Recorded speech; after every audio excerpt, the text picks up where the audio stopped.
Prologue. Prologue. Prologue. And now only 10 can walk and the rest near death, and our Captain General one of them. No food, almost no water, and what there is, brackish and foul. The gale tore at him and he felt its bite deep within, and he knew that if they did not make landfall in 3 days they would all be dead. Too many deaths on this voyage, he thought. I am pilot major of a dead fleet. 1 ship left out of 58, and 20 men from a crew of 107. His name was John Blackthorne, and he was alone on deck but for the bowsprit lookout Solomon the mute, who huddled in the lee, searching the sea ahead. To come home again.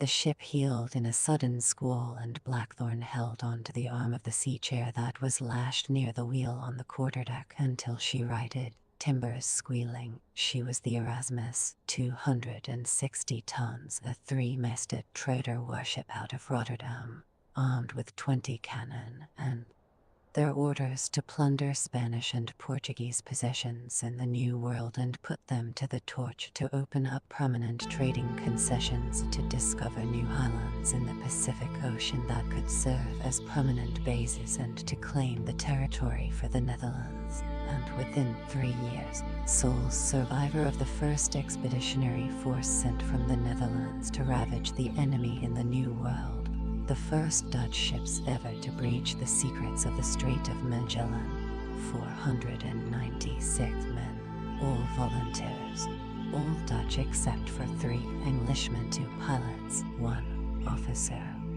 Ulysses, the first country in Christendom to break with the papal court at Rome and become Protestant some 70-odd years ago, had also been warring on Spain for the last 20 years and openly allied with the Dutch for a decade. Protestant Netherlands had been at war with Catholic Spain for more than 4 decades, struggling to throw off the yoke of their hated Spanish masters. The Netherlands, sometimes called Holland, Dutchland, or the Low Countries, were still legally part of the Spanish Empire. England, their only. The wind freshened even more and the ship lurched. She was riding under bare poles but for storm topsails. Even so, the tide and the storm bore her strongly toward the darkening horizon. There is more storm there, Blackthorne told himself, and more reefs and more shoals. And unknown sea. Good. I've set myself against the sea all my life, and I've always won. I always will. First English pilot ever to get through Magellan's Pass. Yes, the first pilot ever to sail these Asian waters, apart from a few bastard Portuguese or motherless Spaniards who still think they own the world. First Englishman in these seas. So many firsts, yes, and so many deaths to win them. And 33 days aft, across the ocean Magellan had first sailed 80 years ago, called Pacific. Again he tasted the wind and smelled it, but there was no hint of land. He searched the ocean, but it was dull gray and angry, not a fleck of seaweed or a splash of color to give a hint of a sanding shelf. He saw the spire of another reef far on the starboard quarter, but that told him nothing. For a month now outcrops had threatened them, but never a sight of land. This ocean is endless, he thought. Good, that is what you were trained for, to sail the unknown seas, to chart it and come home again. How many days from home? 1 year and 11 months and 2 days. The last landfall, Chile, 100. Ship was safe, and then together they might find the Japans, or even the Christian King Prester John and his golden empire that legend said lay to the north of Cathay, wherever Cathay was. Blackthorne was famished, and his mouth and body ached from the scurvy. He forced his eyes to check the compass course and his brain to calculate an approximate position. Once the plot was written down in his rudderless sea manual, he would be safe in the speck of the ocean. And if he was safe, his and with my share of the riches I'll sail on again, westward for home. First English pilot ever to circumnavigate the globe, and I'll never leave home again, never, by the head of my son. Wheel lashed secure, the bow lookout was awake, so patiently he settled back and prayed for land. The cut of the wind stopped his mind from wandering and kept him awake. To sleep now would be foolish. You'll never wake from that sleep, he thought, and stretched his arms to ease the cramped muscles in his back and pulled his cloak tighter around him. He saw that the sails were trimmed, and the day I left Holland. Go below, pilot. I take this watch if it pleases you. The third mate, Hendrik Specs, was pulling himself up the gangway, his face gray with fatigue, eyes sunken, skin blotched and sallow. He leaned heavily against the binnacle to steady himself, retching a little. Blessed Lord Jesus, piss on them. Where is the mate, Hendrik? In his bunk. He can't get out of his skateball bunk, and he won't not this side of Judgment Day. And the Captain General, moaning for food and water, Hendrik spat. I tell him I roast him a capon and bring it on a silver platter with a bottle of brandy to wash it down. Skid hughes coot. Hold your tongue. I will, pilot, but he is a maggot-eaten fool, and we'll be dead because of him. The young man retched and brought up muddled phlegm. Blessed Lord Jesus, help me.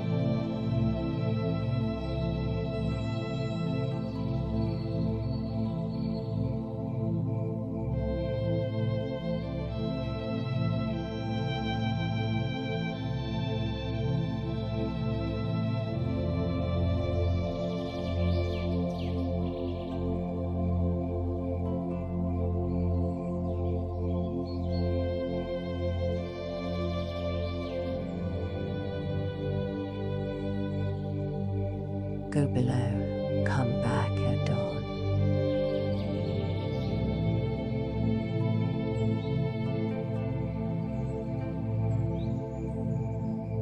Hendrik lowered himself painfully into the other sea chair. There's the reek of death below.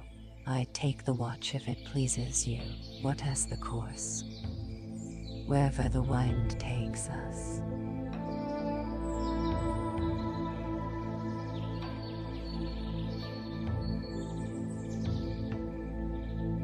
Where is the land full you promised us? Where is the Japans? Where is it, I ask?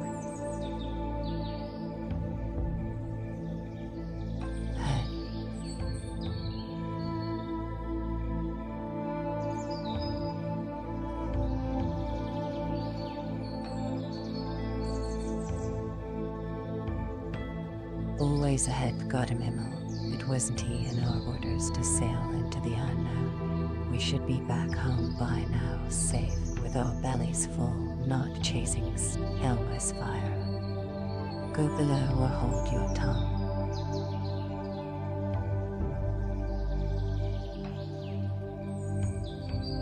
We want the same thing, to command the sea, to control all trade routes, to dominate the new world, and to strangle Spain. Sullenly Hendrik looked away from the tall, bearded man. Where are we now? He wanted to ask. Why can't I see the secret rudder? But he knew you don't ask those questions of a pilot, particularly this one. Even so, he thought, I wish I was as strong and healthy as when I left Holland. Then I would too. Wait. I'd smash your grey-blue eyes now and stamp that maddening half-smile off your face and send you to the hell you deserve. Then I'd be Captain Pilot and we'd have a Netherlander running the ship, not a foreigner, and the secrets would be safe for us, because soon we'll be at war with you English. Perhaps there is no Japans, Hendrik muttered suddenly. It is God-wanted legend. It exists. Between latitudes 30 and 40 north. Now hold your tongue or go below. There's death below, pilot, Hendrik muttered and put his eyes ahead, letting himself drift. Others are constantly hemorrhaging, their bowels diuretic, their eyes sore and dreamy, and their teeth lost or loose in their heads. Why is it men never learn? Blackthorn shifted in his sea chair, his body hurting worse today. You are luckier than most, he thought. Luckier than Hendrik. No, not luckier. More careful. You conserved your fruit while the others consumed theirs carelessly, against your warnings. So now your scurvy is still mild. Where is that? He knew they were all afraid of him, even the Captain General, and that most hated him. But that was normal, for it was the pilot who commanded at sea. It was he who set the course and ran the ship, he who brought them from port to port. Any voyage today was dangerous because the few navigational charts that existed were so vague as to be useless, and there was absolutely no way to fix longitude. Spaniards'll give you 20 out of sight of land, you're always lost, lad. Caradog had paused and shaken his head sadly at him as always. You are lost, lad, unless find how to fix longitude and you're the richest man in the world, his old teacher, Alban Caradog, had said. The Queen, God bless her, will give you £10,000 and a dukedom for the answer to the riddle. The dung-eating Portuguese'll give you more golden galleon, and the motherless. Boys, the secrets of shipbuilding, and the intimate way of the sea. Unless you have a rudder, Blackthorn had shouted happily, knowing that he had learned his lessons well. He was 13 then and had already been apprenticed a year to Alban Caradog, pilot and shipwright, who had become the father he had lost, who had never beaten him but taught him and the other. Reefs, tides, havens, at best everything necessary for a safe voyage. A rudder was a small book containing the detailed observation of a pilot who had been there before.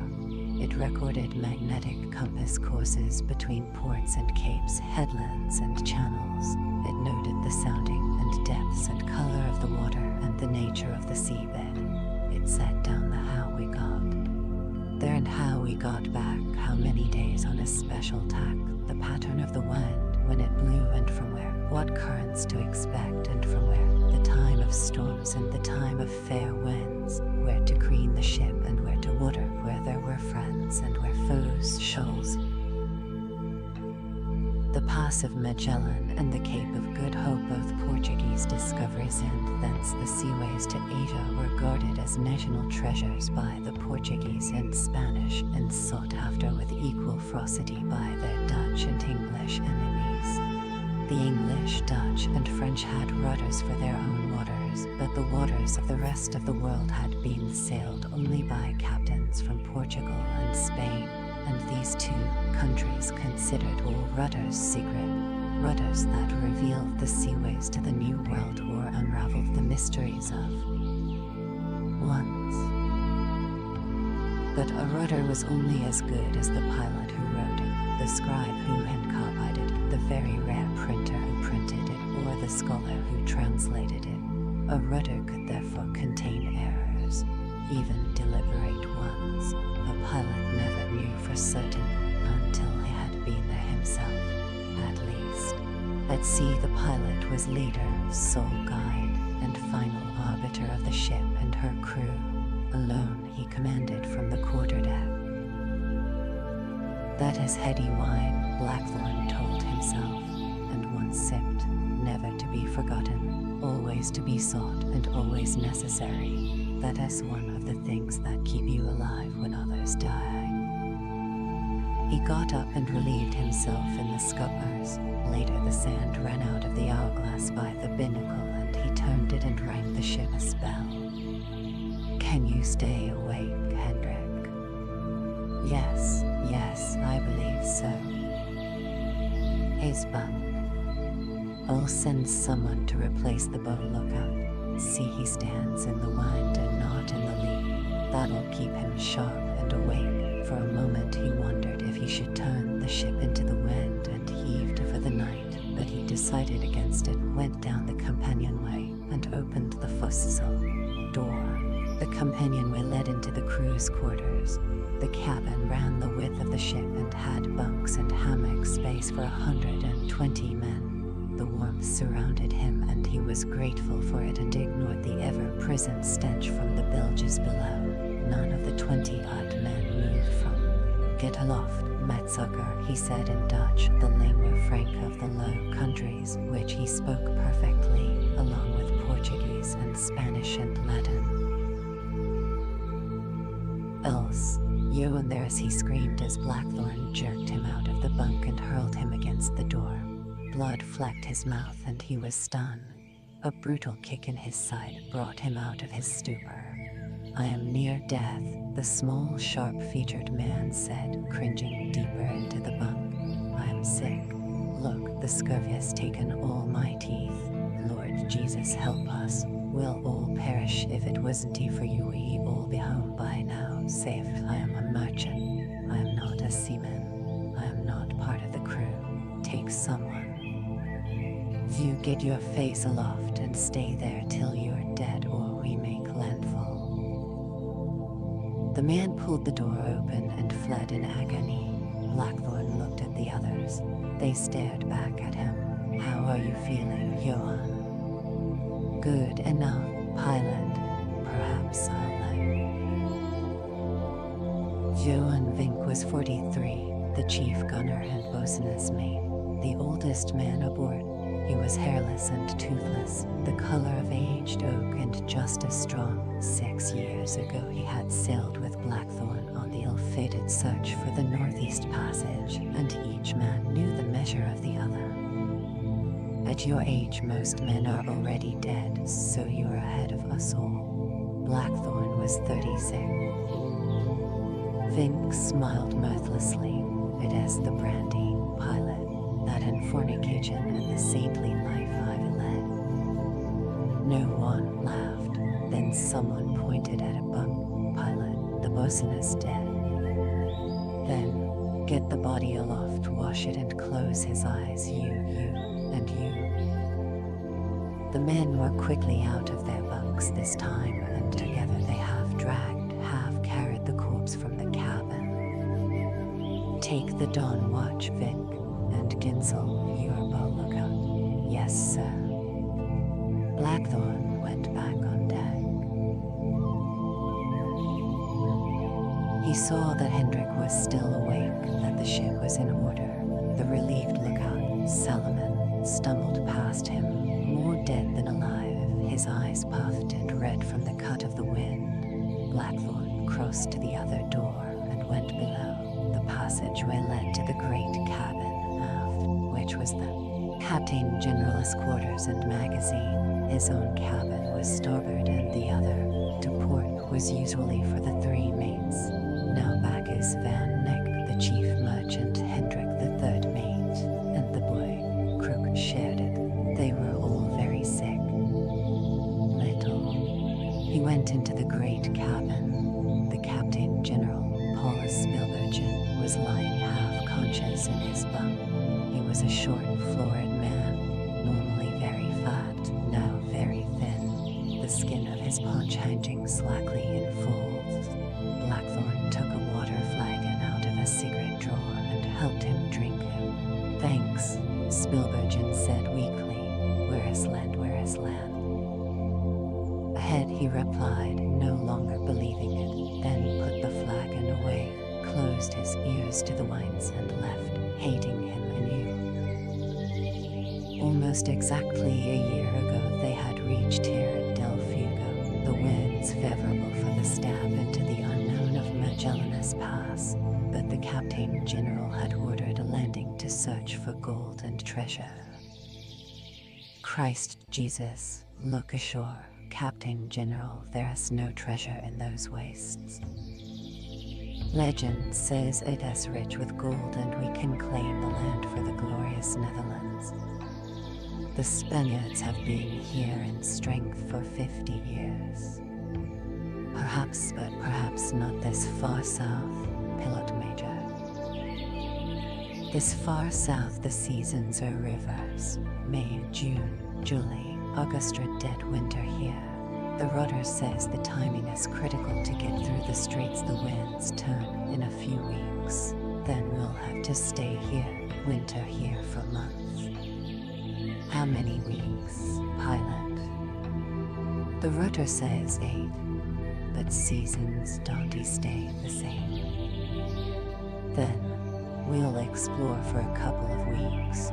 That gives us plenty of time, and then, if necessary, we'll go north again and sack a few more towns. And gentlemen,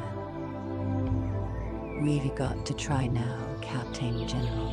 The Spanish have very few warships in the Pacific. Here the seas are teeming with them, and they're looking for us. I say we've got to go on now. But the Captain General had overridden him and put it to a vote of the other captains, not to the other pilots, 1 English and 3 Dutch, and had led the useless forays ashore.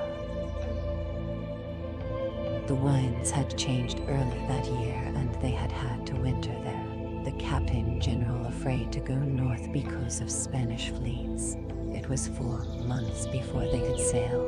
By then 156 men in the fleet had died of starvation, cold, and the flux, and they were eating the calfskin that covered the ropes. The terrible storms within the strait had scattered the fleet. Erasmus was the only ship that made the rendezvous off Chile.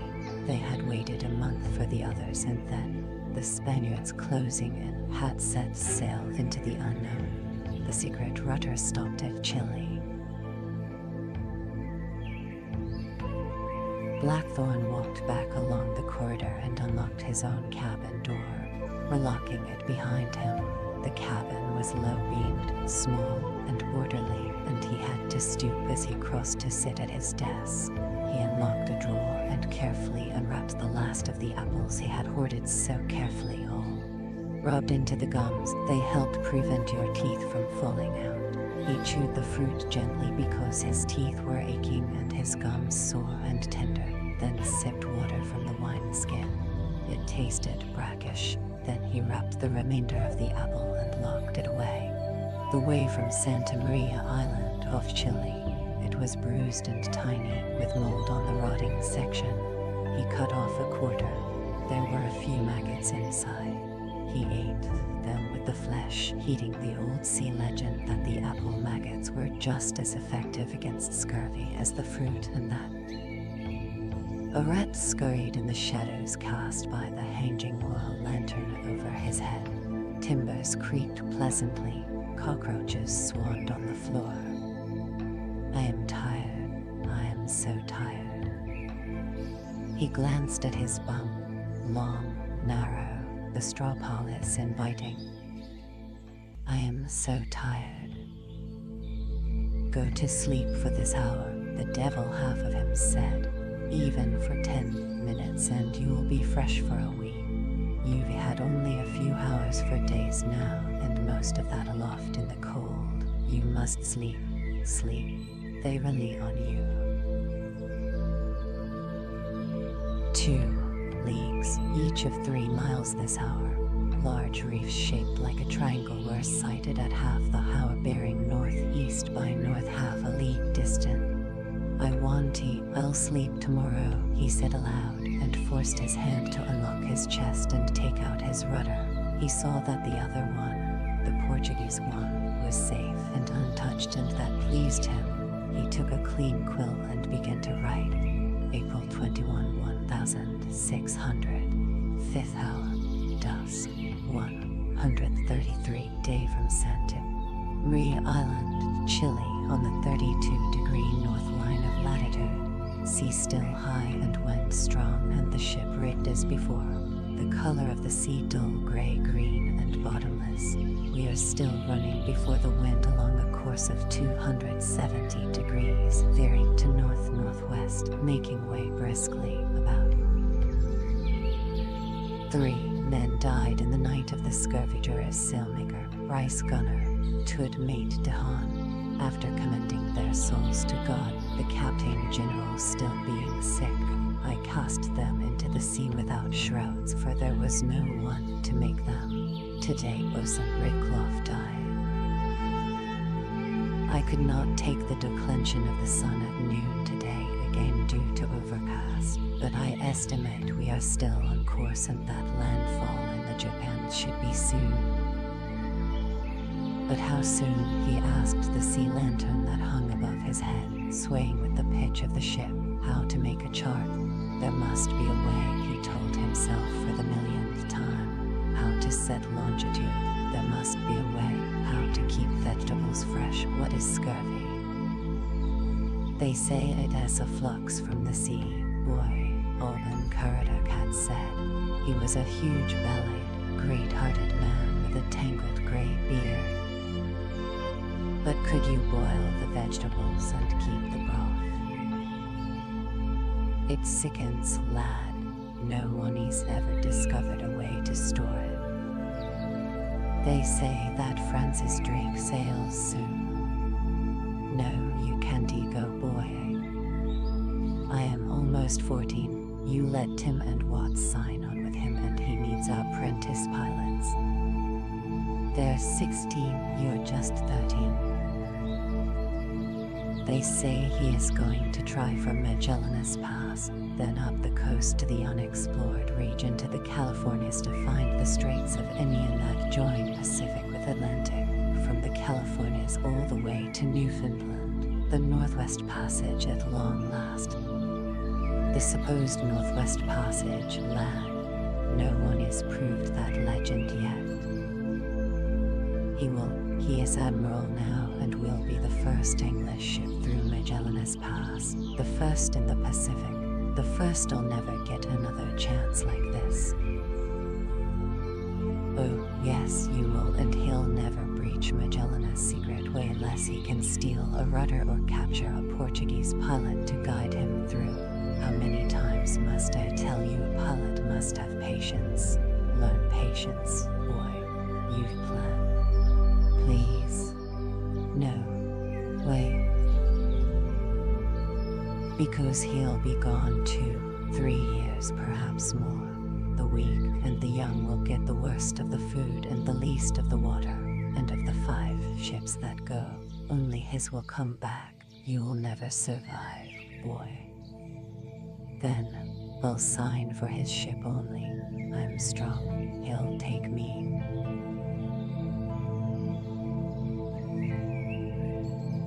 15 out of 408 Jolly Jack tars. Drake is merciless, boy. He wants glory and gold, but only for Drake, and too many men are dead proving it. Listen, boy, I was with Drake and Judith, his 50-tonner, at San Juan de Ulua when we and Admiral Hawkins, he was in Minion when we fought our way out of harbor through the dung-eating Spaniards. We'd been trading slaves from Guinea to the Spanish Main, but we had no Spanish license for the trade. And they tricked Hawkins and trapped our fleet. They 13 great ships, we 6. We sank 3 of theirs, and they sank our Swallow, Angel, Caravel, and the Jesus of Lubeck. Oh, yes, Drake fought us out of the trap and brought us home, with 11 men aboard to tell the tale. Hawkins had. But I want to die. I'll be one of. Reign forever, it has England's law, and the best sea law that has ever been. No, you are apprenticed for 12 years. You've 10 more to go and then you are free. But until that time, until 1588, you'll learn how to build ships and how to command them. You'll obey Alban Karadak, master shipwright and pilot and member of Trinity House, or you'll never have a license. And if you don't have a license, you'll never pilot any ship in English waters. You'll never command the quarterdeck of any English ship in any waters, because that was good King Harry's law. God rest his soul. It was the great whore Mary Tudor's law. May her soul burn in hell. May as the Queen's law. May she. Plunder aboard ever brought back to those shores an incredible 1.5 sterling in gold, silver, spices, and plate. Blackthorn remembered how he had hated his master then, and hated Trinity House. the monopoly created by Henry Via in 1514 for the training and licensing of all English pilots and masters, and hated his 12 years of semi-bondage, without which he knew he could never get the one thing in the world he wanted, and he had hated Alban Caradog even more when, to everlasting glory, Drake and his 100-ton sloop, the Golden Hind, had miraculously come back to England after disappearing for 3 years, the first English ship to circumnavigate the globe, bringing with her the richest haul of corsair voyage, and all seamen begged to sail with him, because he did get plunder, he did come home, and with their share of the booty, the lucky few who survived were rich for life. That 4 of the 5 ships were lost, and 8 out of every 10 men were lost, and Tim and Watt were lost, and a captured Portuguese pilot had led the expedition for Drake through the Magellan into the Pacific did not assuage his hatred that Drake had hanged one officer, excommunicated the chaplain, Fletcher, and failed to find the Northwest Passage did not detract from national admiration. The Queen took 50% of the treasure and knighted him. The gentry and merchants who had put up the money for the expedition received 300% profit and pleaded to underwrite his next. I would have survived, Blackthorne told himself. I would, and my share of the treasure then would have been enough to. Rotsvoye, reef ahead. He felt the cry at first more than he heard it, then, mixed with the gale, he heard the wailing scream again. Near horizontal rain, and tasted its sweetness, then turned his back on the squall. He was out of the cabin and up the companionway onto the quarterdeck, his heart pounding, his throat parched. It was dark night now and pouring, and he was momentarily exalted, for he knew that the canvas raindrops, made so many weeks ago, would soon be full to overflowing. He opened his mouth to them. He saw that Hendrik was paralyzed with terror. The bow lookout, Metzucker, cowered near the prow, shouting incoherently, pointing ahead. Then he too looked beyond the ship. Highest topgallant spar was carried away. The mast shuddered in its bed but held, and the sea bore the ship inexorably to its death. The reef was barely 200 yards ahead, great black claws of rocks pounded by the hungry sea. The foaming line of surf stretched port and starboard, broken intermittently. The gale was lifting huge swathes of spume and hurling them at the night blackness. A four-peak-colored snapped and the all hands on deck, Blackthorn shouted and rang the bell violently. The noise brought Hendrik out of his stupor. We're lost, he screamed in Dutch. Oh Lord Jesus, help us. Get the crew on deck, you bastard, you've been asleep, you've both been asleep. Blackthorn shoved him toward the companionway, held onto the wheel, slipped the protecting lashing from the spokes, braced himself, and swung the wheel hard aport. All the ropes took the strain, howling. The following sea towered above them, and they were making way, parallel to the reef. When he saw the great wave, he shouted a warning at the men who were coming from the forecastle, and hung on for his life. He exerted all his strength as the rudder bit into the torrent. The whole ship shuddered. Then the prow began to swing with increasing velocity as the wind bore down, and soon they were broadside to the sea and the wind. The storm topsails bellied and gamely tried to carry the weight of the ship, and the sea fell on the ship, and she heeled, and he thought they floundered, but she shook herself like a wet terrier and swung out of the trough. Water cascaded away through the scuppers, and he gasped for air. He saw that the corpse of the bosun that had been put on deck for burial tomorrow was gone. Wash sucked him back alongside, then a giant comber threw him high above the ship, held him there for a moment shrieking, then took him away and pulled him against a rock spine, and consumed him. And that the following wave was coming in even stronger. bowsprit caught Hendrik and lifted him, gasping and struggling, over the side and out to sea. Another wave roared across the deck and Blackthorn locked one arm through the wheel and the water passed him by. Now Hendrik was 50 yards to port. The ship nosed into the sea trying to make way. Another halyard gave and the block and tackle swung wildly until it tangled with the rigging. Vink and another man pulled themselves onto the quarterdeck and leaned on the wheel to help. Blackthorn could see the encroaching reef to starboard nearer now. Ahead and to port were more outcrops, but he saw gaps here and there. Get aloft, Vink. Foresails hove foot by foot. Vink and two seamen hauled themselves into the shrouds of the foremast rigging as others below leaned on the ropes to give them a hand. "Watch out, forward," Blackthorn shouted. Cannonade as the wind filled it and the ship lurched. The sea foamed along the deck and took another man with it and brought the corpse of the boatswain aboard again. The bow soared out of the water and smashed down once more, bringing more water aboard. Vink and the other men cursed the sail out of its ropes. Abruptly it fell open, cracked like that. Vink and his helpers hung there, swaying over the sea, then began their descent. "Reef ahead," Vink screamed. Blackthorn and the other man swung the wheel to starboard.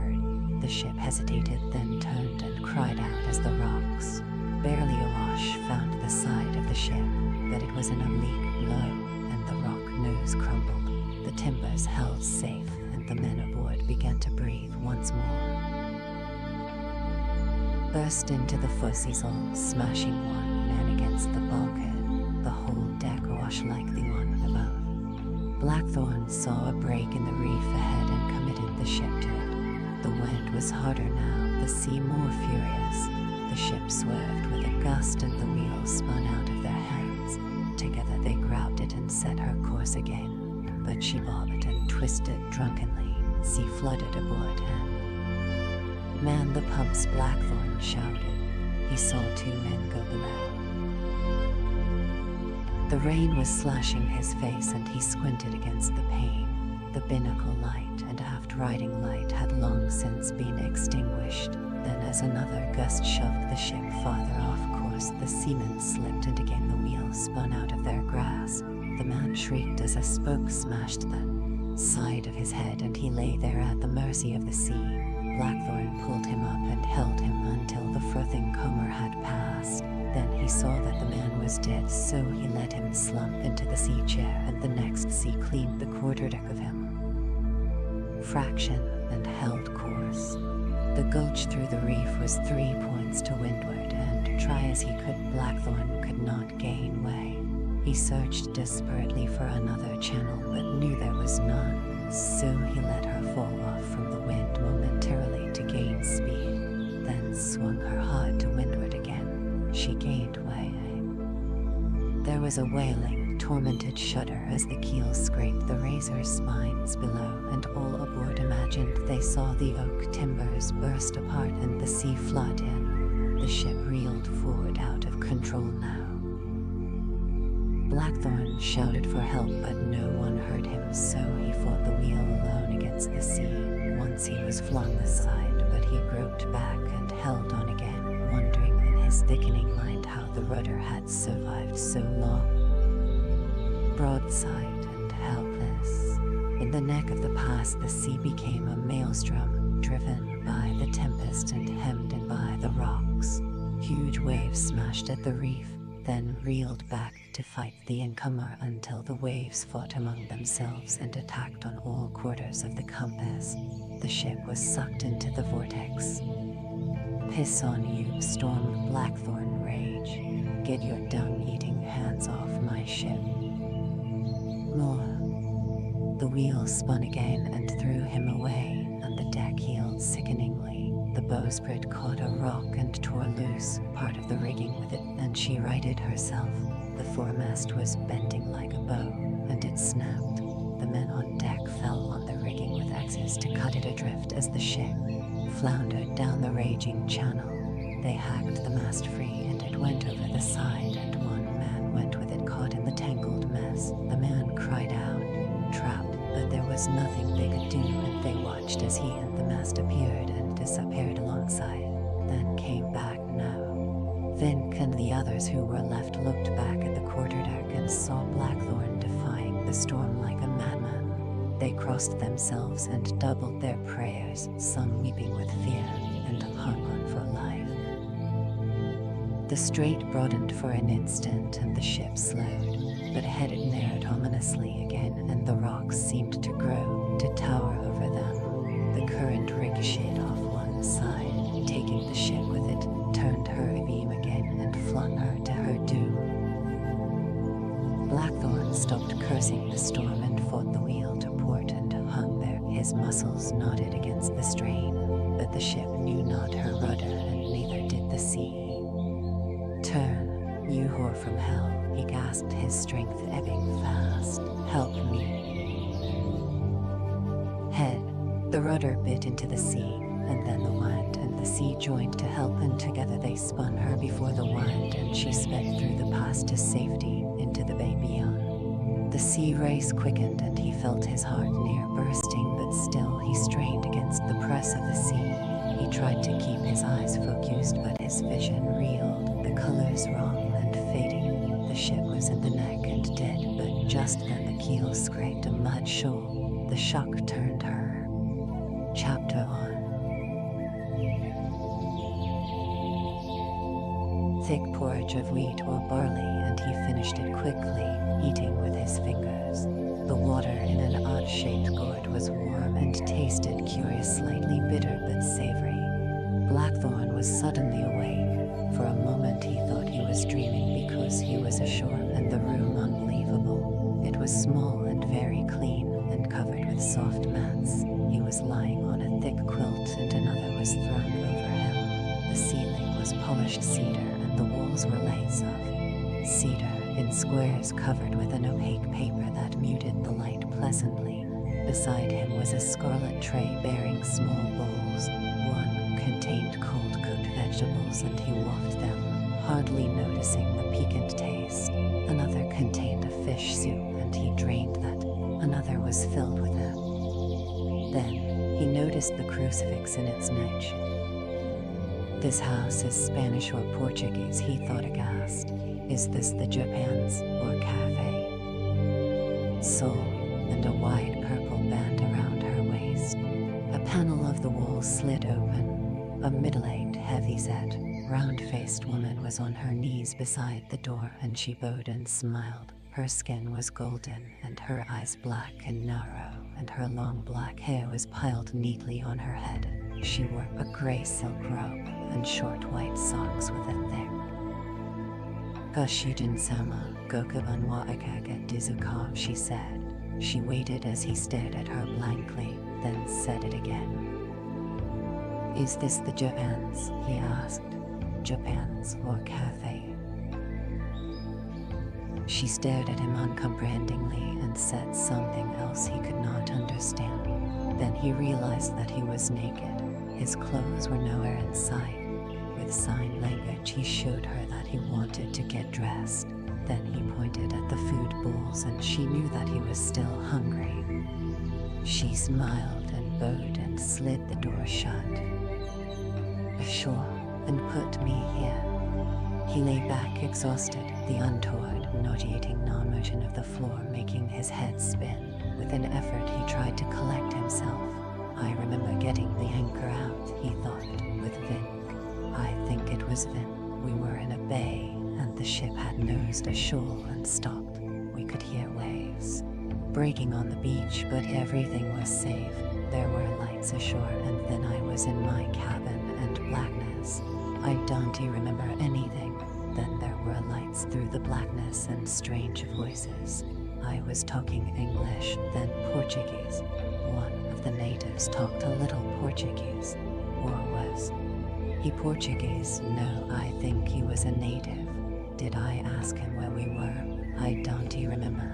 Then we were back in the reef again, and the big wave came once more, and I was carried out to sea and drowning. It was freezing. No, The sea was warm and like a silk bed a fathom thick. They must have carried me. It must have been this bed that felt so soft and warm, he said aloud. I've never slept on silk before. His weakness overcame him and he slept dreamlessly. When he awoke, there was more food in earthenware bowls and his clothes were beside him in a neat pile. They had been washed and pressed and mended with tiny, exquisite stitching. But his knife was gone, and so were his keys. I better get a knife, and quickly, he thought, or a pistol.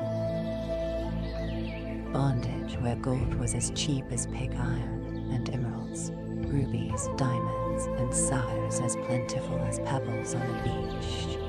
His eyes went to the crucifix. In spite of his dread, his excitement quickened. All his life he had heard legends told among pilots and sailormen about the incredible riches of Portugal's secret empire in the East, how they had by now converted the heathens to Catholicism and so held them in. If the Catholic part is true, he told himself, perhaps the rest is too. About the riches, yes, but the sooner I am armed and back aboard Erasmus and behind her cannon, the better. Apart, he righted himself. The shocked woman in the corridor was staring up at him. He consumed the food, dressed, and stood shakily, feeling out of his element as he always did ashore. His boots were missing. He went to the door, reeling slightly, and put out a hand to steady himself, but the light, square legs could not bear his weight, and they shattered, the paper ripping. I am sorry, he said, strangely ill at ease with his clumsiness. The purity of the room was somehow defiled. Where are my boots? No. The woman stared at him blankly, so patiently he asked her again with sign language, and she hurried down a passage, knelt and opened another lathe door, and beckoned him. Voices were nearby, and the sound of running water. He went through the doorway and found himself in another room, also almost. To his astonishment, Blackthorn saw that the old man was naked but for a brief, narrow loincloth, hardly covering his organs. Bare. This opened onto a veranda with steps leading to a small garden surrounded by a high wall. Beside this main entrance were two old women, 3 children dressed in scarlet robes, and an old man, obviously a gardener, with a rake in his hand. At once they all bowed gravely and kept their heads. "Morning," he said to them, not knowing what to say. They stayed motionless, still bowing. Could feel their eyes on him. Nonplussed, he stared at them. Then, awkwardly, he bowed back to them. They all straightened and smiled at him. The old man bowed once more and went back to work in the garden. The children stared at him, then, laughing, dashed away. The old women disappeared into the depths of the house, but he saw his boots at the bottom of the steps. Before he could pick them up, the middle-aged woman was there on her knees to his embarrassment, and she helped him to put them on. "Thank you," he said. He thought a moment and then pointed at himself. "Blackthorn," he said deliberately. "Blackthorn." Then he pointed at her. "What is your name?" She stared at him uncomprehendingly. "Blackthorn," he repeated carefully, pointing at himself, and again pointed at her. "What is your name?" She frowned, then with a flood of understanding pointed at herself and said, "Wana, Wana." "Wana," he repeated, very proud of himself as she was with herself. "Wana." She nodded happily. "Wana." The garden was unlike anything he had ever seen. A little waterfall and stream and small bridge and manicured pebbled paths and rocks and flowers and shrubs. It is so clean, he thought, so neat. "Incredible," he said. "Nicarada," she repeated helpfully. "Nothing," he said, then not knowing what else to do, he waved her away. Obediently she bowed politely and left. unsatisfactory like the dreams. Blackthorn sat in the warm sun, leaning against a post. Feeling very frail, he watched the old man weeding an already weedless garden. I wonder where the others are. Is the Captain General still alive? How many days have I been asleep?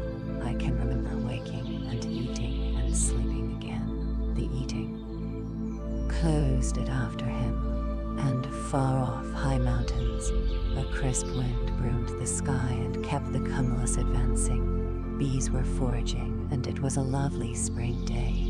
His body begged for more sleep, but he pushed himself erect and went to the garden door. The gardener smiled and bowed and ran to open the door and bowed him. The children flurried past, chasing one another, and he was embarrassed for them at the gardener's nakedness, for when the man bent over or stooped you could see everything, and he was astounded that the children appeared not to notice. He saw tiled and thatched roofs of other buildings over the wall. The horizon. Stone launching ramp went from the shore into the sea. A good safe harbor and a stone jetty, and men and women cleaning fish and making nets. A uniquely designed boat being built at the northern side. There were islands far out to sea, to the east and to the south. The reefs would be there or beyond. The village was set around the crescent harbor that faced east, perhaps 200 houses unlike any he'd ever seen nestling at the beginning of the mountain which spilled down to the shore. Above were terraced fields and dirt roads that led north and south.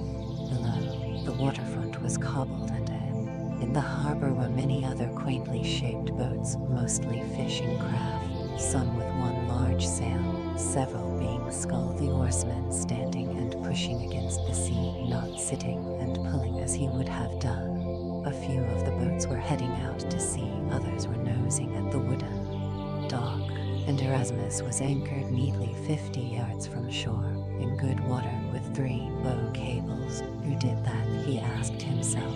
There were boats alongside her and he could see native men aboard, but none of his. Where could they be? Oblivious of him, like so many multicolored butterflies, but he felt eyes studying him from every window and doorway as he walked toward the shore. He looked around the village and became conscious of the many people watching him. When they saw that he had noticed them, they all bowed, and still uncomfortable, he bowed back. Once more there was happy activity, and they passed to and fro, stopping, bargaining, bowing to each other, seemingly. What is it about them that is so weird, he asked himself. It is not just their clothes and behavior. It has they've no weapons, he thought, astounded. No swords or guns, why is that? Open shops filled with odd goods and bales lined the small street. The floors of the shops were raised, and the sellers and the buyers knelt or squatted on the clean wooden floors. He saw that most had clogs or rush sandals, some with the same white socks with the thick sole that were split between the big toe and the next to hold the thongs, but they left the clogs and sandals outside in the dirt. Those who were barefoot cleansed their feet and slipped on clean, indoor sandals that were waiting for them. That is very sensible if you think about it, he told himself. Odd. Was travel stained and his European-style boots besmirched with mud?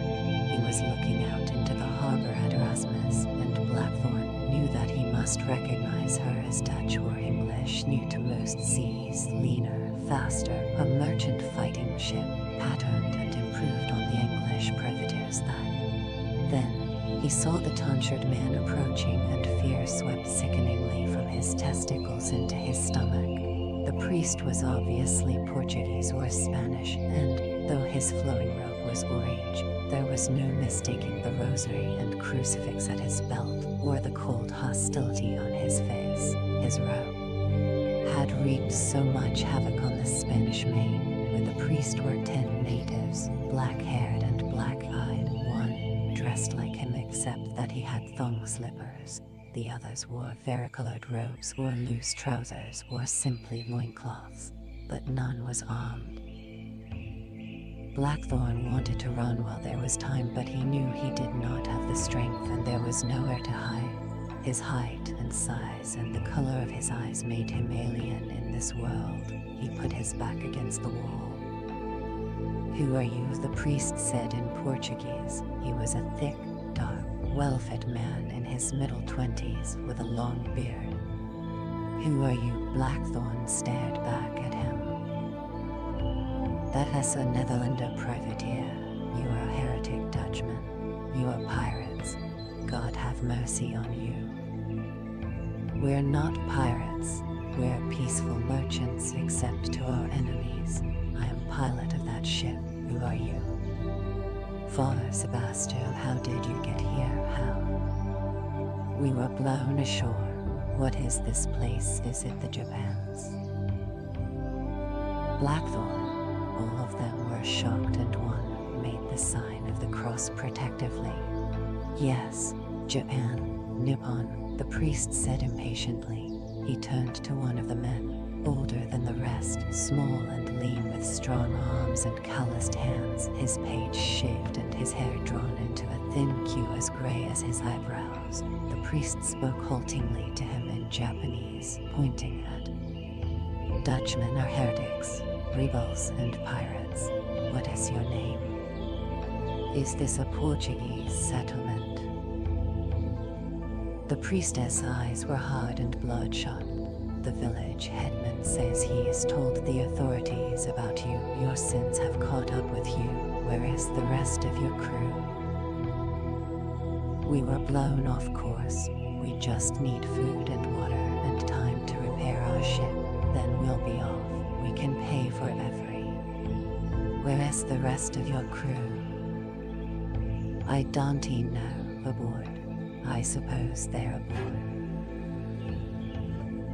Again the priest questioned the headman, who replied and motioned to the other end of the village, explaining at length. The priest turned back to Blackthorn. "They crucify criminals here. Pilot, you are going to die. The daimyo's coming with his samurai. God have mercy on you." "What is a daimyo?"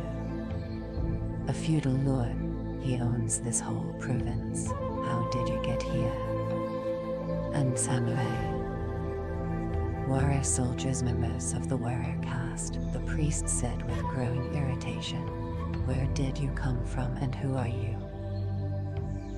"I don't recognize your accent," Blackthorn said, to throw him off balance. "You're a Spaniard." "I am Portuguese," the priest flared, taking the bait. "I told you, I am Father Sebastian from Portugal. Where did you learn such good Portuguese?" "But Portugal and Spain are the same country now," Blackthorn said, taunting. "You've the same king." "Devil, Alva did your country, he did to mine. We're a separate country. We're a different people. We have been forever. We fly our own flag. Our overseas possessions are separate. Yes, separate. King Philip agreed when he stole my country." Father Sebastian controlled his temper with an effort, his fingers trembling. "He took my country by force of arms 20 years ago. His soldiers and that devil-spawned Spaniard tyrant, the Duke of Alva. They crushed our real king. Qvab, now Philip's son rules, but he is not our real king either. Soon we'll have our own king back again." Then he added with venom, "You know it as the truth. What? Except to burn innocents in the name of God." "That is a lie. Alva was a plague in the Netherlands, but he never conquered them. They're still free, always will be. But in Portugal he smashed one small army and the whole country gave in. No courage. You could throw the Spaniard out if you wanted to, but you'll never do it. No honor, no cudgeons. May God burn you in hellfire for all eternity," the priest flared. "Satan walks abroad and will be stamped out. Heretics will be stamped out. You are cursed before God." In spite of himself, Blackthorn felt the religious terror begin to rise within him. priests don't have the ear of God or speak with his voice. We're free of your stinking yoke and we're going to stay free.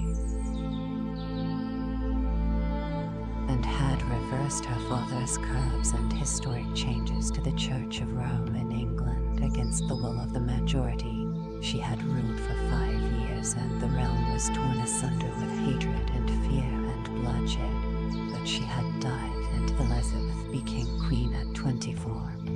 It was only 40 years ago that Bloody Mary Tudor was Queen of England and the Spaniard Philip the Cruel, her husband, this deeply religious daughter of Henry VIII, had brought back Catholic priests and inquisitors and heresy trials, and the dominance of the foreign pope again to England. Superb. Blackthorn was filled with wonder and deep filial love when he thought of Elizabeth.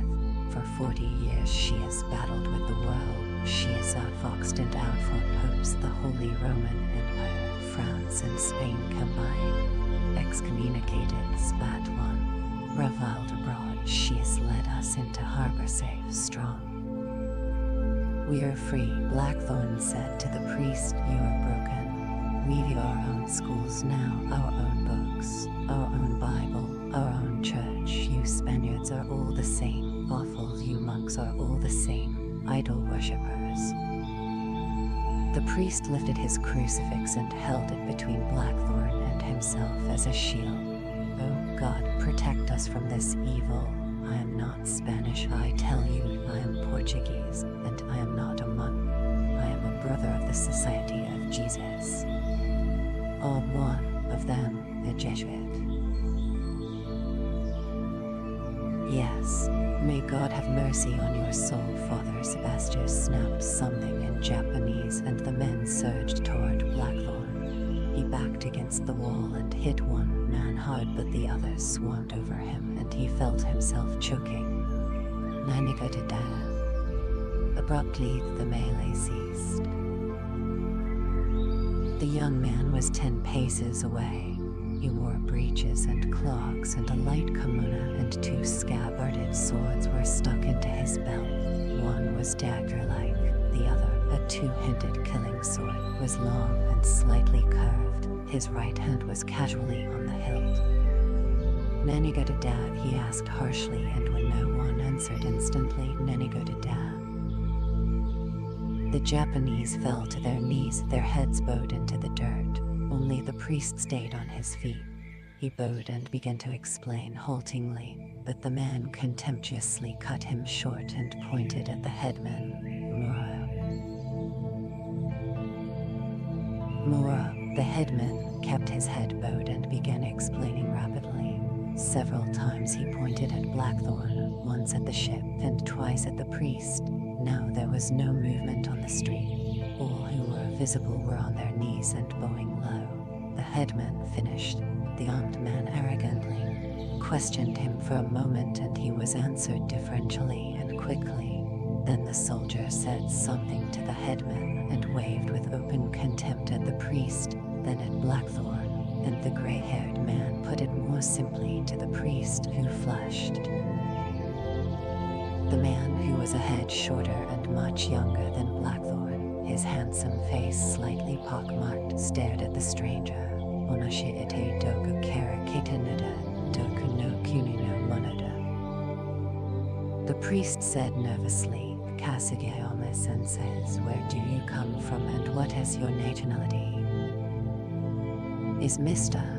Omezen the daimyo? Blackthorn asked, afraid of the swords in spite of himself. Tolerate lack of manners, his voice edged. Hurry up and answer. No, he's a samurai, the samurai in charge of the village. His surname is Kasuge, Ome's his given name.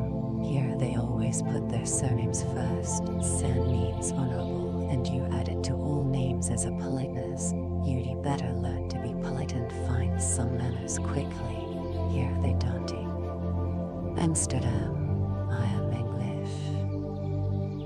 Father Sebastian's shock was open. He said English, England, to the samurai and began an explanation. but Oma impatiently cut him short and rapped out a flurry of words.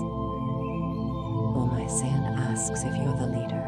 The headman says there are only a few of you heretics alive, and most are sick. Is there a captain general? I am the leader, Blackthorn answered, even though truly now that they were ashore, the captain general was in command. I am in command, he added, knowing that Captain General Spilbergen could command nothing ashore or afloat, even when he was fit and well. Come and go as you please, but you are not to leave the village. Your crew are confined to their house and are not allowed to leave it. Do you understand? Another spate of words from the samurai. Oma-sen says, because you are the leader, you are allowed to walk around the village freely wherever you want until his master comes. His master, the daimyo, will decide your fate. Until then, you are permitted to live as a guest in the headman's house. Yes, where are my crew? Father Sebastian pointed vaguely at a cluster of houses near a wharf, obviously distressed by Oma's decision and impatience. There, enjoy your freedom, pirate, your evil has caught up with. Wickermus a cob, Oma said directly to Blackthorn. He says, do you understand? What is yes in Japanese? Father Sebastian said to the samurai, Wickermus. Oma disdainfully waved them away. They all bowed low, except one man who rose deliberately without bowing. Heads remained low and motionless. Blackthorn was ragged in shock. With blinding speed, the killing sword made a hissing silver arc, and the man's head toppled off his shoulders, and a fountain of blood sprayed the earth. The body rippled a few times and was still. Involuntarily, the priest had backed off a pace. No one else in the street had moved a muscle. There. Umai put his foot carelessly on the corpse.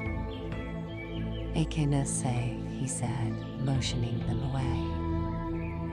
The men in front of him bowed again to the earth. Then they got up and went away impassively. The street began to empty, and the shops. Father Sebastian looked down at the body. Gravely, he made the sign of the cross over him and said, In nomine Patris et Filii et Spiritus Sancti. He stared back at the samurai without fear now.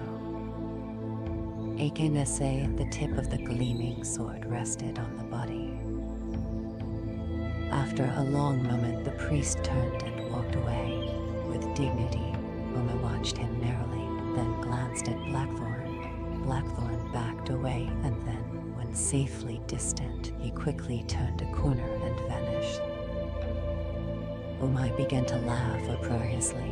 The street was empty now. When his laughter was exhausted, he grasped his sword with both hands and began to hack the body methodically into small pieces. Sword and the short, dagger-like one end for them. The swords were obligatory. Blackthorn was in a small boat, the boatman sculling happily toward Erasmus. He had had no trouble in getting the boat, and he could see men on the main deck. All were samurai. Some had steel breastplates, but most wore simple kimonos, as the robes were cold, and the two swords all wore their hair. The same way, the top of the head shaved and the hair at the back and sides gathered into a queue, oiled, then doubled over the crown and tied neatly. Only samurai were allowed this style, and for them, it was obligatory. Only samurai could wear the two swords, always the long, two-handed killing. The samurai lined the gunwales of his ship, watching him. Similar band and a similar sign was nailed to the bulkhead. Filled with disquiet, he climbed up the gangway and came on deck. One samurai, more elaborately dressed than the others, came over to him and bowed. Blackthorn had learned well, and he bowed back equally, and everyone on the deck beamed genially. He still felt the horror of the sudden killing in the street, and their smiles did not allay his foreboding. He went toward the companionway and stopped abruptly. Across the doorway was pasted a wide band of red silk, and beside it a small sign with queer squiggled writing. He hesitated, checked the other door, but that too was sealed up with it. He reached out to remove the silk. Hot Oak, to make the point quite clear, the samurai on guard shook his head. He was no longer smiling. Rudder is found aboard an enemy ship. The ship is to be burned and all aboard executed without mercy. Of England and the Netherlands would convict us as pirates with that evidence. My rudder gives dates, places, and amounts of plunder taken, the number of dead at our 3 landings in the Americas and the 1 in Spanish Africa, the number of churches sacked, and how we burned the towns and them. But this is my ship, and I want Blackthorn bottled his anxiety, eyes on the swords. I've got to get below, he thought. I've got to get the rudders, mine, and the secret one. Christ Jesus, if they're found and given to the priests or to the Japanese, we're finished. Any court in the world outside shipping, and the Portuguese rudder that has our death warrant, for of course it is stolen. At least it was bought from a Portuguese trader, and by their law any foreigner caught in possession of any rudder of theirs, let alone one that unlocks the Magellan, is to be put to death at once. And if the Nan no Yoda, one of the samurai said. Do you speak Portuguese? Blackthorn asked in that language. The man shrugged. Another came forward and deferentially spoke to the leader, who nodded in agreement. Portuguese, friend, this samurai said in heavily accented Portuguese. He opened the top of his kimono and showed the small wooden crucifix that hung from his neck. Christen, he pointed at himself and smiled. Christen, he pointed at Blackthorn. Christen Carl. Blackthorn hesitated, nodded. Tristan. Portuguese. English.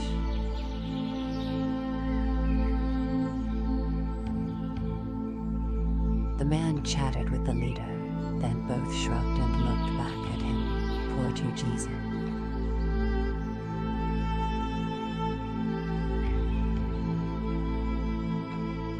Blackthorn shook his head, not liking to disagree with them on anything. My friends, where?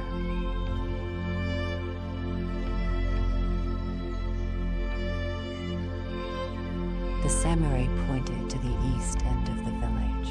Friends.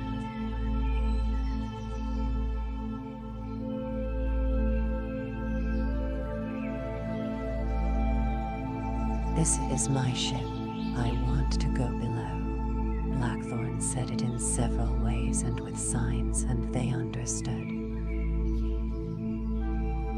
So diso Kinjo, they said emphatically, indicating the notice and beam.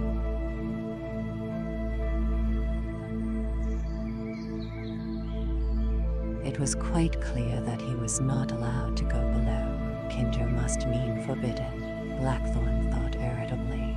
Well, to hell with that. He snapped the handle of the door down and opened it a fraction.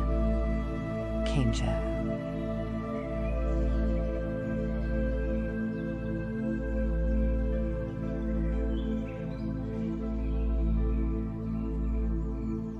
He was jerked around to face the samurai.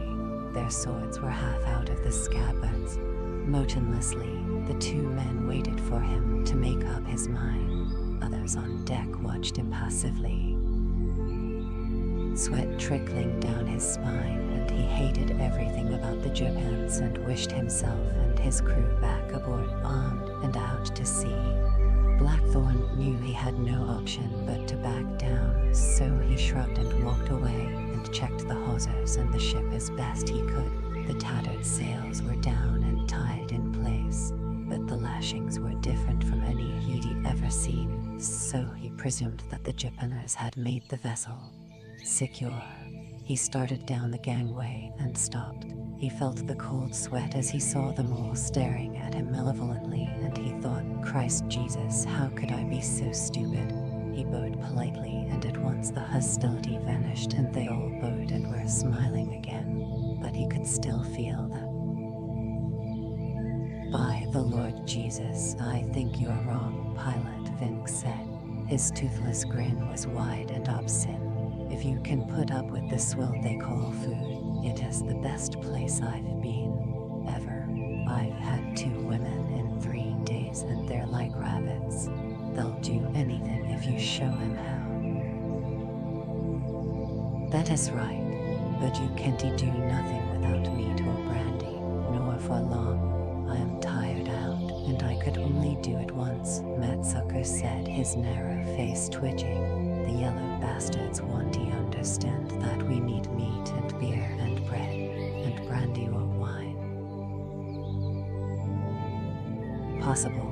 He was chief merchant, treasurer, and representative of the Dutch East India Company that had put up the money for the voyage. We're ashore and safe, and I haven't had a drink yet. Not a beautiful drop, terrible. Did you get any, Pilate? That has the worst, Lord Jesus, my kingdom for some grog. Bacchus Van Eyck was filled with gloom. He walked over and stood close to Blackthorn and peered up at him. He was very nearsighted and had lost his last pair of spectacles in the storm. But even with them, he would always stand as close as... No, Blackthorn disliked having anyone near him, but Bacchus was a friend and almost blind, so he did not move away. Just hot water with herbs in it.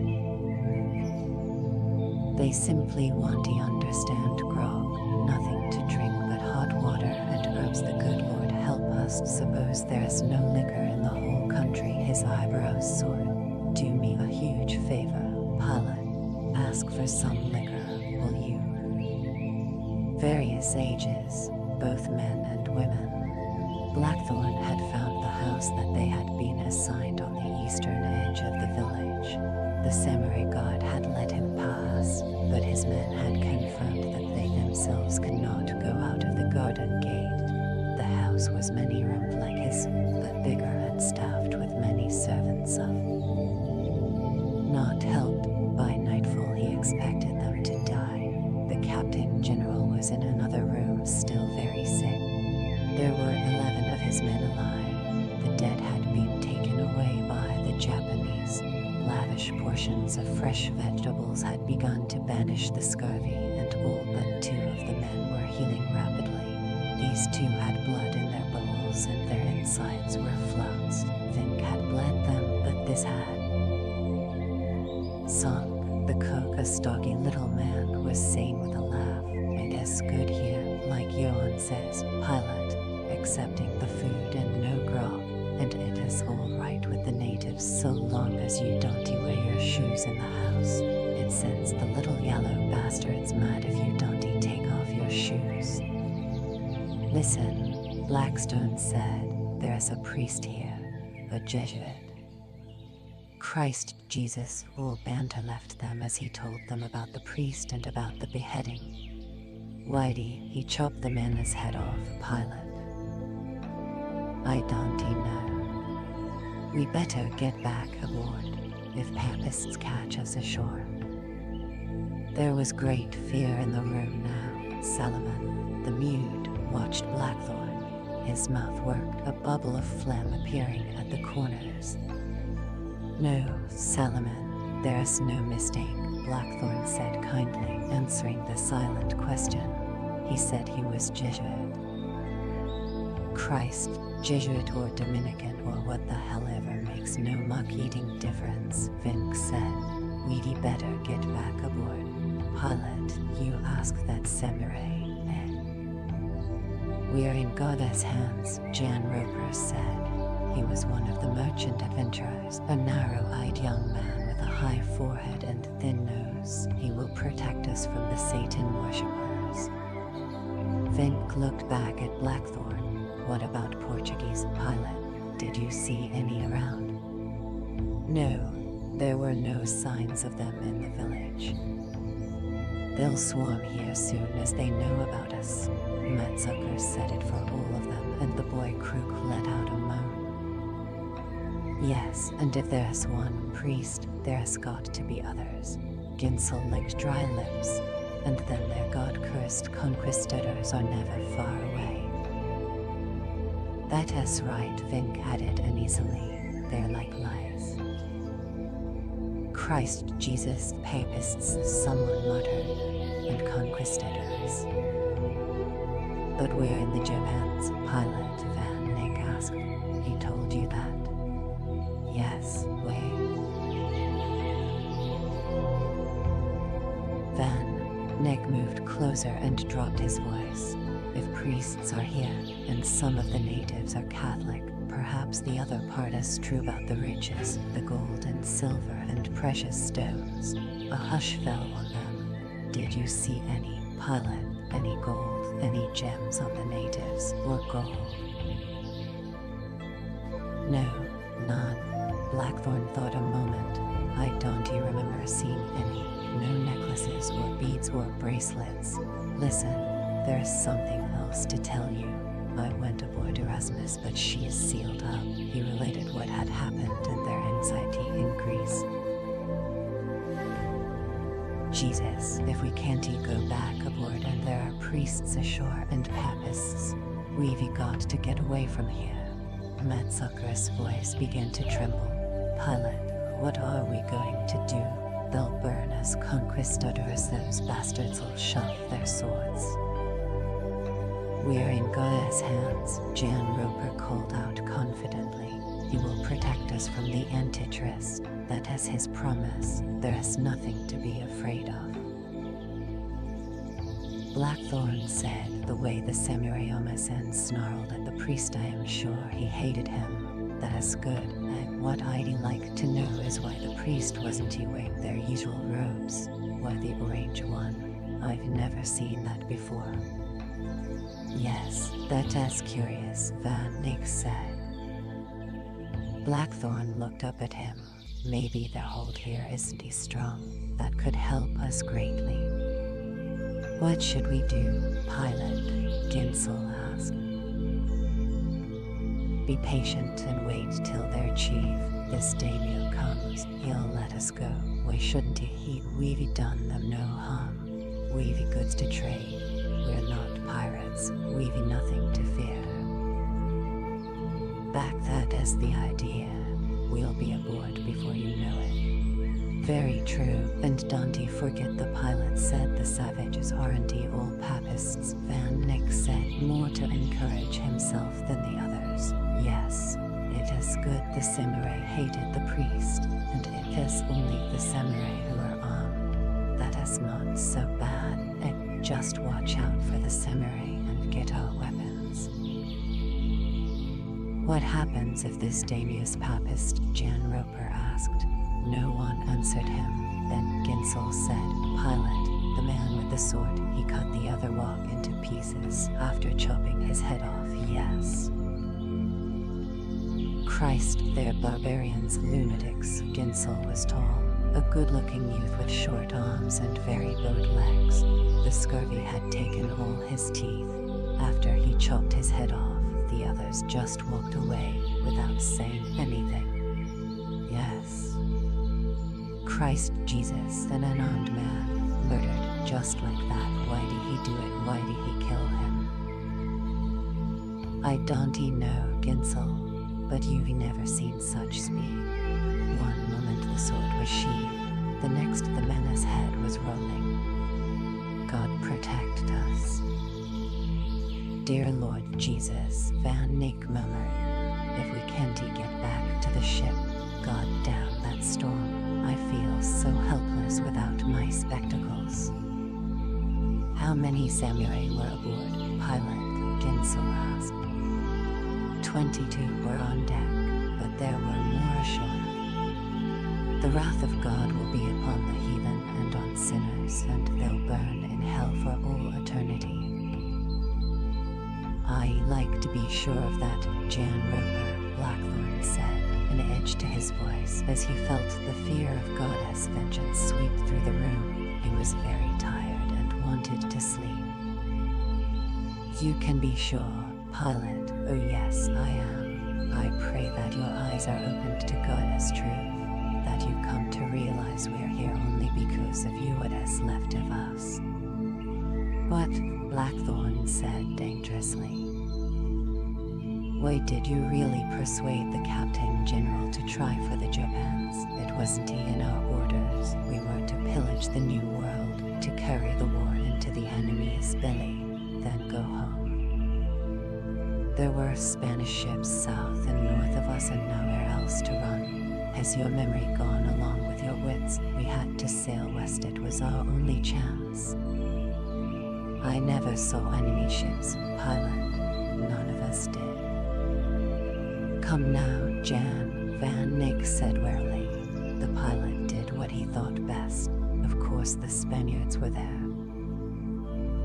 Aye, that is the truth, and we was 1,000 leagues from friends and in enemy waters, by God, Vink spat. That is the goddess truth, and the goddess truth was we put it to a vote. We all said yes. I didn't. Sunk said, no one asked me. Oh, Christ Jesus. Calm down, Johan Van Nick said, trying to ease the tension. We're the first ones to reach the Japans. Remember all the stories, and we're rich if we keep our wits. We have trade goods and there's gold here, there must be. Where else could we sell our cargo? Not there in the New World, hunted and silver. And think of the profit 1,000-fold, that as usual. We're in the Spice Islands. You know the riches of the Japans and Cathay, you've heard about them forever. We all have, why else did we all sign one? We'll be rich, you'll see. Harry, they were hunting us and the Spaniards knew we were off Santa Maria.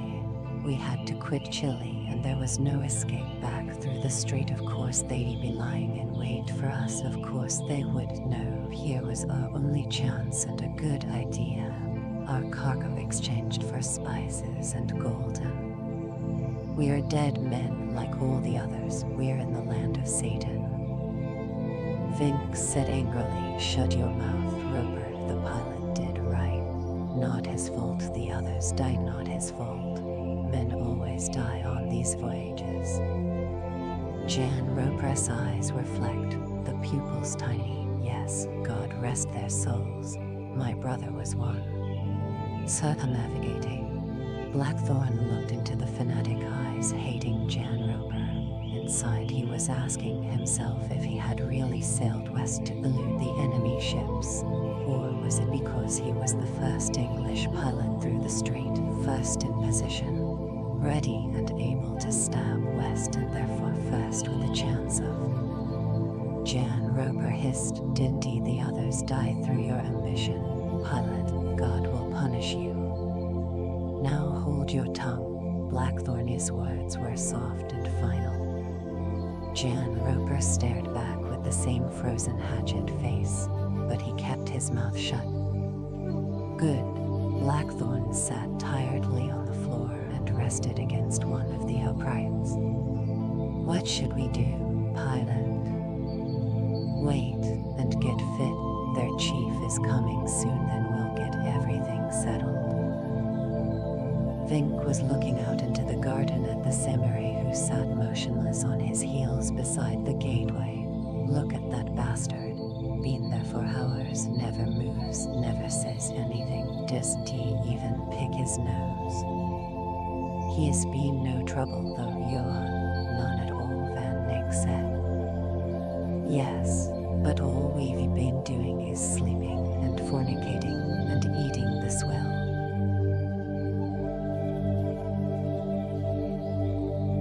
Pilot, he is only one man, we're 10, Ginsel said quietly. I thought of that, but we're not fit enough yet. It'll take a week for the scurvy to go, Blackthorn replied, disquieted. There are too many of them aboard ship. I wouldn't like to take on even one without a spear or gun. Are you guarded at night? Yes. They change guard 3 or 4 times. Has anyone seen a sentry asleep, Van Nick asked. They shook their heads. We could be aboard tonight, Jan Roper said. With the help of God, we'll overpower the heathen and take the ship. Clear the shit out of your ears, the pilot has just got through telling you, don't you listen, Vink spat disgustedly. That's right, Peterzoon, a gunner, agreed. Stop hacking at old Vink. Jan Roper's eyes narrowed even more. Look to your soul, Johan Vink, and yours, Hans Peterzoon. The day of judgment approaches. He walked away and sat on the veranda. Van Neck broke the silence. Everything is going to be all right. You will see. Roper's right. It has greed that put us here, the boy Crook said, his voice quavering. It has God as punishment that... Stop it.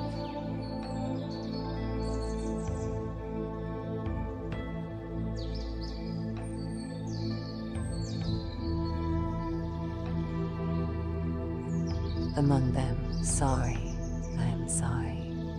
The boy jerked. Yes, pilot, sorry, but well, Maximilian Crook was the youngest of them. Just 16, and he had signed on for the voyage because his father had been captain of one of the ships and they were going to make their fortune. But he had seen his father die badly when they had sacked the Spanish town of Santa Magdalena in the Argentine. The plunder had been good and he had seen what rape was and he had tried it, hating himself, glutted by the blood smell and the killing. Later he had seen more of his friends die and the 5 ships became one, and now he felt he was the oldest. How long have we been ashore, Bacchus? Blackthorn asked. This is the 3rd day. Van Nick moved close again, squatting on his haunches. Don't you remember the arrival too clearly?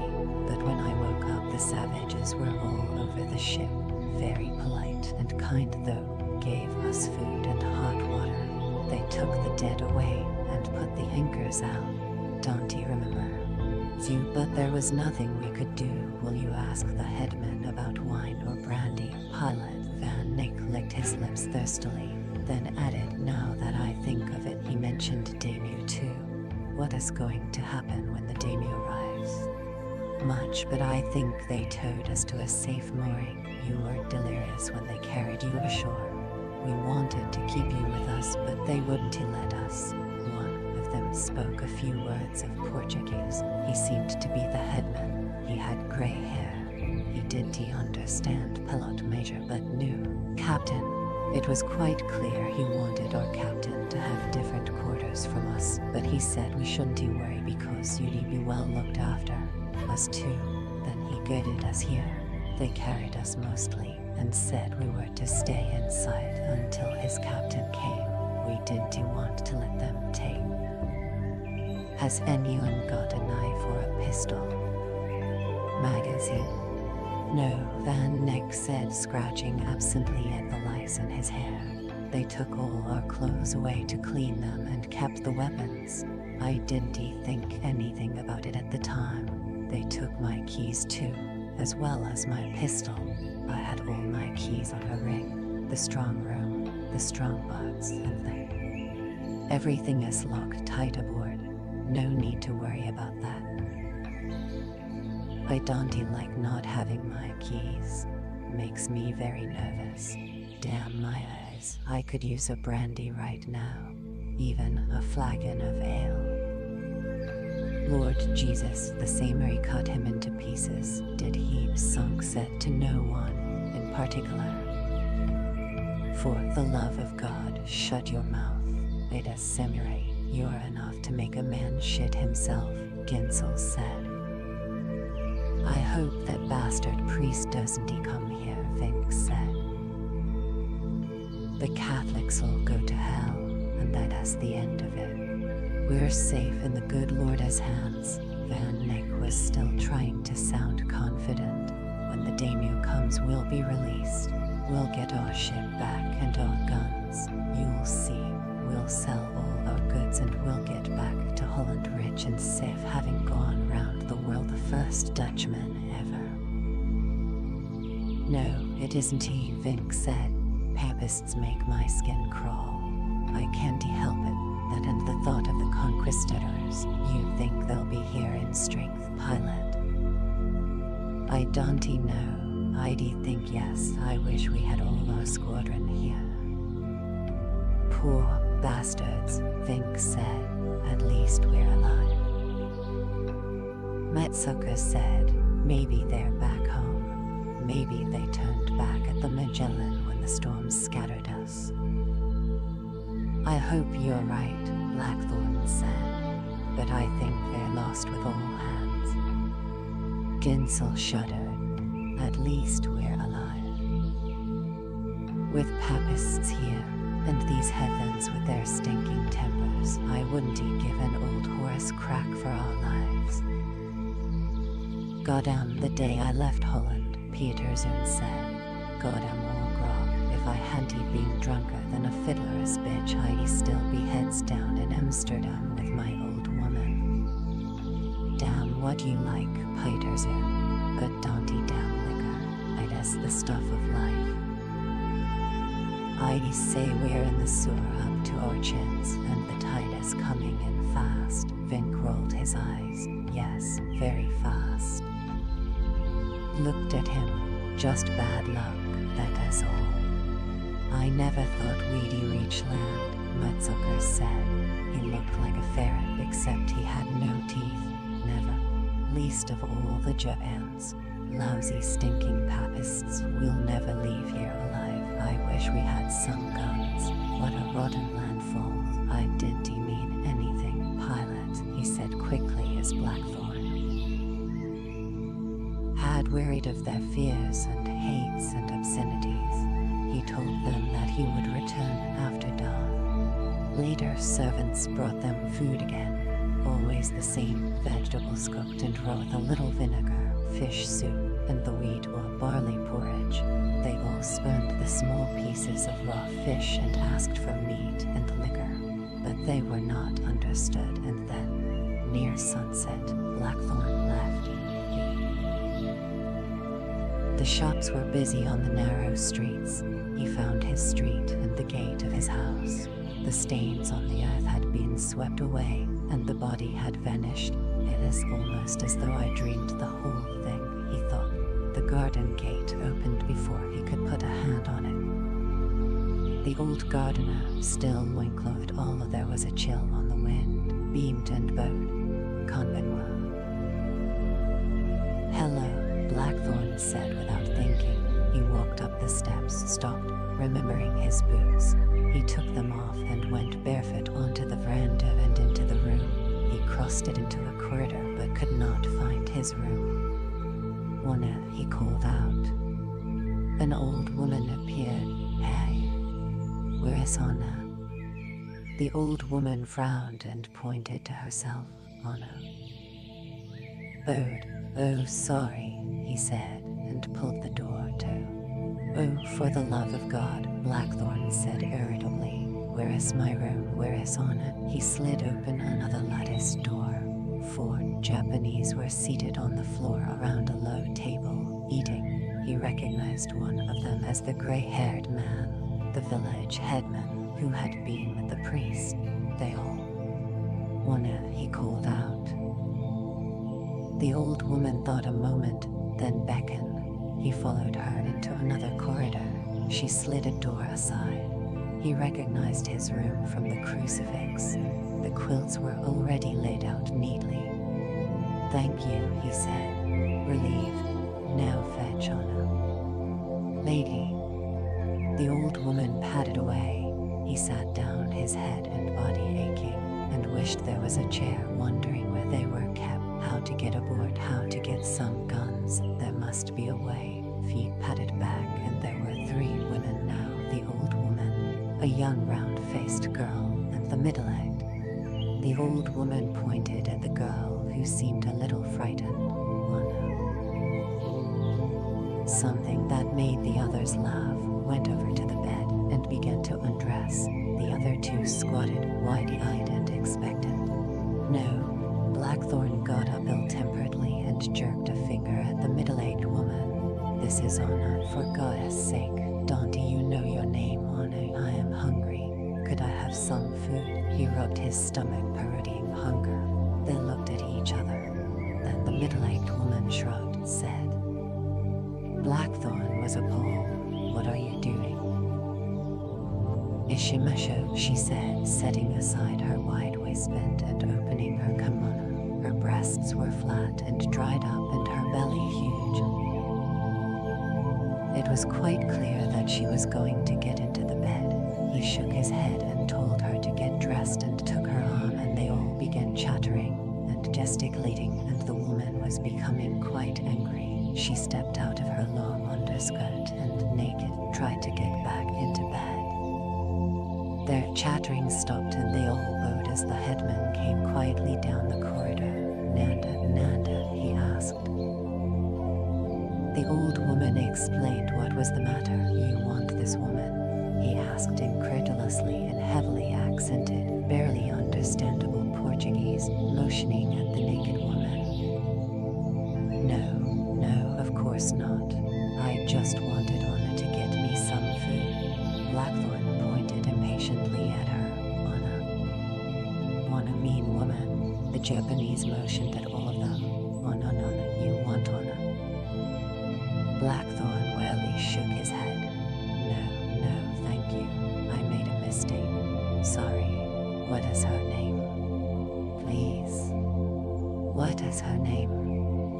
Our name is Haiku, he said. Haiku.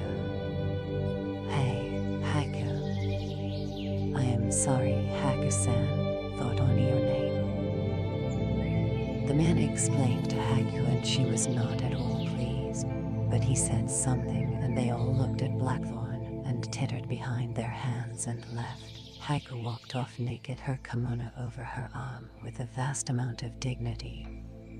Thank you, Blackthorn said, enraged at his own stupidity. This my house. My name is Mura-san, mine is Blackthorn.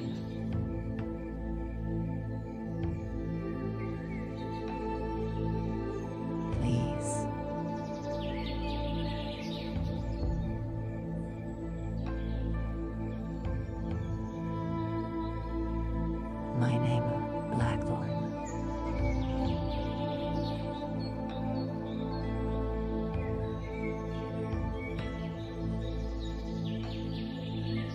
So angry, never astonishing, dark-haired and dark-eyed and of normal height.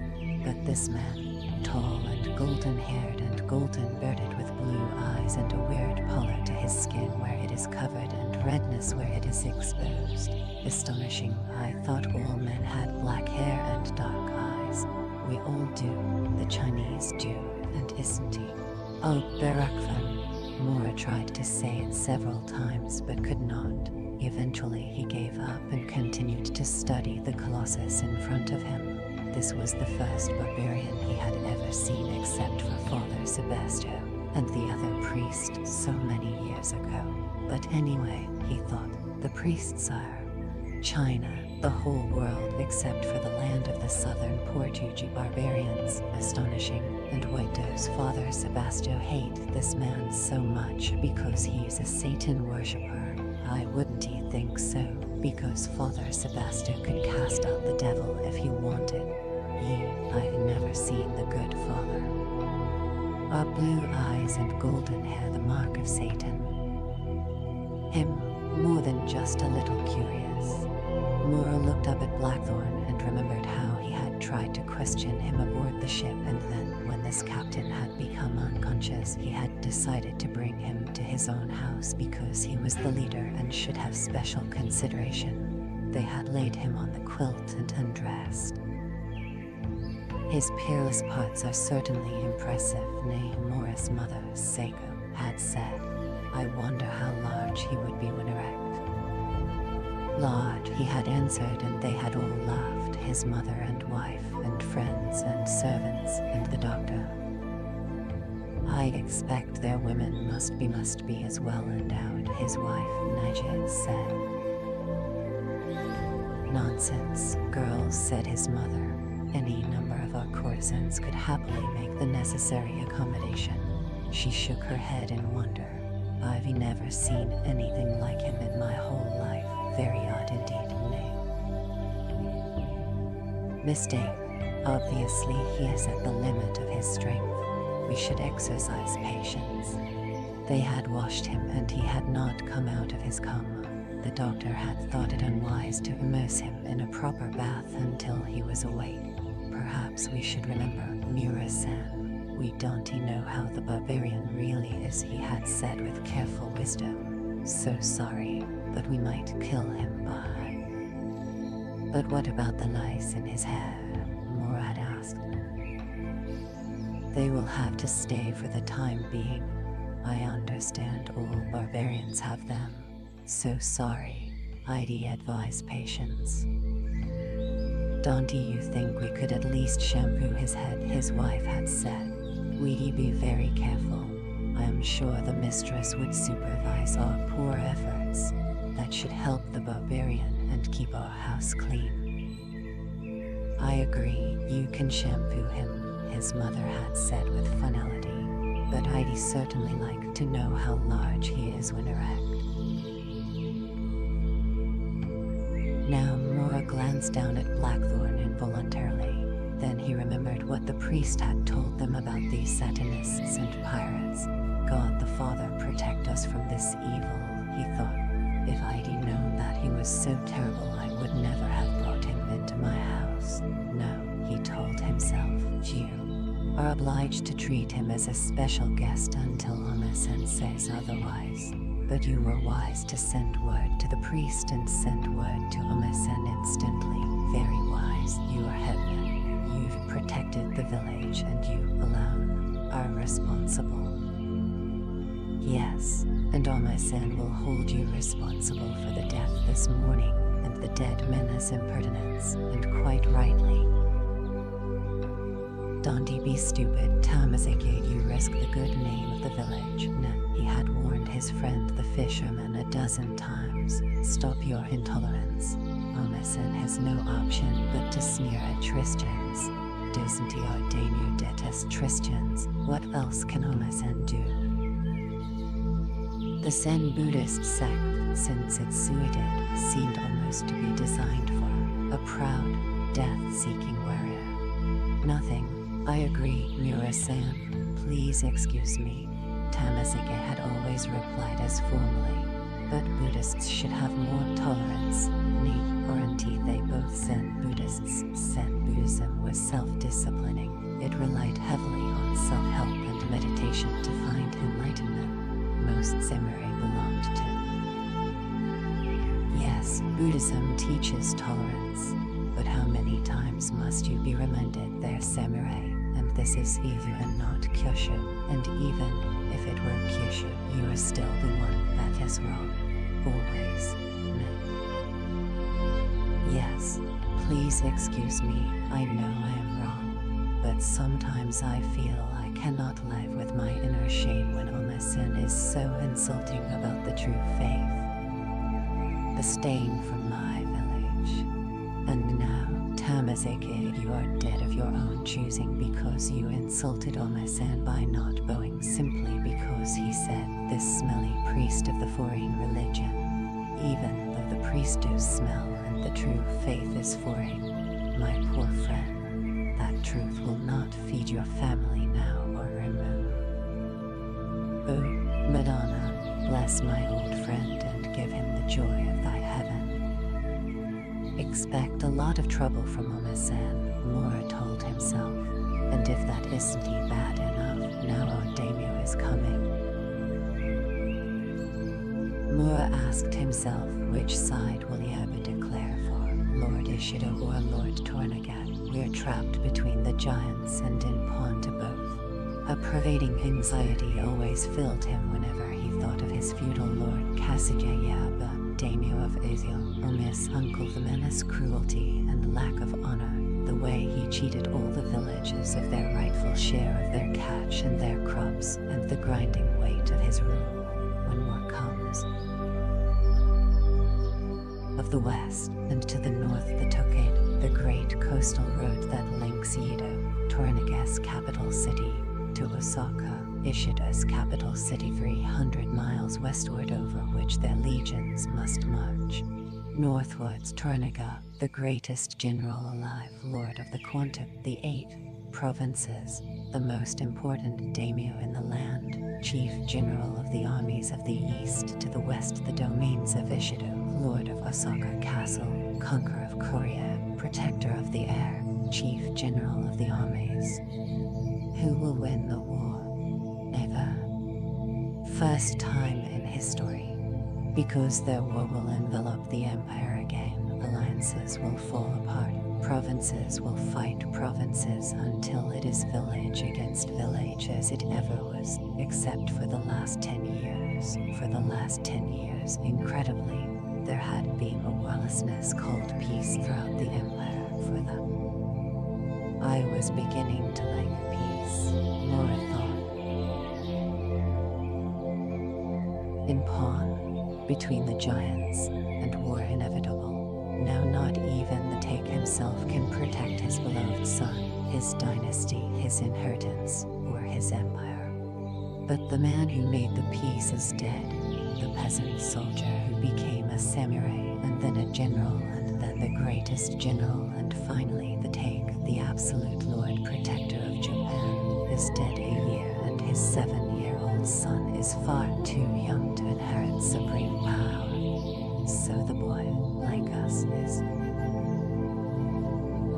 Work and greatness should die with him. Isn't he man but a blossom taken by the wind, and only the mountains and the sea and the stars and this land of the gods real and everlasting? Perhaps this is as it should be.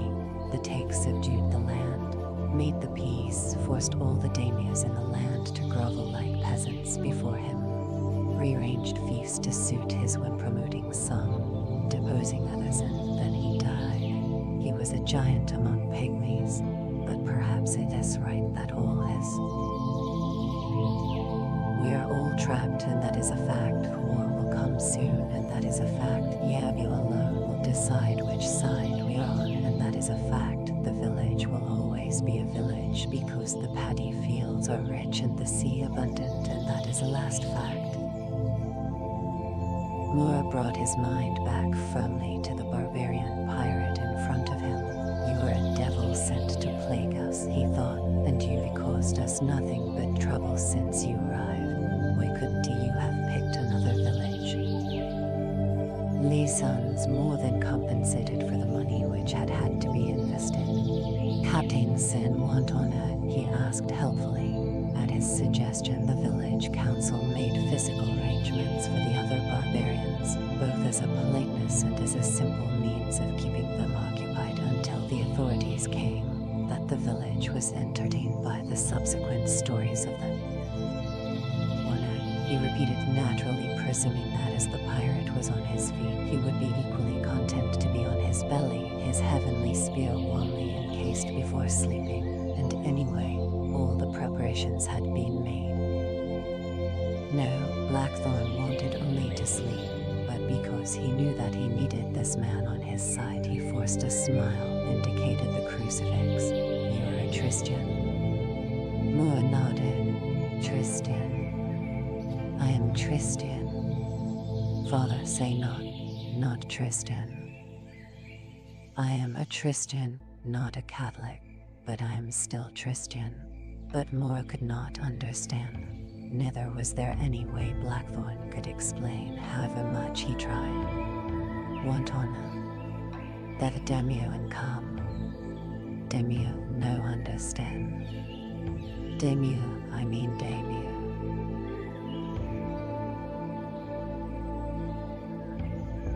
Oh, daimyo, hey, daimyo, Moore shrugged. Daimyo come would come, sleep, first clean, please. What?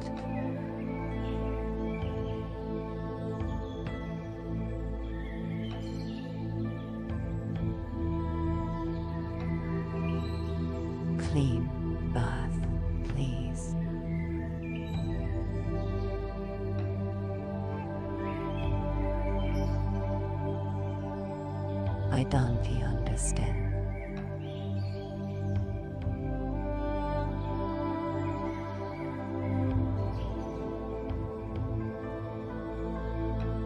Moore came closer and crinkled his nose distastefully.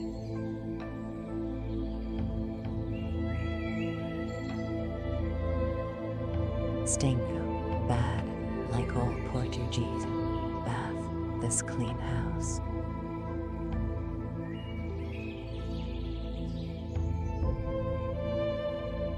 I'll bathe when I want and I don't stink, Blackthorn fumed. Everyone knows baths are dangerous. You want me to catch the flux. You think I am God-cursed stupid. You get the hell out of here and let me sleep. Bath, Moore ordered, shocked at the barbarian's open anger, the height of bad manners.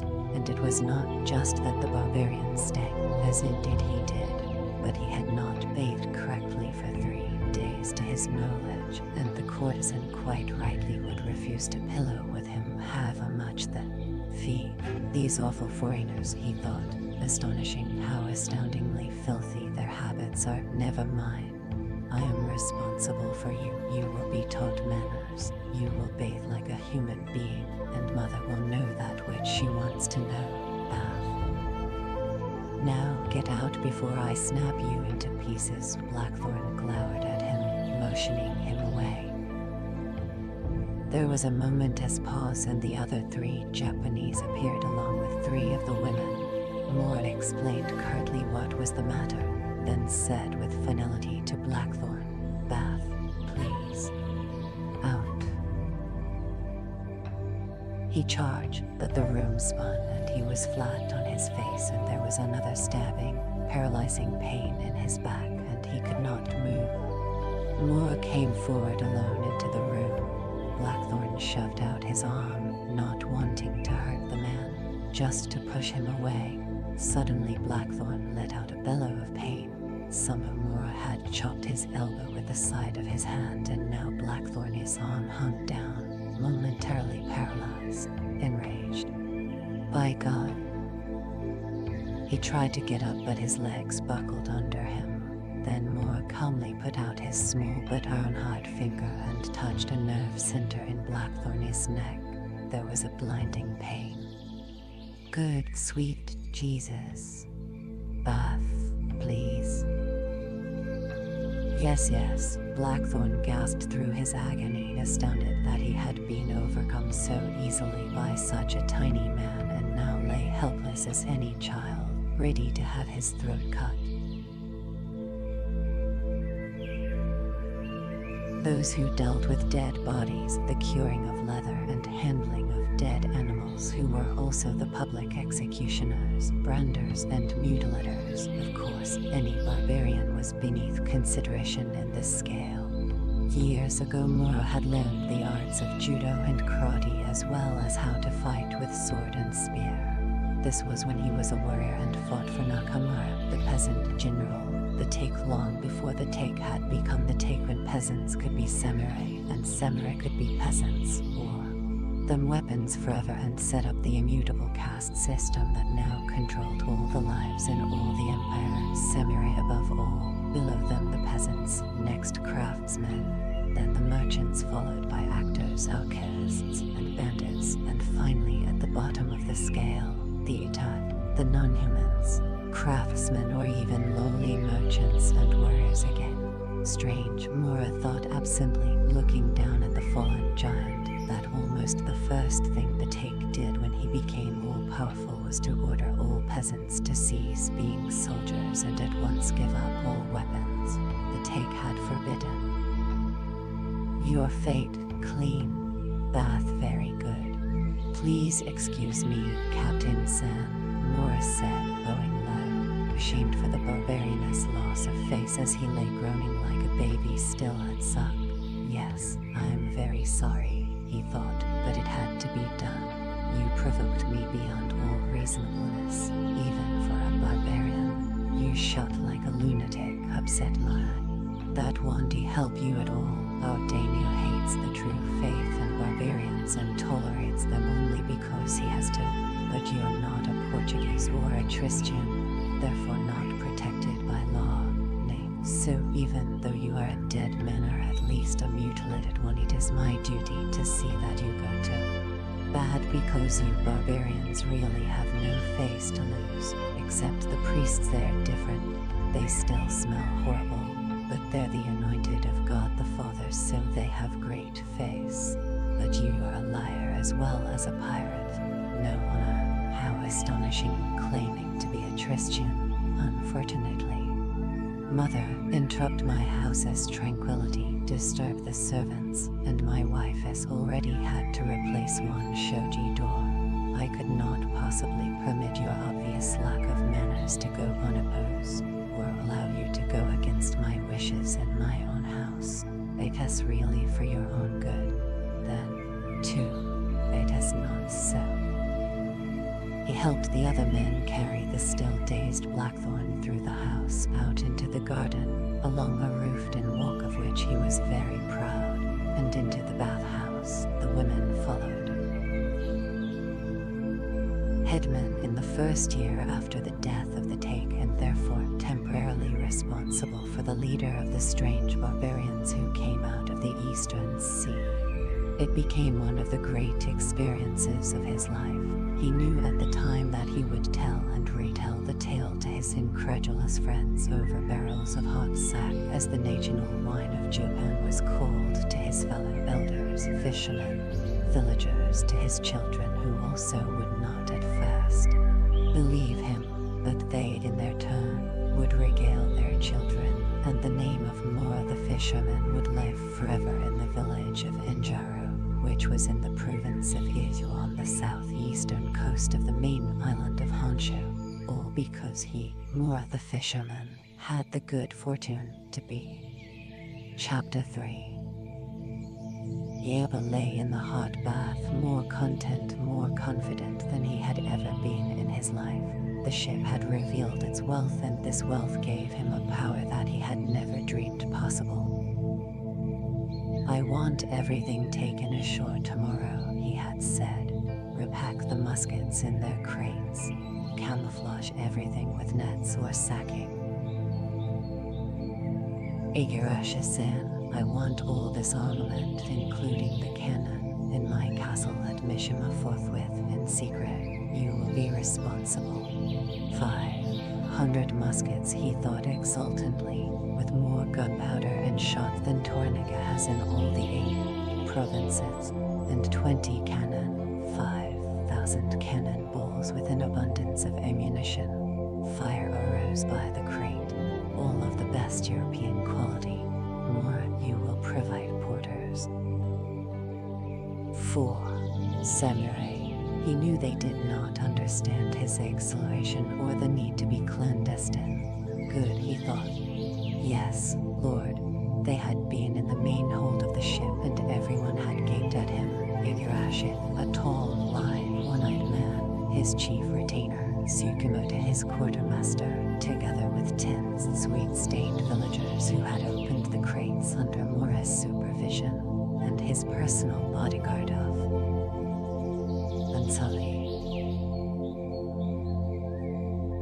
When the Portuguese had first discovered Japan in 1542, they had introduced muskets and gunpowder. Within 18 months, the Japanese were manufacturing them. The quality was not nearly as good as the European equivalent, but that did not matter because guns were considered merely a novelty, and for special men, also trained as a unit, a new strategy for a new era in the coming war. Guns could be decisive. A long time, used only for hunting, and even for that bows were far more accurate. Also, more important, Japanese warfare was almost ritual, hand-to-hand individual combat, the sword being the most honorable weapon. The use of guns was considered cowardly and dishonorable and completely against them. Samurai Code, Bushido, the way of the warrior, which bound samurai to fight with honor, to live with honor, and to die with honor, to have undying, unquestioning loyalty to one's feudal lord, to be fearless of death, even to seek it in his set years Yeabu had had a secret theory. At long last, he thought exultantly, you can expand it and put it into effect. 500 chosen samurai, armed with muskets but trained as a unit, spearheading your 12,000 conventional troops, supported by 20 cannon used in a special way by... What about Bushido? The ghosts of his ancestors had always asked him. What about Bushido? He had always asked them back. They had never answered. Never in his wildest dreams had he thought he'd ever be able to afford 500 guns, but now he had them for nothing and he alone knew how to use them. But whose side to use them for? Tournegas or Ishidus, or should he wait and perhaps be the eventual victor? Igarashi-san, you will travel by night and maintain strict security. Yes, Lord. This is to remain secret. Mora or the village will be obliterated. Nothing will be said, Lord. I can speak for my village. I cannot speak for the journey or for other villages. Who knows where there are spies, but nothing will be said by us. Next, Yeabu had gone to the strong room. It contained what he presumed to be pirate plunder, silver and gold plate, cups, candelabra and ornaments, some religious paintings in ornate frames. A chest contained women's clothes elaborately embroidered with gold thread and colored stones. Of the Portuguese, the barbarians might pay well for these odds and ends. Indispensable. As to the clothes, perhaps the gold thread and gems have value. With your permission, I'll have them packed and sent to Nagasaki with anything else I can salvage. The port of Nagasaki, on the southernmost coast of the South Island of Kyushu, was the legal and trading market. We'll have the silver and gold melted into ingots and put in the treasury, Tsukamoto had said. He was a neat, pedantic man in his 40s who was not a samurai. Years ago he had been a Buddhist warrior priest, but the Take, the Lord Protector, had stamped out his monastery in a campaign to purge the land of certain Buddhist militant warrior monasteries and sects that would not acknowledge his absolute suzerainty. Tsukamoto had bribed his way out of that early death and become a peddler, at length a minor merchant in Rise. 10 years ago he had joined Yaba's commissariat and now he was... Good. What about the bales in the other hold? They all contain a heavy cloth, quite useless to us, sire, with no market value at all. But this should please you. Tsukamoto had opened the strong box. The box contained 20,000 minted silver pieces, Spanish doubtless, the best quality. Yeabu stirred in his bath. He wiped the sweat from his face and neck with the small white towel and sank deeper into the hot scented water. If 3 days ago, he told himself, a soothsayer had forecast that all this would happen, you would have fed him his tongue for telling impossible lies. All eminent daimyos, but only Tornaga and Ishido had real power. 3 days ago he had been in Edo, Tornaga's capital. Omi's message had arrived at dusk. Obviously, the ship had to be investigated at once, but Tornaga was still away in Osaka for the final confrontation with General Lord Ishido, and in his absence had invited Yeabu and all friendly neighboring. Tornaga's safe return from the impregnable enemy fortress at Osaka where the meeting was being held. Tornaga was president of the Council of Regents which the Take had appointed on his deathbed to rule the empire during the minority of his son Yaemon, now 7 years old. There were 5 regents, daimyos to wait until his return. Such an invitation could not be refused without dire results. Yeabu knew that he and the other independent daimyos and their families were merely added protection for Tornaga's safety, and, though of course the word would never be used, they were hostages against. Ye had carefully considered all the reasons for going to Enjaro, the risks involved, and the reasons for staying. Then he had sent for his wife and his favorite consort. A consort was a formal, legal mistress. A man could have as many consorts as he wished, but only one wife at one time. My nephew Oma has just sent secret word that a barbarian ship came ashore at Enjaro. One of the black ships his wife had asked excitedly. These were the huge, incredibly rich trading ships that plied annually with the monsoon winds between Nagasaki and the Portuguese colony of Macau that lay almost 1,000 miles south on the China mainland. No, but it might be rich. I am leaving immediately. You're to say that I've been taken sick and cannot be disturbed for any reason. I'll be back in 5 days. And found Yudi gone, your absence would be misinterpreted. Your enemies would poison his mind against you. That's incredibly dangerous, his wife warned. Lord Torniger gave specific orders for us to stay. I'm sure he'll make another compromise with Ishido, and he's too powerful to offend. Sire, we could never guarantee that someone won't suspect the truth. There are spies everywhere. If Torniger returned. Yes, his consort added. Please excuse me, but you must listen to the lady, your wife. She is right. Lord Torniger would never believe that Yudi disobeyed just to look at a barbarian ship. Please send someone else. But this isn't an ordinary barbarian ship. It is not Portuguese. Listen to me. Oma says it is from a different country. These men talk a different sounding language among themselves, and they have blue eyes and golden hair. Ome's sin has gone mad, or he has drunk too much sack, his wife said. This is much too important to joke about for him and for you. Had become warriors and died bravely in the war against China.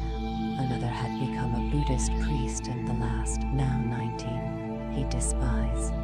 His wife had bowed and apologized and said that he was quite right to correct her, but that the remark was not meant in jest. She was a small, thin woman, 10 years older than he, who had given him a child a year for 8 years until her womb had dried up, and of these 5 had been sons, 3. His wife, the Lady Yuriko, was the only woman he had ever been afraid of, the only woman he had ever valued except his mother, now dead, and she ruled his house with a silken lash. Again, please excuse me, she said. Dos homens en detail the cargo.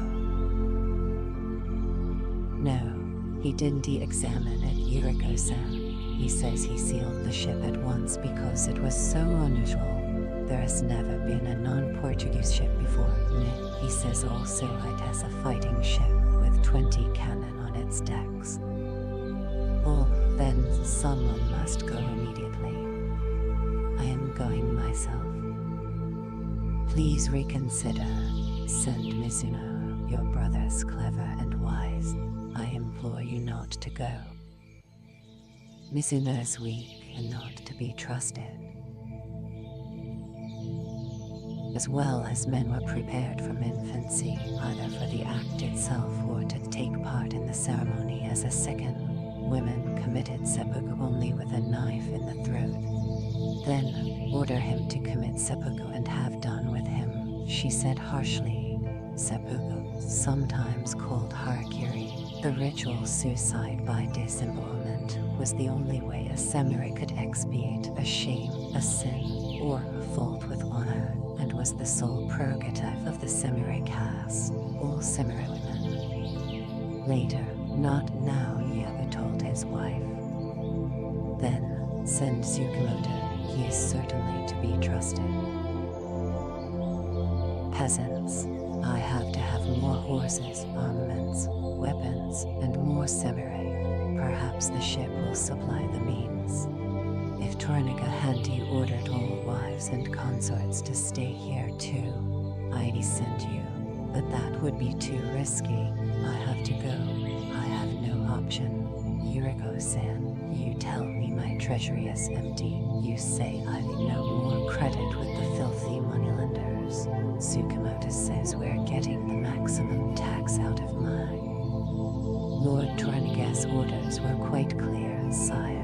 If he comes back and finds...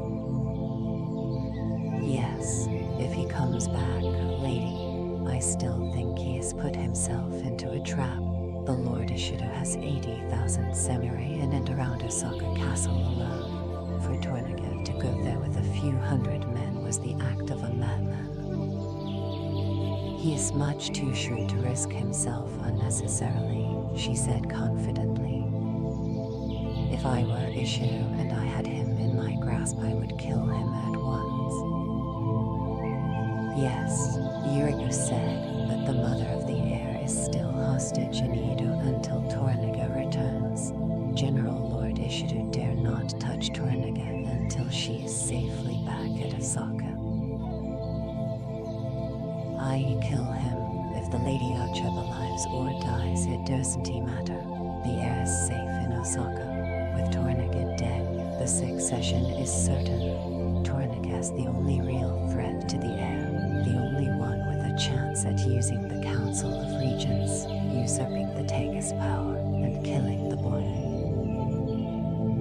Please excuse me, sire, but perhaps General Lord Ishido can carry the other 3 regents with him and impeach Torniga, and that is the end of Torniga, nay, his consort said.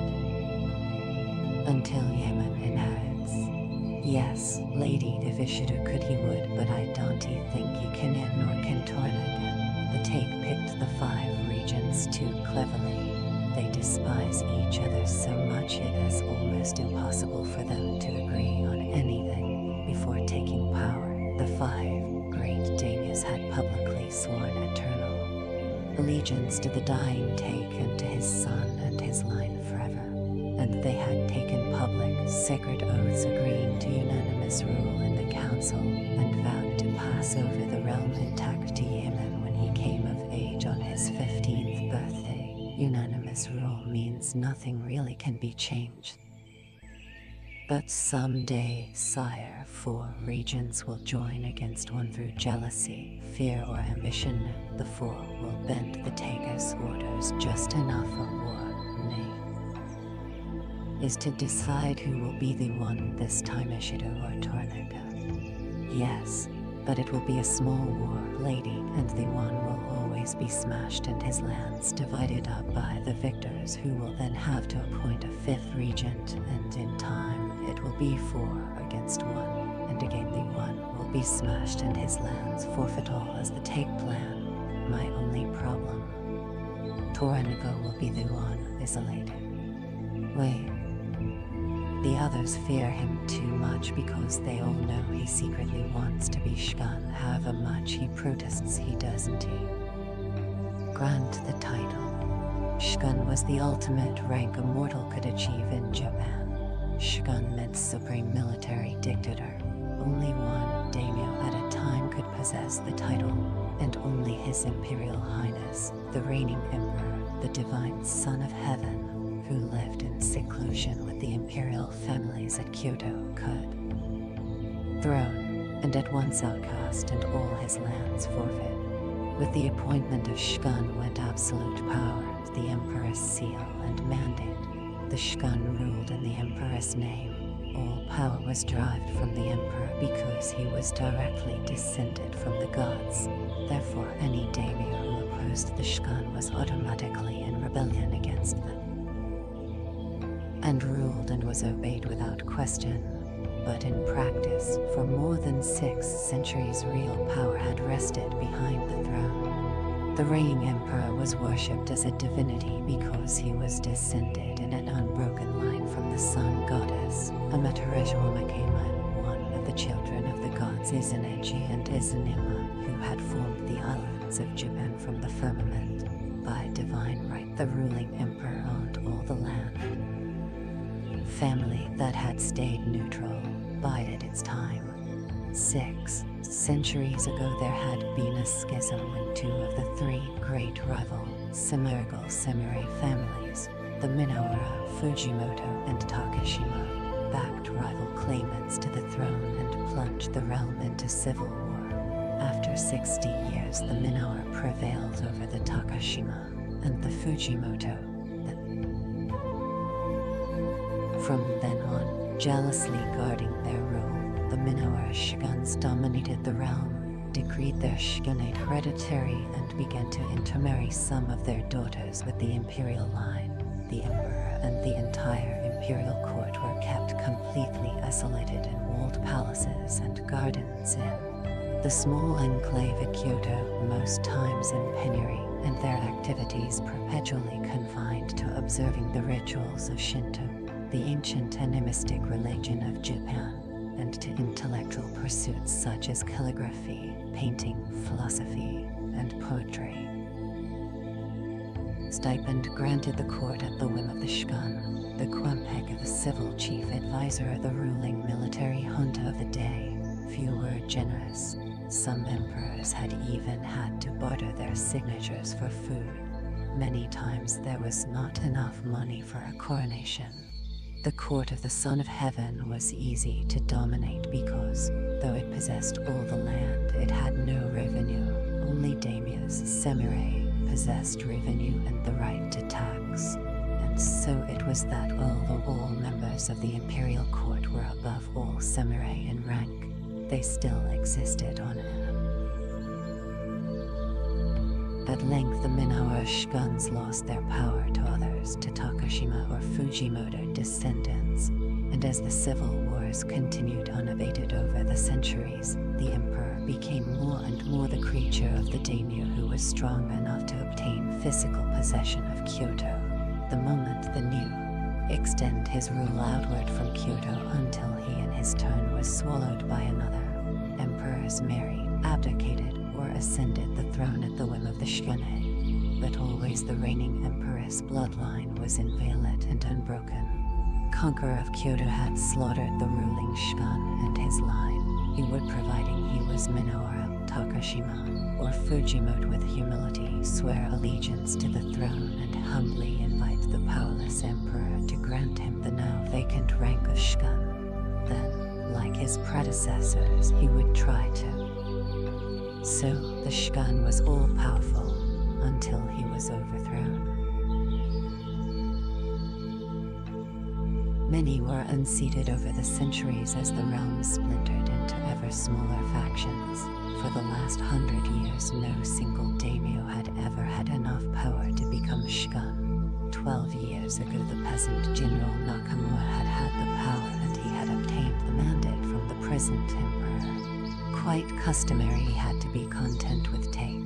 By historic custom, only the descendants of the sprawling, ancient, semi-divine families of the Minawara, Takashima, and Fujimoto were entitled to the rank of shogun, Gonaido, but Nakamura could not be granted shogun rank however much he desired it because he was born a peasant. He had to be content with the much lesser civilian title of Kwampego, chief advisor, and later, when he resigned that title to his infant son, Yaemon, keeping all power, as was.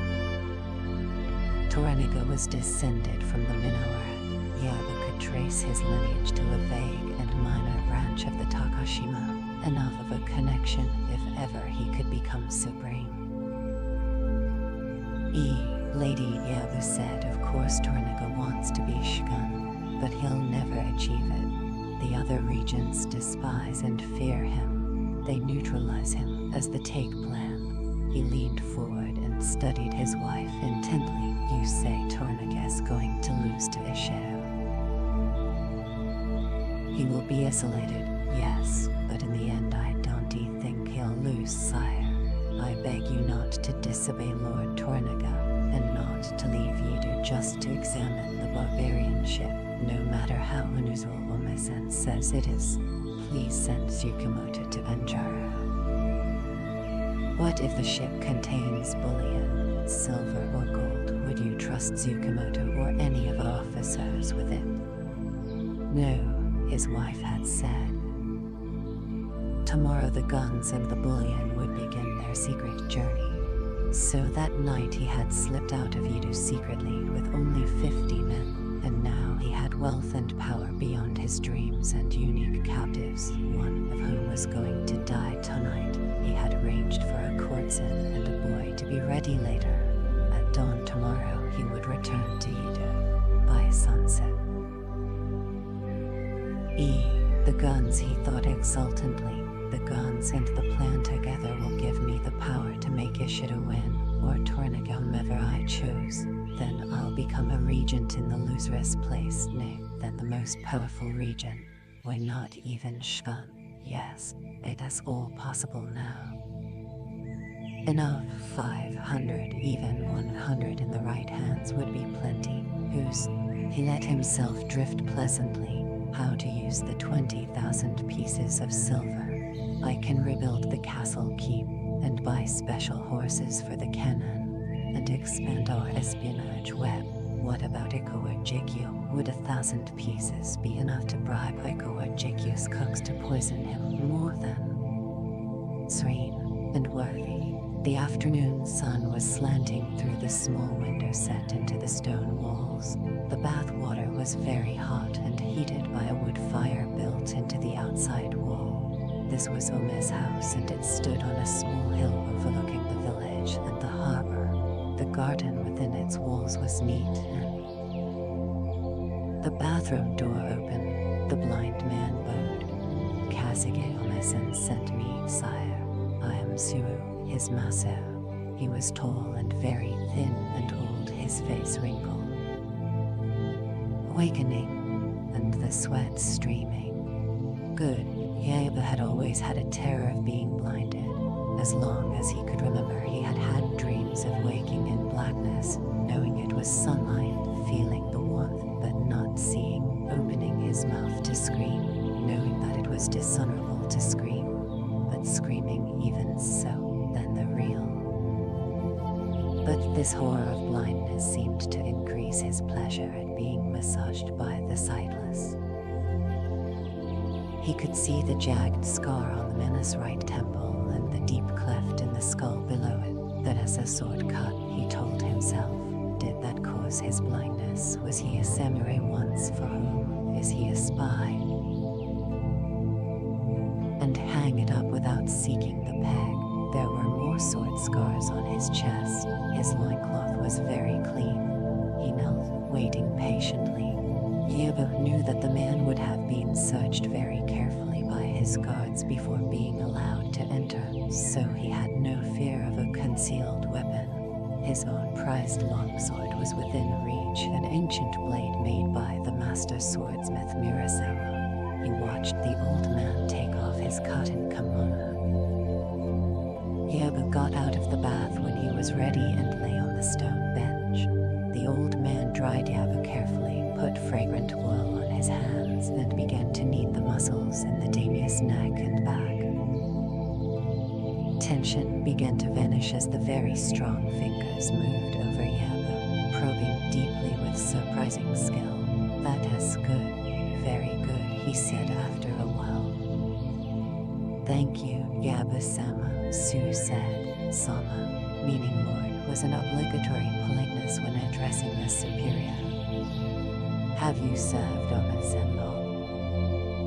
3 years, sire. He is very kind to an old man. And before that, I wandered from village to village. A few days here, half a year there, like a butterfly on the summer's breath. Suer's voice was as soothing as his hands. He had decided that the daimyo wanted him to talk, and he waited patiently for the next question, and then he would begin. Part of his art was sword fighter, also that his liver was bad and that he would die within 2 years. Sack, and probably aphrodisiacs, would kill him. You are strong for your age, Yabu-sama. To know what was required and when. Sometimes his ears told him this, but mostly it was his fingers that seemed to unlock the secret of the man or woman's mind. His fingers were telling him to beware of this man, that he was dangerous and volatile, his age about 40, a good horseman and excellent. So are you? How old are you, Suo? I was even at the camp the day he was assassinated. The old man laughed, but his fingers never ceased. I am the oldest man in the world, my world. Everyone I've ever known is dead long since. It must be more than 80 years, I am not sure. I served Lord Yoshi Chikatado, Lord Tornaga's grandfather, when the Clannis fief was no bigger than this village. Yabu deliberately kept his body relaxed with an effort of will, but his mind sharpened and he began to listen intently. What started the superstition that all Mirasama blades are filled with unluck for the Yoshi clan? That was a grim day, Yabu-sama. I don't know how old I was, but my voice hadn't broken yet. The assassin was Obedahiro, a son of his most powerful Oli. Perhaps you know the story, how the youth struck Lord Chikatada's head off with a single blow of his sword. It was a Mirasama blade, and that is he telling me that because of my own Mirasama sword? Yabu asked himself. Many people know I possess one. Or is he just an old man who remembers a special day in a long life? What was Tornaga's grandfather like? He asked, feigning lack of interest, testing Suo. Was taken hostage somewhere and our part of the clan fell on evil times. That was already sired a son. It was a pity that he had to die. Obedahiro was his friend as well as vassal, 17 then. But someone had poisoned young Obita's mind, saying that Chikatada had planned to kill his father treacherously. Of course it was all lies, but that didn't bring Chikatada back to leave us. Young Obita knelt in front of the body and bowed 3 times. He said that he had done the deed out of filial respect for his father and now wished to atone for his insult to us and our clan by committing seppuku. He was given permission. First he washed Chikatada's head with his own hands and tall, Yabu-sama, taller than you and much thinner when I knew him. He was 25, the day he died. Suo's voice warmed. Yabu-sama, he was a warrior at 12 and our liege lord at 15 when his own father was killed in a skirmish. At that time, Lord Chikatada was married and had set it in a place of reverence. Then he cut himself open and died manfully with great ceremony, one of our men acting as his second and removing his head with a single stroke. Later his father came to collect his son's head and the Mirasama sword. Things became bad for us, Lord Chikatada's only son. You're lying, old man, you were never there. Yabu had turned around and he was staring up at the man, who had frozen instantly. The sword was broken and destroyed after Obita's death. No, Yabu-sama, that is the legend. I saw the father come and collect the head and the sword. Who would want to destroy such a piece of art? That would have been sacrilege. His father collected it. What did he do with it? No one knows. Some said he threw it into the sea because he liked and honored our Lord Chikatada as a brother. Others said that he buried it and that it lurks in wait for the grandson, Yoshi Tornaka. What do you think he did with it? Threw it into the sea. Did you see him? No. With the sword. Been changed many times over the years. No one can know that your sword is the sword that has gone from hand to hand with increasing secrecy as the power of Tornaga increased. Why kill Suo? The fact that he is alive has added a zest. You are stimulated. Leave him alive, you can kill him at any time. Yabu lay back again and the fingers began their work. The thought that someone else knew that the sword had not been broken thrilled him strangely. You should kill Suo, he told himself. What? How could a blind man recognize the blade? It is like any Mirasama blade and the handle and scabbard have That thought pleased Diego as he let himself drift once more, greatly at ease. One day soon, he promised himself, I will be powerful enough to wear my Murasima blade in Tornagus' presence. One day, perhaps, I will tell him the story of my sword. What happened next, he asked, wishing to be lulled by the old man's voice. Sight. We just fell on evil times. That was the year of the Great Famine. And now that my master was dead, I became Ronin. Ronin were landless or masterless peasant soldiers or samurai who, through dishonor or the loss of their masters, were forced to wander the land until some other lord would accept. Battle here, a skirmish there, food was my pay. Then I heard that there was food in plenty in Kyushu, so I started to make my way west. That winter I found a sanctuary. I managed to become hired by a Buddhist monastery as a guard. I fought for them for half a year, protecting the monastery and their services. It was difficult for Ronin to find new employment. Food was scarce. Almost every man was a soldier, and strangers were rarely trusted. Most of the robber bands and corsairs who infested the land and the coast were Ronin. That year was very bad, and the next, I fought for immunity. His fingers probed deeper and ever deeper. They put me with a blind monk who taught me how to massage and to see again with my fingers. Now my fingers tell me more than my eyes used to, I think. Rice fields from bandits. The monastery was near Osaka. And at that time, long before the take obliterated most of them, the bandits were as plentiful as swamp mosquitoes. One day, we were ambushed and I was left for dead. Some monks found me and healed my wound, but they could not give me back my 60 years ago, but I saw the perfumous colors. I saw Nirvana, I think, and for the merest moment, the face of Buddha. Blindness is a small price to pay for such a gift, knave. The last thing I can remember seeing with my eyes was the bandit's widespread mouth and rotting teeth, the sort of glittering arc and beyond. After the blow, the scent of flowers. I saw perfume in all its colors, Yabasama. That was all long ago, long before the barbarians came to our land 50. Your enemy, Ikaojikyu. There was no answer. Sue had expected none. Yaba was sleeping, as was planned. Did you like my story, Yaba-sama? Sue asked silently, amused as an old man would be. It was all true, but for one thing, the monastery was not near Osaka, but across your western border. The name of the monk, Sue, uncle of. I could snap your neck so easily, he thought. It would be a favor to Oma-san. It would be a blessing to the village, and it would repay in tiny measure my patroness gift. Should I do it now or later? Spilbergen held up the bundled stalks of rice straw, his face stretched. Who wants to pick first? No one answered. Blackthorn seemed to be dozing, leaning against the corner from which he had not moved. It was near sunset. Someone has got to pick first, Spilbergen rasped.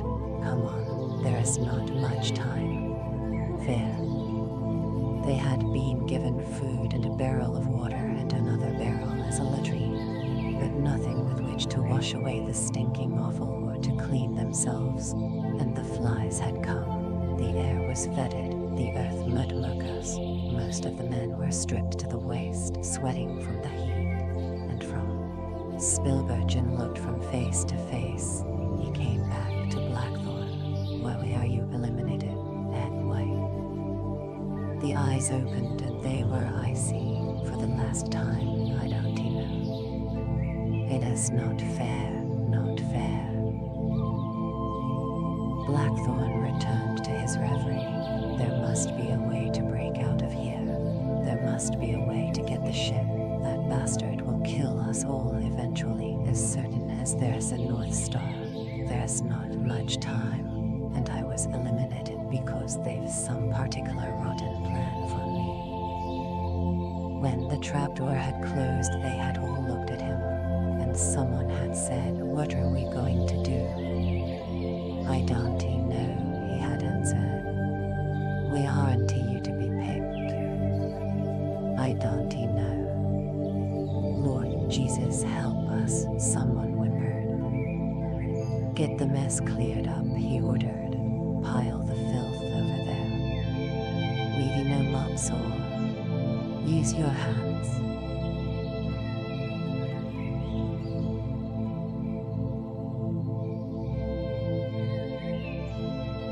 They did as he ordered, and he helped them and cleaned off the Captain General as best he could. "You'll be all right now."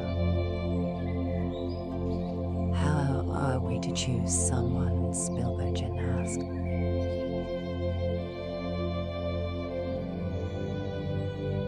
"We don't, we fight them."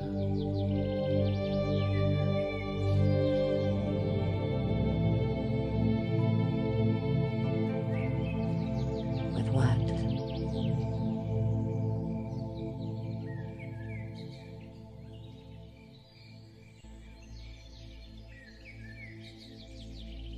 "You'll go like a sheep to the butcher, you will."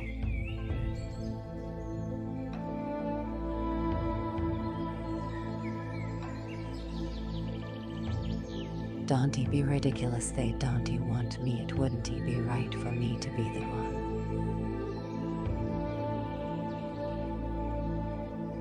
"What you think?" asked.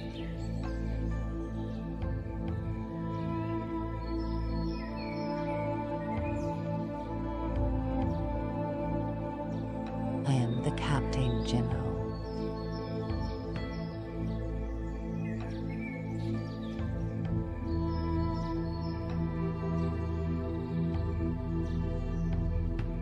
"With respect, Sir," Vink said ironically, "maybe you should volunteer. It is your place to volunteer." "A very good suggestion," Peterson said. "I'll second the motion, by God." There was general assent, and everyone thought, "Lord Jesus, anyone but me."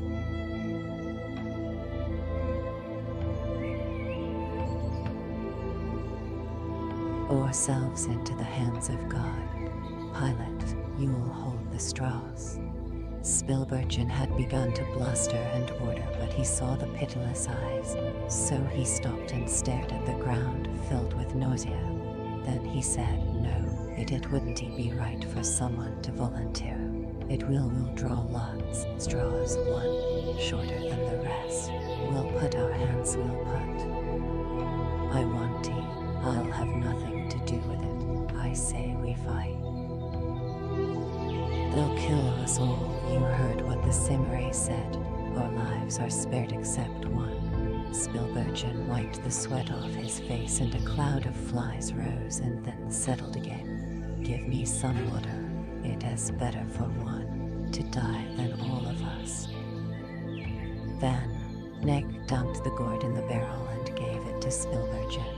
"We're 10, including you, Paulus," he said. "The odds are good." "Very good unless you're the one."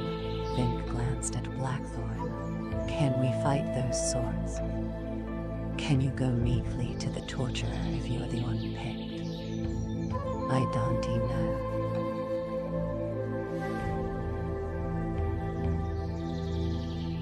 Then, Nick said, "We'll draw lots. We'll let God decide." "Poor God," Blackthorn said. "The stupidities he gets blamed for." "How else do we choose?" someone shouted.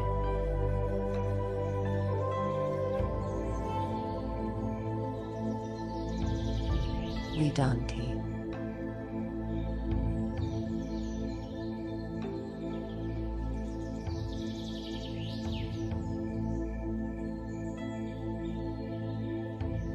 "We'll do as Paulus says. He is Captain General," said Van Nick. "We'll draw straws. It is best for the majority. Let us vote." Are we all in favor? They had all said yes, except Vink. I am with the pilot. To hell with sore-sitting, piss-making witch festering straws. Eventually Vink had been persuaded. Jan Roper, the Calvinist, had led the prayers. Spilbergen broke the 10 pieces of straw with exactitude. Then he halved one of them. Van, Neck, Peiterzoon, Sonk, Madsucker, Gensel, Jan Roper, Salaman, Maximilian Krug, and Vink. Again, he said, who wants to pick first?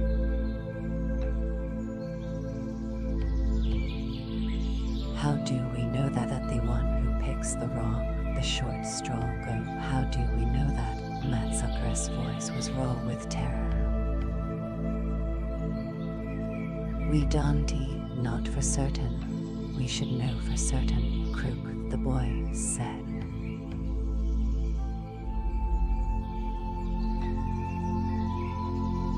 That is easy, Jan Roper said.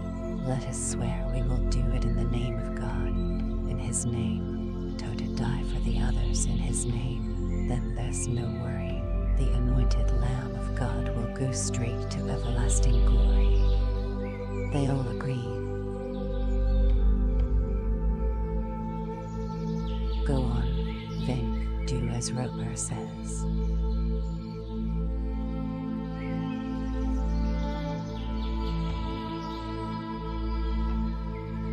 All right.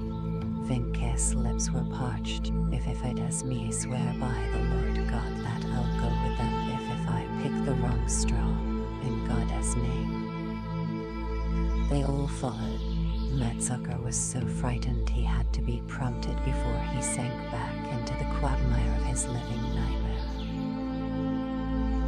Sonk chose first, Peiterzoon was next, then Jan Roper, and after him Salaman and Krug. Spilbergen felt himself dying fast because they had agreed he would not choose but his would be the last straw, and now the odds were becoming terrible. Gensel was safe, 4 left. Madsucker was weeping openly, but he pushed Vink aside and took a straw and could not believe that it was not the one. Spilbergen's fist was shaking and Krug helped him steady his arm. Feces ran unnoticed down his legs.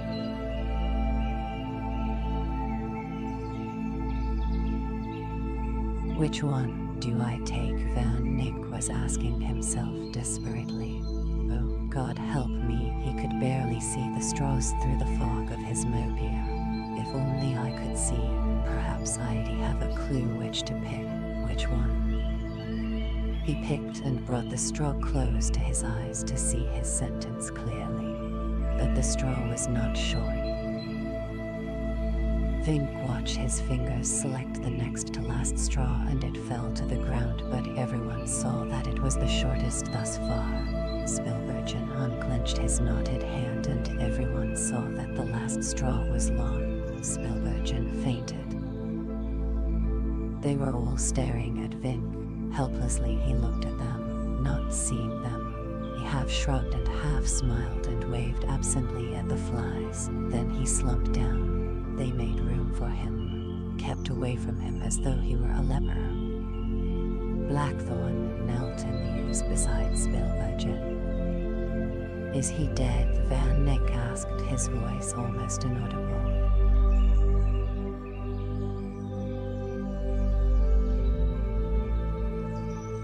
Vink shrieked with laughter, which unnerved them all, and ceased as violently as he had begun. I am the one that is dead, he said. I am dead.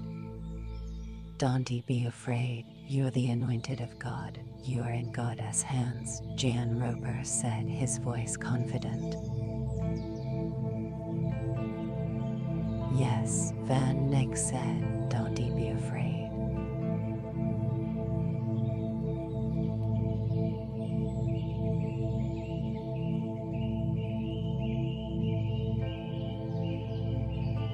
That is easy now, isn't it? Vink's eyes went from face to face, but none could hold his gaze. Only Blackthorn did not look away. "Get me some water, Vink," he said quietly. "Go over to the barrel and get some water. Go on."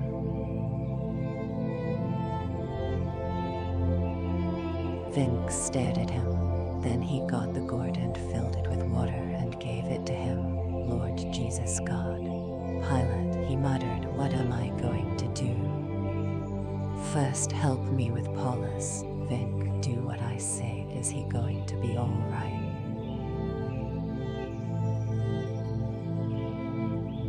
"Why can't he concentrate? Give me." He stopped exhaustedly, sat back against the wall. Shudders began to rack him. Vink pushed his agony away, helped by Blackthorn's calm. Spilbergena's pulse was weak. Vink listened to his heart, pulled the eyelids away, and watched for a moment. "I don't know, Pilate. Lord Jesus, I can't think properly. His heart is all right, I think. He needs bleeding, but I know." The trapdoor opened. Ome stood etched against the sky, his kimono blooded by the dying sun.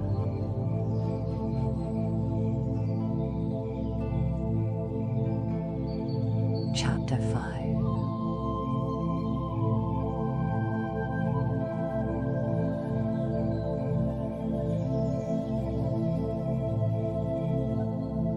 Just before first light, the cries had ceased.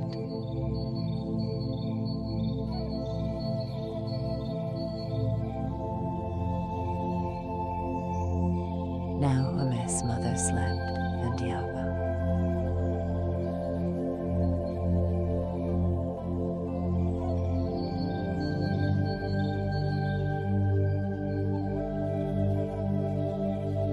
The village was still restless in the dawn. 4 cannon had yet to be brought ashore.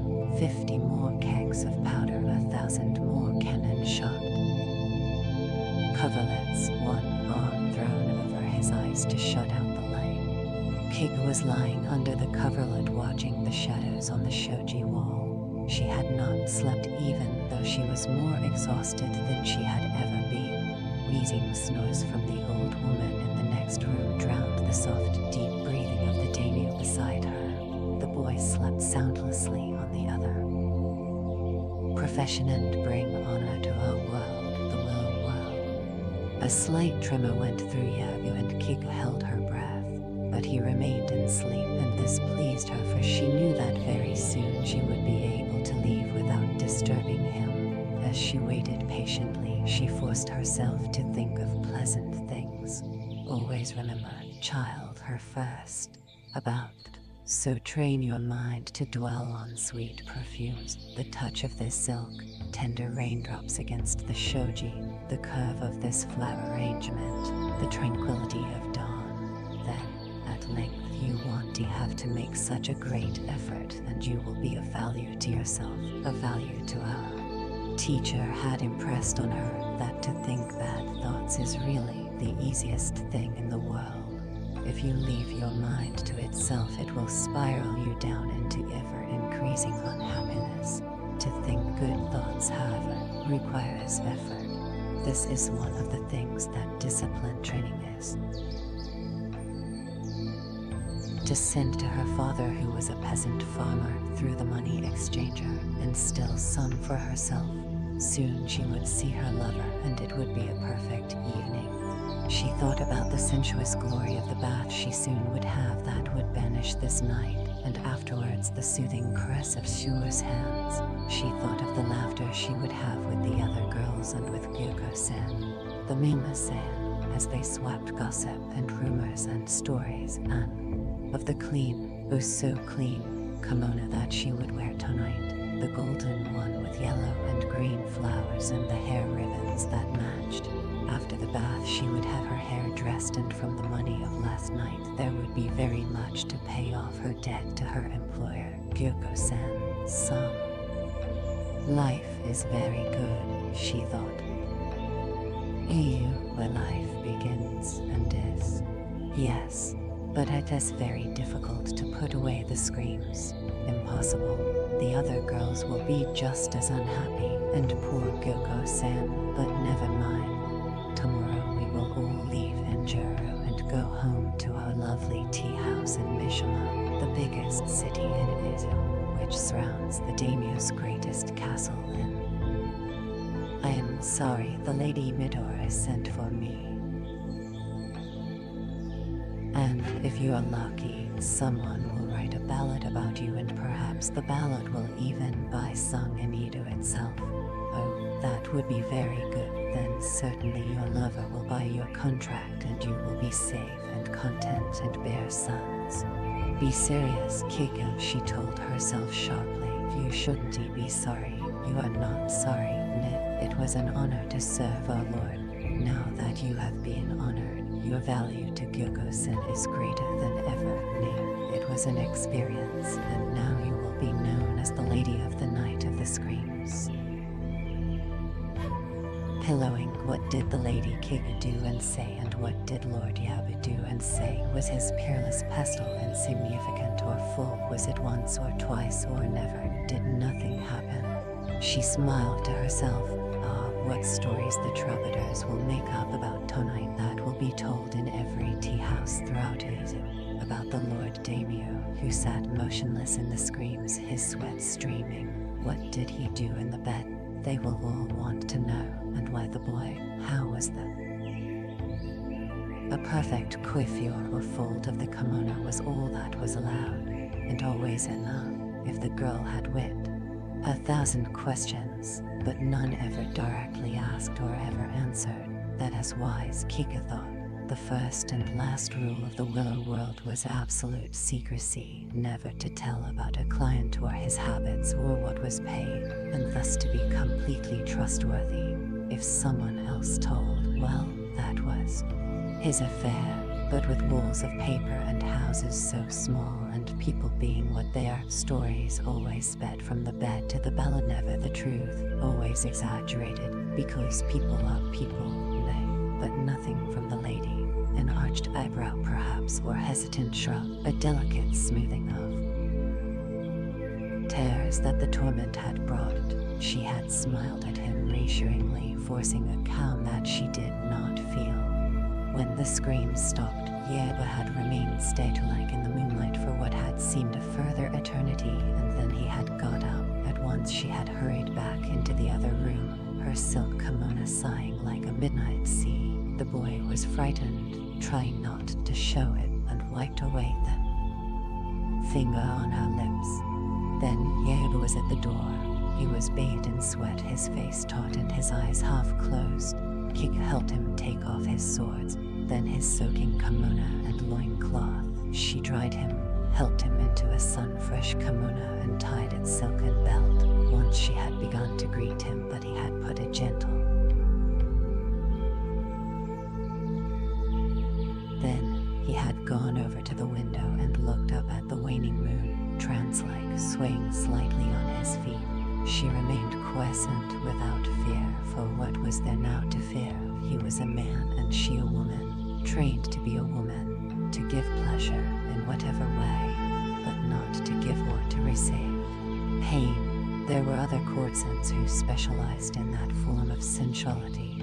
A bruise here or there, perhaps a bite. Well, that was part of the pleasure-pain of giving and receiving, but always within reason. For honor was involved, and she was a lady of the Willow World of the first-class rank, never to be treated lightly, always to be honored. But part of her training was to know how to keep a man tame, within limits. Sometimes a man became untamed, and then it became terrible, for the lady was alone, with no rights. Drawn tight to her tiny waist by a wide stiff sash and a light of iridescent green, she could hear the surf on the shore now, and a light wind rustled the garden.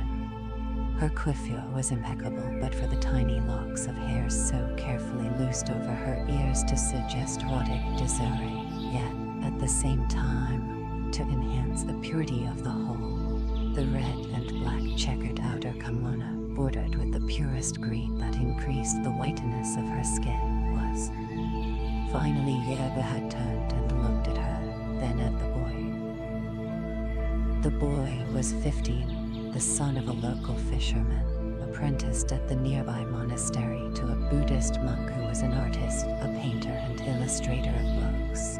The boy was one of those who was pleased to earn money from those who enjoyed sex with boys and not with women. Yeba motioned to him. Obediently the boy, now also over his fear, loosed the sash of his kimono with a studied elegance. He wore no loincloth, but a woman's wrapped underskirt that reached the ground. His body was smooth and curved and almost hairless. Kiga remembered how still the room had been, the three of them locked together by the stillness and the vanished screams, she and the boy waiting for Yabu to indicate that which was required. Yabu standing there between them, swaying slightly, glancing from one to another. And, almost instantly, was asleep. At length he had signed to her. Gracefully she unknotted the ribbon of her obai, unwound it gently and let it rest. The folds of her three gossamer kimonos sighed open and revealed the misted underskirt that enhanced her loins. He lay on the bedding, and at his bidding they lay on either side of him. He put their hands on him and held them equally. He warmed quickly, showing them how to use their nails in his flanks, hurrying his face a mask, faster, faster, and then his shuddering, violent cry of utter pain. For a moment he lay there panting, eyes tightly closed, chest heaving, then turned over. In the quiet they caught their breaths, trying to hide their surprise. It had been over so quickly. The boy had arched an eyebrow in wonder. Were we inept? Kiku-san. I mean, everything was so fast, he whispered. We did everything he wanted, she said. He certainly reached the clouds and the rain, the boy said. I thought the house was going to fall down. She smiled. Yes. I am glad. At first I was very frightened. It is very good to please. Together they dried Yebu gently and covered him with a quilt. Then the boy lay back languorously, half propped on one elbow, and stifled a yawn. Why don't you sleep, too? She said.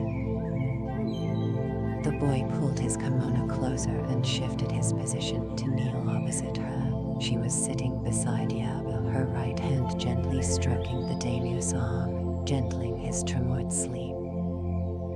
I've never been together with a man and a lady at the same time before, Kiku-san, the boy whispered.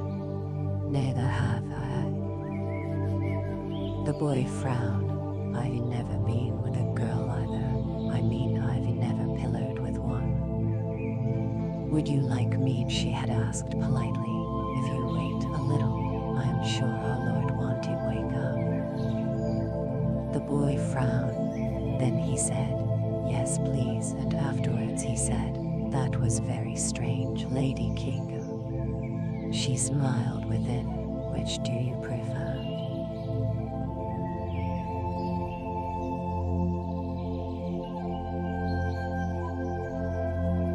The boy thought a long time as they lay at peace in each other's arms. This way is rather hard work.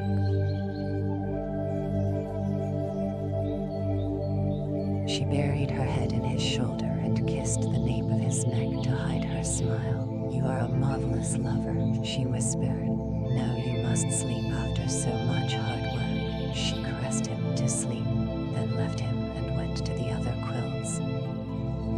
The other bed had been cool. She did not want to move into Yeba's warmth lest she disturb him. Soon her side was warm. The shadows from the shoji were sharpening. Men are such babies, she thought, so full of foolish pride.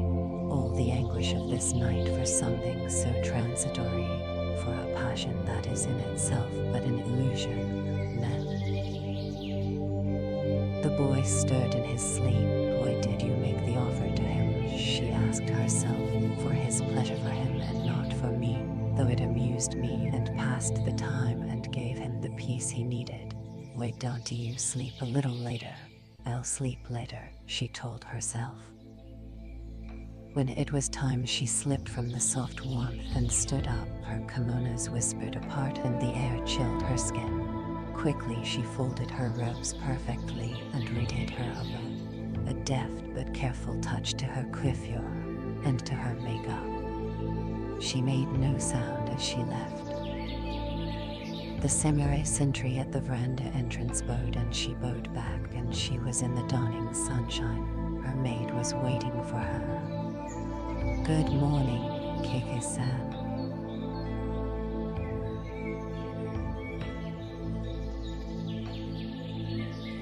Good morning.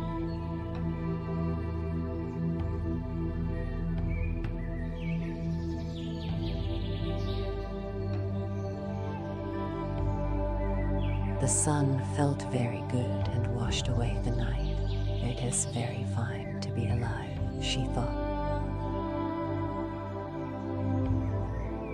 She slipped her feet into her sandals, opened her crimson parasol, and started through the garden out onto the path that led down to the village, through the square, to the tea house that was her temporary home.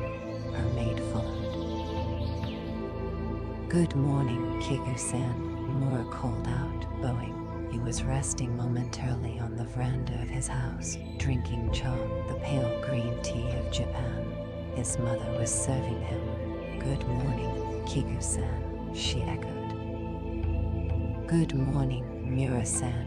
Good morning, Seiko-san. How well you are looking, Kiku replied. How are you? The mother asked, her old eyes boring into the girl. What a terrible night. Please join us for cha. You look pale, child. Thank you, but please excuse me. I must go home now. You do me too much honor. Perhaps later.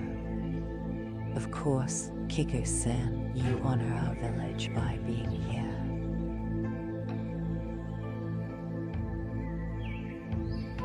Kiku smiled and pretended not to notice their searching stares. To add spice to their day and to hers, she pretended a slight pain in her nether regions. This outer kimono and this parasol. On a dull day, the effect would never have been so dramatic. That will sail around the village, she thought happily as she bowed, winced again, and went off as though stoically covering an intensity of pain. The folds of her kimono swayed to perfection, and her sunshade tilted to give her just that most marvelous light. She was very glad that she had worn. Oh, poor child, she is so beautiful. Nay, what a shame, terrible, Mora's mother said with a heart-rending sigh. What is terrible, Seiko-san? Mora's wife asked, coming onto the veranda. Didn't you see the poor girl's agony? Didn't you see how bravely she was trying to hide it? Poor child. Only 17, and to have to go through all that. She is 18, Mora said dryly. All of what, mistress? One of the maids said breathlessly, joining them. The old woman looked around to ensure that everyone was listening, and whispered loudly, I heard you dropped her voice. I heard that she'll be useless for 3 months. Oh no, poor Kige-san. Oh, but why? He used his teeth. I have it on the best authority.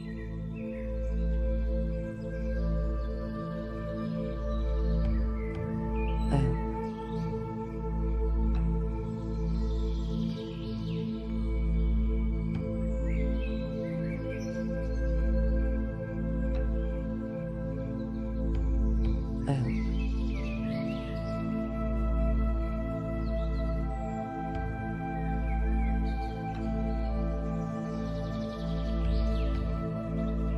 But why does he have the boy as well, mistress? Surely he doesn't he?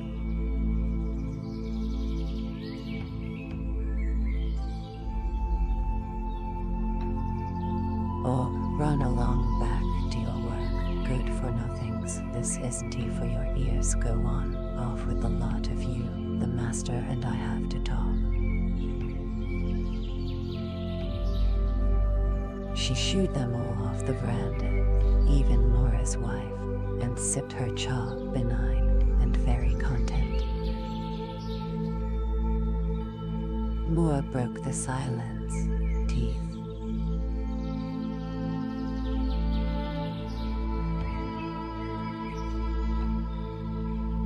Bite everything off, poor girl. Teeth. Rumor has it that the screams make him large because he was frightened by a dragon when he was small, she said in a rush. He always has a boy there to remind him of himself when he was a boy and petrified. But actually the boy's there only to pillow with, to exhaust himself, otherwise he'd... Laura sighed. He went into the small outhouse beside the front gate and farted involuntarily as he began to relieve himself into the bucket. I wonder what really happened, he asked himself. Tiddly-do. Why was Kiku-san in pain? Perhaps the daimyo really does use his teeth. How extraordinary. Me, how would I begin? He walked out, shaking himself to ensure that he did not stain his loincloth, and headed across the square deep in thought. How I would like to have one night with the Lady Kiku. What man wouldn't he? How much did Ona-san have to pay her mama-san, which we will have to pay eventually, too, Coco? They say her mama-san, Gyoko-san, demanded and got 10 times the regular fee. Did she get 5, Coco, for one night? Kiku-san would certainly be worth it, nay. Rumor has it she's as practiced at 18 as a woman twice her age. She is supposed to be able to prolong the joy of her, if it was. Absently, he adjusted himself into his loincloth as his feet took him out of the square, up the well-worn path to the funeral ground. The pyre had been prepared. The deputation of 5 men from the village was already there. That had seated before the village was born leaned against the wind. This was the most delightful place in the village, where the sea breezes were coolest in summer and the view the best. Nearby was the village Shinto shrine, a tiny thatched roof on a pedestal for the kame, the spirit that lived there. One might wish to live there if it pleased him. A gnarled yew. Later, Amma walked up the path. With him were Tsukamoto and 4 guards. He stood apart when he bowed formally to the pyre and to the shroud-covered, almost disjointed body that lay upon it. They all bowed with him, to honor the barbarian who had died that his comrades might live. At his signal, Tsukamoto went forward and lit the pyre. Tsukamoto had asked Ome for the privilege, and the honor had been granted to him. He bowed a last time, and then, when the fire was well alight, they went away. Exhaustedly to his place by the wall, stepping over those whose turn it was to lie down. The floor was now deep ooze, the stench and the flies hideous. Faint sunlight came into the pit through the slats of the trapdoor. Blackthorn dipped into the dregs of the barrel and carefully measured a half cup of water and gave it to Sunk. Sunk tried to sip it to make it last, his hand trembling, but he could not. He gulped the tepid liquid, regretting that he had done so the moment it had passed his parched throat, groped. Vink was next for water, and he took his cup and stared at it, sitting near the barrel, Spielbergen on the other side. Thanks, he muttered dully. Hurry up, Jan Roper said, the cut on his cheek already festering. He was the last for water, and being so near, his throat was torturing him. Hurry up, Vink, for Christus' sweet sake. Sorry. Here, you take it, Vink muttered, handing him the cup, oblivious of the flies that speckled him. Drink it, you fool, it is the last you'll get till sunset. Drink it, Jan Roper shoved the cup back into the mama's hands. Vink did not look up at him, but obeyed miserably, and slipped back once more into his private hell. Jan Roper took his cup of water from Blackthorn. He closed his eyes and said a silent grace. He was one of those standing, his leg muscles aching. The cup gave barely 2 swallows. And now that they had all been given their ration, Blackthorn dipped and sipped gratefully. His mouth and tongue were raw and burning and dusty. Flies and sweat and filth covered him. His chest and back were badly bruised. Around his neck, he watched the samurai who had been left in the cellar. The man was huddled against the wall, between sunk and crook, taking up as little space as possible, and he had not moved for hours. He was staring bleakly into space, naked but for his loincloth, violent bruises all over him, a thick wheal. When Blackthorn had first come to his senses, the cellar was in complete darkness. The screams were filling the pit, and he thought that he was dead and in the choking depths of hell. He felt himself being sucked down into muck that was clammy and flesh crawling beyond measure, and he had cried out and flailed in panic, unable to breathe, until, after an eternity, he had heard, "It is all right, pilot, you're not dead, it is all right. Wake up, for the love of Christ, it is not hell, but it might just as well be. Oh, blessed Lord Jesus, help us all." When he was fully conscious, they had told him about Peterson and the barrels of seawater. "Oh, Lord Jesus, get us out of here," someone whimpered. "What are they doing to poor old Peterson? What are they doing to him? Oh, God help us. I can't stand the screams. Oh Lord, let the poor man die, let him die. Christ God, stop the screams, please stop the screams." The pit and Peterson's screams had measured them all, had forced them to look within themselves, and no man had liked what he had seen. The darkness makes it worse, Blackthorn had thought. It had been an endless night in the pit. With the gloaming, the cries had vanished. When dawn trickled down to them, they had seen the forgotten samurai. "What are we going to do about him?" Van Nick had asked. "I don't know. He looks as frightened as we are," Blackthorn said, his heart pumping. "He'd better not start anything, by God."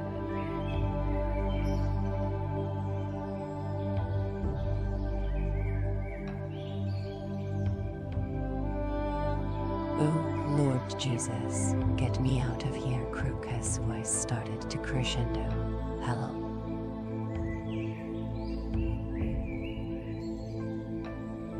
Van Nick, who was near him, shook him and gentled him. "It's all right, lad. We're in God's hands. He is watching over us. Look at my arm. Let's suck alone." The wound had festered already.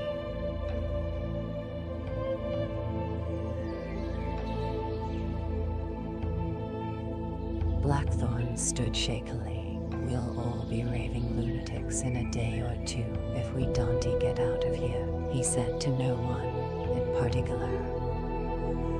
"There is almost no water," Van Nick said.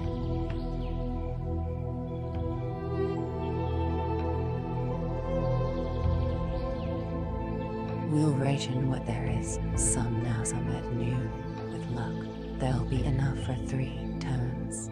God curse all flies." So he had found the cup and had given them a ration, and now he was sipping his, trying to make it last.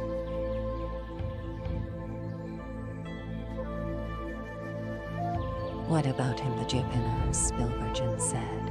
The Captain General had fared better than most during the night because he had shut his ears to the screams with a little mud, and being next to the water barrel had cautiously slaked his thirst. "What are we going to do about him?" "He should have some water," Van Nick said. The pox on that song said, "I say he gets none." They all voted on it, and it was agreed he got none.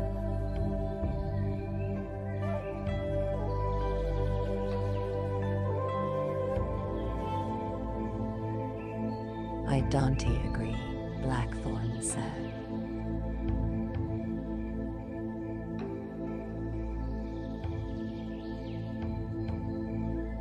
You don't agree to anything we say, Jan Roper said.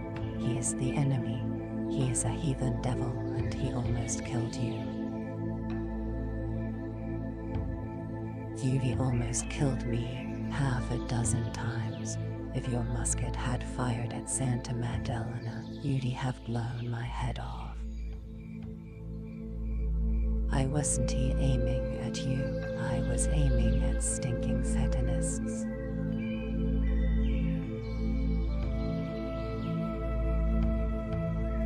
They were unarmed priests, and there was plenty of time.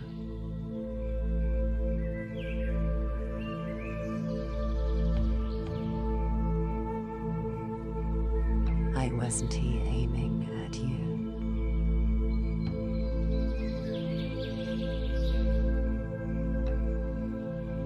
You've almost killed me a dozen times with your God-cursed anger, your God-cursed bigotry, and your God-cursed stupidity. Blasphemy is a mortal sin. Taking his name in vain is a sin. We're in his hands, not yours. You're not a king, and this isn't a ship. You are not our keep. But you will do what I say. Jan Roper looked round the cellar, seeking support in vain. Do what you want, he said sullenly. I will.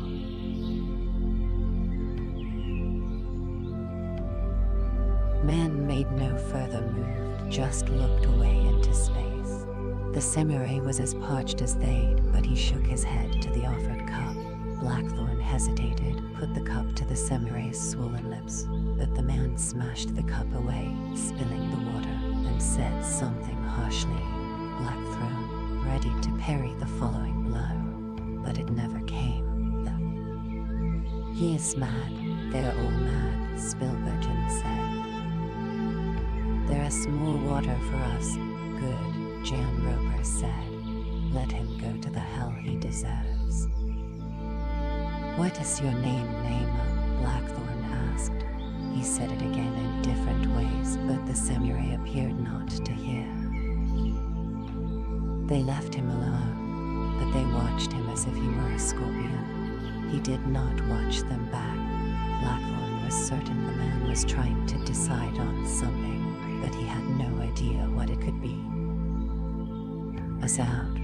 And if they let us out, what next? What happened to Peterson? What is on his mind? Blackthorn asked himself. Why should he refuse water? Why was he left here? Was that a mistake by Almighty? Unlikely. By plan? Unlikely. Could we use him to get out? Unlikely. The whole world is unlikely, except it is likely we're going to stay here until they let us out, if they let. The flies swarmed with the heat of the day. Oh God, I wish I could lie down, wish I could get into that bath. They wouldn't have to carry me there now. I never realized how important a bath is. That old blind man with the steel fingers, I could use him for an hour or two. What a waste, all our ships and men and effort for this. A total failure. Well, almost. Some of us are still alive. Pilot Van Neck was shaking him. You were asleep. It is him. He has been bowing to you for a minute or more. He motioned to the samurai who knelt head-bowed in front of him. Blackthorn rubbed the exhaustion out of his eyes. He made an effort and bowed back. Hey, he asked curtly, remembering the Japanese word for yes. The samurai took hold of the sash of his shredded kimono and wrapped it around his neck. Still kneeling, he gave one end to Blackthorn and the other to Sunk, bowed his head, and motioned them to pull it tight. He is afraid we'll strangle him, Sunk said. Not executioners, that suicide is damned before God. Christ Jesus, I think that is what he wants us to do. Blackthorn let the sash fall and shook his head.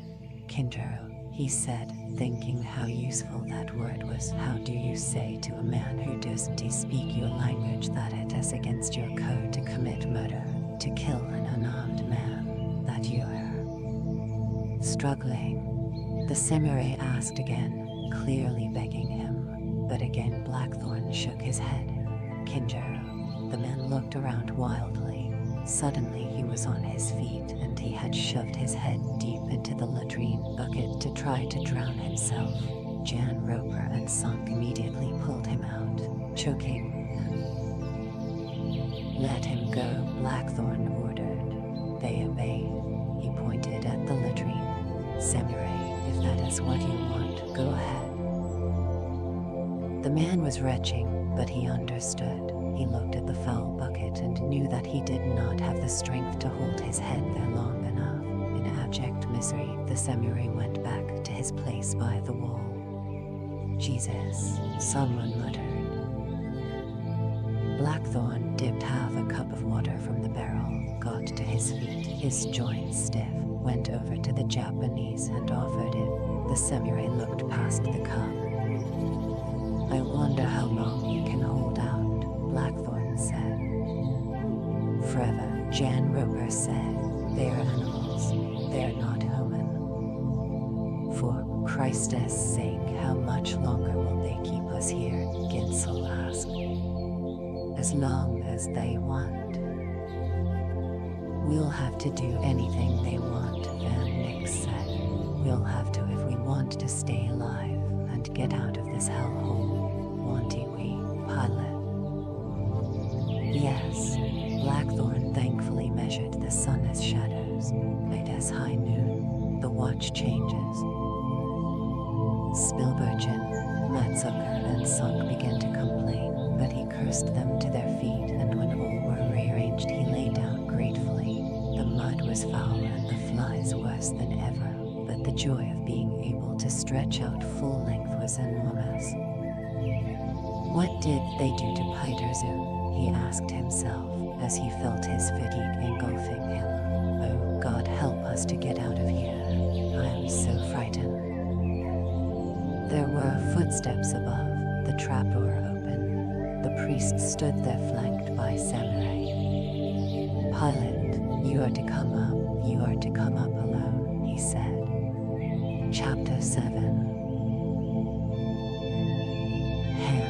He was ready to unsheath it instantly and to kill instantly to protect his liege lord. This had been his custom ever since he was 15. Toda Haramatsu, overlord of the provinces of Sagema and Koga, Tornike's most trusted general and advisor, commander-in-chief of all his armies, strode down the gangplank onto the wharf alone. He was tall for a Japanese, just under 6 feet, a bull-like man with heavy jowls who carried his 67 years with strength.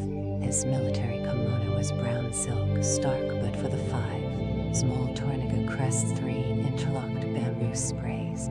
He wore a burnished breastplate and steel arm protectors. Only the short sword was in his belt. The other, the killing sword, he carried loose in his. No one, not even the Take, had been able to change him. A year ago, when the Take died, Hiramatsu had become Torniga's vassal. Torniga had given him Sagema and Kozuk, 2 of his 8 provinces, to overlord 500,000 koku yearly, and had also left him to his custom. Hiramatsu was very good at killing. Now the shore was lined with all the villagers, men, women, children on their knees, their heads low. The samurai were in neat formal rows in front of them. Yeba was at their head with his lieutenants. Enjaro Bayamai, one of Omiya's men, or one of the villagers. He had been trapped in disobedience. An enemy had taken advantage of his interest in the ship.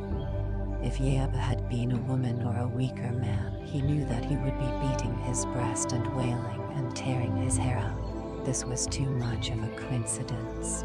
For the famous Toda Hiramatsu to be here on this day meant that Yaba had been betrayed either in Edo by one of his household or herein He knelt and bowed, and all his samurai followed him, and he cursed the ship and all who sailed in it. General sit back on his heels, Iron Fist he was called behind his back. Only Toranaga or one of 3 counselors would have the privilege of flying the Toranaga flag, always sense so important to General to catch me away from Edo.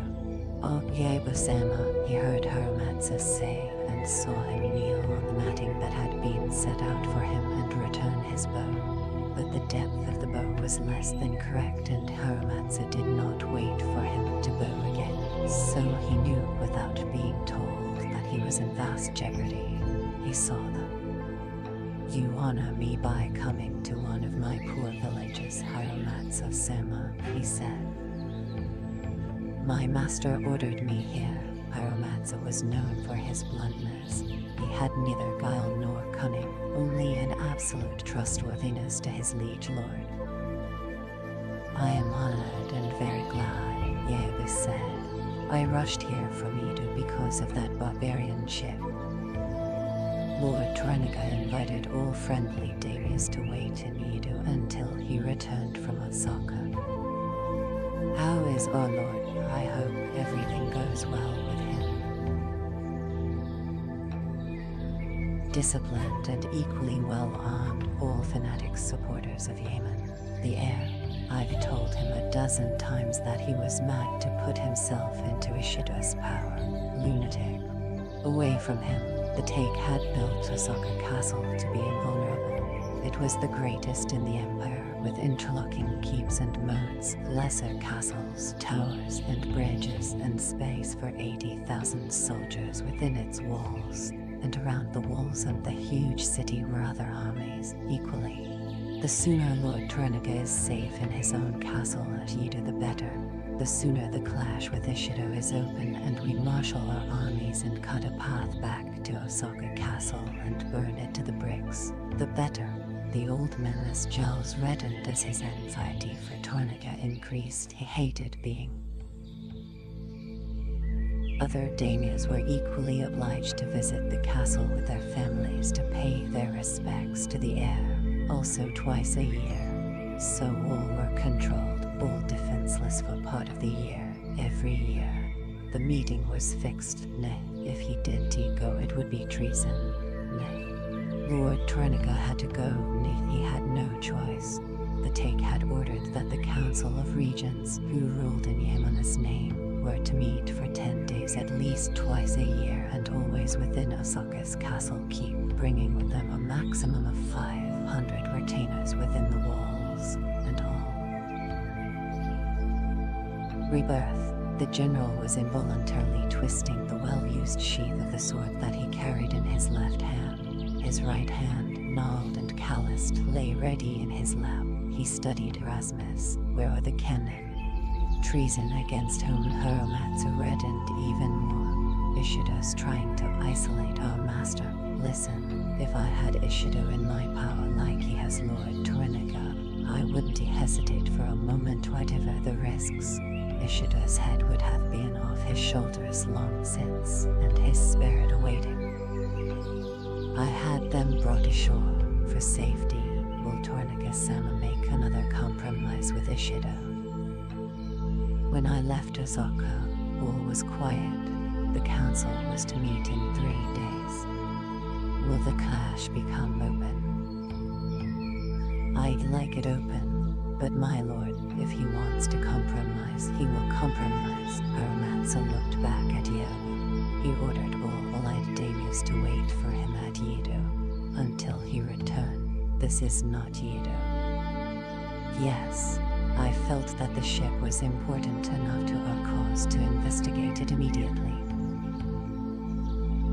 There was no need, Yeba-san. You should have more confidence. Nothing happens without our master's knowledge. He would have sent someone to investigate it. It happens he sent me. How long have you been here? A day and a night. Then you were 2 days coming from Edo. Yes. You came very quickly. You are to be complimented. To gain time, Yeba began telling Haramatsu about his forced march, but his mind was on more vital matters. Who was the spy? How had Torniga got the information about the ship as quickly as he himself? And who had told Torniga about his departure? How could he maneuver now and deal with Haramatsu? Haramatsu heard him out, then said pointedly, Lord Torniga has confiscated the ship and all its contents. A shocked silence swamped the shore. This was Izu Yega's fief, and Torniga had no rights here. Neither had Haramatsu any rights to order anything. Yeba's hand tightened on his sword. Haramatsu waited with practiced calmness. He had done exactly as Torniga had ordered, and now he was committed. It was implacably kill or be killed. First battlefield. Unless Ishida comes to your rescue. And why should Ishida rescue you when your enemy Eikoa Jikyu is Ishida's kinsman and wants Izu for himself? Killing Haramatsu will open hostilities because Torniga will be honor-bound to move against you, which would force Ishida's hand, and Izu would be them. Yeba knew also that now he must commit himself. There was no more waiting. If he refused to give up the ship, he would have to kill Haramatsu Iron Fist, because Haramatsu Iron Fist would never leave without it. There were perhaps 200 elite samurai on the galley that was moored to the dock. They would also have to die. He could invite them ashore and beguile them, and within a few hours he could easily have enough samurai in Enjara to overwhelm them all, for he was a master at ambush. But that would force Torniga to send armies against Asia. You will be swallowed up, he told himself. What about my guns, my beautiful guns, and my beautiful plan? I'll lose my immortal chance forever if I have to turn them over to Torniga. Torniga get the news so quickly by carrier Paijan that as the only answer from Edo or from here, who possesses carrier pigeons here. Why haven't I such a service? That as Tsukamoto's fault, he should have thought of it. No. His hand was on the Murasama sword, and he could feel the blood in his sword arm and the blinding urge to begin. He had discarded at once the possibility of not mentioning the muskets. If the news of the ship had been betrayed, certainly the identity of its cargo was equally betrayed. But how did? Make up your mind. War or no war. Yeba cooled down the ill will of Buddha of all came and of all gods that had ever been or were yet to be invented upon the man or men who had betrayed him, upon their parents and upon their descendants for 10,000 generations, and he conceded. Lord Torniga cannot confiscate the ship because it is already a gift to him. I dictated a letter to that effect. Isn't he that so, Tsujimoto? Yes, sire. Of course, if Lord Torniga wishes to consider it confiscated, he may, but it was to be a gift. Yeba was pleased to hear that his voice sounded matter-of-fact. He will be happy with the booty. Unti, not even to you, sire. Thank you on behalf of my master. Haramatsu again marveled at Torniga's foresight. Torniga had predicted that this would happen, and that there would be no fighting. I don't believe it, Haramatsu had said. No daimyo would stand for such usurping of his rights. Yebawanti, I certainly. But you would have obeyed orders, and you would have told me about the ship. Yeba must be manipulated. I need his violence and cunning. He neutralizes Ikoa Jikyu and guards my flight.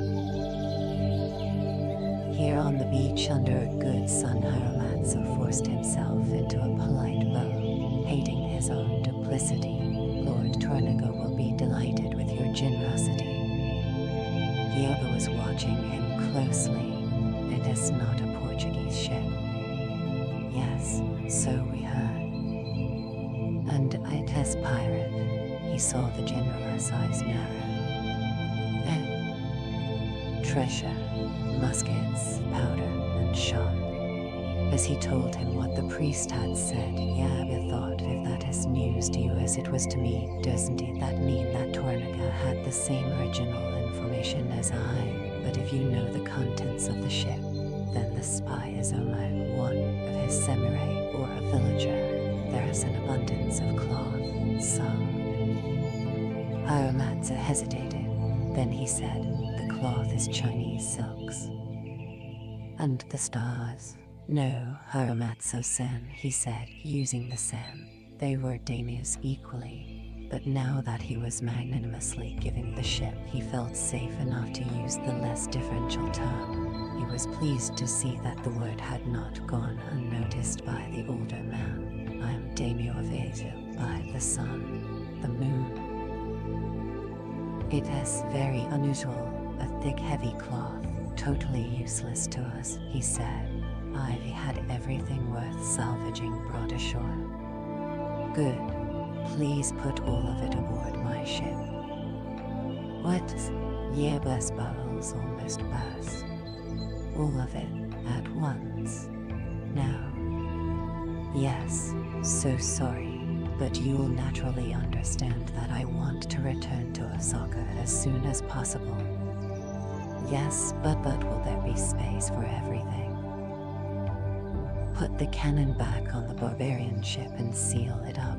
Boats will be arriving within 3 days to tow it to Edo. As to the muskets, powder, and shot, Hiramatsu stopped, avoiding the trap that he suddenly realized had been set for him. To think, but don't get irritated or impatient with him. I need him, but I want those guns and that ship. Beware of his trying to trap you into revealing that you know the exactness of the cargo, because he must not uncover our spy.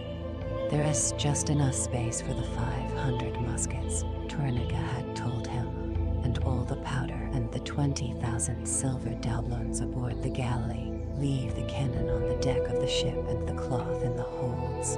Let Yabu do the talking and give him orders. Don't let him have time.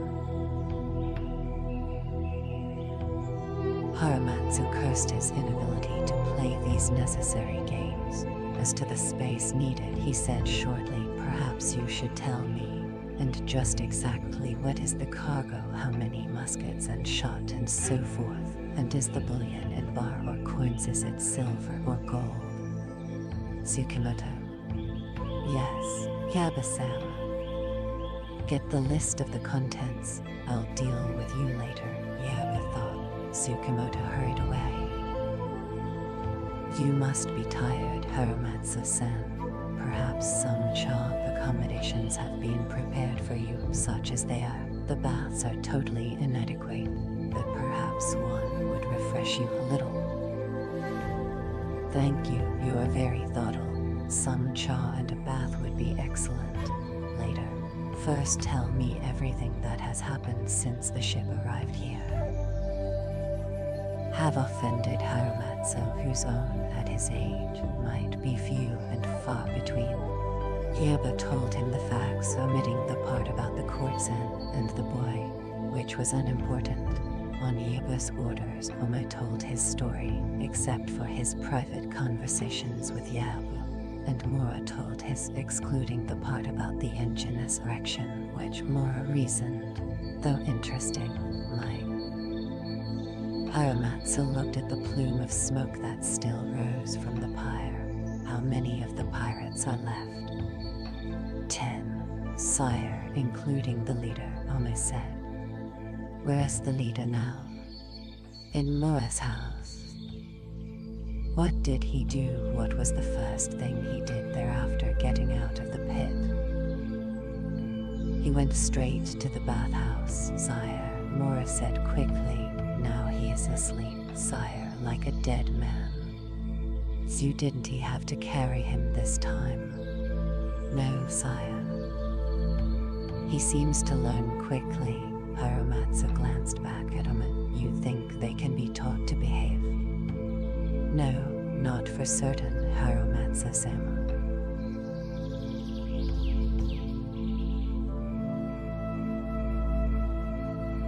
Could you clean away an enemy his earring from your back.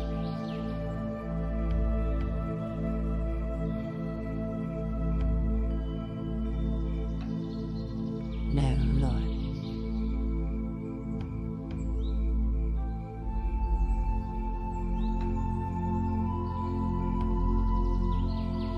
Nor could I, never. Barbarians are very strange. Pyromancer turned his mind back to the ship, who will be supervising the loading. My nephew, Ame-san.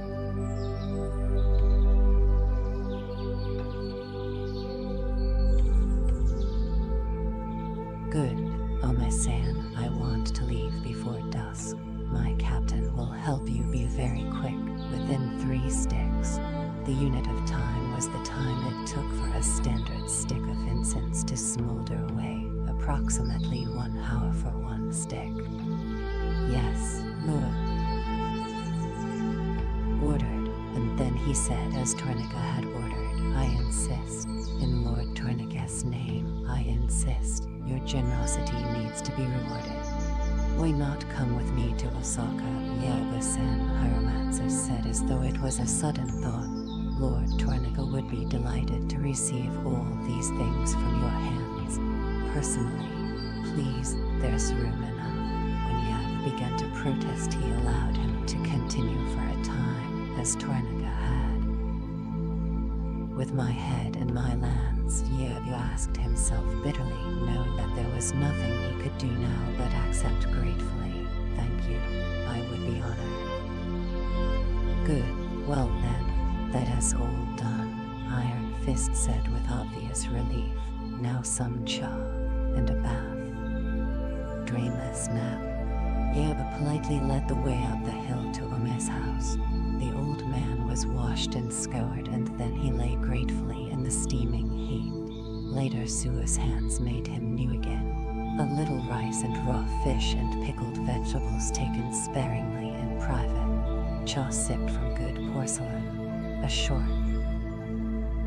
After 3 sticks, the shoji slid open. The personal bodyguard knew better than to go into the room uninvited. Haramatsu was already awake and the sword half unsheathed and ready. Yabu-sama is waiting outside, sire. He says the ship is loaded. Excellent.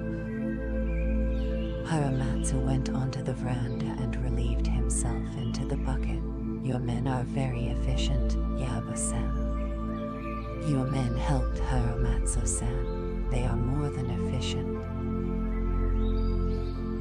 To make some polite remark in agreement, but none was forthcoming. His irritation began to rise, but he curbed it. Have the pirate leader taken to my ship. Yes, and by the sun. They had better be, Haramatsu thought, then said genially, nothing like a good piss from a full bladder so long as there's plenty of power behind the stream. It makes you feel young again. At my age you need to feel young. He eased his loincloth comfortably, expecting Yabu. What? Barbarians are my master's property, and that there had better be 9 in good health alive, and here when he wants them.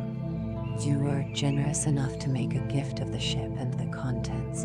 The crew are contents, so I am taking the pirate leader to Osaka. Lord Tornica wants to see him. Naturally you do what you like with the rest of them. But during your absence, please make certain that your retainers realize them. Yabu hurried away to the jetty where Ame would be. The waste, and he would have slaughtered the village, which would have been foolish, but since alone caught the fish and grew the rice that provided the wealth of the samurai. When, earlier, he had left Haramatsu to his bath, he had walked up the track that meandered past the funeral ground. There he had bowed briefly to the pyre and continued on, skirting the terraced fields of wheat and fruit to come out at length on a small plateau high above the village. A tidy kami shrine guarded this tender place. An ancient tree bequeathed shade and tranquility. He had gone there to quell his rage and to think he had not dared to go near the ship or Ame or his men, for he knew that he would have ordered most, if not all of them. to commit seppuku, which would have begun to relax and think and plan. While he had sat and fumed alone and tried to sharpen his brain, the sun bent down and drove the sea mists away. The clouds that shrouded the distant mountains to the west had parted for an instant, and he had seen the beauty of the snow-capped peaks soaring. The sight had settled him, and he had arrived. Then Haramatsu would have been here first. Yuvi informers in Edo. Let them prove their worth. Set your spies to find the spy, he told himself. Nothing that Haramatsu said indicated whether the betrayal was from here or from Edo. In Osaka, Yuvi powerful friends, the Lord Ishido himself among them. Perhaps one of them can smell out the fiend, but send a private message at once to your wife. In case the informer is there, what about him? I make him responsible for finding the informer here. Is he the informer? That is not likely, but not impossible. It is more than probable the betrayal began in Edo. A matter of timing. If Toranaga in Osaka got the information about the ship on it. What about the barbarians? Now they're your only profit from the ship. How can you use them?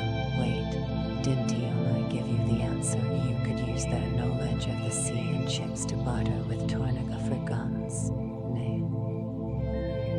That would be the best way, the very best, Yabe thought. Can I truly be his vassal, or Ishido's? Another possibility, become Toranaga's vassal completely. Give him your plan. Ask him to allow you to lead the regiment of the guns for his glory. But a vassal should never expect his lord to reward his services or even acknowledge them. To serve is duty. Duty is samurai. Samurai is immortality. No, that is unthinkable. Only yes, vassal no. Good, so the barbarians are an asset after all. Omis right again. He had felt more composed, and then when the time had come and a messenger had brought the information that the ship was loaded, he had gone to Haramatsu and discovered that now he had lost even the barbarians. He was boiling when he reached the jetty. Ome-san. Yes, Yabe-sama. Bring the barbarian leader here. I am taking him to Osaka. As to the others, see that they're well cared for while I am away. I want them fit and well behaved. Use the pit if you have to. Ever since the galley had arrived, Omi's mind had been in a turmoil, and he had been filled with anxiety for Yabe's safety. Let me come with you, Lord. Perhaps I can help. No, now I want you to look after the barbarians. Please, perhaps in some small way I can repay your kindness to me. There's no need, Yabe said, more kindly than he wanted to. He remembered that he had increased Ome's salary to 3,000 koku and extended his fief because of the bullion and the guns, which now had vanished, but he had seen the concern that filled the youth and had felt an involuntary warmth. With vassals like this, I will carve an empire, he promised himself. I will lead one of the units when I get back my guns. When war comes, well, I'll have a very important job for you, Ome-san. Now go and get the barbarian. Omai took 4 gods with him, and Mora to interpret. Blackthorn was dragged out of sleep. It took him a minute to clear his head. When the fog lifted, Omai was staring down at him. One of the samurai had pulled the quilt off him, another had shaken him awake. The other 2 carried thin, vicious-looking bamboo canes. Mora had a short coil of rope. Mora knelt and bowed. Konnichiwa, good day. Konnichiwa. Blackthorn pulled himself onto his knees, and though he was naked, he bowed with equal politeness. It is only a politeness, Blackthorn told himself. It is their custom, and they bow for good manners, so there is no shame to it. and nakedness is ignored and is also their custom, and there's no shame to nakedness either. Engine, please to dress, Mora said. Engine, oh, I remember now. The priest said they can't pronounce my name, so they've given me the name Engine, which means pilot, and this is not meant as an insult. And I will be called Engine, said Mr. Pilot when I married it. Don't look at Oma, he cautioned himself. Not yet. Don't remember the village square and Oma and Croak and Petersoon. One thing at a time. That is what you are going to do. That is what you have sworn before God to do. One thing at a time. Vengeance will be mine, by the Lord God. Piss burn. Blackthorn saw that his clothes had been cleaned again, and he blessed whoever had done it. He had crawled out of his clothes in the bathhouse as though they had been plague infested. 3 times he had made them score his back with the roughest sponge and with pumice, but he could still feel them. He took his eyes off Mora and looked at Oma. He derived a twisted pleasure from the knowledge that his enemy was alive and nearby. He bowed as he had seen Equal's bow, and he held the bow. Konnichiwa, Oma-san, he said. There's no shame in speaking their language, no shame in saying good day or in bowing first as is their custom. Oma bowed back. Blackthorn noted that it was not quite equal, but it was enough for the moment. Konnichiwa, Engine, Oma said. The voice was polite, but not enough. Engine-san, Blackthorn looked directly at him. Their wills locked, and Oma was cold as a man is cold at cards or at dice. Do you have manners? Konnichiwa, Engine-san, Oma said at length with a brief smile. Blackthorn dressed quickly. He wore loose trousers and a codpiece, socks and shirt and coat, his long hair tied into a neat queue and his beard trimmed with scissors the barber had loaned to him. Hey, Oma-san, Blackthorn asked when he was dressed, feeling better but very guarded, wishing he had more words to use. Please, hand, Mora said.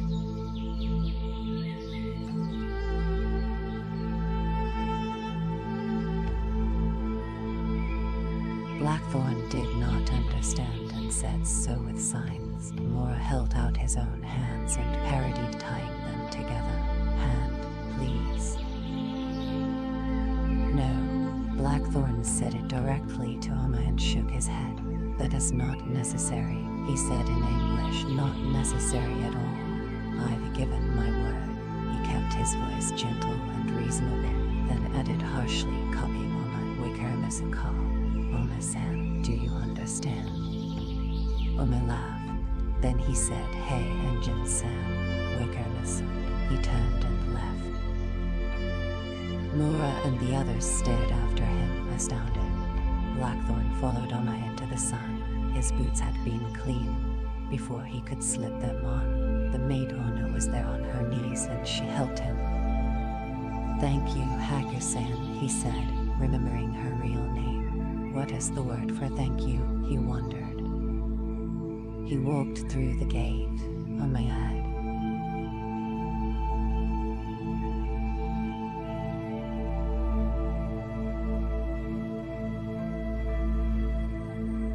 I am after you, you got cursed bass. Wait a minute. Remember what you promised yourself, and why swear at him? Even to yourself, he hasn't he sworn at you, swearing us for the weak or for fools, isn't he it? One thing at a time. It is enough that you are after him. You know it clearly, and he knows it clearly. Make no mistake, he knows it very clearly. The four, Samurai flanked Blackthorn as he walked down the hill, the harbor still hidden from him. Mora discreetly 10 paces back on my head. Isn't he that what he said? Have I behaved? I wonder how Crook is. The lad was alive when they carried him off to the house where the crew first stayed. Are they going to put me underground again? He wondered. Why did they want to bind my hands? Didn't he almost say yesterday, Christ Jesus? Was that only yesterday? If you behave, you can stay out of the pit.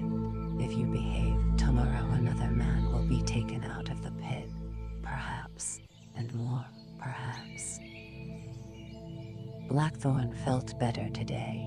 The bath and the sleep and the fresh food had begun to repair him. He knew that if he was careful and could rest and sleep and eat, within a month he would be able to run a mile and swim a mile and command a fighting ship and take her around the earth. Don't you think about that yet? Just guard your strength this day. A month is not much to hope for, eh? The walk down the hill and through the village was tiring him. You are weaker than you thought. No, you are stronger than you thought, he ordered himself. They saw they were on their knees, bowing mightily. The masts of Erasmus jutted over the tiled roofs and his heart quickened. Ahead the street curved with the contour of the hillside, slid down to the square and ended. A curtained palanquin stood in the sun. 4 bearers in brief loincloths squatted beside it, absently picking their teeth.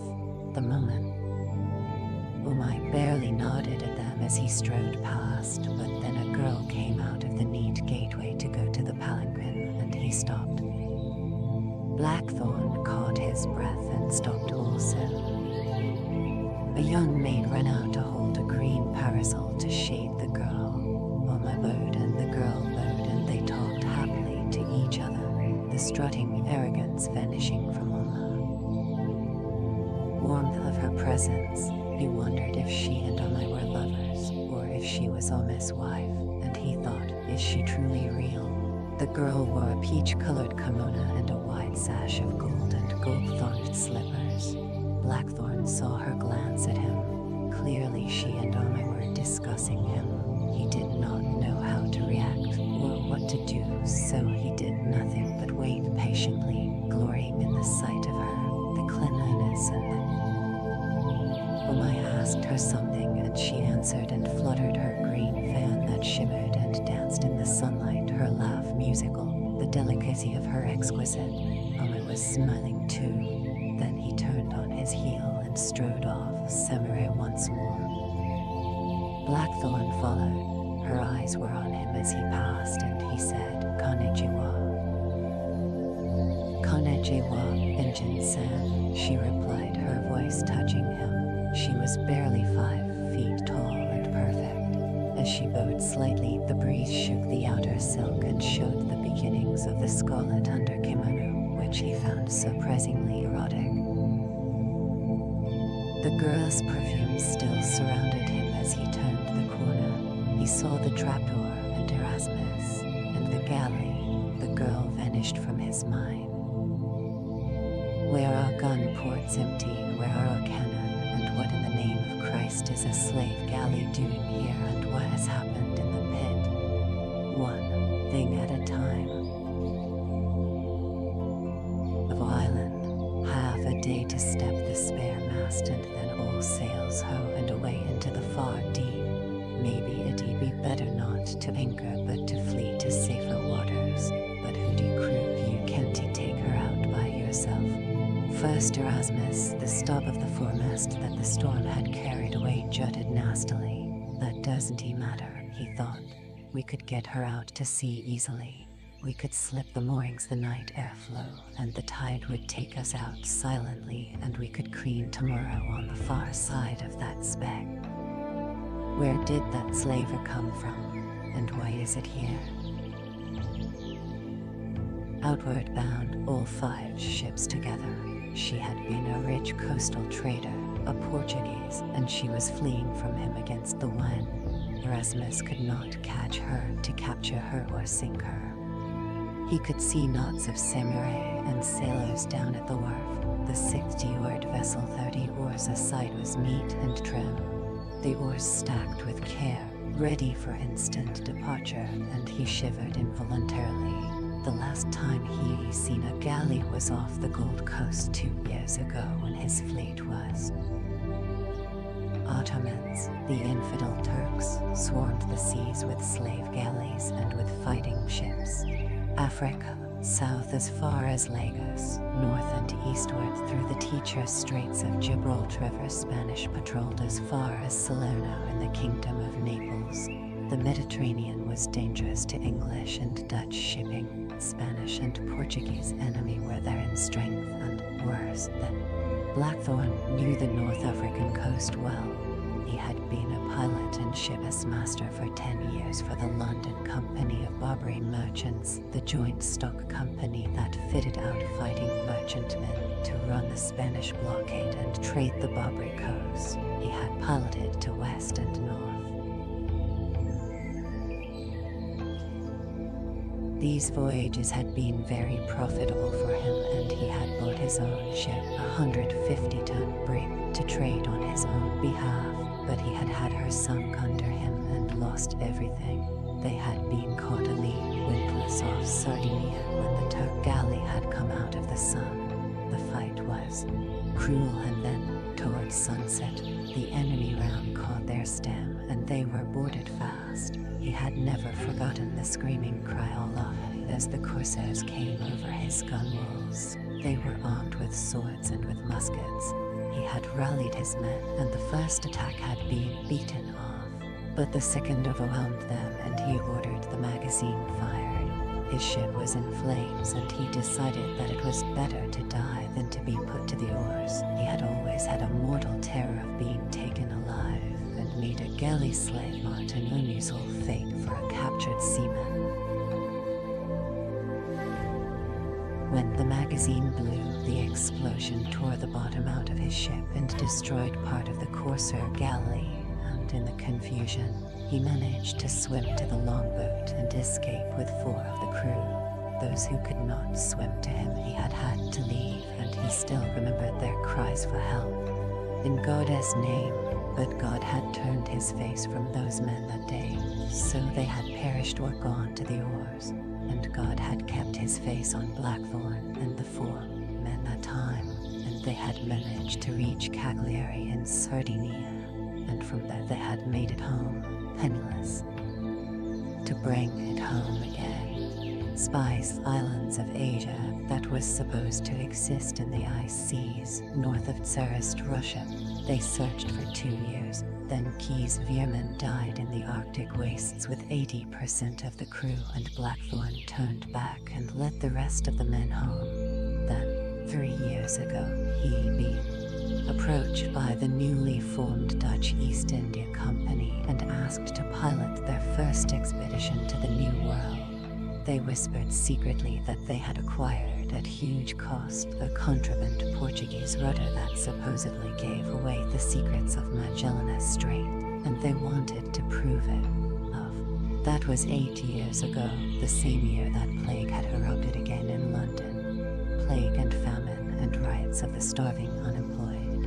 His younger brother and family had been wiped out. His own firstborn son had perished, but in the winter the plague vanished and he had easily got a new ship, and of course the Dutch merchants would have preferred to use one of their own pilots, but there was none to compare in quality with Englishmen trained by the monopolistic Trinity House, and the awesome value of this rudder forced them to gamble on Blackthorn. But he was the perfect choice. He was the gone to sea to repair his fortune.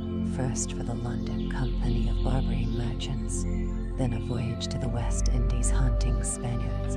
After that, a little richer, he navigated for Keyes Veerman, the Dutchman, on his second voyage to search for the legendary Northeast Passage to Cathay, and the best Protestant pilot alive. His mother had been Dutch, and he spoke Dutch perfectly.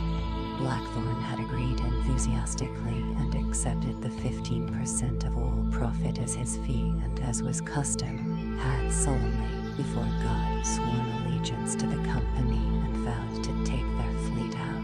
And, by God, I am going to bring Rasmus home, Blackthorn thought, and with as many of the men as he leaves alive. They were crossing the square now, and he took his eyes off the slaver and saw the 3 samurai guarding the trapdoor. They were eating deftly from bowls with the wooden sticks that Blackthorn had seen them use many times but could not manage himself. Followed obediently, one thing at a time, he told himself. Be patient. Almost with signs he explained that he wanted to go to the trapdoor, just to shout down to his friends, only for a moment, but almost shook his head and said something he did not understand and continued across the square, down the foreshore, past the cauldron, and onto the jetty, Blackthorn. Well, once on the jetty, Homer turned and called back to the guards on the trapdoor. Blackthorn saw them open the trapdoor and peer down. One of them beckoned to villagers who fetched the ladder and a full fresh water barrel and carried it below, the empty one they brought back aloft, and the latrine. There, if you are patient and play their game with their rules, you can help your crew, he thought with satisfaction. Groups of samurai were collected near the galley. A tall old man was standing apart from the difference that the daimyo showed him, and the way the others jumped at his slightest remark. Blackthorn immediately realized his importance. Is he their king? He wondered. Omai knelt with humility. The old man half-bowed, turned his eyes on him. Mustering as much grace as he could, Blackthorn knelt and put his hands flat on the sand floor of the jetty as Oma had done, and bowed as low as Oma. Konnichiwa, Soma, he said politely. He saw the old man half-bow again. Now there was a discussion between Yabu and the old man, and Oma. Yabu spoke to Mora. Mora pointed at the galley, and Jin-san. Please there. Wait. Go now, go. Blackthorn felt his panic rising. Wait. Isuke Amai commanded, waving him toward the galley.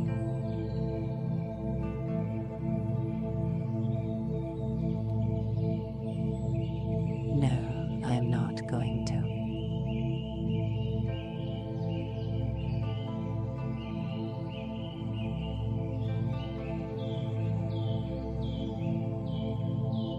There was an immediate order from Oma, and 4 samurai fell on Blackthorn and pinioned his arms. Mora produced the rope and began to bind his hands behind him.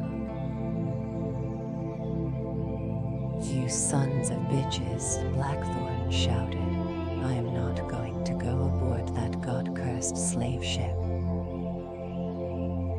Madonna, leave him alone. Hey, you piss-eating monkeys. Let that bastard alone, Kinjo.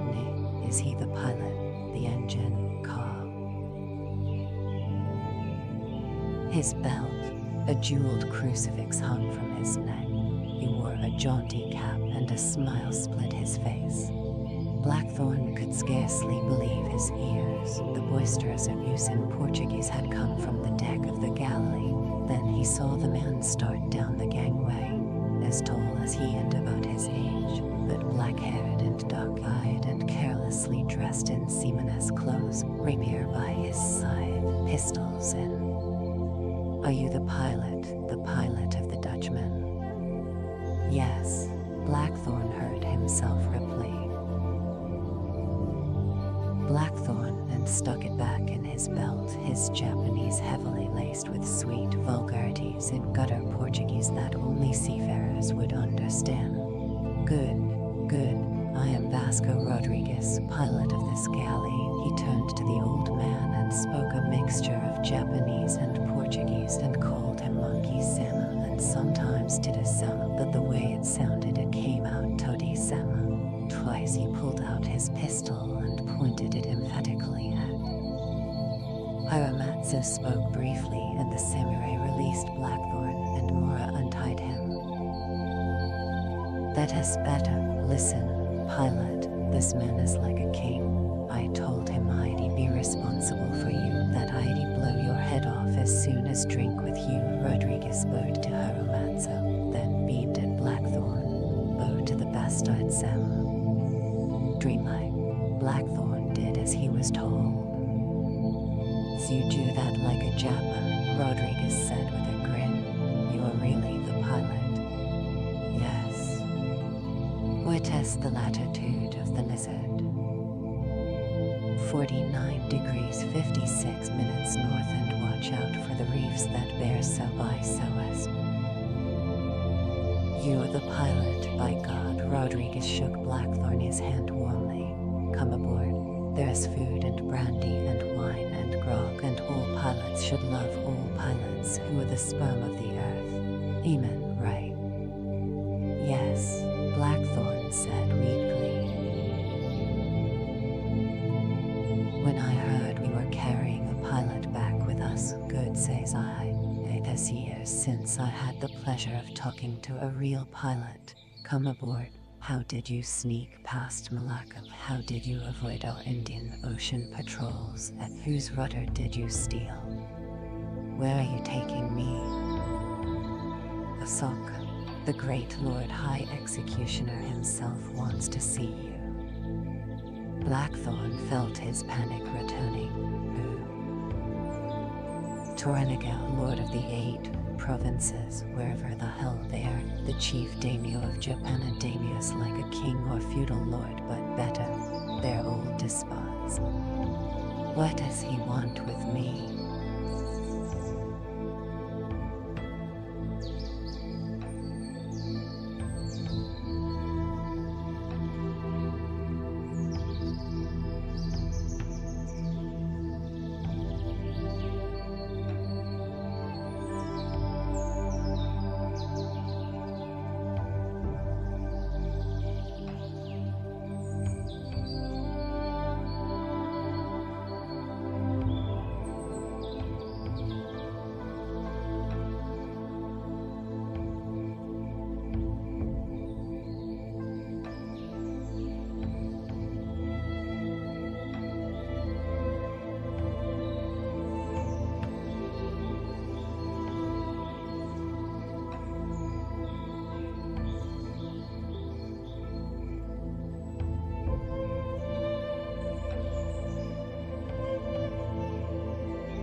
"Bring back the pilot and the ship's cargo.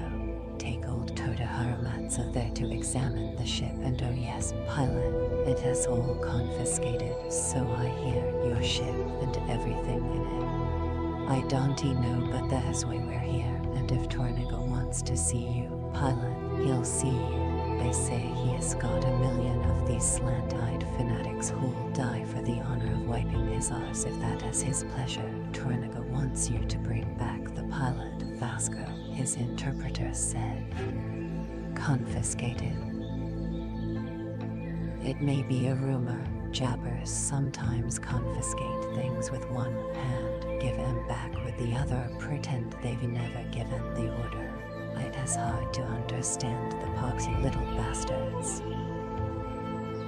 Blackthorn felt the cold eyes of the Japanese boring into him, and he tried to hide his fear. Rodriguez followed his glance. "Yes, they're getting restless. Time enough to talk. Come aboard." He turned, but Blackthorn stopped him. "What about my friends, my crew?" "Haramatsu, this is the way we do it in Japan. Like we're at the court of fornicating Philippi. God take that Spaniard to an early grave." He led the way on deck. To Blackthorn's astonishment, there were no chains and no slaves. Blackthorn told him briefly about the pit. Rodriguez questioned Omai in pidgin Japanese. He says they'll be all right. "Listen, there's nothing you or me can do now. You'll have to wait. You can never tell with a Japa. They're sick-faced and three-hearted." Rodriguez spoke like a European courtier too. "What is the matter? You sick?" Rodriguez asked. "No, I thought this was a slaver." "They don't have him in Japan, not even in their minds. Lunatic. But there you are. You've never seen such lunatics, and I traveled the world 3 times. we've samurai rowers, they're soldiers, the old bugger's personal soldiers, and you've never seen slaves row better or men fight better. Rodriguez laughed. They put their arses into the oars and I push 'em just to watch the buggers bleed. They never quit. We came all the way from Osaka 300 sea miles in 40 hours. Come below. We'll cast off shortly. You sure you're all right? Yes, I think so. Blackthorn was looking at Erasmus. She was moored 100 yards away. Pilot, there's no chance of going aboard, is there? They haven't let me back aboard. I've no clothes and they sealed her up the moment we arrived. Please. Rodriguez scrutinized the ship. When did you lose the foremast? Just before we made landfall here. There are spare still aboard. Yes. Where is her home port? Rotterdam. She was built there.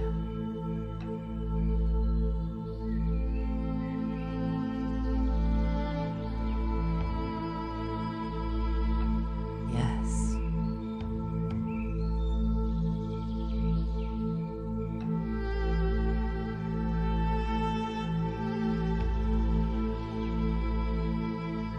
That was beside the hourglass, both attached to the binnacle. I been there. Bad shoals, but a piss cutter of a harbor. She has got good lines, your ship. You haven't seen one of her class before. Madonna, she'd be fast, very rough to deal with. Rodriguez looked at him. Can you get your gear quickly? He turned over the half-hourglass sand timer. Yes. Blackthorn tried to keep his growing hope off his face. 30 be a condition, pilot. No weapons up your sleeve or anywhere. Your word as a pilot. I've told the monkeys I'd be responsible for you. I agree. Blackthorn watched the sand falling silently through the neck of the timer. I'll blow your head off, pilot or no, if there's the merest whiff of trickery, or cut your throat, if I agree. I give you my word, pilot to pilot, by God, and the pox on the Spanish. Rodriguez smiled and banged him warmly on the back. I am beginning to like you, Angels. How do you know I'm English? Blackthorn asked, knowing his Portuguese was perfect and that nothing he had said could have differentiated him from a Dutchman. I am a soothsayer, aren't ye all pilots? Rodriguez laughed. You talked to the priest, Father Sebastian told you. I don't talk to priests if I can help it. Once a week is more than enough for any man. Rodriguez spat deftly into the scuppers and went to the port gangway that overlooked the jetty. Todi Sema, Ikemeshu Ka. Ikemeshu, Rodriguez said. Ema it is. Rodriguez looked at Blackthorn thoughtfully. I'm a means now, at once. We are to leave at once, Angels.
The sand had already made a small, neat mound in the bottom of the glass.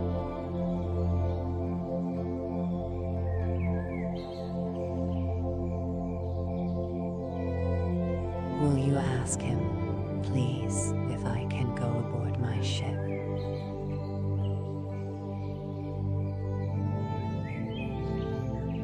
No, Angels. I want to ask him a poxy thing.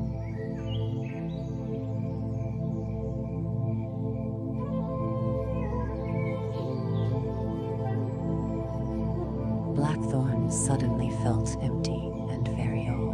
He watched Rodriguez go to the railing of the quarterdeck and bellow to a small, distinguished seaman who stood on the raised forepoop deck at the bow. Hey, Captain San. Ekimesho, get samurai abordo. Ama, wikarmasuka. Hey, Engine-san. Shoved him toward the starboard gangway away from the shore.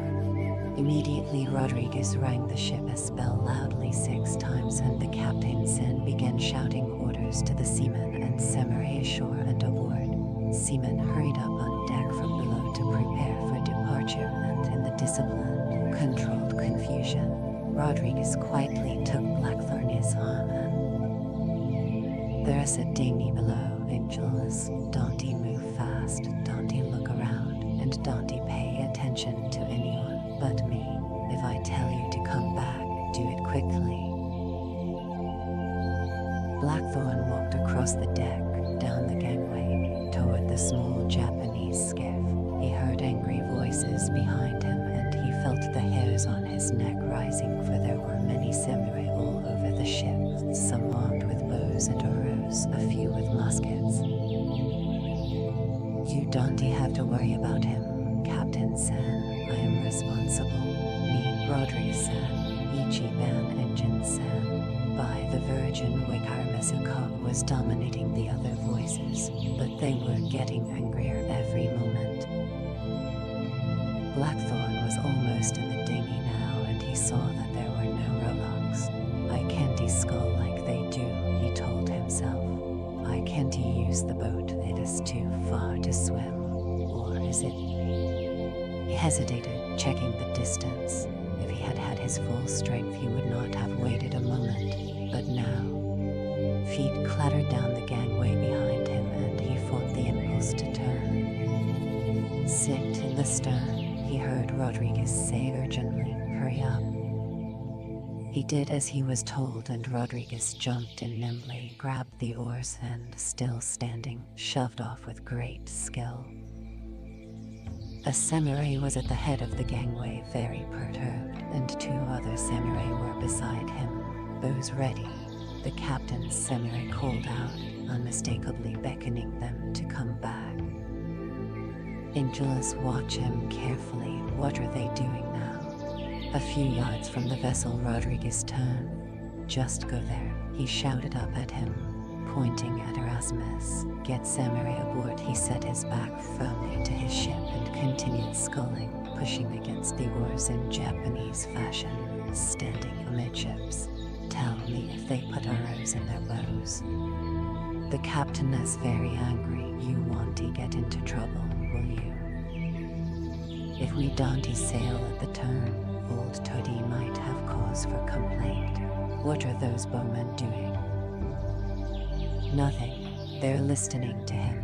He seems undecided. No, now one of them is drawing out an arrow. Rodriguez prepared to stop, mid-honor. They're too good cursed accurate to risk anything. Is it in the boat yet? Yes, but wait a moment. The captain as someone has come up to him. A seaman, I think. Looks like he's asking him something about the ship. The captain is looking at us. He said something to the man with the arrow. Now the man is putting it away. The seaman is pointing at something on deck. Rodriguez sneaked a quick look to make sure and breathed easier. That is one of the mates. It'll take him all of the half-hour to get his oarsmen settled. Blackthorn waited. The distance increased. The captain is looking at us again. No, we're all right. He's gone away, but one of the samurai is watching us. Let him. Rodriguez relaxed, but he did not slacken the pace of his sculling or look back. Dante-like my back to samurai, not when they've weapons in their hands. Not that I've ever seen one of the bastards or not. They're all bastards. Wait. They love to kill angels. I guess their custom even to sleep with their swords. This is a great country, but samurai are dangerous as vipers and a sight more mean. Wait. Thing to do is treat them like poisonous snakes. You all right now? I don't know why angels, but they are, Rodriguez replied, glad to talk to one of his own kind. Of course, all Japos are different from us. They don't feel pain or cold like us, but samurai are even worse. They fear nothing, least of all death. Why, only God knows, but that's the truth. If they're ordered to, they do it by slitting their throats. Here a samurai can order his wife to kill herself, and that is what she has got to do, by law. Jesus Madonna, the women are something else though. A different species, angels, nothing on earth like them. But the men, samurai rebels and the safest. Superiors say kill, they kill, die, and they'll fall on their swords or slit their own bellies open. They kill and die as easily as we piss. Women are samurai too, angels. They'll kill to protect their masters, that is what they call their husbands here, or they'll kill themselves if they're. Yes, thank you, a bit weak, but all right. How was your voyage? Rough. About them the samurai, how do they get to be one? Do they just pick up the two swords and get that haircut? Soldiers, peasants, with hereditary knights and nobles up to kings. Some peasant soldiers rose to the highest rank. The take was one. You've got to be born one. Of course, there are all ranks of samurai from daimios at the top of the muck to what we'd call a foot soldier at the bottom. It is hereditary mostly, like with us. In the olden days, so I was told, it was the same as in Europe today. Peasants could be soldiers and... Who is he? Privileges. What is happening aboard? The great despot, the ruler of all Japan, the great murderer of all times. I'll tell you about him one day. He died a year ago and now he is burning in hell. Rodriguez spat overboard. Nowadays you've got to be born samurai to be one. It is all hereditary, angels. Madonna, you've no idea how much store they put on heritage, on family, rank, and the like. You saw how Oma owes to that devil Yeba, and they both grovel to old Todi Sama. Samurai comes from a Japa word meaning to serve, but while they'll all bow and scrape to the man above, they're all samurai equally, with a samurai special. The captain is jabbering away at another samurai and pointing at us. What is special about them? Piss-cutting swords I've seen and do it, and they have the best swords in the world. Better in Damascus steel. What has that fornicator do now? Here samurai rule everything, own everything. They've their own code of honor and sets of rules. Arrogant, Madonna, you've no idea. The lowest of them can legally kill any non-samurai, any man, woman, or child for any reason or for no reason. They can kill, legally, just to test the edge of their... Just watching us, his bow is on his back now. Blackthorn shuddered. I hate those bastards more than Spaniards. Again Rodriguez laughed as he scolded. If the truth is known, they curdle my piss too. But if you want to get rich quick, you've got to work with them because they own everything. You sure you are all right? Yes, thanks. You were saying samurai own everything. Nothing like a boat ride around the harbor, eh? Yes, whole country is split up into castes like in India. Samurai at the top, peasants next important. Rodriguez spat overboard. Only peasants can own land, understand, but samurai own all the produce. They own all the rights. rice, and that has the only important crop, and they give back part to the peasants. Only samurai are allowed to carry arms.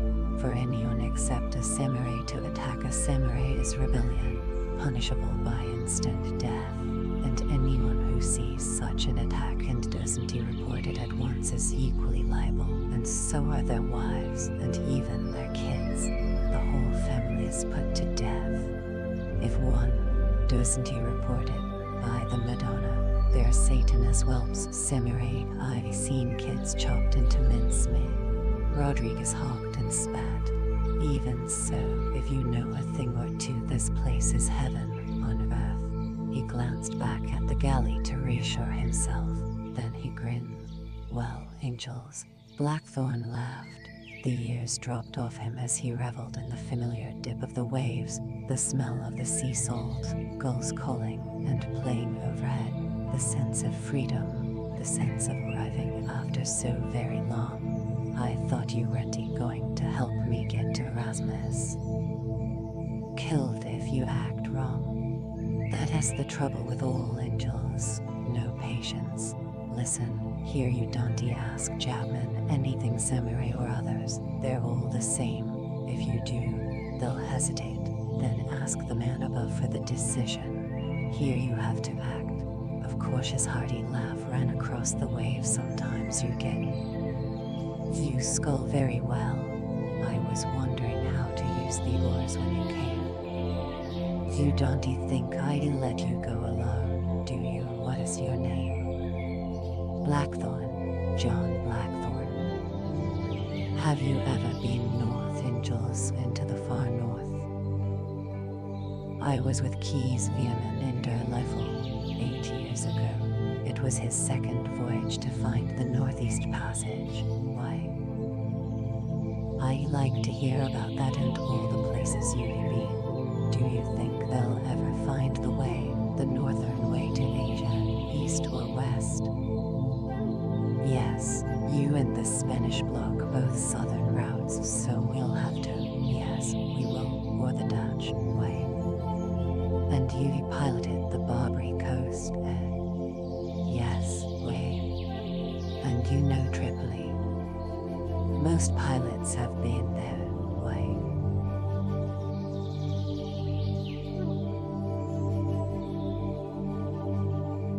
I thought I'd seen you once. Yes, it was Tripoli. You were pointed out to me. The famous Angels pilot, who went with the Dutch explorer Kees Veerman into the ice seas and was once a captain with Drake. At the Armado. How old were you then? 24. What were you doing in Tripoli? I was piloting an Angel's privateer. My ship got taken in the Indies by this pirate. Moro Henry Moro was his name. He burned my ship to the waterline after he sacked her and offered me the pilot's job. This man was useless, so he said, you know how it is. He wanted to go from Delaware. Pirates should. He put me ashore with my rudders. Of course he had them copied, though he himself couldn't read or write, and he even gave me my share of the prize money. You ever sail with him, angels? The skill at Trinity House, and give 5,000 guineas for the rudder of Magellan's Pass, or the Cape of Good Hope. His smile was broad, his teeth white and strong, and his dark mustache and beard well groomed. I didn't have them. At least that is what I told him. Moro kept his word, like all. Free my comrades, give them food and boats in return if I joined them. I said, sure, why not? Providing we don't take any Portuguese shipping and you put me ashore near Lisbon and don't steal my rudders. We argued back and forth as usual, you know how it is. Then I swore by the Madonna and we both swore on the cross, and that was that. We had a good voyage and some fat Spanish merchantman fell into our wake. When we were off Lisbon, he asked me to stay aboard, gave me the usual message from good Queen Bess how she'd pay a princely bounty to any Portuguese pilot who'd join her and teach others. Watering off his Hispaniola when he caught us south along the Main, then back across across the Atlantic to try to intercept the annual Spanish gold ship near the Canaries, then on through the straits to Tripoli if we missed her to try for other prizes, then north again to England. He made the usual offer to. No, the Queen knighted him a few years ago. I've never served on one of his ships. I'm glad he was fair with you. They were nearing Erasmus. Samurai were peering down at them quizzically. That was the second time I'd piloted for heretics. The first time I wasn't so lucky. Oh. Rodriguez shipped his oars and the boat swerved neatly to the side and he hung onto the boarding ropes. Go aloft but leave the talking to me. Blackthorn began to climb while the other pilot tied the boat safely. Rodriguez was the first on deck. He bowed like a courtier. Konnichiwa to all eating samas. There were 4 samurai on deck. Blackthorn recognized one of them as a guard of the trapdoor. Nonplussed, they bowed stiffly to the Portuguese. Blackthorn picked him, feeling awkward, and would have preferred to bow crackly. Rodriguez walked straight for the companionway. The seals were neatly in place. One of the samurai intercepted him. Kinja, Gamanese, it is forbidden, so sorry. Kinjiro, the Portuguese said, openly unimpressed. I am Rodriguez-san, engine for Todoharu Sama. This seal, he said, pointing to the red stamp with the odd writing on it, Todoharu Sama, Ka. I, the samurai said, shaking his head. Kasagi Yabasama. Of their scabbards, and he said quietly to Blackthorn, get ready to abandon ship. And to the samurai he said gruffly, Tornaga-sama. He pointed with his left hand at the flag which fluttered at his own masthead. Wicker Musaka. I, Rodriguez said, Kasija Yabo-sama. I am from Todoharu Sama, who's a bigger king than your bugger, and Todi-sama's from Tornaga-sama, who's the biggest bugger-sama in this whole world. Nay, he ripped the seal off the door, dropped a hand to one of his pistols. The swords were half out. The samurai hesitated, their swords ready. Blackthorn prepared to dive over the side. Tornaga-sama Rodriguez crashed his foot against the door. The latch snapped and the door burst open. Wikarmasuka. Wikarmasu, engine-san. The samurai quickly put their swords away and bowed and apologized and bowed again, and Rodriguez said hoarsely, that is better, and led the way below. Christ Jesus, Rodriguez, Blackthorn said when they were on the lower deck. Do you do this all the time and get away with it? I do it very seldom, the Portuguese said, wiping the sweat from his brow, and even then I wish I'd never started it. Blackthorn leaned against the bulkhead. I feel as if someone has kicked me in the stomach. Hey, that's the only way. You've got to act like a king. Even so, you can never tell with a samurai. They're as dangerous as a pissed priest with a candle in his arse sitting on a half-full powder keg. What did you say to them? Todoharu Matsu is Tornaga's chief advisor. He's a bigger daimyo than this local one. That is why they gave in. What is he like, Tornaga? Long story, angels. Rodriguez sat on the step, pulled his boot off, and rubbed his ankle. I nearly broke my foot on your lice-eaten door. It wasn't locked. You could have just opened it. I know, but that wouldn't have been as effective. By the Blessed Virgin, you've got a lot to learn. Will you teach me?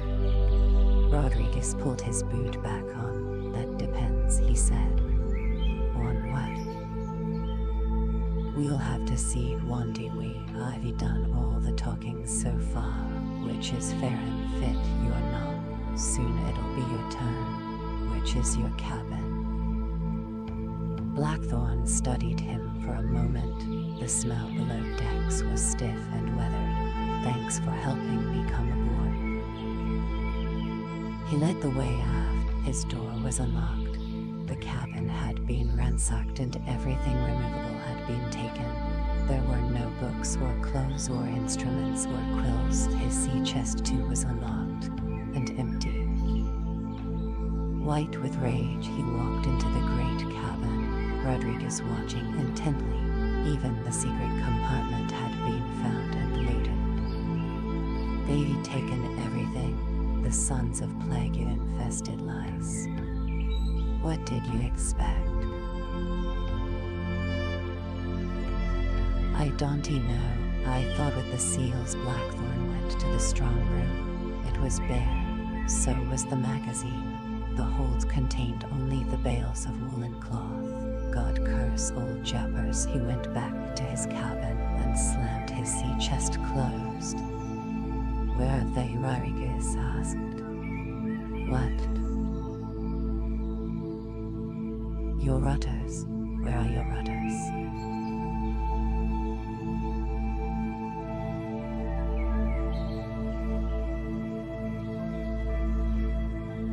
Blackthorn looked at him sharply.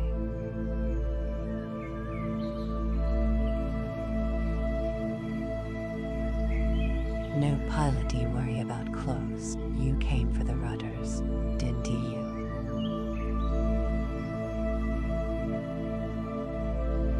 Yes.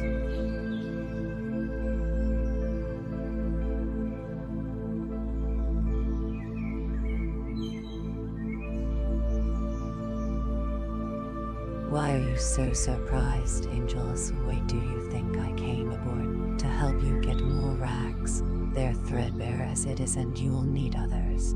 I've plenty for you, but where are the rudders? They gone. They were in my sea chest.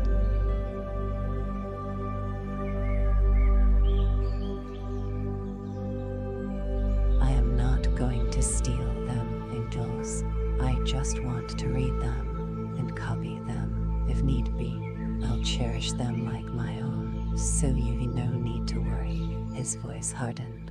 Please get them, angels. We've a little time left. I can't. They've gone. They were in my sea chest. You wouldn't have left them. They're not coming into a foreign port. You wouldn't forget a pilot's first rule to hide them carefully and leave only false ones unprotected. Hurry up. They're stolen.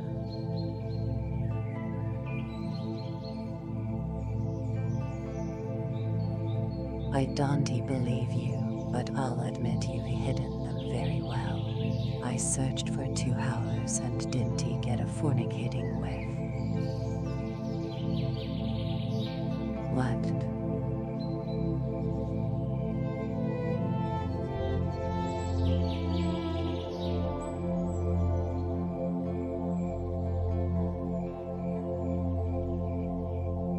Why are you so surprised, angels? Is your head up your arse? Naturally, I came here from Osaka to investigate your rudders. You've already been aboard.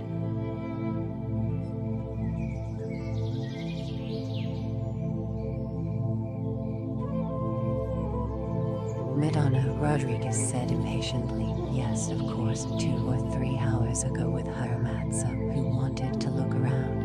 He broke the seals and then, when we left, this local daimyo sealed her up again. Hurry up, by God, he added. The sand is running out. And he stopped. Their stolen Blackthorn told him how they had arrived and how he had awakened ashore. Then he kicked his sea chest across the room, infuriated at the men who had looted his ship. They're stolen. All my charts, all my rudders. I've copies of some in England, but my rudder of this voyage has gone. And the Portuguese rudder, come on, angels, it had to be Portuguese. Your way home with care and enormous luck. Don't be ridiculous, you're halfway around the charts, and you've neither rudder nor charts. Oh Lord Jesus, give me strength.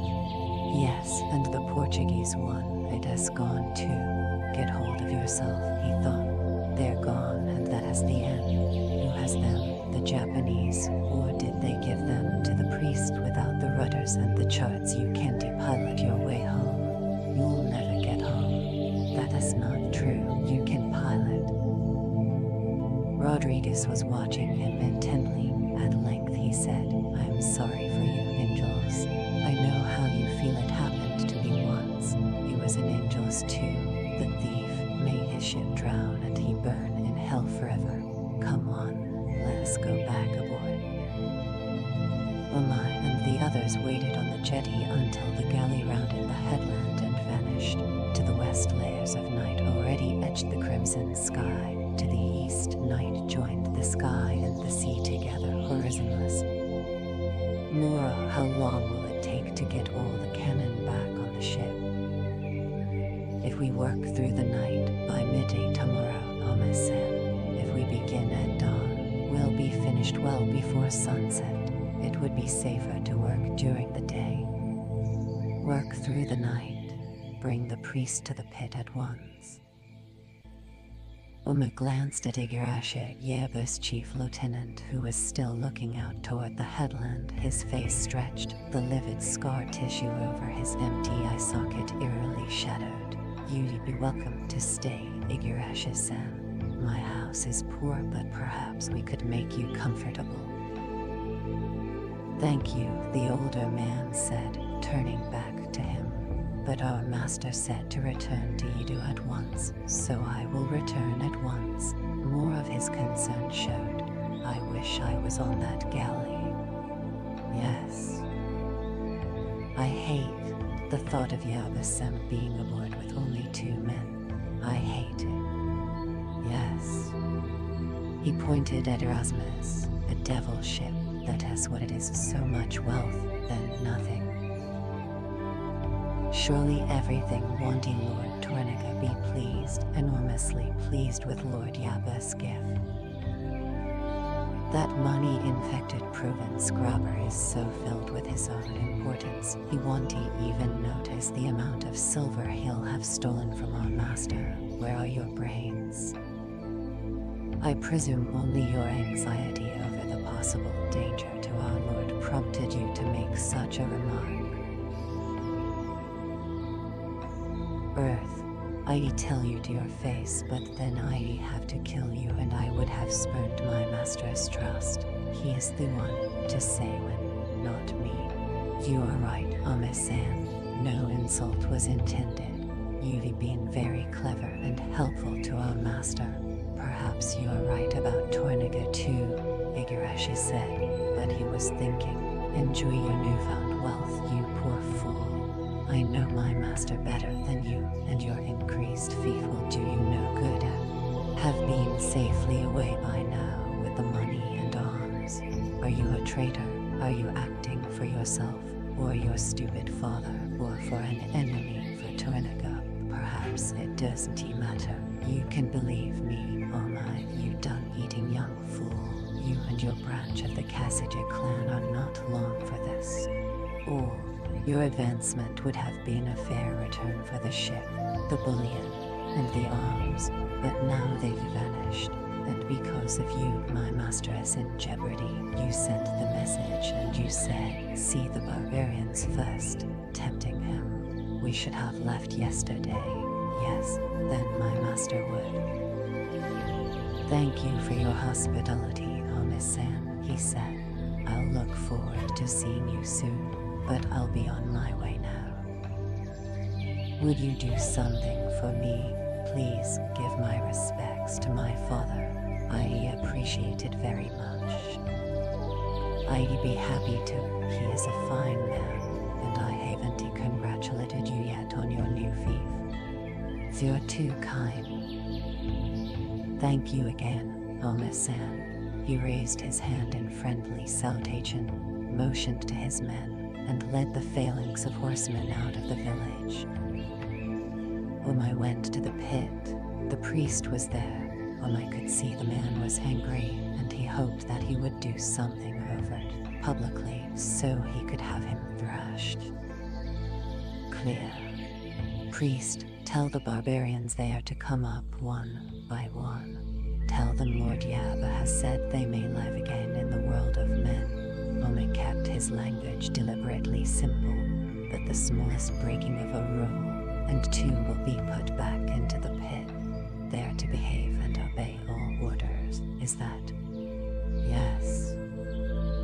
Ome made the priest repeat it to him as before. When he was sure the man had it all correctly, he made him speak it down into the pit. The men came up one by one. All were afraid. Some had to be helped.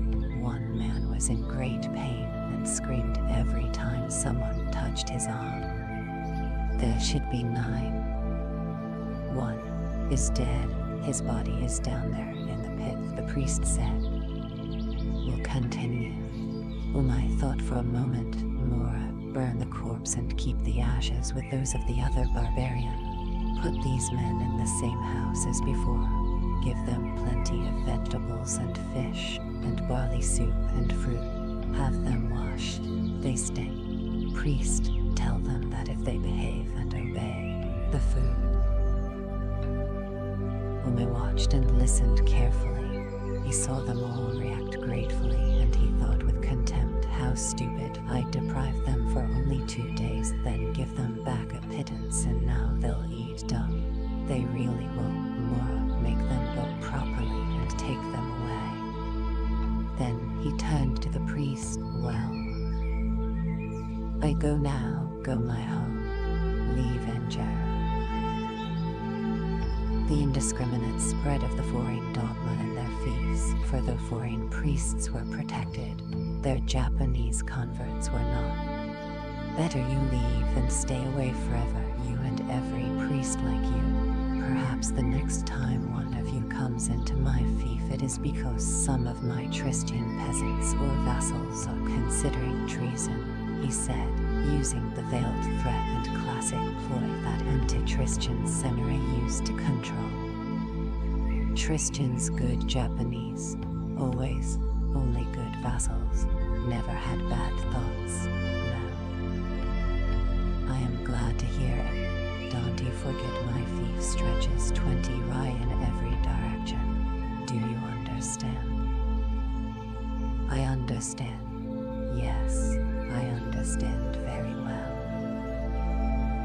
He watched the man bow stiffly, even barbarian priests had to have manners and walk away. Ome-san, one of his samurai, said. He was young and very handsome. Yes. Please excuse me, I know you haven't forgotten, but my Sidero-san is still in the pit. Ome went to the trapdoor and stared down at the samurai. Instantly, the man was on his knees, bowing deferentially. The 2 days had aged him. Ome weighed his past service and his future worth. Then he took the young samurai's dagger from his sash and dropped it into the pit. At the bottom of the ladder, Messenger stared at the knife in disbelief. Tears began coursing his cheeks. I don't deserve this honor, Ome-san, he said abjectly. Yes, thank you. The young samurai beside Ome said, may I please ask that he be allowed to commit seppuku here on the beach? He failed in the pit. He stays in the pit. Order the villagers to fill it in, obliterate all traces of it. The barbarians have defiled it. Kika laughed and shook her head. No, Ome-san, so sorry. Please no more sec for me or my hair will fall down. I'll fall down, and then where would we be? I'd fall down with you and weedy pillow and be in nirvana, outside ourselves, Ome said happily, his head swimming from the wine. Left forefinger and thumb delicately holding the cup, the forefinger of her right hand touching the underside. Here, because you are wonderful. Oh, but I'd be snoring. and you can de-pillow a snoring, horrid, drunken girl and get much pleasure. Certainly not. So sorry. Oh no, Miss him of the huge new fief, you deserve better than that. She poured another thimble of the warm wine into the tiny porcelain cup and offered it with both hands her. He accepted it and sipped, enjoying its warmth and mellow tang. I am so glad I was able to persuade you to stay an extra day. Nish, you are so beautiful, Kiku-san. All that was on the low black lacquered table in front of him, but he shook his head. You are beautiful, and it is my pleasure. Her eyes were dancing in the light of a candle encased in a paper and bamboo flower that hung from the cedar rafter. This was the best suite of rooms in the tea house near the square. She leaned over to help him to some more rice from the simple wooden. No, thank you. You should eat more, a strong man like you. I am full, really.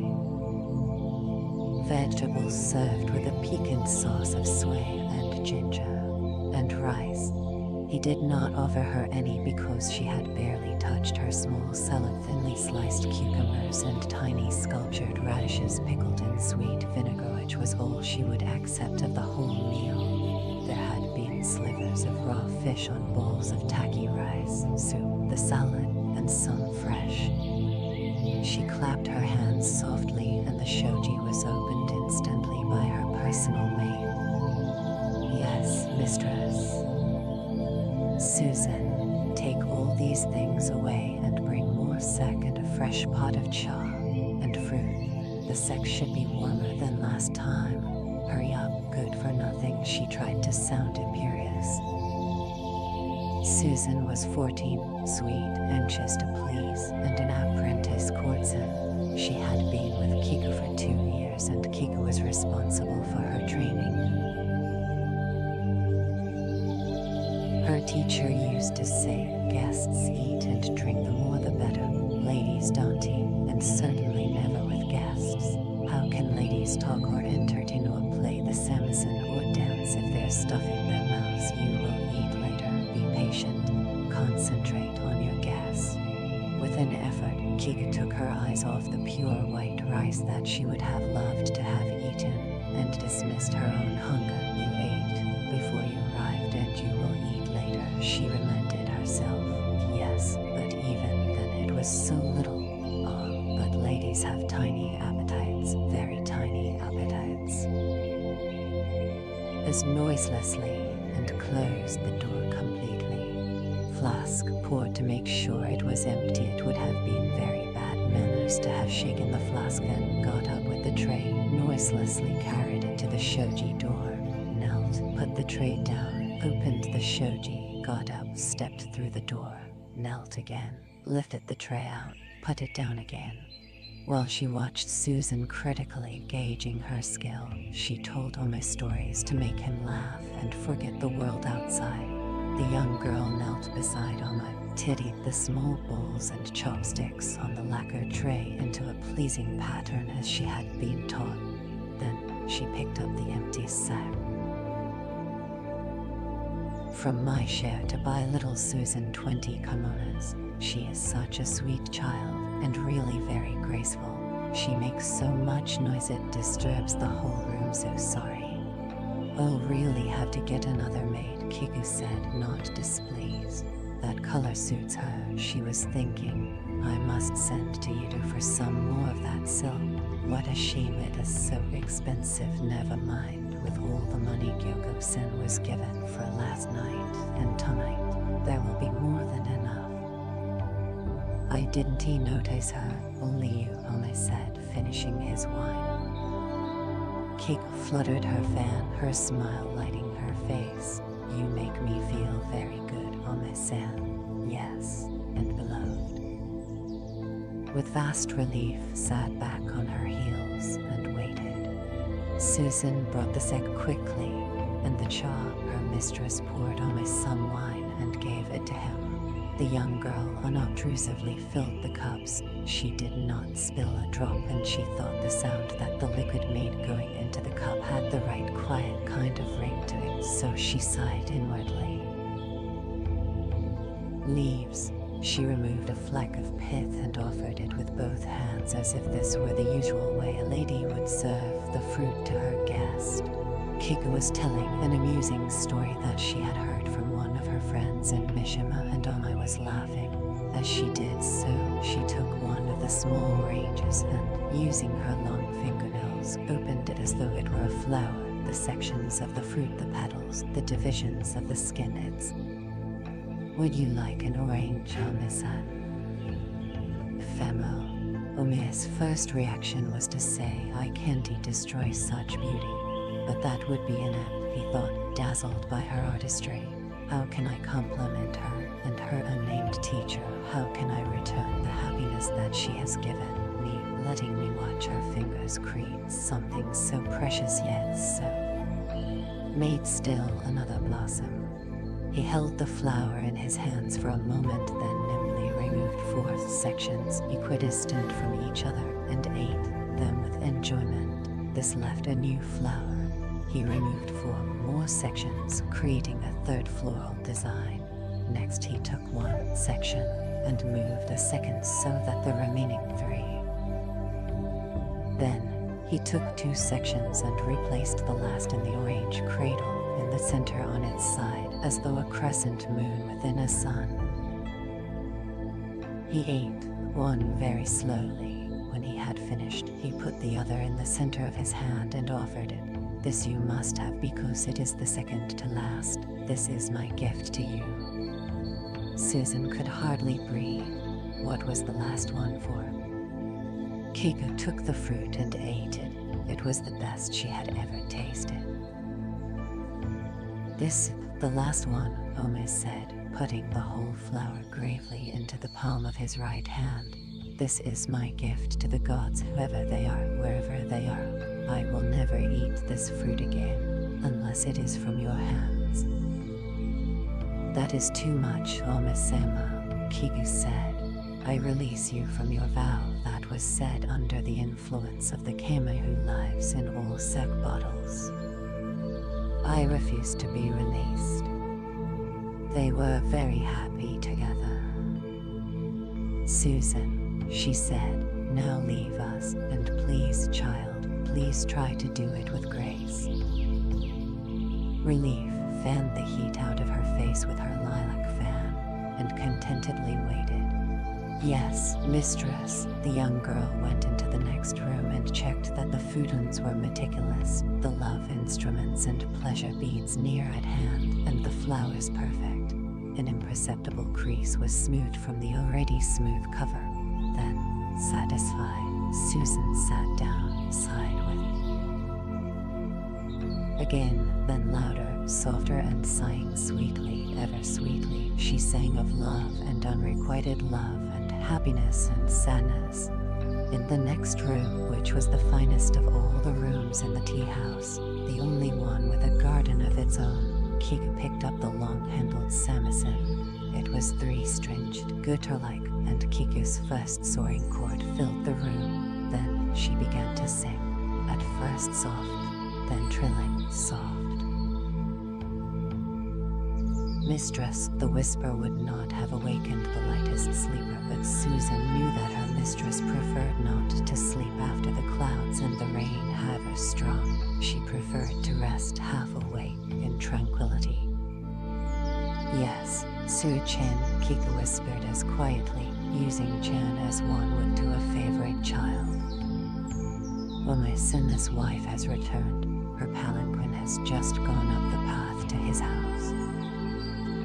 Quilt gathering her kimonos around herself, Kika glanced at Oma. His neck rested comfortably on the padded wooden pillow, arms interlocked. His body was strong and unmarked, his skin firm and golden. A sheen there. She caressed him gently, enough to make the touch enter his dream, but not enough to awaken him. Then she slid from under them. The jetty where 7 of the cannons still remained to be loaded. It was still deep night. before dawn. It took Kiku very little time to renew her makeup as Susan combed and brushed her hair and retied it into the Shimoda style. Then mistress and maid walked noiselessly along the corridor, out onto the veranda, through the garden to the square. Boats like fireflies plied from the barbarian ship too. The two women slipped along the narrow alley between a cluster of houses and began to climb the path. Sweet-stained and exhausted bearers were collecting their strength around the palanquin on the hilltop outside Ome's house. Kiku did not knock on the garden door. Candles were lit in the house and servants were hurrying to and fro. She motioned to Susan, who immediately went to the veranda near the front door, knocked and waited. In a moment the door opened. The maid nodded and vanished. Another moment and the maid returned and beckoned Kiku and bowed low as she swept past. Another maid scurried ahead and opened the shoji of the best room. Omiya's mother's bed was unslept in. She was sitting, rigidly erect, near the small alcove that held the flower arrangement. A small window shoji was open to the garden. Midori, Omiya's wife, was opposite her. Doesn't he daughter-in-law in time become mother-in-law? Why does she then always treat her own daughter-in-law to a lashing tongue and make her life a misery? And why does that girl do the same in her turn? Doesn't anyone learn? Kiku knelt. Is it only a night ago that I was here and terrified on the night of the screams? She bowed first to Ome's mother, then to his wife, feeling the tension between the two women, and she asked herself, why is it there is always such violence between mother-in-law and daughter-in-law? I am sorry to disturb you, Mistress-san. You are very welcome, Kiku-san, the old woman replied. There is no trouble, I hope. Oh no, but I didn't know whether or not you'd want me to awaken your son, she said to her, already knowing the answer. I thought I'd better ask you as you, Midori-san. She turned and smiled and bowed slightly to Midori, liking her greatly as you had returned. The old woman said, you are very kind, Kiku-san, and very thoughtful. No, leave him in peace. Very well. Please excuse me disturbing you like this, but I thought it best to ask, Midori-san. I hope your journey was not too bad. So sorry, it was awful, Midori said. I am glad to be back and hated being away. Is my husband well? Yes, very well. He laughed a lot this evening and seemed to be happy. He ate and drank sparingly and he is sleeping soundly. The mistress-san was beginning to tell me some of the terrible things that happened while I was away, and you shouldn't have gone. You were needed here, the old woman interrupted, venom in her voice. Or perhaps not. Perhaps you should have stayed away permanently. Perhaps you brought a bad karma into our house along with your bed linen. I never do that, Mistress-san, Midori said patiently. Please believe I would rather kill myself than bring the slightest stain to your good name. Please forgive my being away and my faults. I am sorry. Since that devil ship came here, we've had nothing but trouble. That is bad karma, very bad. And where were you when you were needed? Gossiping in Mishima, stuffing yourself and drinking sack. My father died, Mistress-san, the day before I arrived.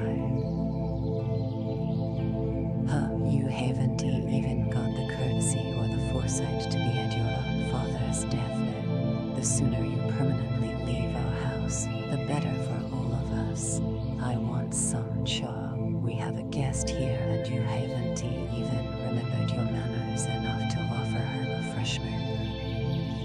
It was ordered instantly the moment she... It hasn't arrived instantly.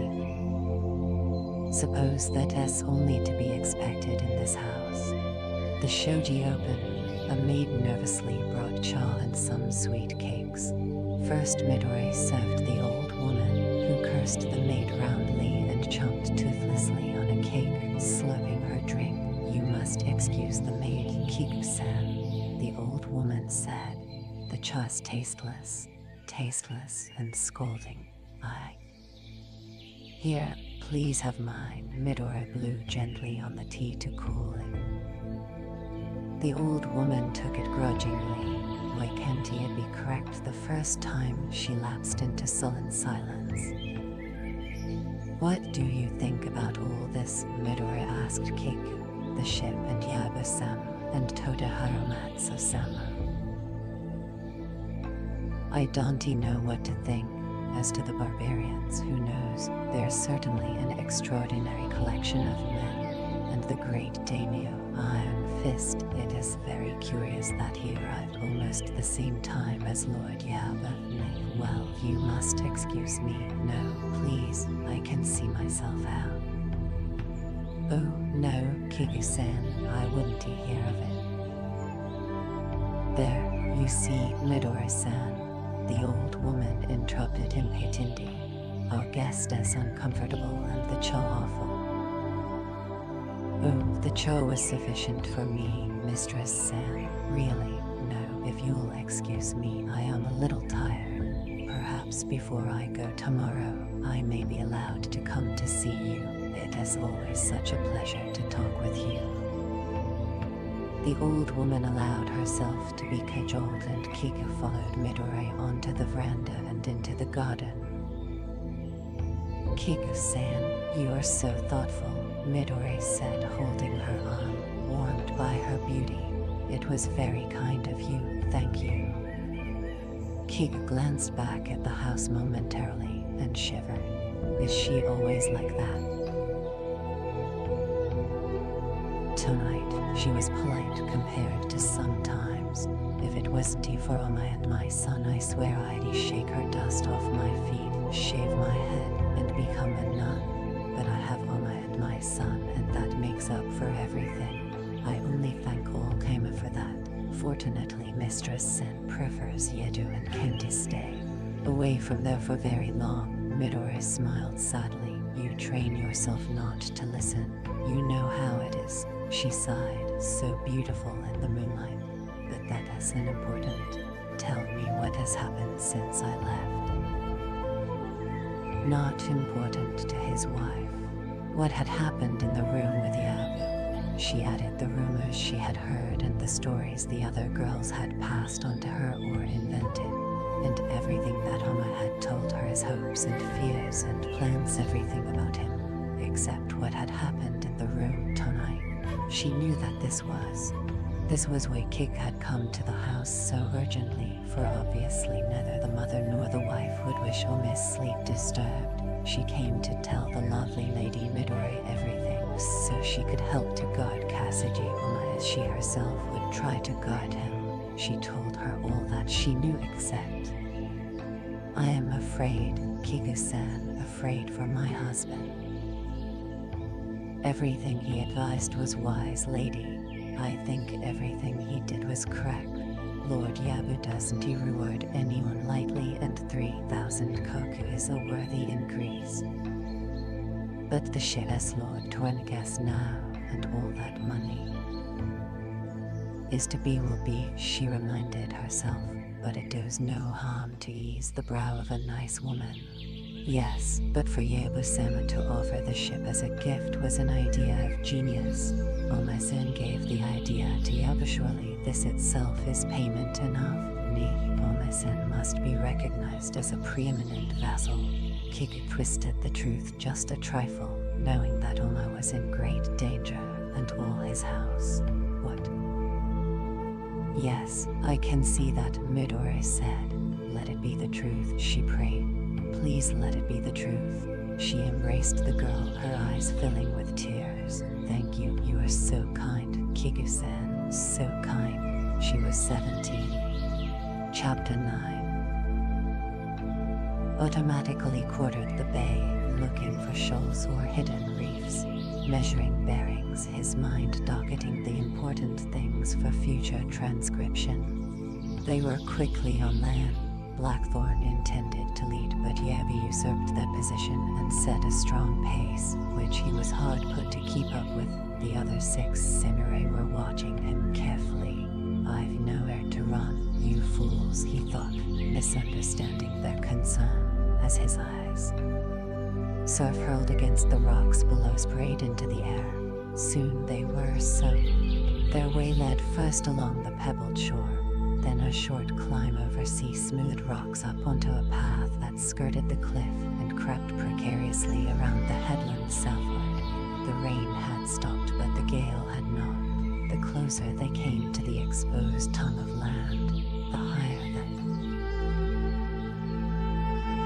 hunger or privations or wounds as we do. They are more like animals, their nerves dulled compared to us. Although Blackthorn felt chilled, Yabu and the others, who had their light kimonos carelessly tucked into their belts, did not seem to be affected by the wet or the cold. It must be as Rodriguez had said. He thought his fear returning. Japmen just aren't built like us. They don't feel Cold War. Trees on the upper slopes. Above them the cliff soared 200 feet. The shore was 50 feet below. Beyond and all around were mountains and not a house or hut in the whole bay area. This was not surprising, for there was no room for fields, the shore pebbles quickly becoming foreshore rocks and then granite mountain would make you scream. The path dipped and rose along the cliff face, very unsafe, the surface loose. Blackthorn plodded along, leaning against the wind, and noticed that Yabu's legs were strong and muscular. "Slip, you whore bastard," he thought. "Slip splatter yourself on the rocks below. Would that make you scream? What?"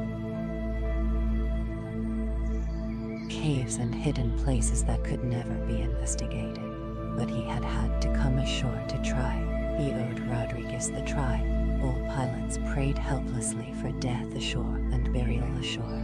All had seen too many sea-bloated corpses and half-eaten corpses and crab-mutilated corpses. With an effort he took his eyes off Yabu and went back to searching the foreshore. Each crevice and cleft and gully. The spume wind was gusting and tore the tears from him. Sea spilled back and forth, swirled and eddied. He knew there was a minimal hope of finding Rodriguez. There would be too many. Thought how stupid they were. They rounded the headland and stopped gratefully in the lee.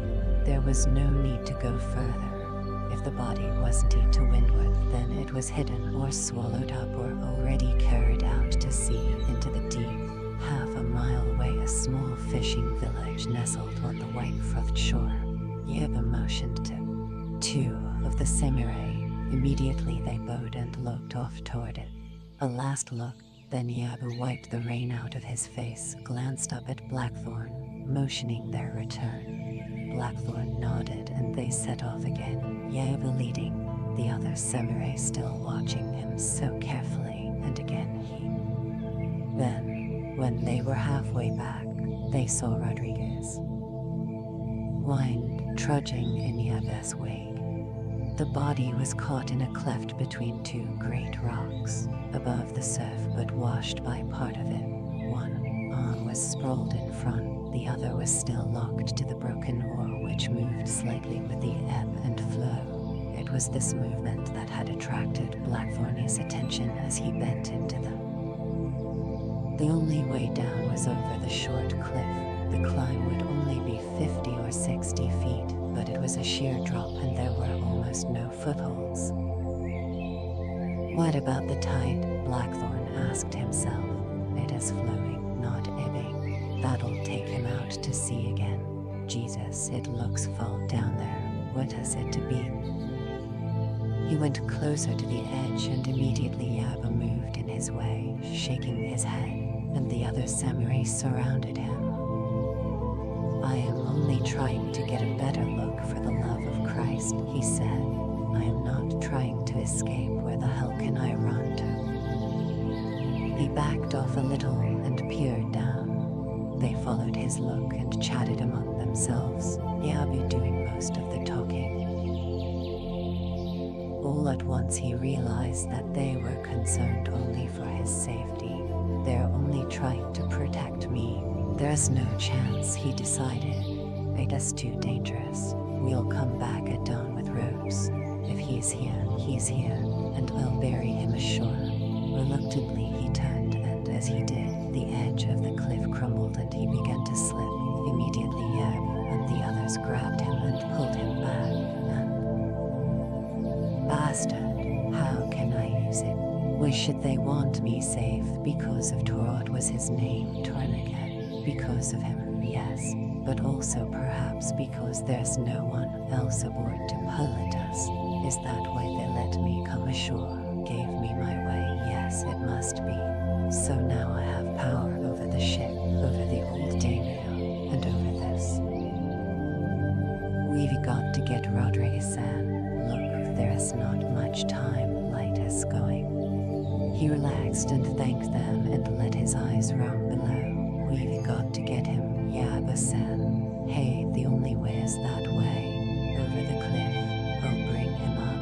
Me, Engine-san. Again he moved forward as though he was going to climb down, and again they restrained him, and he said with faint anxiety, I, Engine-san. Yaba said. He stood towering over Yaba. If you want to let me go, Yaba-san, then send one of your men. Or go yourself, you.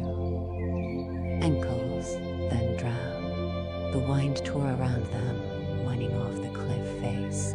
He saw Yeba look down, weighing the climb and the falling light, and he knew Yeba was hooked.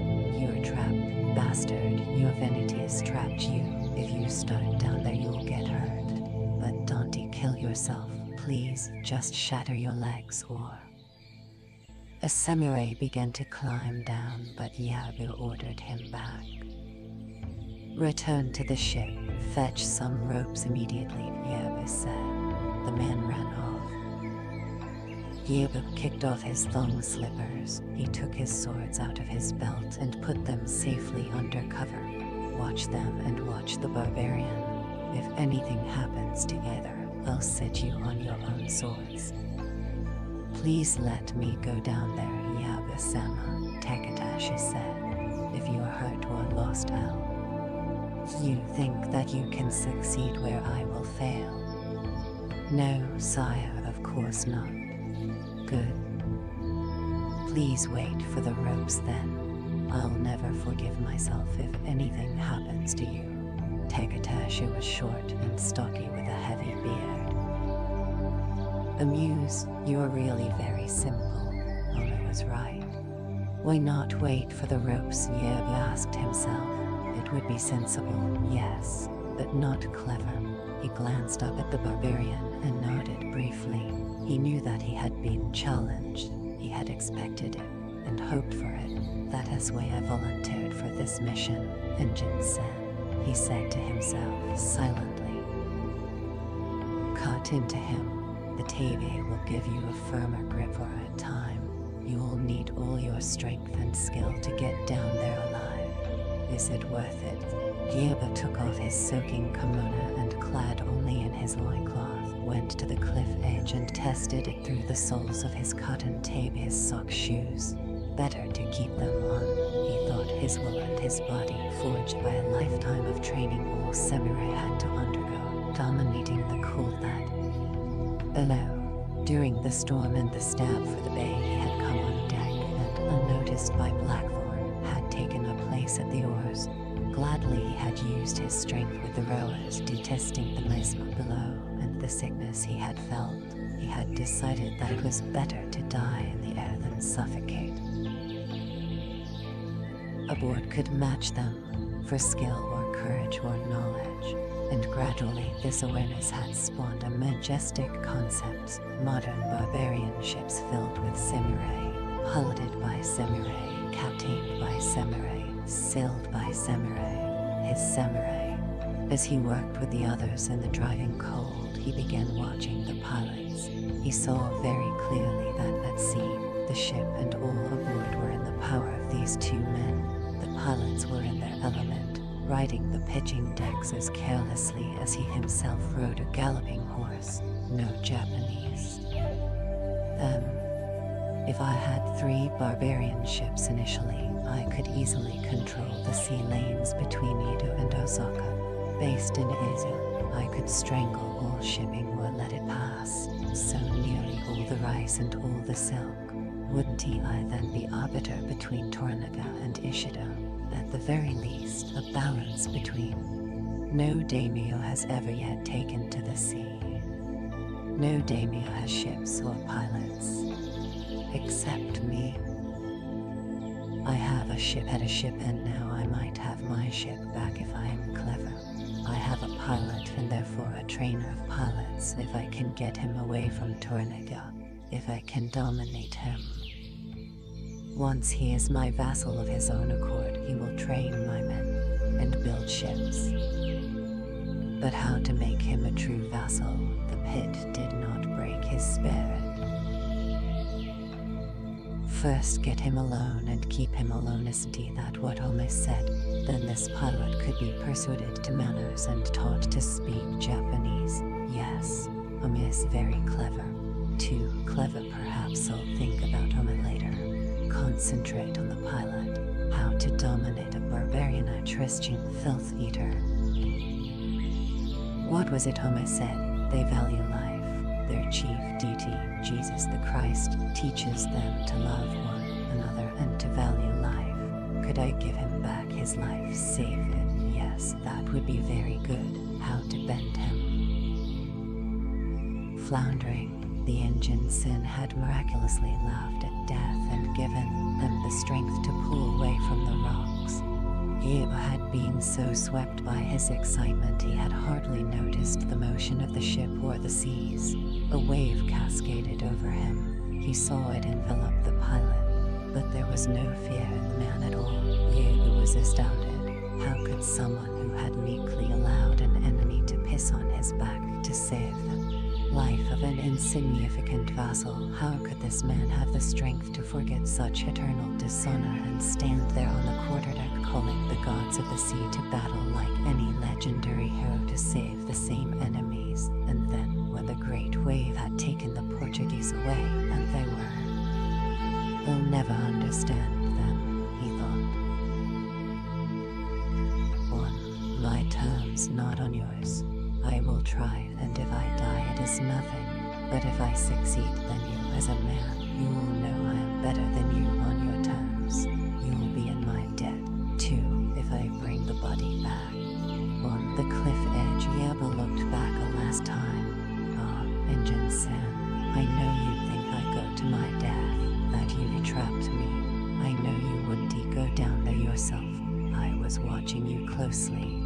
But I grew up in the mountains, and here in Japan we climb for pride and for pleasure. So I pit myself now.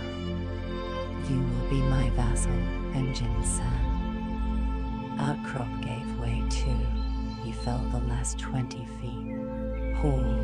As his left hand ripped away, his toes found a cleft, and they held, and he hugged the cliff desperately, still off balance, pressing against it, seeking holds. Then his toehold gave way, though he managed to catch another outcrop with both hands, 10 feet below, and hang on momentarily. This. He went down the side of the cliff with great skill.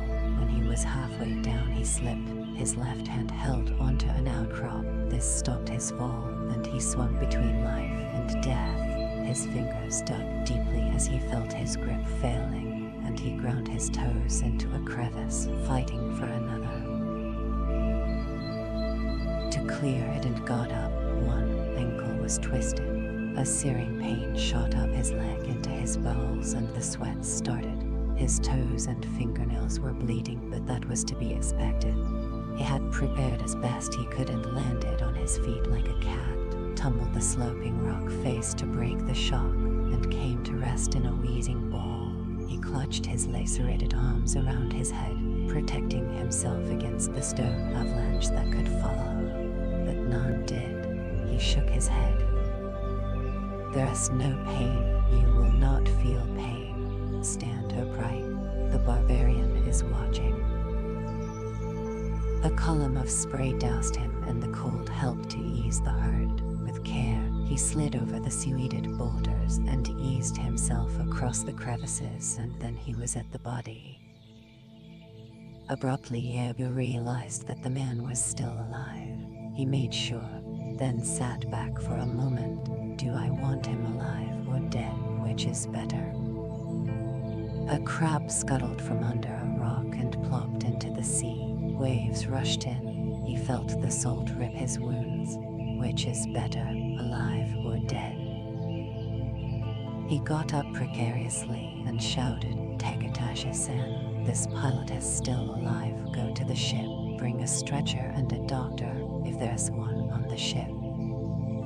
Takatashi's words came back faintly against the wind. "Yes, Lord," and to his men as he ran off, "Watch the barbarian. Don't let anything happen to him." At him, Yeb appeared at the galley, riding her anchors gently. The other samurai he had sent back for ropes was already beside the skiffs. He watched while the man jumped into one, and it was launched. He smiled to himself, glanced back. Blackthorn had come to the edge of the cliff and was shouting urgently. What is he trying to say? Yeb asked himself. He saw the pilot pointing to the sea, but that didn't mean anything to him. The sea was rough and strong, but it was no different from before. Calf, his right shoulder seemed dislocated. Yeb looked for blood seepage from any openings, but there was none. If he is not hurt inside, then perhaps he will live, he thought. Eventually Yeb gave up trying to understand and turned his attention to Rodriguez. With difficulty he eased the man up onto the rocks, out of the surf. The Portuguese's breathing was halting, but his heart seemed strong. There were many bruises. A splintered bone jutted through the skin of the left. The daimyo had been wounded too many times and had seen too many dying and wounded not to have gained some measure of diagnostic skill. If Rodri can be kept warm, he decided, given sack and strong herbs, plenty of warm baths, he'll live. He may not walk again, but he'll live. Yes, I want this man to live. If he can't walk, no matter. Perhaps that would be better. I'll have a spare pilot. This man certainly owes me his life. If the pirate won't recuperate, perhaps I can use this man. Would it be worthwhile to pretend to become a Christian? Would that bring them both around to me? What would Ame do? That one is clever, Ame. Yes, too clever. Ame sees too much too fast. If he can see that far, he must perceive that his father would lead the clan if I vanish. My son is too inexperienced yet to survive by himself, and after the father, Ame himself. No. What to do about Ame? Say I gave Ame to the barbarian as a toy. What about that? Saw that the tide mark on the cliff was over a menaceful height above the base. There were anxious shouts from above. Then he realized what the barbarian had been pointing at. The tide was coming in fast. Already it was encroaching on this rock. He scrambled up and winced at a shaft of pain from his ankle. All other escape along the shore was blocked by the sea. He looked at the skiff. It was near the ship now. On the foreshore, Takatashi was still running well. The ropes won't arrive in time, he told himself. His eyes searched the area diligently. There was no way up the cliff. No rocks offered sanctuary. No caves. Out to sea there were outcrops, but he could never reach them. He could not swim, and there was nothing to use as a raft. The men above were watching him. The barbarian pointed to the outcrop seaward and made motions of swimming, but he shook his head. He searched carefully again. Nothing. There is no escape, he thought. Now you are committed to death. Prepare yourself. Should now, by custom, compose. He felt fortunate. He had time to think clearly. Karma, he told himself, and turned away from them, settling himself more comfortably, enjoying the vast clarity that had come to him. Last day, last sea, last light, last joy, last everything. How beautiful the sea and the sky and the cold and salt. He began to think of the final poem song that he... Blackthorn was shouting, "Listen, you whore bastard, find a ledge, there's got to be a ledge somewhere." The samurai were standing in his way, gazing at him as though he were a madman. It was clear to them there was no escape, and that Yabu was simply preparing for a sweet death, as they would be doing if they had been he, and they resented these ravings as they knew Yabu would. Look down there, all of you, maybe there's a ledge. And their problems, think of a way to help that bastard. You've got to save him, to save Rodriguez. One of them went to the edge and peered down, shrugged, and talked to his comrades, and they shrugged too. Each time Blackthorn tried to go closer to the edge to search for an escape, they stopped him. He could have easily shoved one of them to his death, and he was tempted to, but he understood them. "Hey, you rotten, no good, piss-cutting, shit-tailed German. Hey, Cassidy Yabo, where are your cudgeons? Don't he give up? Only cowards give up. Are you a man or a sheep?" But Yabu paid no attention. He was as still as the rock upon which he sat. Blackthorn picked up a stone and hurled it at him. It fell unnoticed into the water, and the samurai shouted at Blackthorn angrily. He knew that at any moment they were going to fall on him and bind him up, but how could they? They've no rope. Rope, get some rope, can you make some? His eyes fell on Yabu's kimono. He started tearing it into strips, testing them for strength. The silk was very strong. "Come on," he ordered the samurai, taking off his own shirt. "Make a rope, hey." They understood. Rapidly they untied their sashes, took off their kimonos, and copied him. He began knotting the ends, sashes as well. While they completed the rope, Blackthorn carefully lay down and inched for the edge, making two of them hold onto his ankles for safety. He didn't need their help, but he wanted to reassure them. He stuck his head out as far as he dared, conscious of their anxiety. Then he began to search as you would search at sea, quarter by quarter, using every part of his vision, but mostly the sides. A complete sweep. Once more. Nothing. Again. What is that just above the tide line? Is it a crack in the cliff or a shadow?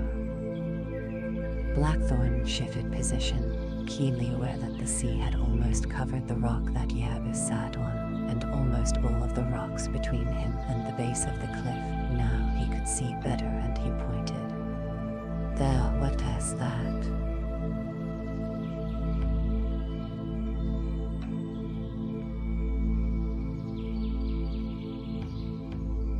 One of the samurai was on his hands and knees, and he followed Blackthorn's outstretched finger, but saw nothing.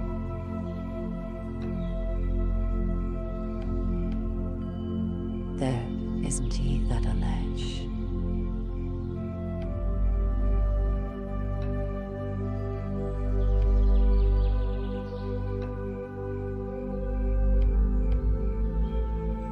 With his hands he formed the ledge, and with two fingers made a man and stood the man on the ledge, and with another finger made a long bundle over the shoulder of the man. So now a man stood on that ledge with another over his shoulder. "Quick, Isuge, make him understand Kasijayabasana Wikarmasaka." The man scrambled up and talked rapidly to the others, and they looked too. Now they all saw the ledge, and they began to shout. Still no movement from Yabu. He seemed like a stone. They went on, and Blackthorn added his shouts, but it was as if they made no sound at all. One. of them spoke to the others briefly, and they all nodded and bowed. He bowed back. Then, with a sudden screaming shout of Bansei, he cast himself off the cliff and fell to his death. Yabu came violently out of his trance, whirled around and scrambled up. He attracted the attention of another man who had given up. It doesn't make sense. They don't make sense. The other samurai shouted and pointed, but Blackthorn heard nothing and saw nothing but the broken corpse that lay below, already being taken by the sea. What kind of men are these, he thought helplessly. Was that courage or just insanity? That man deliberately committed suicide on the off chance. Barely a foot wide. Painfully, he shoved Rodriguez onto it, almost losing him once, then hauled himself up. He saw Yabu stagger up. He expected him to scramble for safety, leaving Rodriguez. That's what I would have done. Is it? I don't know. But Yabu half crawled, half slid, dragging the unconscious man with him through the surf-disturbed shallows to the bottom of the cliff. He found the ledge. The rope was 20 feet short. Quickly, the samurai added their loincloth. Now, if Yabu stood, he could just reach the end. They shouted encouragement and began to wade. The courage, Yabu, are you just devil-born, all of you? In spite of Blackthorn's hatred, he had to admire Yabu's courage. Half a dozen times waves almost engulfed him. Twice Rodriguez was lost, but each time Yabu dragged him back and held his head out of the grasping sea. Long after Blackthorn knew that he himself would have given up. Where do you get dignity? To climb down in the first place had taken courage. At first Blackthorn had thought that Yabu had acted out of bravado, but soon he had seen that the man was pitting his skill against the cliff and almost winning. Then he had broken his fall as deftly as any tumbler, and he had given up with, Christ Jesus, I admire that bastard and detest him. For almost an hour Yabu set himself against the sea and against his failing body, and then, in the dusk, Takatashi came back with the ropes. They made a cradle and shinned down the cliff with a skill that Blackthorn had never seen ashore. The foot and the bone slid back under the flesh. His fingers probed and shoved and resetted and tied it to the splint. He began to rub noxious-looking herbs around the angry wound, and then Yabu was brought up. Quickly Rodriguez was brought aloft. Blackthorn would have tried to succor him, but a Japanese with close-cropped hair was already on his knees beside him. He watched as this man, obviously a doctor, examined the broken leg. Then a samurai held Rodriguez's shoulders as the doctor leaned his weight on. The daimyo shook off any help, waved the doctor back to Rodriguez, sat down and began to wait. Blackthorn looked at him. Yabu felt his eyes. The two men stared at each other. Thank you, Blackthorn said finally, pointing at Rodriguez. Thank you for saving his life. Thank you, Yabu-san. Deliberately he bowed. That as for your courage, you black-eyed son of a shit-festered whore. Yabu bowed back stiffly, but inside he smiled. Chapter 10. Their journey from the bay to Osaka was uneventful. Rodriguez's rudders were explicit and very accurate. During the first night, Rodriguez regained consciousness. In the beginning, he thought he was dead, but the pain soon reminded him differently. They set your leg and dressed it, Blackthorn said, and your shoulders strapped up. It was dislocated. They wouldn't bleed you, much as I tried to make them. When I get to Osaka, the Jesuits can do that. Rodriguez's tormented eyes bored into him. How did I get here, angels? I remember going overboard, but nothing else. Blackthorn told him. So now I owe you a life. God curse you. From the quarterdeck it looked as though we could make the bay. From the bow, your angle of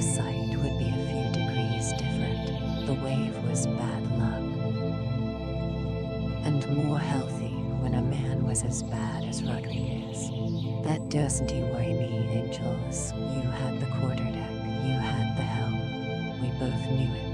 No, I curse you to hell because I owe you a life now, Madonna. My leg, tears welled because of the pain, and Blackthorn gave him a mug of grog and watched him during the night. The storm abated. The Japanese doctor came several times and forced Rodriguez to drink hot medicine and put hot towels on his forehead and opened the portholes. And every time the doctor went away, Blackthorn closed the portholes, for everyone knew that disease was airborne, that the tighter closed the cabin, the safer. At length the doctor shouted at him and posted a samurai on the portholes so they remained open. At dawn, Blackthorn went on deck. Haramatsu and Yaba were both there. He bowed like a courtier. Konnichiwa, Osaka. They bowed in return. Osaka.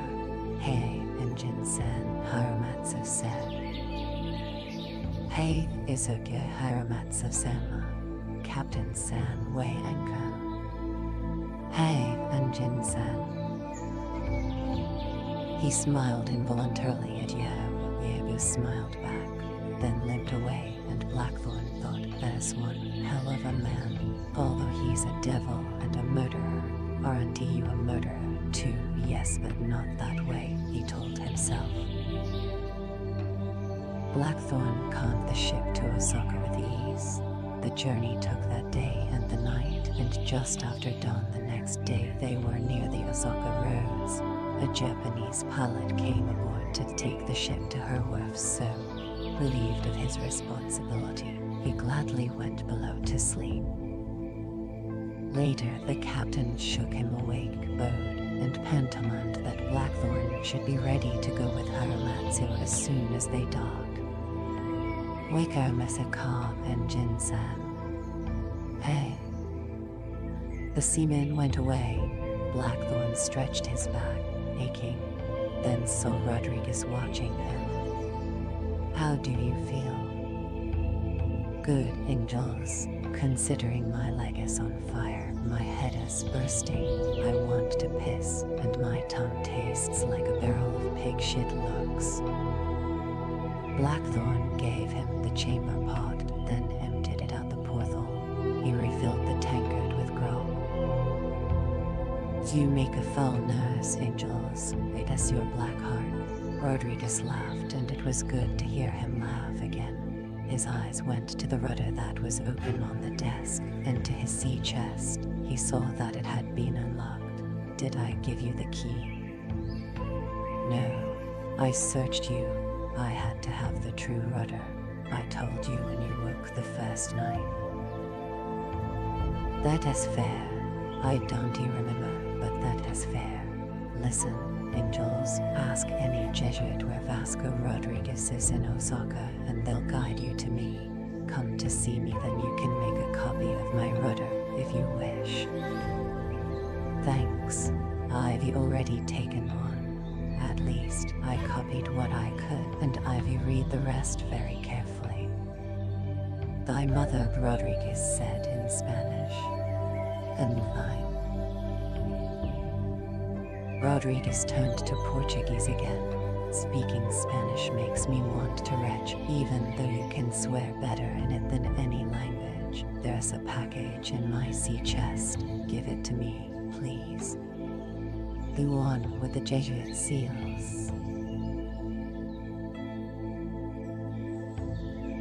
Yes.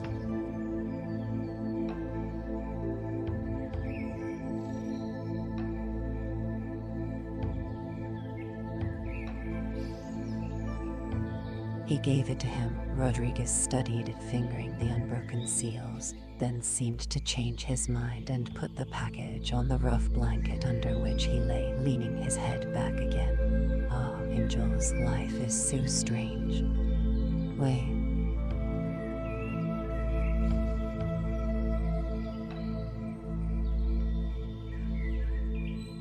If I live, it is because of Goddess Grace, helped by a heretic and a Jabman. Sent the Sod Eater below so I can thank him. Now.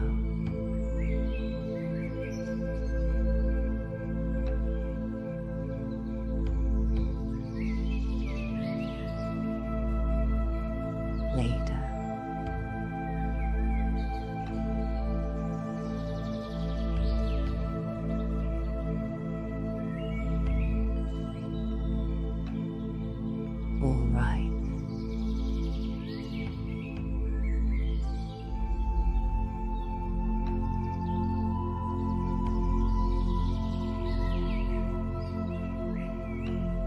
This fleet of yours, the one you claim is attacking Manila, the one you told the father about what is the truth in Jaws. A fleet of our warships will wreck your empire in Asia, want it.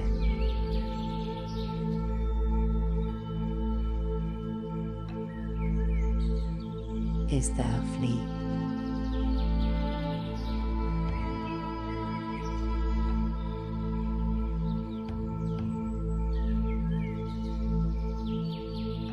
Of course.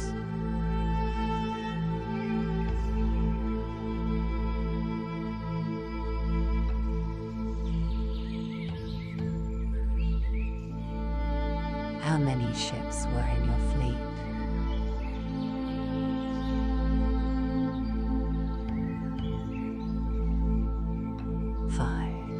The rest are out to sea a week or so.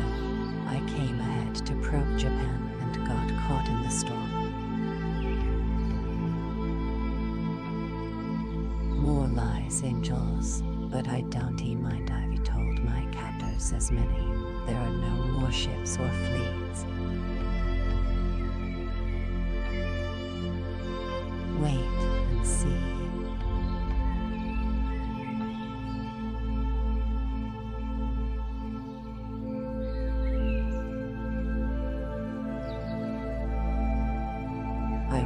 Rodriguez drank heavily.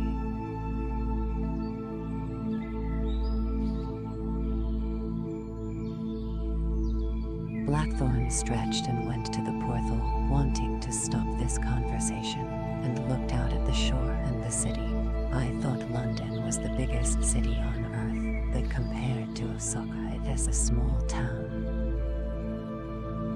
Tornagas got yours outside of Nagasaki or Hirado.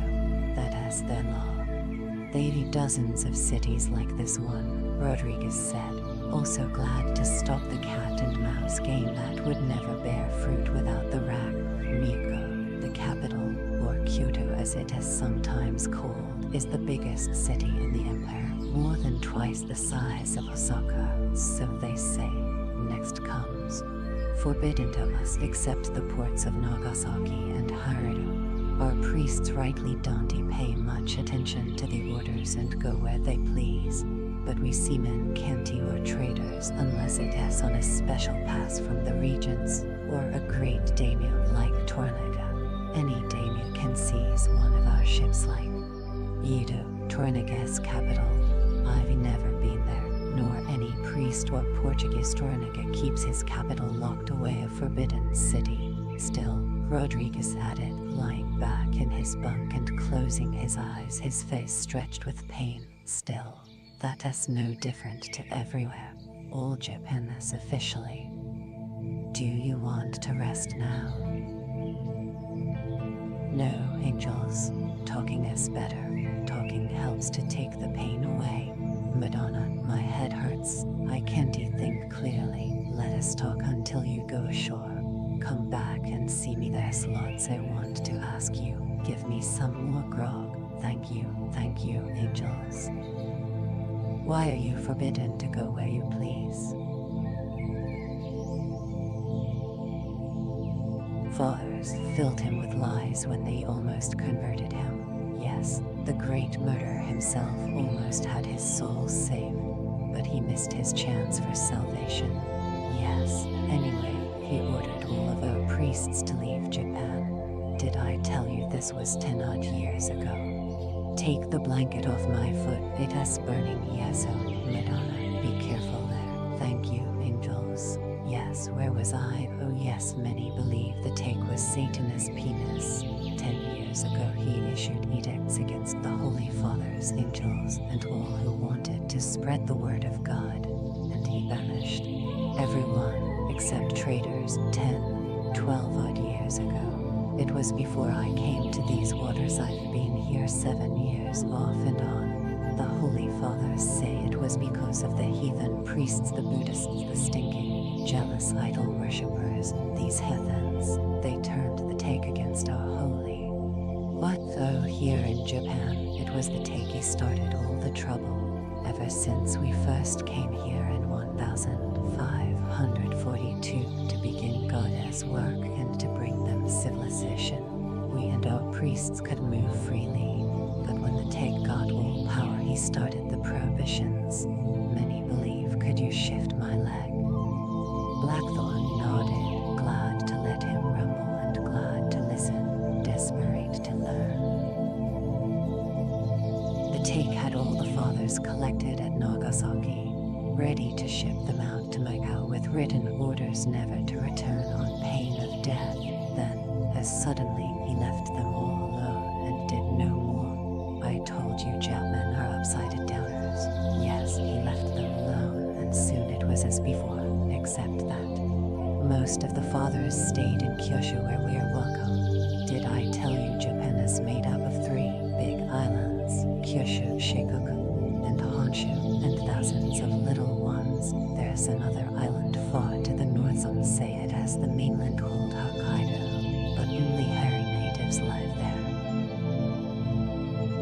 In Jules, the curse of God was on him and is on his seed. I am sure of it. Japan is an upside-down world, angels. Father Alvida told me it became again as though nothing had ever happened. The take was as friendly as before, though he never converted. He hardly shut down a church and only banished 2 or 3 of the Christian daimyos, but that was just to get there.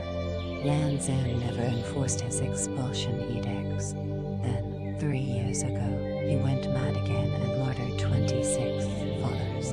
He crucified them at Nagasaki for no reason. He was a maniac, angels, but after murdering the 26, he did nothing more. He died soon after. It was the hand of God. Do you have many converts here? Of the mainland west of Kyushu, made us the truth by the Blessed Virgin. There was never a killer like him, and they're all as bad. Rodriguez's eyes were closed and his forehead flushed. But Rodriguez did not seem to hear, lost in his own half-consciousness. They're animals, the Japaners. Did I tell you about Father Alvida? He is the interpreter, Zakusen they call him. Mr. Interpreter. He was the Take's interpreter, angels. Now he is the official interpreter for the Council of Regents, and he speaks Japanese better than most Japanese and knows more about them than any man alive. He told me there's a mound of earth 50 feet high in Miko that has the capital, angels. The Take had the noses and ears of all the Koreans killed in the war collected and buried their Korea spy. Do you have many converts? Blackthorn carefully asked again, wanting desperately to know how many enemies were here. 3 or 4 million people in Kyushu alone. They'll all be Catholic soon. There is another 20-odd million Japmen in the islands, and soon. To his shock, Rodriguez said hundreds of thousands, and more every year. Since the Take's death, we have more than ever before, and those who were secretly Christian now go to the church openly. Most of the island of Kyushu is Catholic now. Most of the Kyushu daimyos are converts. Nagasaki is a Catholic city. Jesuits own it and run it and control all trade. All trade goes through Nagasaki. We have a cathedral, a dozen churches, and dozens more spread through Kyushu, but only a few yet here in the main island, Honshu, and pain stopped him again. After a moment he continued, there are. That is not possible. Blackthorn immediately cursed himself for interrupting the flow of information. Spanish, Netherlands, and England added together, and you could almost throw in the whole Holy Roman Empire as well to equal it. Why should I lie? There was a census 10 years ago. Father Alvida said the Take ordered it, and he should know. He was there. Why should he lie? Rodriguez's eyes were feverish, and now his mouth was running away with him. That is more than the population of all Portugal, all Spain, all France. Lord Jesus, Blackthorn thought, the whole of England hasn't he got more than 3 million people, and that includes Wales as well. They be unbeatable, and if they're already partly Catholic, and if the Jesuits are here in strength, their numbers will increase, and there's no fanatic like a converted fanatic, so what chance have we and the Dutch got in Asia? If there are that many Japanese, how can we deal with them? If there's 20 million, that'd mean they could easily press an army of more men than we've got in our entire population if they wanted. And if they're all as ferocious as the ones I've seen, and why shouldn't they be by goddess wounds? None at all. There any blood seeping out of me anywhere? If you think that has a lot, Rodriguez was saying, wait till you go to China. They're all yellow men there, all with black hair and eyes. Oh, angels, I tell you, you've so much new to learn. I was in Canton last year, at the silk sales. Canton is a walled city in South China, on the Pearl River, north of our city of the name of God at Macau. There's 1 million of the heathen dog-eaters within those walls alone. China's got more people than all the rest of the world put together. Must have. Think of that. The spasm of pain went through Rodriguez, and his good hand held onto his stomach. Was. No, I made sure. It is just your leg and shoulder. You're not hurt inside. Rodriguez, at least. I don't think so. How bad is the leg? It was washed by the sea and cleaned by the sea. The break was clean, and the skin is clean at the moment. Did you pour brandy over it and fire it? No, they wouldn't let me. They ordered me off, but the doctor seemed to know what he is doing. Will your own people come aboard quickly? Yes, soon as we dock. That is more than likely. Good. You were saying about China and Canton. I was saying too much, perhaps. Time enough to talk about them. Blackthorn watched the Portuguese's good hand toy with the sealed package, and he wondered again what significance it had. Your leg will be all right. You will know within the week. Yes, in Phyllis. I don't think it'll rot. There's no pus. You're thinking clearly, so your brain is all right. You'll be fine, Rodriguez. I still owe you a life. A shiver ran through the Portuguese. When I was drowning, all I could think of was the crabs climbing in through my eyes. I could feel them churning inside me, angels. That is the 3rd time I've been overboard, and each time it is worse. I've been sunk at sea 4 times, 3 times by Spaniards. The cabin door opened and the captain bowed and beckoned Blackthorn aloft.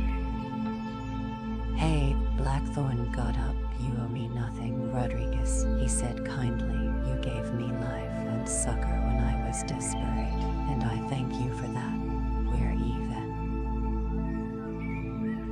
The real one, the true one, the secret one, which is never known to anyone except himself alone, hidden only God knows where. They're treacherous beyond belief, vice-ridden beyond redemption. Perhaps, but listen, angels, here is some truth for you in part payment. Never forget Jabman are 6-faced and have 3 hearts. It is a saying they have, that a man has a false heart in his mouth for all the world to see, another in his breast to show his very special friends and his family, and why does Tornigo want to see me? I don't know, by the blessed Virgin, I don't know, come back to see me if you can. Yes, good luck, Spaniard. Thy sperm, even so, go with God. 8 stories high, pointed gables with curved roofs at each level, the tiles all gilded and the walls blue.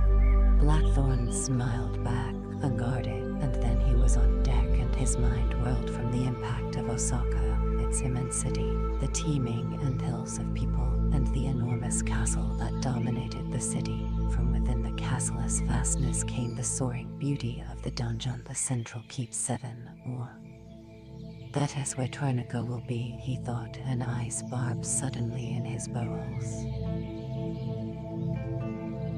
Wholesome, but to him tasteless. His stomach cried for meat and bread, new baked crusty bread heavy with butter, and a haunch of beef and pies and chickens and beer and eggs.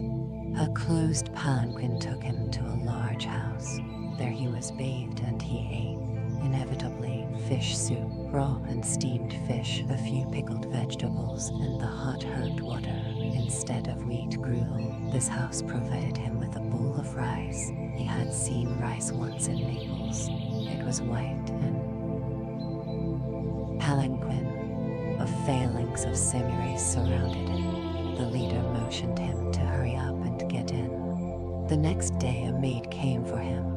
The clothes that Rodriguez had given him were laundered. She watched while he dressed and helped him into new Tebe sock shoes. Outside was a new pair of thongs. His boots were missing. She shook her head and pointed at the thongs and then at the curtain. They moved off immediately. The curtains were tight closed. After an age, the palanquin stopped. "You will not be afraid," he said aloud, and got out.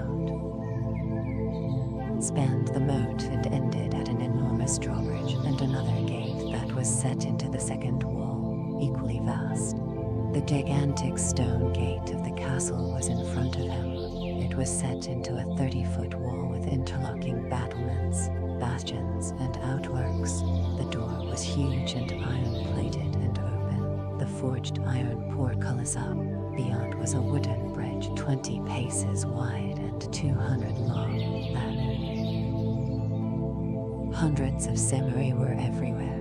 All wore the same somber gray uniform belted kimonos, each with 5 small circular insignias, 1 on each arm, on each breast, and 1 in the center of the back.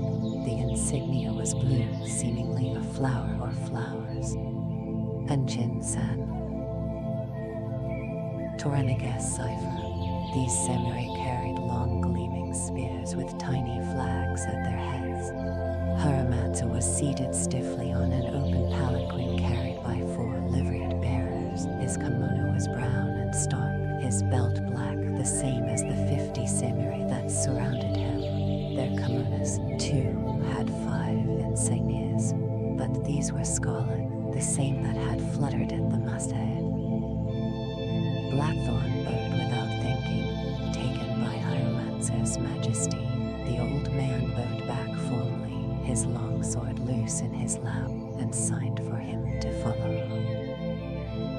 The officer at the gate came forward. There was a ceremonial reading of the paper that Haramatsu offered, and many bows and looks toward Blackthorn, and then they were passed onto the bridge, an escort of the Greys falling in beside them. Mortar. They must weigh 50 tons at least, better than any we could make. Siege guns, certainly they could batter the outer walls, but the guns defending would give as good as they got. It'd be hard to get them up here, and there's no higher point from which to lob fireballs into the castle. If be crossed, it is too vast for the normal methods. The castle must be impregnable with enough soldiers. How many soldiers are here? How many townspeople would have sanctuary inside? The outer wall was taken. The defenders could still blast the attackers off the battlements. But even if siege guns could be mounted there and they were turned on the next wall and battered it, they wouldn't hurt it. They could damage the far gate. But what would that accomplish? How could the moat? The surface of the deep moat was 50 feet below and stretched about 300 paces on either side, then followed the walls as they turned north, and Blackthorn thought, Lord God, I hate to have to try to mount an attack here. The defenders could let the outer wall garrison perish and burn. The bridge, then they're safe inside. Jesus God, the outer wall must be nearly a mile square, and look, it must be 20-30 feet thick, the inner one, too, and it is made out of huge blocks of stone. Each one must be 10 feet by 10 feet at least, and cut perfectly and set into place without. It makes the Tower of London like a pigsty, and the whole of Hampton Court would fit into one corner. Ramparts and battlements and parapets and bastions, and there were more on foot, guarding, marching, training or tending horses in open stables, soldiers everywhere by the thousand, all well armed and meticulously clothed. At the next gate, there was another ceremonial checking of papers, and the road turned left immediately down a vast avenue lined with heavily fortified houses behind easily defended greater walls and lesser walls, then doubled on itself into a labyrinth of steps and roads. Then there was another gate, and more checking, another portcullis and another vast moat, and new twistings and turnings until Blackthorn, who was an acute observer with an extraordinary memory and sense of direction, was lost in the deliberate maze, and all the time numberless greys stared down at them from escarpments, and he cursed himself for not being clever enough to get more out of Rodriguez, apart from the information about the take and the converts, which was staggering enough. Rodriguez had been as close-mouthed as a man should be, as you were, avoiding his questions. Concentrate. Look for clues. What is special about this castle? It is the biggest. No, something is different. What? Are the Greys hostile to the Browns? I can't tell. They're all so serious. Servants, and there are no cannon. That is what is different. Blackthorn watched them carefully and focused on details. To the left was a carefully tended, multicolored garden with little bridges and a tiny stream. The walls were now spaced closer together, the roads narrow. They were nearing the dungeon. There were no townspeople inside, but hundreds of. You haven't seen any cannon? Not one. Lord God in heaven, no cannon, therefore no siege guns. If you had modern weapons and the defenders none, could you blow the walls down, the doors down, rain fireballs on the castle, set it afire and take it? You couldn't get across the first moat. With siege guns you could make it difficult for the defenders, but they could hold out forever if the garrison was determined, if there were enough of them, with enough food, water, and ammunition. How to cross the moats, by boat, rafts with towers. Here was mostly obscured. Unlike all other gateways, this was guarded by Browns, the only ones Blackthorn had seen within the castle. It was clear that they were more than a little pleased to see Haramatsu. His mind was trying to devise a plan when the palanquin stopped. Haramatsu got down. They were in a narrow cul-de-sac. A huge iron-fortified timber gate was let into the 20-foot wall, which melted into the outworks of the fortified strong point above, still distant from the dungeon, which from. The Greys turned and left. Blackthorn noted the hostile looks they had received from the Browns. So their enemies. The gate swung open and he followed the old man inside. Alone, the other samurai stayed outside. The inner courtyard was guarded by more Browns, and so was the garden beyond. They crossed the garden and entered the fort. Haramatsu kicked off his thongs and Blackthorn did likewise.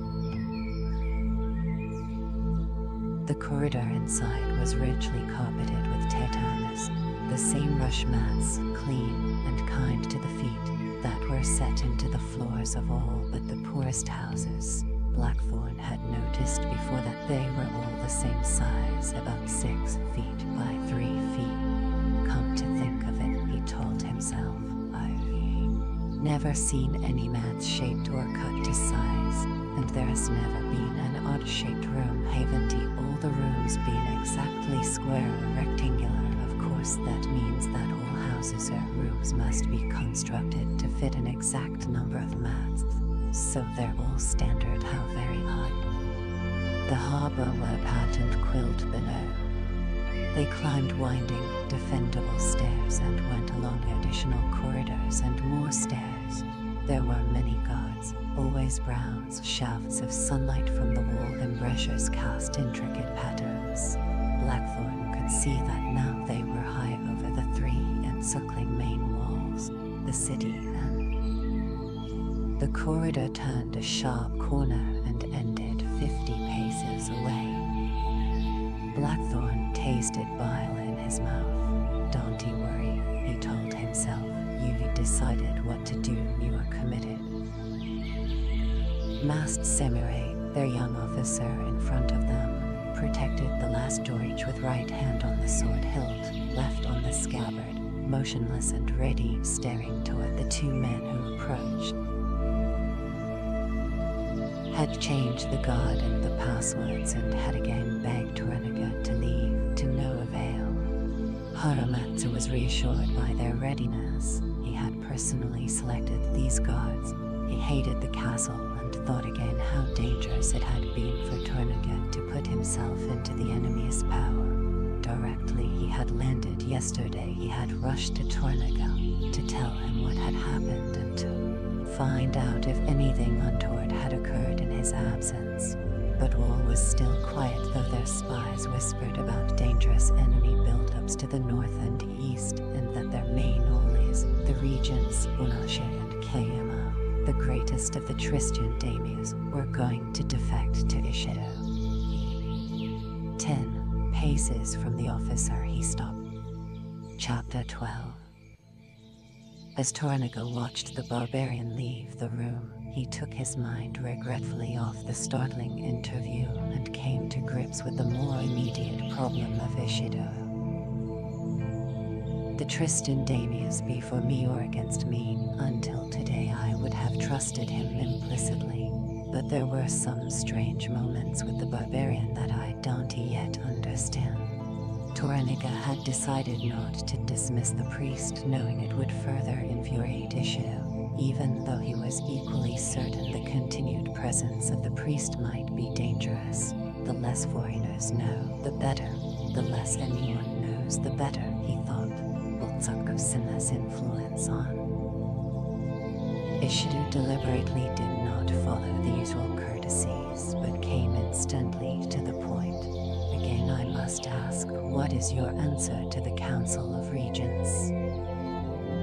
Again I repeat, as President of the Council of Regents, I do not believe any answer is necessary. I've made a few minor family relationships that are unimportant. No answer is required. Orders. You betroth your son, Naga-san, to the daughter of Lord Masumi. Marry one of your granddaughters to Lord Zatiki's son and heir another granddaughter to Lord Kiima's son. All the marriages are to feudal lords or their close relations, and therefore not minor and absolutely contrary to our mistress. Continue. By the Lord Buddha, I'll not be the first to break the peace. He would approve these family connections. His instructions applied to marriages that threatened the succession of his house. I don't threaten his house or my nephew Yaman, the heir. I am content as Lord of the Quantum. I seek no more territory. I am at peace with my neighbors and wish his peace too. O late master, the Take has been dead a year. Unfortunately, yes. I regret my brother-in-law's death and would have preferred him alive and still guiding the destiny of the Empire. Toranaga added pleasantly, turning a knife in a constant wound. If my brother-in-law were alive, there's no doubt. And most brilliant general, the peasant Nakamura. Himself dictator, still not yet powerful enough to petition the reigning emperor to grant him the title Shogun, though he was vaguely descended from a branch of the Fujimuras. Then, 16 years ago, Garuda was assassinated by one of his generals and his power fell into the hands of his chief vassal. For 6 centuries the realm had been seared by constant civil war. 35 years ago, a minor daimyo called Garuda had taken possession of Kyoto, abetted mainly by Tornado. Over the next 2 decades this warrior had miraculously subdued half of Japan, made a mountain of skulls and declared. For 12 years, last year the take had died. In 4 short years, General Nakamura, helped by Toranaga, Ishido, and others, obliterated Garuda's descendants and brought the whole of Japan under his absolute sole control. The first time in history that one man had subjugated all the realm. In triumph, he went to Kyoto to bow before Go-Naija, the son of heaven. There, because he was born peasant, Nakamura had had to accept the lesser title of Kwampeiku, chief advisor, which later he renounced in favor of his son, taking for himself the title Tei. But every daimyo bowed before him, even Tornado. Incredibly, there had been complete peace. By the Lord Buddha, Toranaga said again, I'll not be the first to break the peace. But you will go to war. Regents is divided. The daimyos are at odds. A council cannot rule a maggot-infested hamlet, let alone an empire. The sooner the taker's son is of age, the better. The sooner there's another Kwampeiku, the better. A wise man prepares for treachery. Nay, there are evil men in every province. Some are in high places. We both know the limitless extent of treachery in the hearts of men. Tornado stiffened. Where the take left a legacy of unity, now we are split into my east and your west. The council of... Or perhaps Shogun, Ishido said insinuatingly. Brother-in-law was once a peasant. What does it matter that my family is ancient? What does it matter that you are low-born? You are a general, a liege lord, even one of the Council of Regents. Kwampeiku or Shun or take, the power is the same. Toranaga said, of what real value is a title? The power is the only important thing. Garuda never became Shogun. Nakamura was more than content as Kwampeiku and later Tei. He ruled, and that is the important thing. What does it matter that my... It matters very much, Ishido thought. You know it. I know it. Every daimyo knows it. Even the take knew it. Yaman is 7. In 7 years he becomes Kwampeiku. Until that time. In 8 years, General Ishido. That is our historic law. When my nephew is 15 he becomes adult and inherits. Until that time we 5 regents rule in his name. That is what our late master willed. Sign the document in your own blood. Yes, and he also ordered that no hostages were to be taken by regents against one another. Lady Aocheba, the mother of the heir, is hostage in your castle at Yedo against your safety here, and that also violates his will. You formally agreed to obey his covenants as did all the regents. You even... Toranaga sighed. The Lady Aocheba is visiting Yedo where her only sister is in labor. Her sister is married to my son and heir. My son's place is in Yedo while I am here. What is more natural than for a sister to visit a sister at such a time? Isn't she honored? Perhaps I'll have a first grandson. The mother of the heir is the most important lady in the empire. She should not be an Ishido was going to say enemy hands, but he thought better of it in an unusual city. He paused, then added clearly, the council would like you to order her home today. Toranaga avoided the trap. I repeat, the Lady Aocheba is no hostage and therefore is not under my orders and never was. Then, let me put it differently. The council requests her presence in Osaka instantly. Who requests this? I do, Lord Sugiyama, Lord Onashe and Lord Kayama. Further, we're all agreed we wait here until she is back in Osaka. Here are their signatures. enemies even before they had converted to the foreign religion. And what hold had Ishido now over them? Toranaga was livid. Thus far he had manipulated the council so that voting was always split 2 to 3. He had never been able to win a 4-1 against Ishido, but neither had Ishido against him. 4-1 meant isolation and disaster. Why had Wanashi defected, and Kayama, both implacable, will be condemned? They will be exhibited in the streets as common criminals with all their generations, and then they will be executed like common criminals with all their generations. Fujimoto, Takashima, low-born, high-born, no matter who, even Minoru. Ishido knew that he had shattered his enemy, but one move remained to make victory complete. So he implemented the plan that he and Wanashi had agreed upon. We regents are all agreed that the time has come to finish with those who are planning to usurp my master's power and kill the heir. Traitors. 2-handed slash. A gasp of rage broke from every Toranaga samurai, for such sacrilege against the Semirigol families was unthinkable. Then the young samurai, Yuseiji Hiramatsu's grandson-in-law, was on his feet, flushed with anger. He ripped out his killing sword and leaped at Ishido, the naked blade readied for them. Guaranteed, and he, Ishido, would have done his duty to the day. Ishido was prepared for the death blow and made no move to defend himself. This was what he had planned for, hoped for, and his men had been ordered not to interfere until he was dead. If he, Ishido, were killed here now by a Toranaga samurai, the whole Osaka garrison could fall on Toranaga, legitimately, and slay him, irrespective of the hostage. Then the Lady Aocheba would be eliminated in retaliation by Toranaga's sons, and the remaining regents would be forced to move jointly against the Yoshi clan, who, now isolated, would be stamped out. Only then would the heir's succession be. But the blow did not come. At the last moment, Yuseiji came to his senses and tremulously sheathed the sword. Your pardon, Lord Toranaga, he said, kneeling abjectly.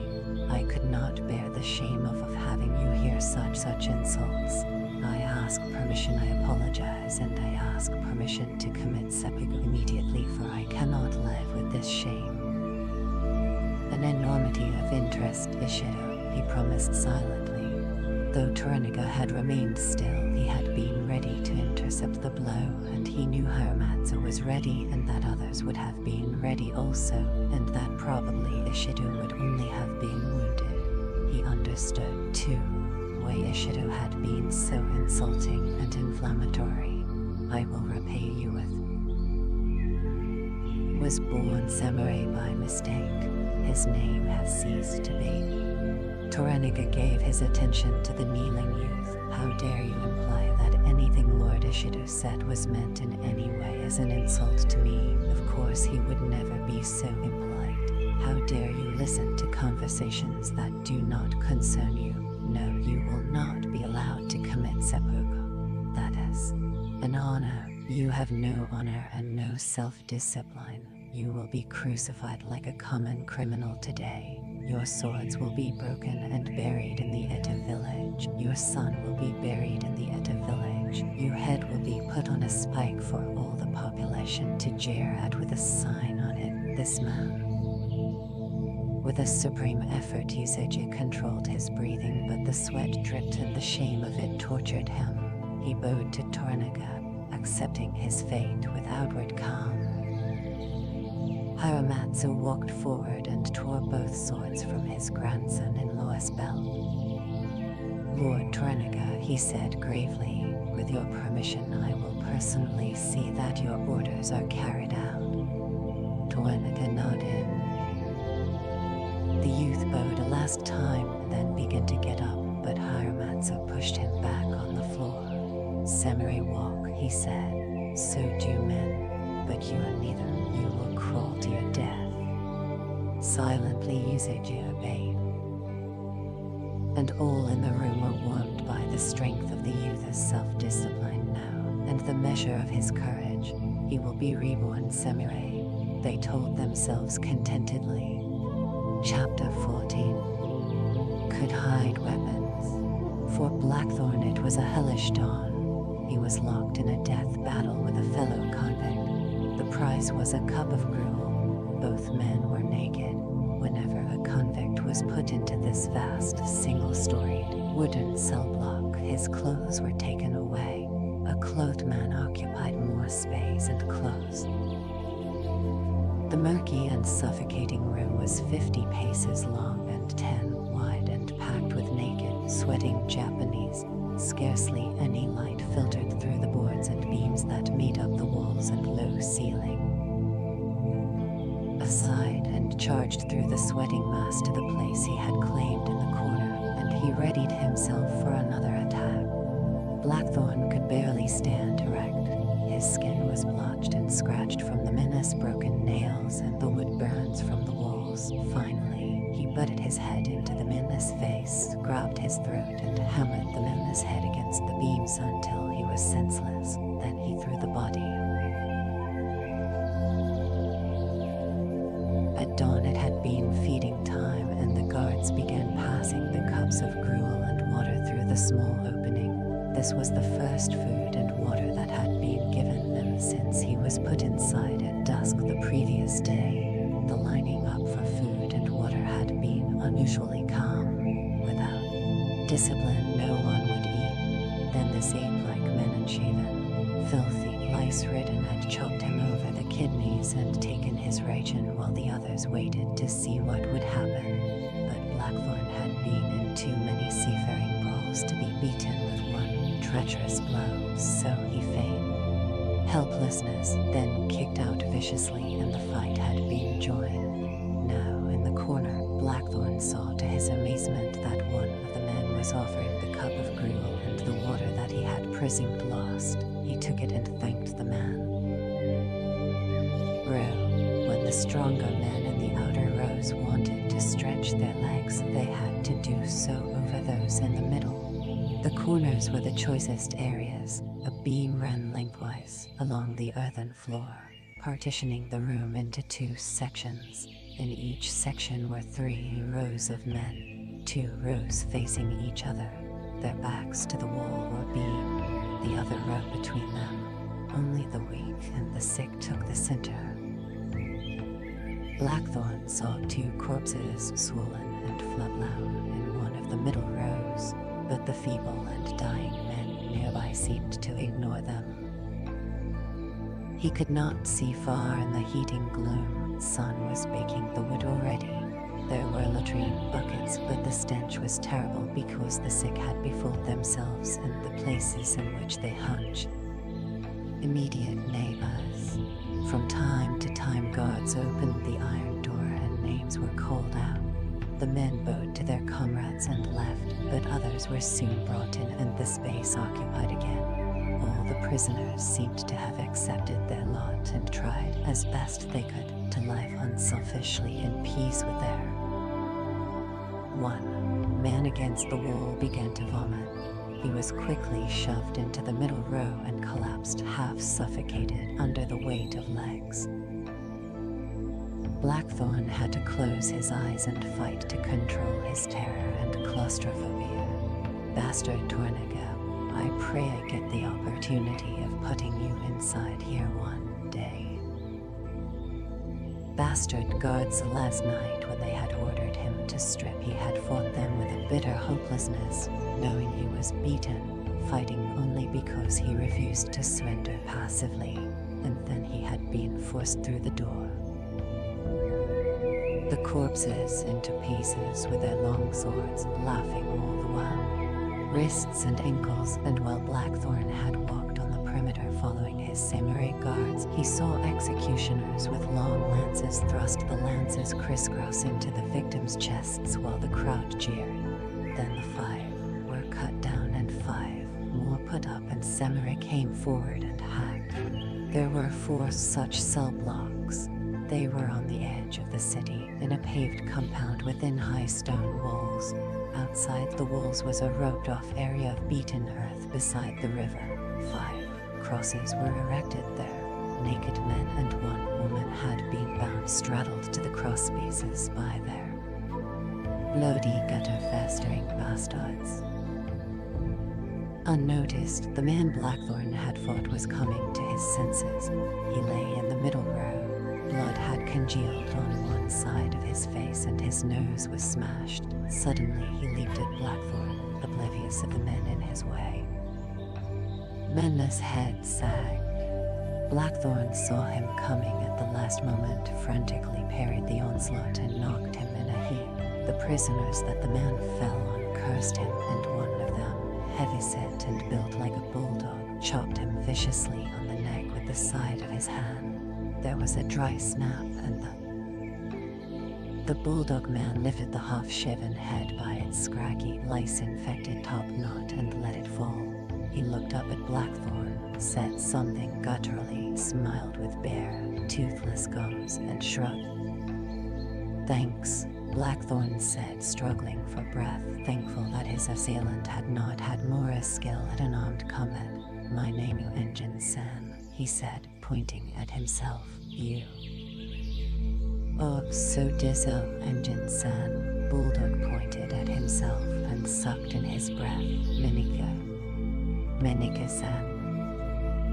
"Hey," and he added a spate of Japanese. Blackthorn shrugged tiredly. "Wickermason, I don't understand."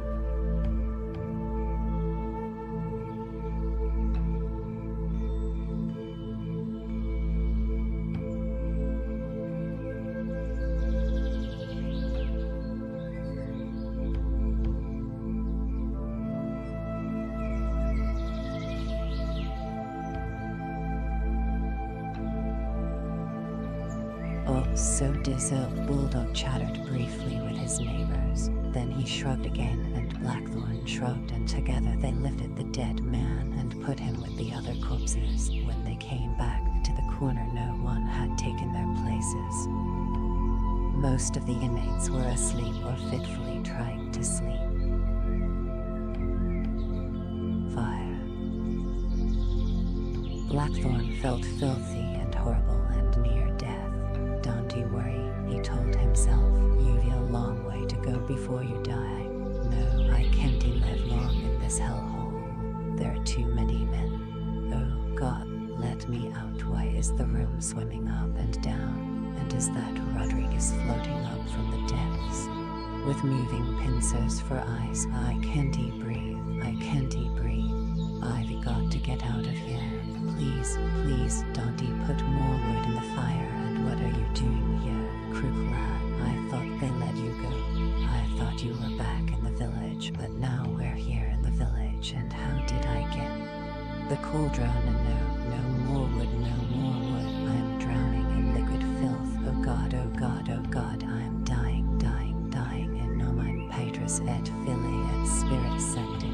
That is the last sacrament, and you are Catholic, we're all Catholic, and you will burn or drown and piss and burn with fire, the fire then. Here it is so cool, and there's that girl, so pretty, down by the docks. But why are they dragging her away to the shore?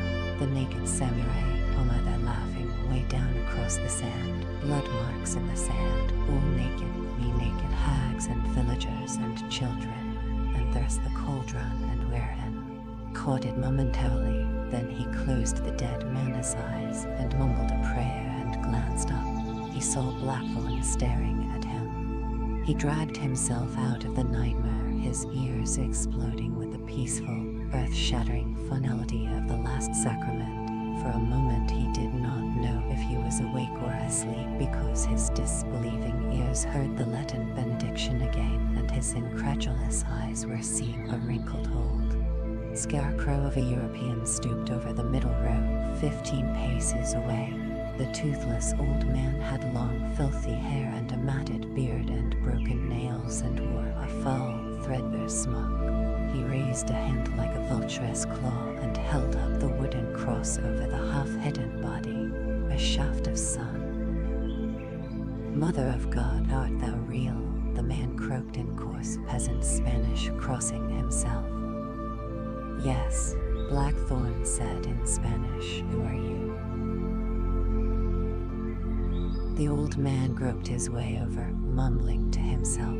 The other inmates let him pass or step on them or over them without saying a word. He stared down at Blackthorn through rheumy eyes, his face waited. Oh, blessed Virgin, the seer is real. Who art thou? I am Friar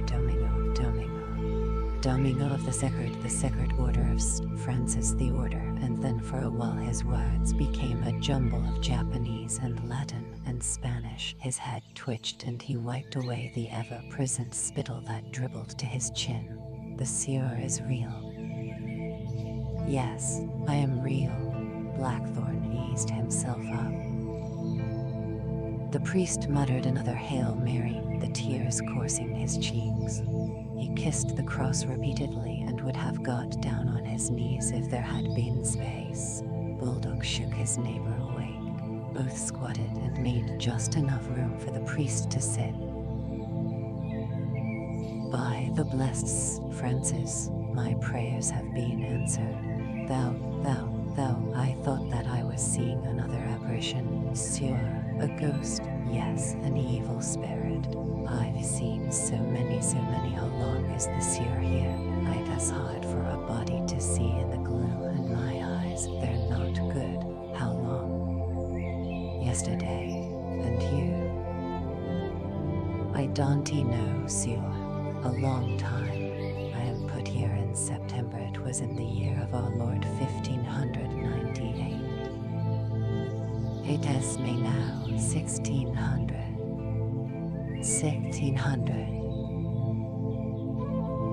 A moaning cry distracted the monk. He got up and picked his way over the bodies like a spider, encouraging a man here, touching another there. His Japanese fluent. He could not find the dying man, so he droned the last rites to that part of the cell and blessed everyone, and no one minded. Come with me, my son. Without waiting, the monk hobbled down the cage through the mass of men into the gloom.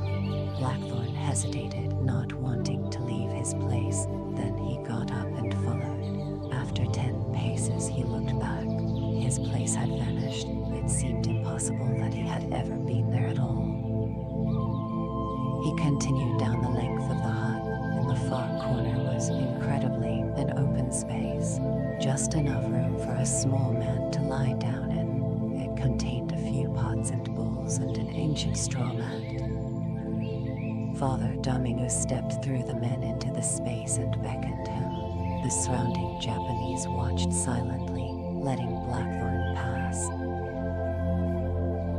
They are my flock, seer. They are all my sons in the blessed Lord Jesus. I've converted so many here. This one is John, and here is Mark and Methuselah. The priest stopped for breath. I am so tired.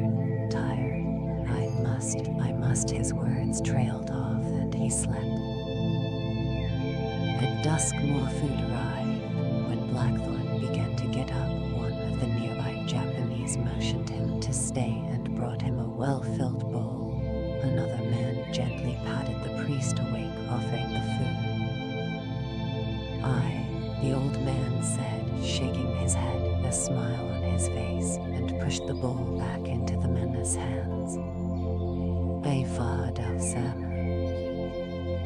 The priest allowed himself to be persuaded and ate a little, then got up, his joints creaking, and handed his bowl to one of those in the middle row. This man touched the priest's hand to his forehead, and he was blessed. I am so pleased to see another of my own kind, the priest said, sitting beside Blackthorn again, his peasant voice thick and sibilant. He pointed weakly to the other end of the cell block. One of my flock said. The seer used the word pilot, engine. The seer is a pilot.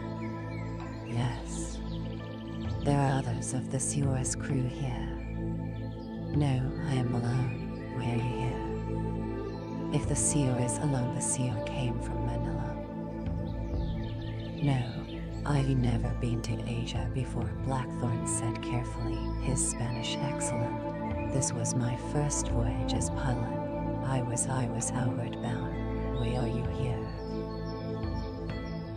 Jesuits put me here, my son. Jesuits and their filthy lies.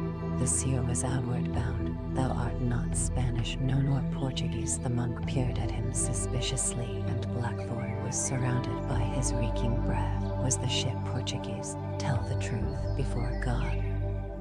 No, father, it was not Portuguese before God. Oh, blessed Virgin, thank you, please forgive me, seer. I was afraid I am old and stupid and diseased. Thy ship was Spanish out of where? I am so glad. Where is the seer from originally? Spanish Flanders, or the Duchy of Brandenburg, perhaps some part of our dominions in Germania. Oh, it is so good to talk my blessed mother tongue again. Was the seer shipwrecked like us, then fully thrown into this jail, falsely accused by those devil Jesuits? May God curse them and show them the error of their treachery. His eyes glittered fiercely. The seer said he has never been to Asia before. No. Viceroy, they think we Franciscans don't understand. At this point he broke into another ranting jumble of Spanish and Latin. If the seer has never been to Asia before, then he will be like a child in the wilderness.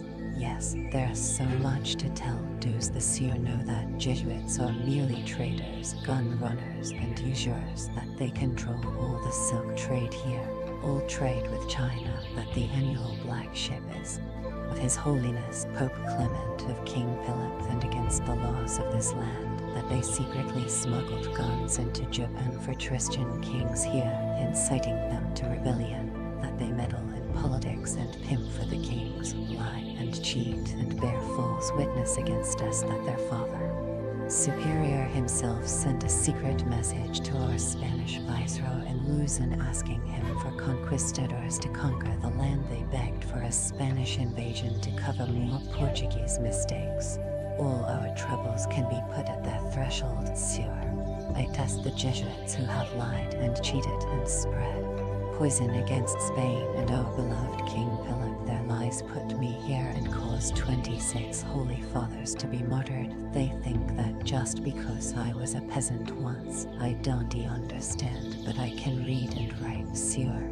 I can read and write. I was one of His Excellency's secretaries, worth $1 million in gold, that they forced His Holiness, the Pope, to grant them total power over Asia, them and their dogs, the Portuguese, that all other religions are forbidden here, that Jesuits deal in gold, buying and selling for profit for themselves and the heathen against the direct orders. Blackthorny's spirit had been revived, his curiosity agog with what the priest had said. What guns, what gold, what trade, what black ship, $1 million, what invasion, what Christian kings. Aren't you cheating the poor sick man? He asked himself. He thinks you are friend, not enemy. I haven't lied to him. But haven't you implied your friend? I answered him directly. But you volunteered nothing. Is that fair? That is the first rule of survival in enemy waters. Volunteer nothing. The monk's tantrum grew apace. The nearby Japanese shifted uneasily. One of them got up and shook the priest gently and spoke to him. Father Domingo gradually came out of his fit, his eyes clear. He looked at Blackthorn with recognition, replied to the Japanese, and count the rest. Himself, he pressed his chest to ease the pain there. The seer was saying, thy ship, it was cast ashore. So sorry, Sieur, he said breathlessly. They thought I was angry against the Sieur. God forgive my foolish rage, it was just you bad Jesuits come from hell, along with heretics and heathens. I can tell you much about them. The monk wiped the spittle off his chin and tried to calm. Yes, in a way, we came aground, Blackthorn replied. He eased his legs carefully. The men who were watching and listening gave him more room. One got up and motioned him to stretch out. Thanks, he said at once. Oh, how do you say thank you, Father? Domo. Sometimes you say arigato. A woman has to be very polite. Sior. She says arigato gozimashita. Thank you. What is his name? Blackthorn indicated the man who had got up. That is Gonzalez. But what is his Japanese name? Oh yes, he is a Gabo. But that just means porter, Sior. They don't have names. Only samurai have names. What?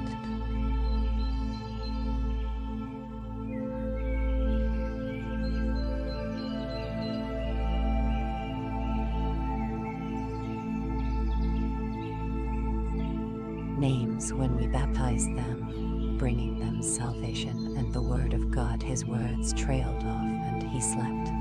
Only samurai have names, first names and surnames. It is their law, Sior. Everyone else has to make do with what they are: porter, fisherman, cook, executioner, farmer, and so on. Sons and daughters are mostly just first daughter, second daughter, first son, and so on. Sometimes they call a man fisherman who lives near the elm tree, or fisherman with bad eyes. The monk shrugged and stifled a yawn. Ordinary Japanese aren't allowed names. Whores give themselves names like carp or moon or petal or eel or star. It is strange, Sior, but it is their law. We give them Christian names, real. Domo, Akeba-san, Blackthorn said to the porter. The man smiled shyly and bowed and sucked in his breath. Later, the monk awakened and said a brief prayer and scratched. Only yesterday, the Sior said. He came here only yesterday. What occurred with the Sior? When we landed, there was a Jesuit there, Blackthorn said. But you, Father, you were saying they accused you. What happened to you and your ship? Then, had to leave for Manila again when the Jesuits betrayed us. Or ship? Did the Sior ask about our ship? Was the Sior coming from Manila like us? Or, how foolish of me. I remember now, the Sior was outward bound from home, and never in Asia before. By the blessed body of Christ, it is so good to talk to a civilized man again, in my blessed mother's. Outside Madrid, Sior, in the mountains. It is called Santa Veronica. 40 years I've been away, Sior. In the New World, in Mexico, and in the Philippines. Always with our glorious conquistadors. May the Virgin watch over them. I was in Luzon when we destroyed the heathen native king, Lumala. And tongue, Cuva, it has been so long, my head aches, Sior. Our ship, we were going home at long last, home from Manila to Acapulco, in the land of Cortes in Mexico. Thence overland to Veracruz, and thence another ship and across the Atlantic, and at long last, to home. My village is conquered Luzon, and so brought the word of God to the Philippines. Many of our Japan converts fought with us even then, Sior. Such fighters, that was in 1575. Mother Church is well planted there, my son. And never a filthy Jesuit or Portuguese to be seen. I came to the Japans for almost 2 years. Pirates, and he stopped at the sudden silence. Silver Pacers, one of the great storms took us and cast us onto the shores of Shogun.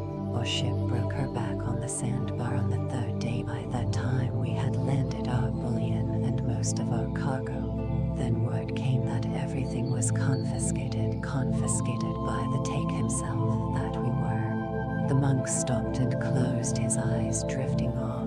Later he came back again, and as old people will sometimes do, he continued as though he had never slept. My ship was the great galleon San Felipe.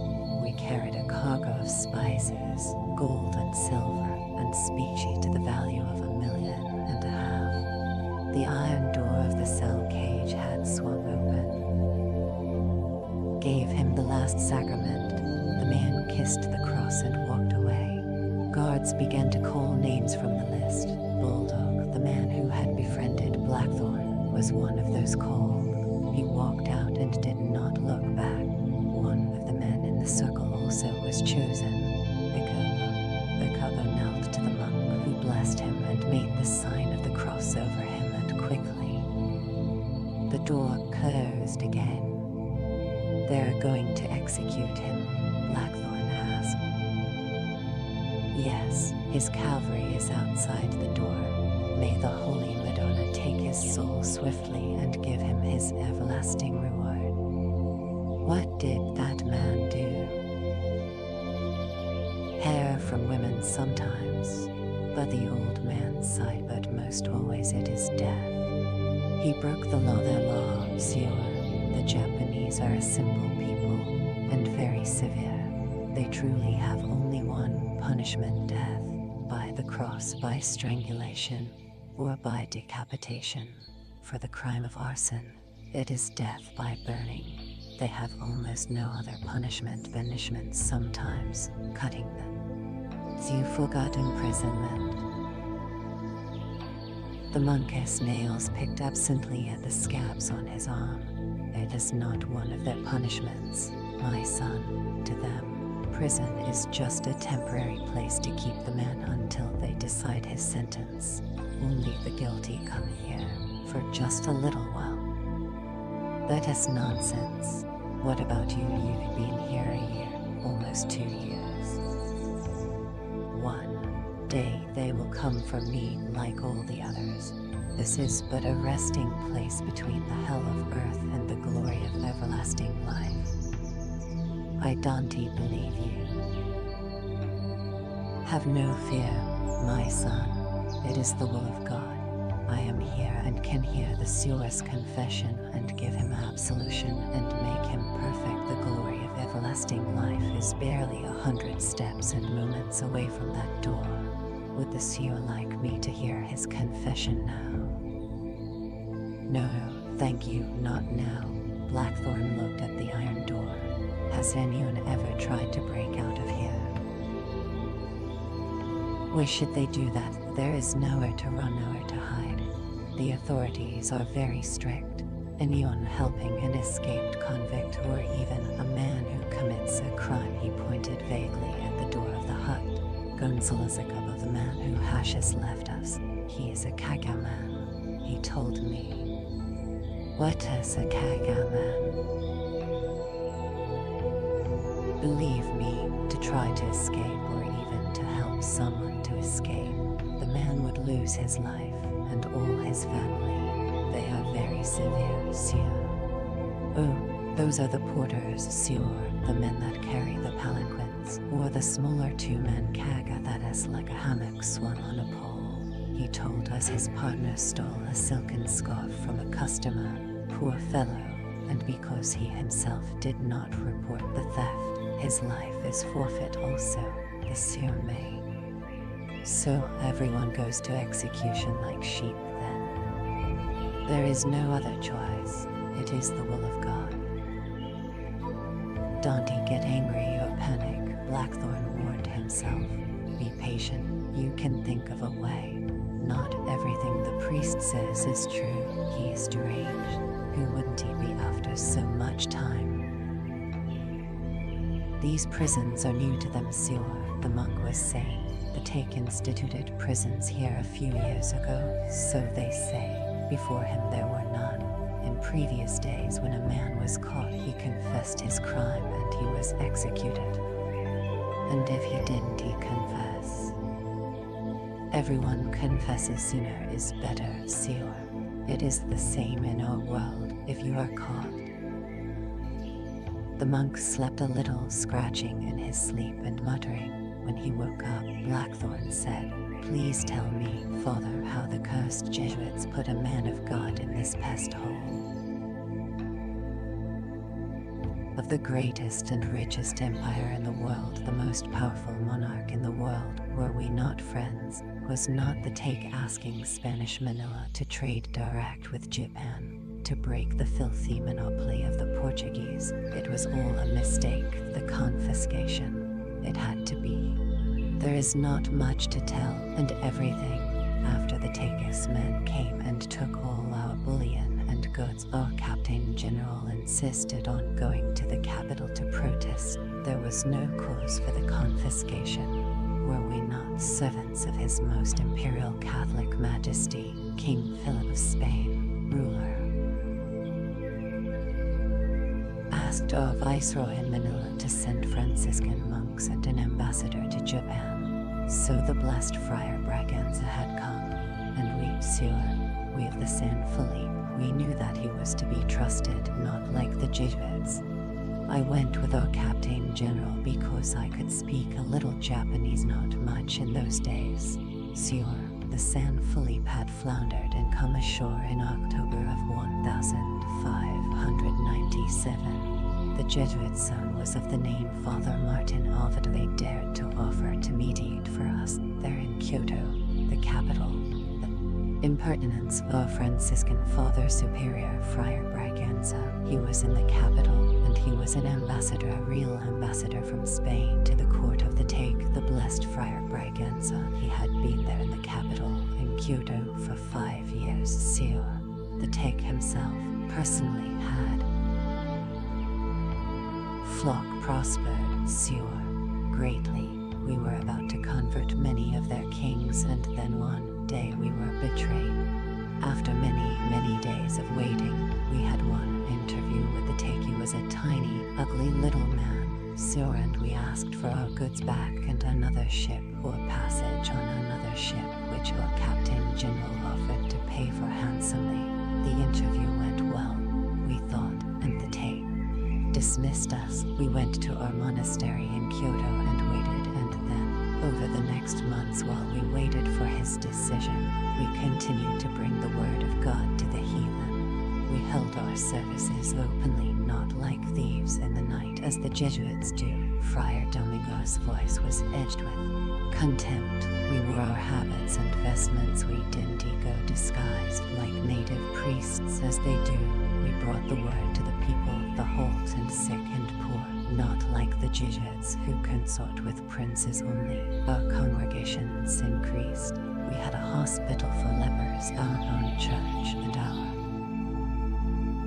one day in January, we Franciscans, we were all brought before the magistrate and accused under the Tagus personal seal, Sieur, accused as violators of their law, as disturbers of their peace, and sentenced to death by crucifixion. There were 43 of us, our churches throughout the land. Just like a king, all daimyos are like kings, and he is a Franciscan, and he interceded for us, but to no avail. Like kings and amass fortunes, Sieur. The truth is that they were jealous of our congregations, jealous of our church, jealous of our truth and way of life. The daimyo of Haizen, Dom Francisco, his Japanese name is Harima Tedeo, but he has been baptized Dom Francisco. He interceded for us. He is. Were to be destroyed, all our congregations to be torn apart. Franciscan, not Jesuit, Sieur. Just us, Sieur. We had been falsely accused. The Jesuits had poured poison in the Tagus year that we were conquistadors, that we wanted to invade these shores when it was Jesuits who begged His Excellency, or Viceroy, to send an army from Manila. I saw the letter myself from their Father Superior. They are devils who pretend to serve the Church and Christ, but they serve only themselves. They lust for power at any cost. They hide behind a net of poverty and piousness, but underneath, they feed. The earth, it was terrifying but marvelous to behold, the finger of God punishing the heathen and the sinners. In the end, 26 were martyred, 6 Spaniards, 17 of our Japanese neophytes, and 3 others. The blessed Braganza was one, and there were 3 boys among the neophytes. Oh, sure, the faithful were there in their thousands that day. 50, 100,000 people watched them. Blessed martyrdom at Nagasaki, so I was told. It was a bitter cold February day and a bitter year. That was the year of the earthquakes and typhoons and flood and storm and fire, when the hand of God lay heavy on the great murderer and even smashed down his great castle for Shogun when he shuddered. Very hard. So they were murdered, sure, 6 good Spaniards. Our flock and our church were laid waste and the hospital closed up, the old man's face drained. I was one of those chosen for martyrdom, but it was not to be my honor. They set us marching from Kyoto, and when we came to Osaka, they put some of us in one of our missions here, and the rest had one of their ears cut off. Then they were paraded like common criminals in the streets. Then the blessed brethren were set walking westward. For a month, their blessed journey ended at the hill called Nishizaki, overlooking the great harbor. Brothers, Japanese, a few days later the guards called out their names, but they never called out mine. Perhaps it is the will of God, sure, or perhaps those filthy Jesuits leave me alive just to torture me, they who took away my chance at martyrdom among my own. I is hard, sure, to be patient. So, of Nagasaki, I begged the samurai to let me go with them, but sure, he ordered me back to the mission here in Osaka for no reason. And then, months later, we were put in this cell. There were 3 of us, I think it was 3, but I was the only Spaniard. The others were Nephites, Olay. The old monk closed his eyes, prayed, and cried himself to sleep. Much as he wished it, Blackthorn could not sleep though night had come. His flesh crawled from the life's bites, his head swarmed with terror. He knew with terrible clarity there was no way to break out. He was overwhelmed with futility and sensed he was on the brink of death. In the darkest part of the night, terror swamped him, and for the first time in his life, he gave up and wept. Yes, my son, the monk murmured. What is it? Nothing, nothing, Blackthorn said, his heart thundering. Go back to sleep. There is no need to fear. We are all in God's hands, the monk said, and slept again. The great terror left Blackthorn. In its place was a terror that could be lived with. I'll get out of here somehow, he told himself, trying to believe the lie. At dawn came food and water. Blackthorn was stronger now. Stupid to let go like that, he cautioned himself. Stupid and weak and dangerous. Don't you do that again or you'll break and go mad and surely die. They'll put you in the 3rd row and you'll die. Be careful and be patient and guard yourself. How are you today, Siwa? Fine, thank you, Father, and you? Quite well, thank you. How do I say that in Japanese? Domo, Genkei desu. Passengers, her complement would be almost 1,000 souls. I am told these carracks sail well before the wind, but lumber when the wind is abeam. Domo, Genkei desu. You were saying yesterday, Father, about the Portuguese black ships. What are they like? Have you seen one? Oh, yes, sire. They're the greatest ships in the world, almost 2,000 tons. As many as 200 men and boys are necessary to sail one, sire, and with crew and... How many guns do they carry? Sometimes 20 or 30 on 3 decks. Father Domingo was glad to answer questions and talk and teach, and Blackthorn was equally glad to listen and learn. The monk's rambling knowledge was priceless and far-reaching. Remember them? No, sure, he was saying now. Domo is thank you and dozo is please. Water is mayo. Always remember that Japanese put a great price on manners and courtesy. Once when I was in Nagasaki, if I only had ink and a quill and paper. Oh, I know here. Trace the words in the dirt. That will help you to. Domo, Blackthorn said. Then, after memorizing a few more words, he asked how long the Portuguese been here. Oh, the land was discovered in 1542, Sure, the year I was born. There were 3 men, Demoter, Pexodo, and I can't remember the other name. They were all Portuguese traders, trading the China coasts in a China junk from a port in Sam. Has the Sure been to Sam? No. Hundred brethren. Oh, there is much to see in Asia. These 3 men were trading, but they were caught in a great storm, a typhoon, and blown off their course to land safely at Tanegashima at Kyushu. That was the first time a European set foot on Japan's soil, and at once trade began. A few years later, Francis. The Sure, there's a Jesuit already at the court of the Emperor of China in a place called Peking. Oh, you should see Manila, Sure, and the Philippines. We have 4 cathedrals and almost 3,000 conquistadors and nearly 6,000 Japanese soldiers spread through the islands, and 3. Xavier, one of the founding members of the Jesuits, arrived here.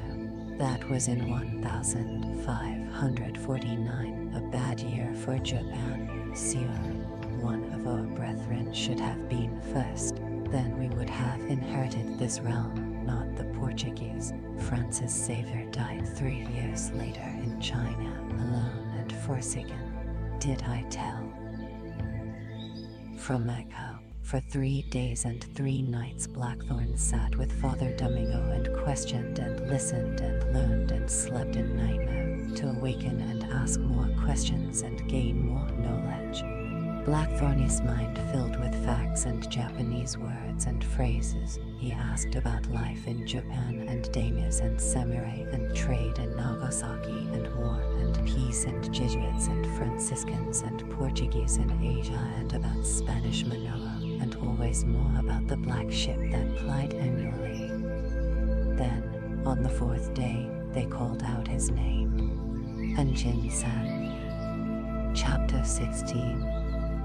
Perhaps it would have been better to consult me before removing my prisoner from my jurisdiction, Lord Ishido, Tornaga was saying. The barbarian was in the common prison with common people.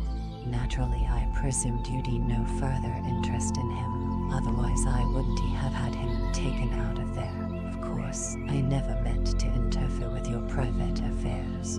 Ishido was outwardly calm and deferential, but inside he was. Lost face, whereas his whole strategy for Tornaga's public destruction was to put Tornaga into precisely that position. Again, I apologize. Seething. He knew that he had been trapped into an indiscretion. It was true that he should have asked Tornaga first. Ordinary politeness demanded it. Even that would not have mattered at all if he still had the barbarian in his power. In his quarters, he would simply have handed over the foreigner at his leisure if and when Tornaga had asked for him. But for some of his men to have been intercepted and ignominiously killed, and then for the daimyo Yagu and some of Tornaga's men to have taken physical possession of the barbarian from more of his men changed the position completely. He had. Ishido, of course your apology is accepted. Fortunately, no harm was done. Tornaga glanced at Hiramatsu, the apology music to their ears. Both men knew how much inner bleeding it had cost Ishido. They were in the great audience room. By prior agreement, the 2 antagonists had only 5 guards present, men of guaranteed reliability. The rest were waiting outside. Yev was also waiting outside, and the barbarian was being clean. Good, Tornaga thought, feeling very pleased with himself. He put his mind on Yev briefly and decided not to see him today after all, but to continue to play him like a fish. So he asked Hiramatsu to send him away and turned again to. Then, I may take the barbarian to the air as soon as he is presentable. I'll send him as soon as I've finished with him. May I ask when that will be? The air was expecting him this morning. This morning? We shouldn't be too concerned about that, you and I. No, Yamana's only 7. I am sure a 7-year-old boy can possess himself with patience. Nay, patience is a form of discipline and requires practice, doesn't it? I'll explain the misunderstanding myself. I am giving him another swimming lesson. Oh. Yes, you should learn to swim too, Lord Ishido. It is excellent exercise and could come in very useful during war. All my samurai can swim. I insist that all learn that art.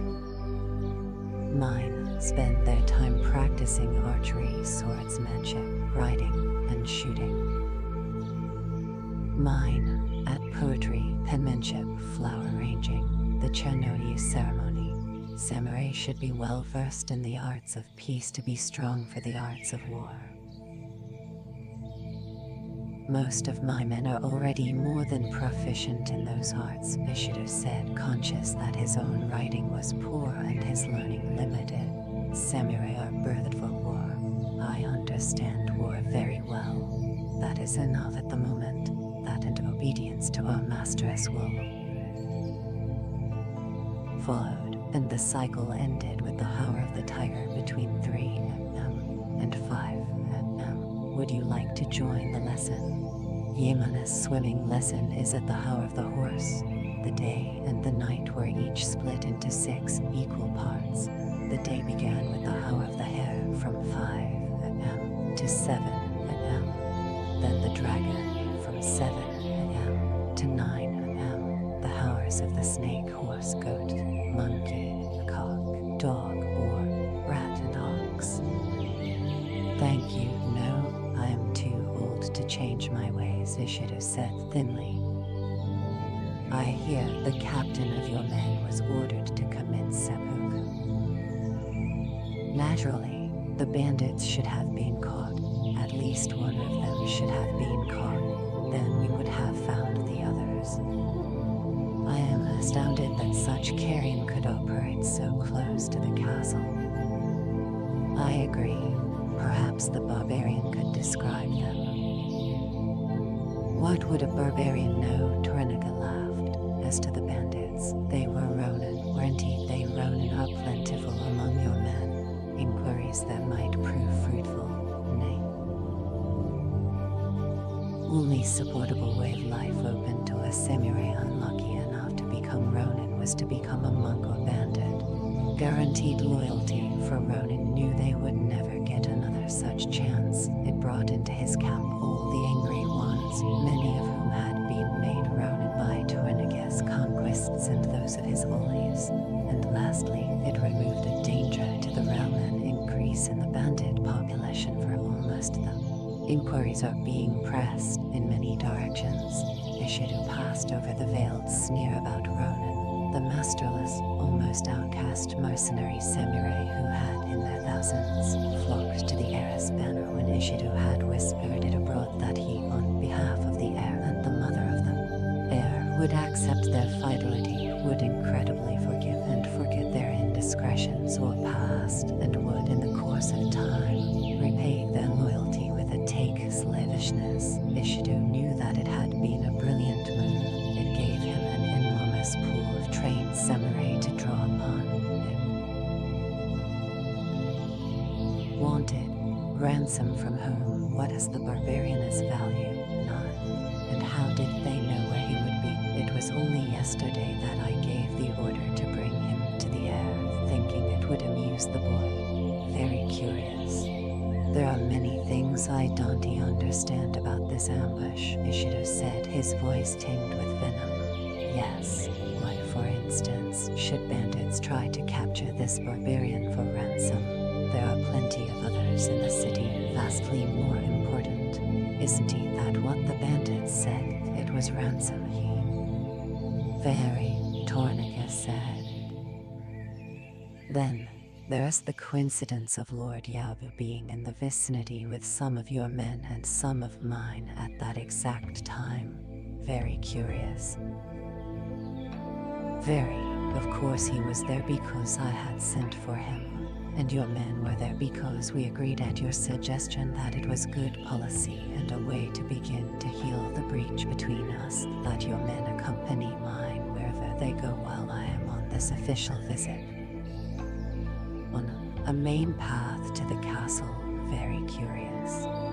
It is also strange that the bandits who were sufficiently brave and well organized to slay the first 10 without a fight acted like Koreans when our men arrived. The two sides were equally matched. Wait, didn't the bandits fight, or take the barbarian into the hills immediately and not stupidly stay? Very. I'll certainly be taking double guards with me tomorrow when I go hawking, just in case.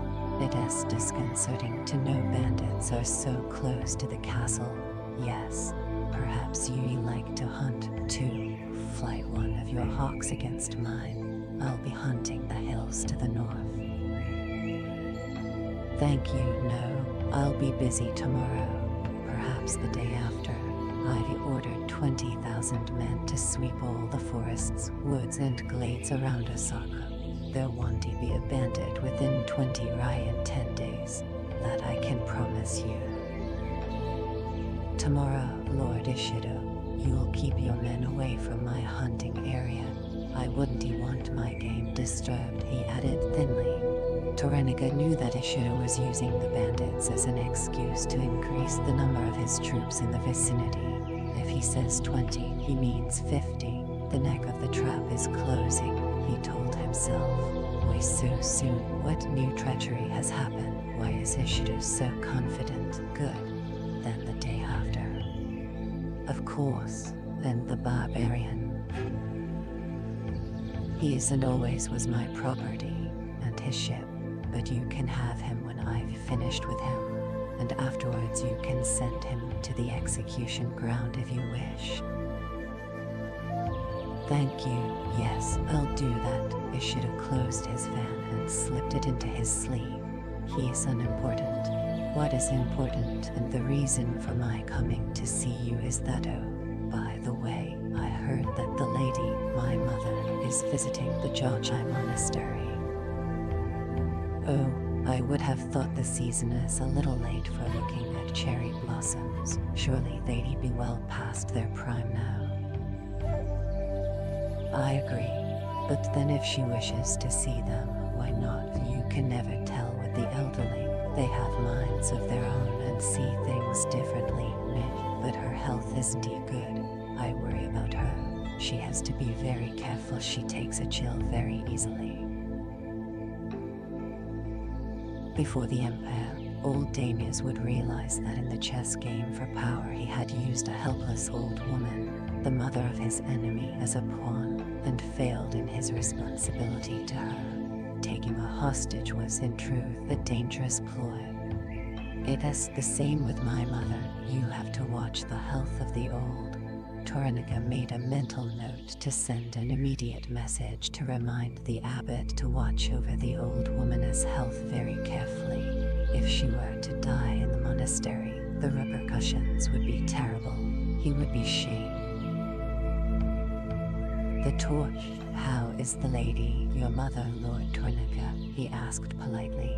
Ishido had become almost blind with rage when he had heard that his revered mother was in the Toranaga stronghold at Nagoya. Heads had fallen. He had immediately brought forward plans for Tornaga's destruction, and had taken a solemn resolve to invest Nagoya and obliterate the daimyo, Kazumaki, whose charge she had ostensibly been the moment hostilities began. Last, a private message had been sent to the abbot through intermediaries that unless she was brought safely out of the monastery within 24 hours, Nago, the only son of Toranaga within reach and any of his women that could be caught, would unhappily wake up in the leper village, having been fed by them, watered by them, and and serviced by one of the horrors. Ishido knew that while his mother was in Tornaga's power, he had to tread lightly, but he had made it clear that if she was not let go, he would set the empire to.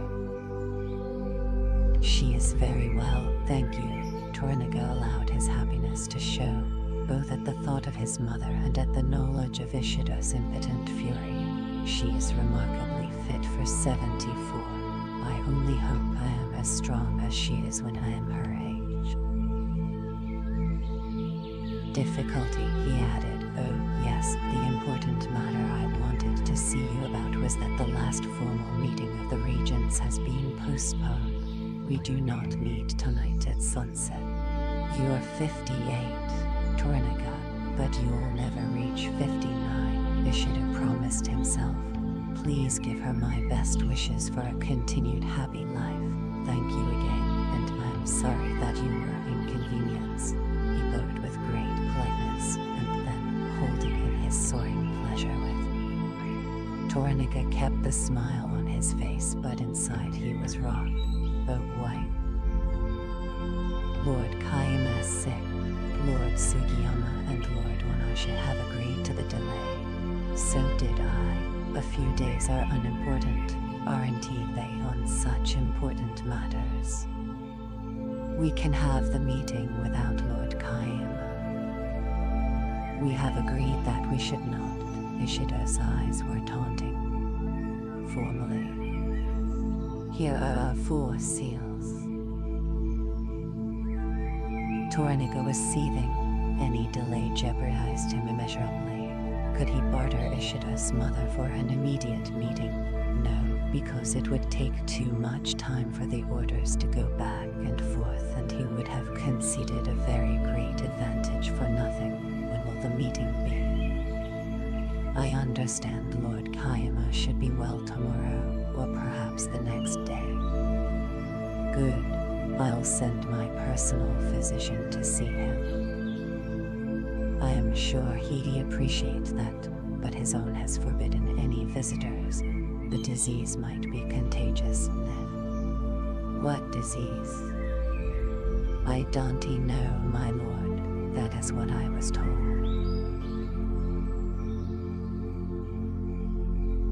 Is the doctor a barbarian?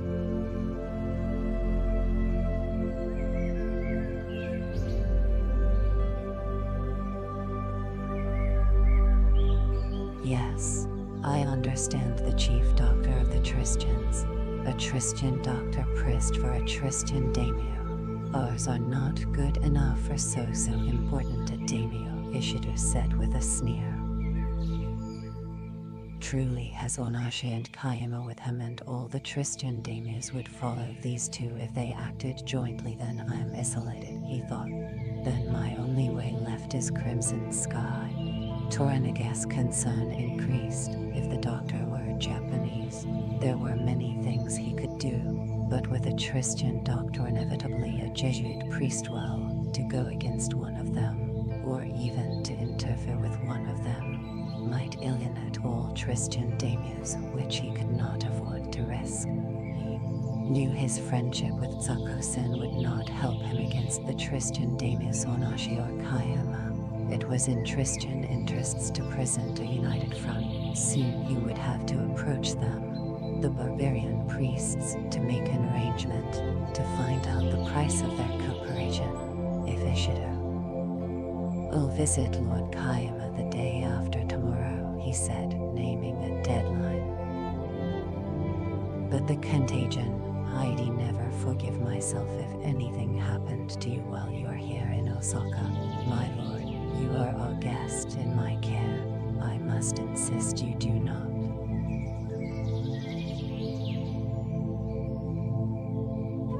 You may rest comfortably, my lord Ishido. The contagion that will topple me has not yet been born.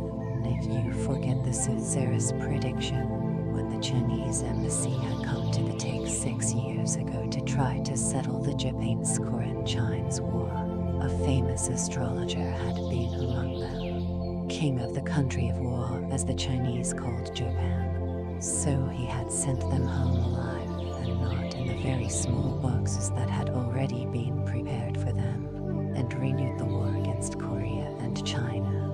pleased the Taig, who was still childless, that he had decided to let the embassy return to China and not kill them as he had planned for their previous insolences. Instead of negotiating for peace as he had expected, the Chinese emperor, through this embassy, had merely offered to invest him as.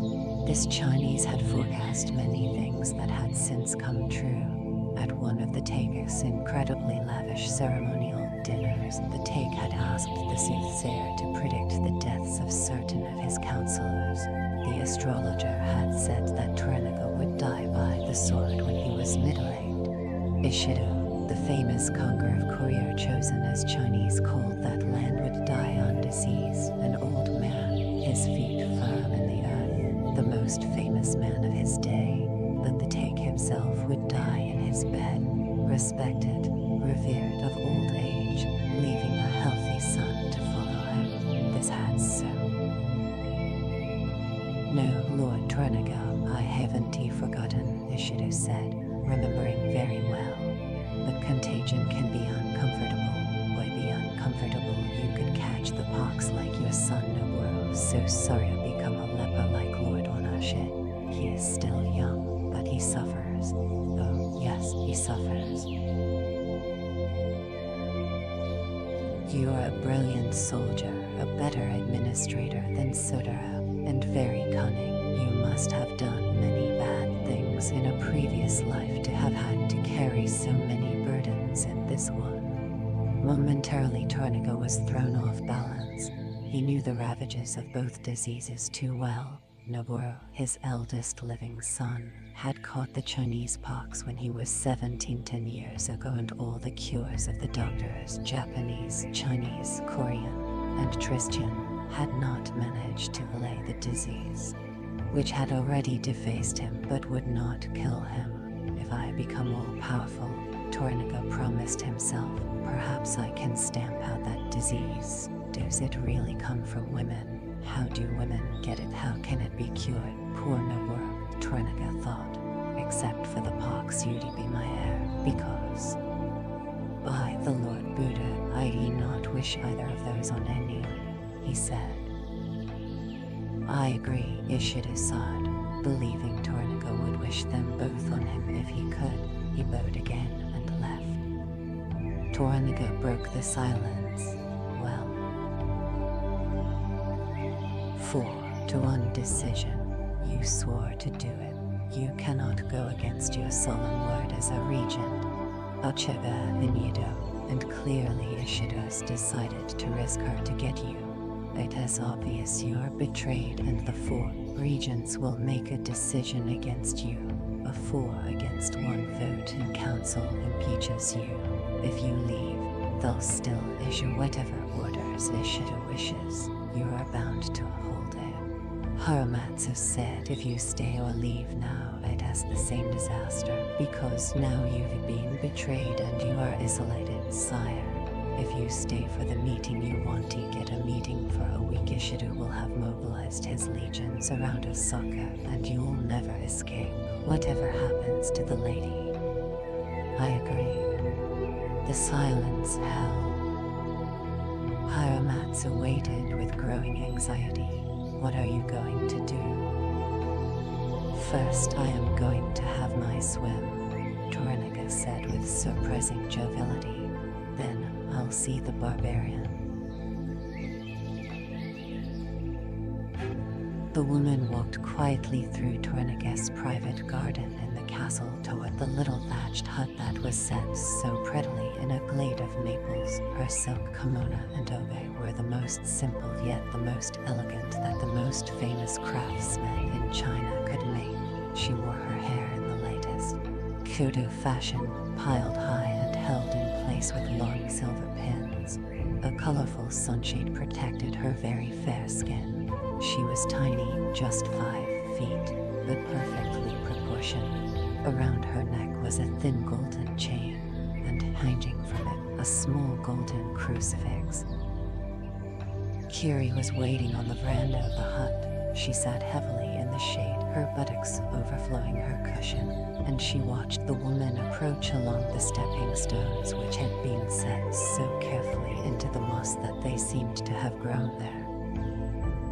"You are more beautiful than ever, younger than ever, Toda Mariko-san," Kiri said without jealousy, returning her bow. "I wish that were true, Kuretsubo-san," Mariko replied, smiling. She knelt on a cushion, unconsciously arranging her skirts into a delicate pattern. "It is true, when did we last meet? 2-3 years ago. You haven't changed a hair's breadth in 20 years. It must be almost 20 years since we first met. Do you remember?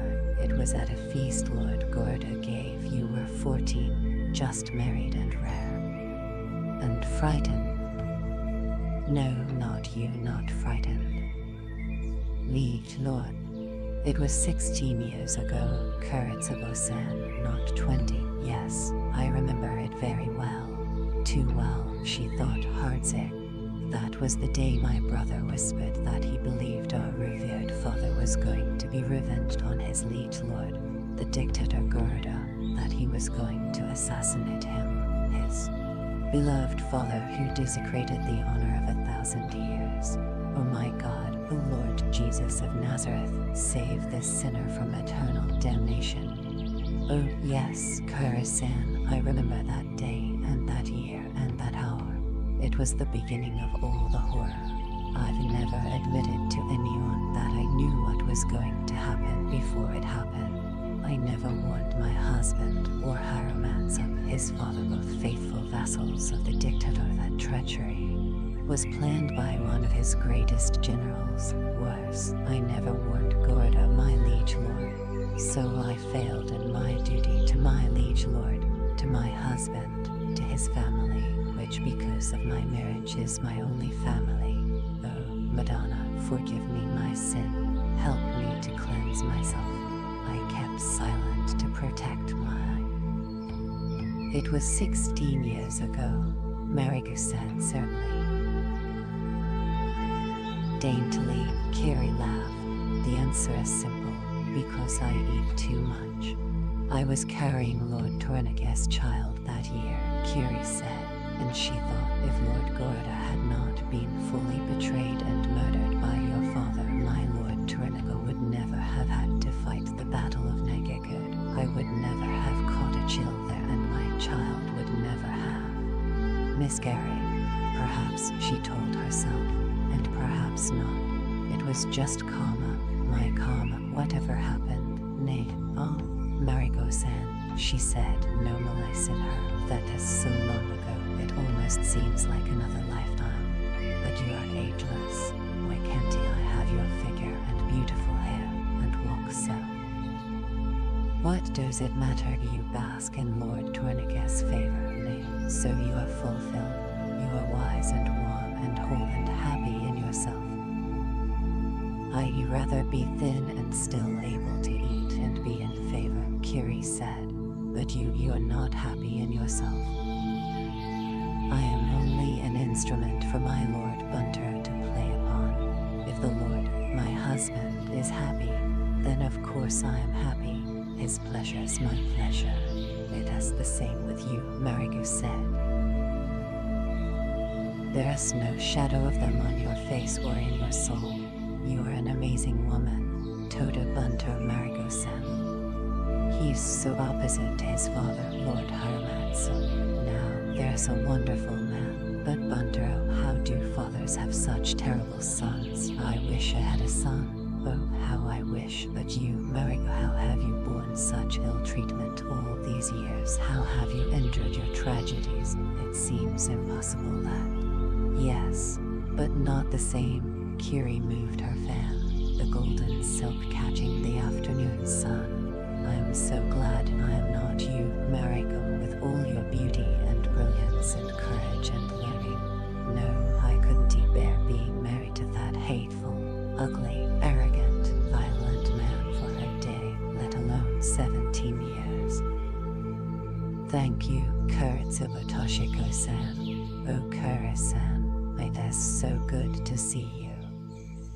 And you, how is your son? Beautiful, beautiful, beautiful. Sarge is 15 now. Can you imagine it? Tall and strong and just like his father.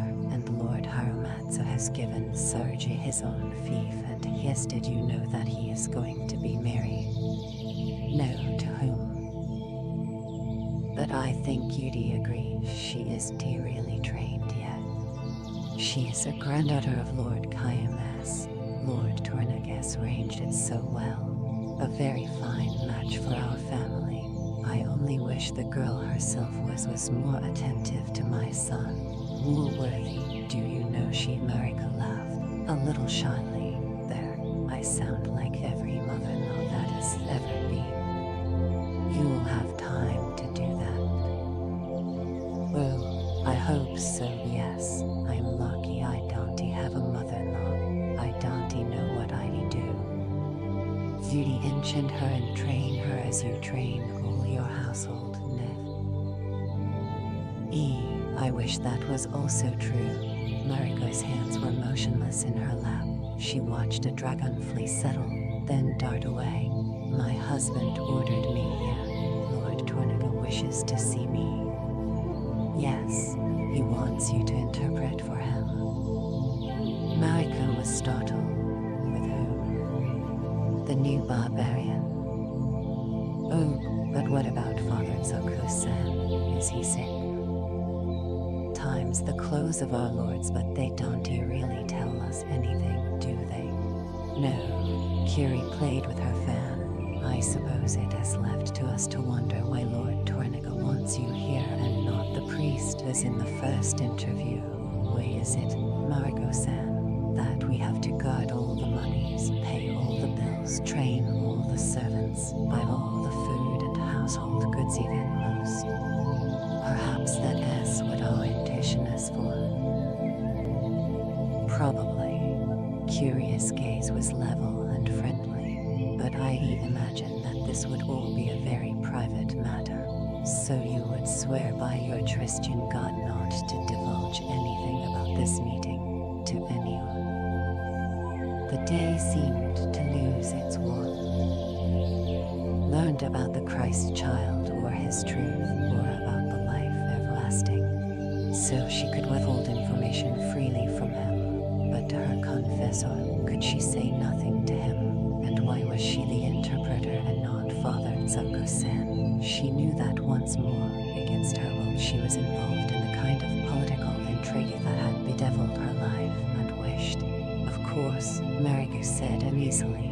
She understood very clearly that Kiri meant she was to say nothing to her husband or to his father or to her confessor, as her husband had ordered her here, obviously at Lord Tornaga's request. Her duty to her liege Lord Tornaga overcame her duty to her husband. Again, that her family was not ancient and Fujimoto, that she had never been born with the gift of tongues that had allowed her to learn the almost incomprehensible Portuguese and Latin languages, and that she had never been born at all. But then, she thought, I would never have seen my son, nor... It is your karma, Mariko, she told herself sadly, just karma. Very well, Kuri-san. Then she added with foreboding, I swear by the Lord my God that I will not divulge anything said here today or at any time I am interpreting for my liege lord. I would also imagine that you might have to exclude part of your own feelings to translate exactly what is said. This new barbarian is strange and says peculiar things. I am sure my lord picked you above all possibilities for special reasons. I am Lord Tornagas to do with as he wishes. He need never have any fear for my loyalty. That was never in question, lady. I meant no harm. A spring rain came and speckled the petals and the mosses and the leaves, and disappeared, leaving ever more beauty in its wake. I would ask a favor, Mariko-san, would you please put your crucifix under your kimono? Mariko's fingers darted for it defensively, while Lord Tornaga has never objected to my conversion, nor has Lord Haramatsu, the head of my clan. My husband allows me to keep it and wear it. Yes, but crucifixes sent this barbarian mad, and my Lord Tornaga doesn't want him mad, he wants him soon. That purpose alone, though sometimes, because these houses were isolated in glades, they were used for trysts and private conversations. Blackthorn had never seen anyone so petite. Konnichiwa, he said. Konnichi, Tornaga-sama. He bowed as a courtier nodded to the boy who knelt, wide-eyed, beside Tornaga, and to the fat woman who was behind him. They were all on the veranda that encircled the small hut. The hut contained a single small room with rustic screens and hewn beams and thatched roof, and a kitchen area behind. It was set on pilings of wood and raised a foot or so above a carpet of pure white sand. This was a ceremonial tea house for the Channoyu ceremony, and built at vast expense with rare materials for. Blackthorn gathered his kimono around him and sat on the cushion that had been placed on the sand below and in front of them. Gomen neze, Tornaga-sama, Nihon goge henismesen, Tsueka go emesaka. I am your interpreter, Senor, Mariko said at once in almost flawless Portuguese. But you speak Japanese. No, Senorita, just a few words or phrases, Blackthorn replied, taken aback. He had been expecting Father Alvida to be the interpreter, and Tornaga to be accompanied by Samurai and perhaps the daimyo, but no samurai were near, though many ringed the garden. My Lord Tornaga asks where first. Perhaps I should ask if you prefer to speak Latin. Whichever you wish, Senorita. Like any educated man, Blackthorn could read, write, and speak Latin, because Latin was the only language of learning throughout the civilized world. Who is this woman? Where did she learn such perfect Portuguese? And Latin, where else but from the Jesuits, he thought, in one of their schools. Oh, they're so clever, the first thing they do is build a school. Winning back huge territories for their church. It was only 70 years ago that Ignatius Loyola had formed the Society of Jesus, and now their schools, the finest in Christendom, were spread across the world, and their influence bolstered or destroyed kings. They had the ear of the Pope. They had halted the tide of the Reformation and were now. We will speak Portuguese then, she was saying. My master wishes to know where you learned your few words and phrases. That I am better prepared now to answer his questions, to help, and more than a little pleased to be out of prison, for which I thank him. There was a monk in the prison, Senorita, a Franciscan monk, and he taught me things like food, friend, bath, go, come, true, false, here, there, I, you, please, thank you, want, don't you want, prisoner, yes, no, and so on. It is only a beginning, unfortunately. Would you please tell Lord Tornaga? Had all seemed dreamlike, and waking from dreamlessness, he had wondered momentarily which was the dream, this or the prison. Blackthorn watched as she turned and spoke to Tornaga. He knew that he would have to speak simply, preferably in short sentences, and be careful because, unlike the priest who interpreted simultaneously, this woman waited till he had finished, then gave a synopsis, or a version of what was. Women of girth and strength had pummeled him and shampooed his hair, braiding it in a neat queue, and the barber had trimmed his beard. He had been given a clean loincloth and kimono and sash and keibi and thongs for his feet. The futons on which he had slept had been so clean, like the room. It said the usual problem of all except the finest interpreters, though even they, as with the Jesuit, allowed their own personalities to influence what was said, voluntarily or involuntarily. The bath and massage and food and 2 hours of sleep had immeasurably refreshed him. The bath attendants, all. And Japanese politics and trade that he could now help Toranaga, who, in return, could easily give him the riches he desired. He had waited impatiently, hoping that he would be guided again to Toranaga, planning what to say and what to reveal, how to outwit Father Alvito and how to gain ascendance over him and over Toranaga, for he knew beyond all doubt, because of what Friar Domingo had told him about the Portuguese. And now, with no priest to fight, he felt even more confident. I need just a little luck and patience. Toranaga was listening intently to the doll-like interpreter. Woman, the fat one. Blackthorn thought I could pick her up with one hand, and if I put both hands around her waist, my fingers would touch. How old would she be? Perfect, married, no wedding ring. Oh, that is interesting. She is wearing no jewelry of any kind, except the silver pins in her hair. Neither is the other. He searched his memory. The other 2 women in the village had worn no jewelry either, and he had not seen any on any of Nora's household. Why?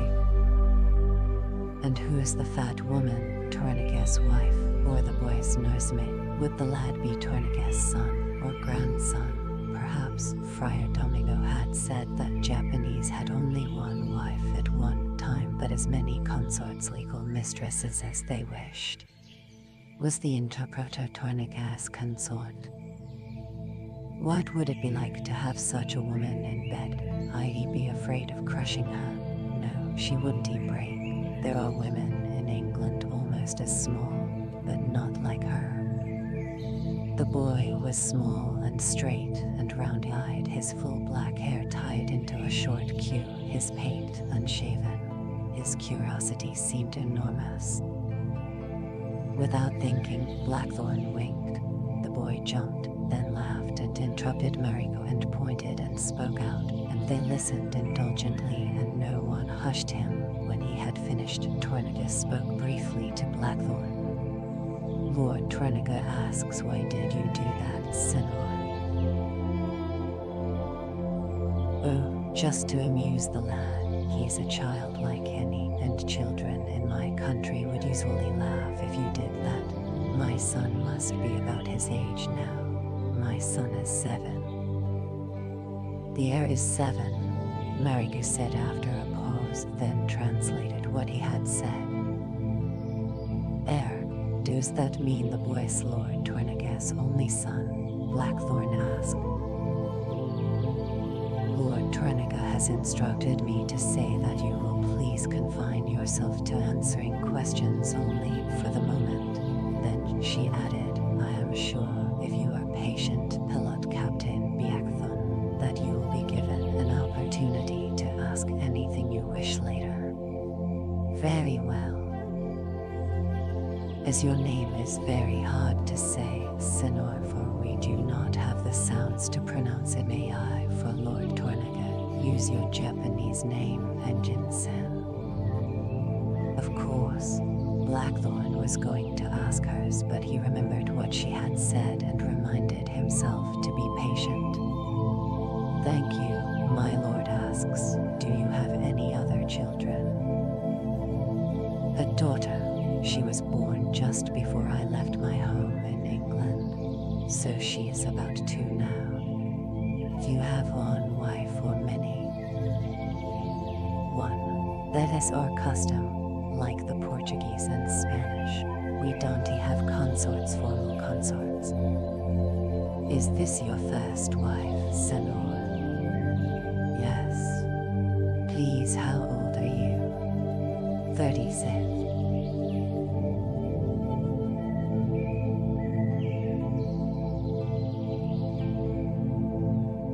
Where in England do you live?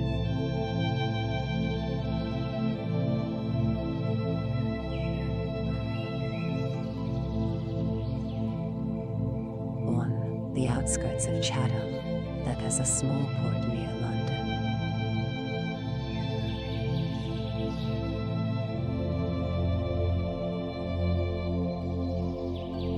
London is your chief city.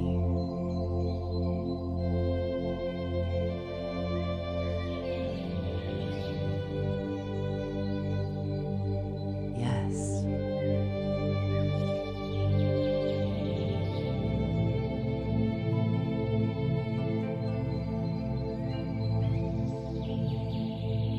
He asks, "What languages do you speak?"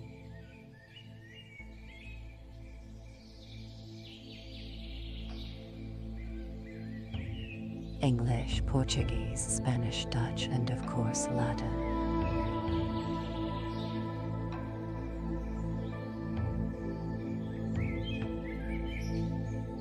What is Dutch?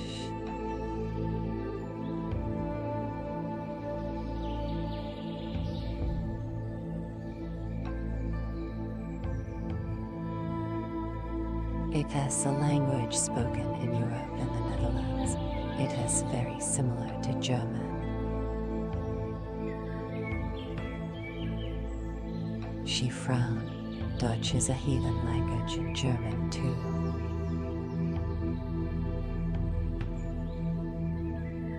Both are non-Catholic countries, he said carefully.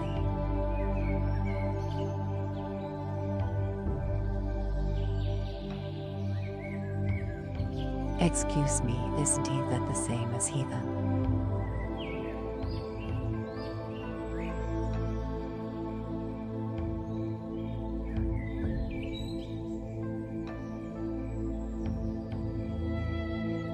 Impatience at being left out of the conversation.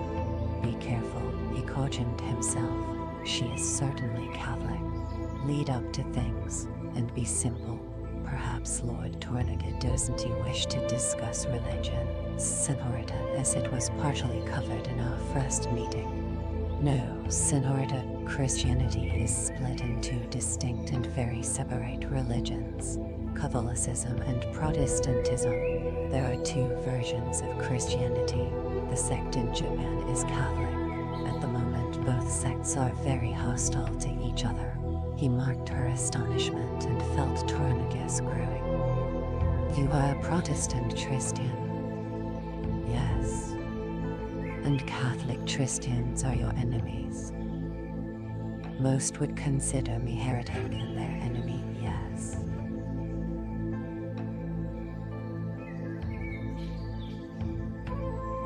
She hesitated, turned to Torniga and spoke at length.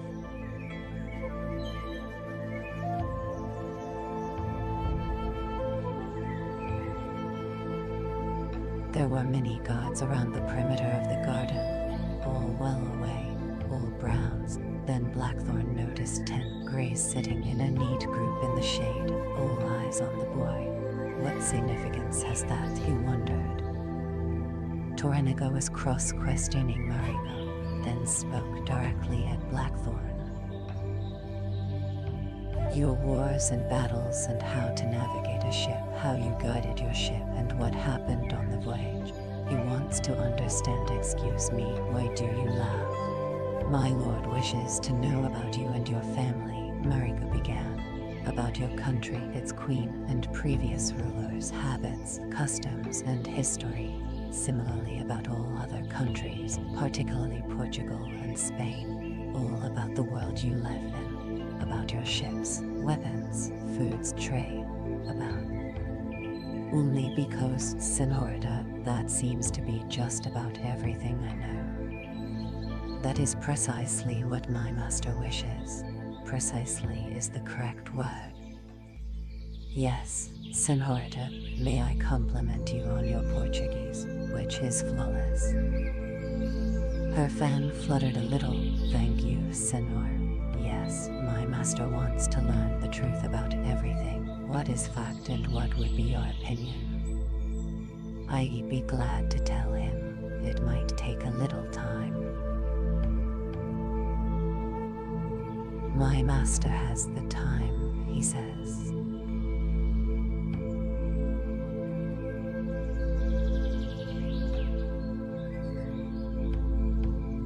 Blackthorn looked at Tornica, wickedness.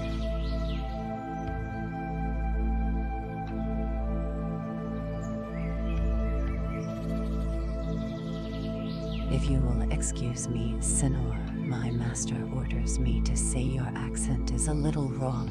Mariko showed him how to say it and he repeated it and thanked her. I am Senora Mariko Buntero, not Senorita. Yes, Senora. Blackthorn glanced at Tornica. Where would he like me to begin? She asked him. A fleeting smile sped across Tornica's strong face. He says at the beginning. Significance. Blackthorn knew that this was another trial. What out of all the limitless possibilities should he start with? Whom should he talk to Tornica, the boy, or the woman? Obviously, if only men had been present to Tornica. But now, why were the women and the boy present? That must have. These his ladies, isn't he that his son? He decided to concentrate on the boy and the women. In ancient times, my country was ruled by a great king who had a magic sword called Excalibur, and his queen was the most beautiful woman in the land. His chief counselor was a wizard, Merlin, and the king's name was Arthur. He began confidently, telling the legend that his father used to tell so well in the mists of his youth. King Arthur's capital was called Camelot, and it was a happy time of no wars and good harvests, and suddenly he realized the enormity of his mistake. The kernel of the story was about Guinevere and Lancelot, an adulterous queen and a faithless vassal, about Mordred, Arthur's illegitimate son, who treacherously goes to war against his father, and about a father who kills this son in battle, only to be mortally wounded by him. Oh, Jesus God, how could I be so stupid? Isn't he Tornica like a great king, aren't he? Are you sick, Senor? No, I am sorry, it was just... You were saying, Senor, about this king and the good harvest. Yes, like most countries, our past is clouded with myths and legends, most of which are unimportant, he said lamely, trying to gain time. She stared at him perplexed. Tornica's eyes became more piercing, and the boy yawned. You were saying, Senor. Well, then he had a flash of inspiration. Perhaps the best thing I could do is draw a map of the world, Senora, as we know it, he said in a rush. Would you like me to do that? She translated this and he saw a glimmer of interest from Tornica, nothing from the boy or the women. How to involve them? My master says yes. I will send for paper. Thank you, but this will do for the moment. Later, if you'll give me some writing materials, I can draw an accurate one. Blackthorn got off his cushion and knelt. With his finger, he began to draw a crude map in the sand, upside down so that they could see better. The earth is round, like an orange, but this map is like its skin, cut off in ovals, north to south, laid flat and stretched a bit at the top and bottom. Dutchman Cold Mercator invented the way to do this accurately 20 years ago. It has the first accurate world map. We can even navigate with it or his globes. He had sketched the continents boldly. This is north and this south, east and west. Japan is here. My country is on the other side of the world there.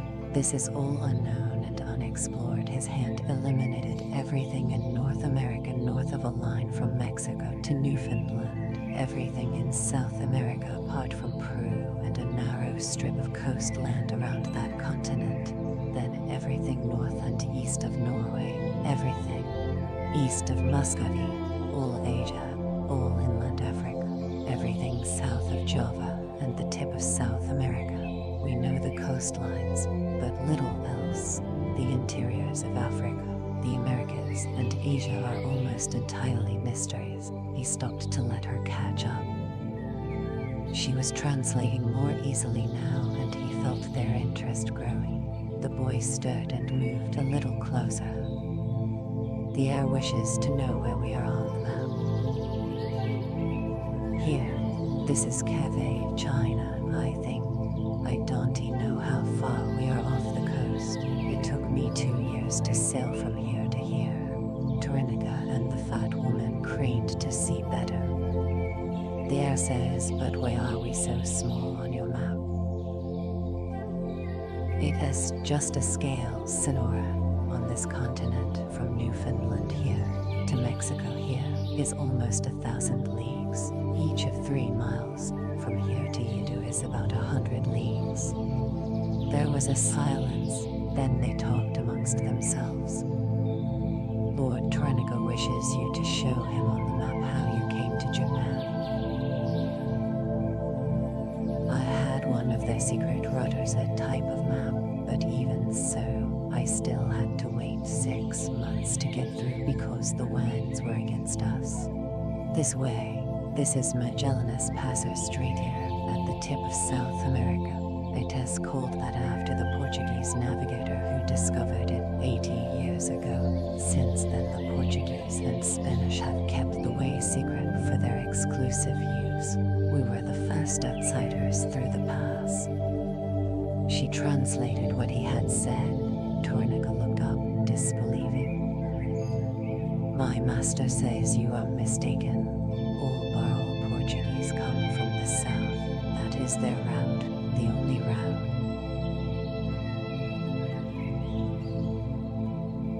Magellan's Pass to get to their Pacific American colonies and to the Philippines, or they cross here at the narrow Isthmus of Panama, going overland to avoid months of travel.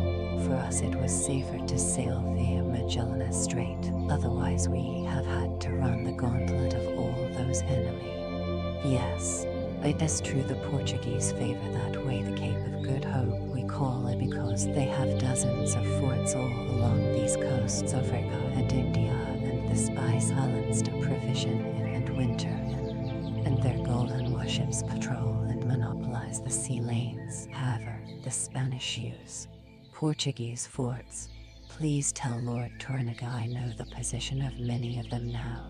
Most employ Japanese troops. By the way, he added with emphasis, the friar who gave me the information in the prison was Spanish and hostile to the Portuguese and hostile to all Jesuits.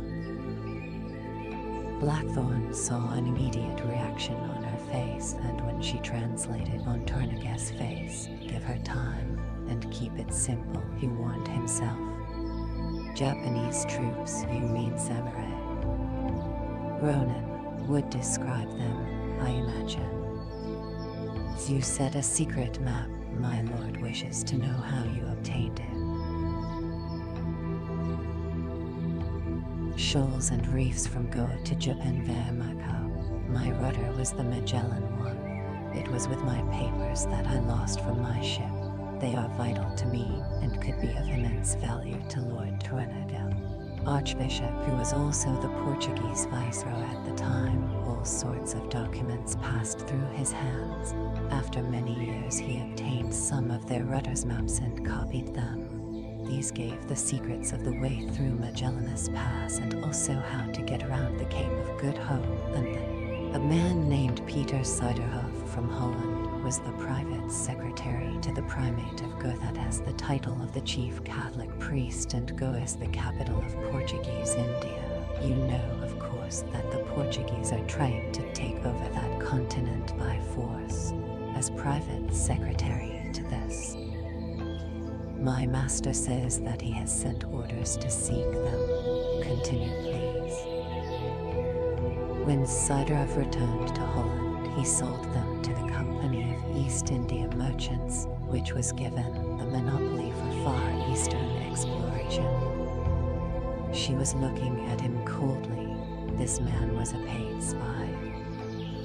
Vital to find out your enemy's secrets.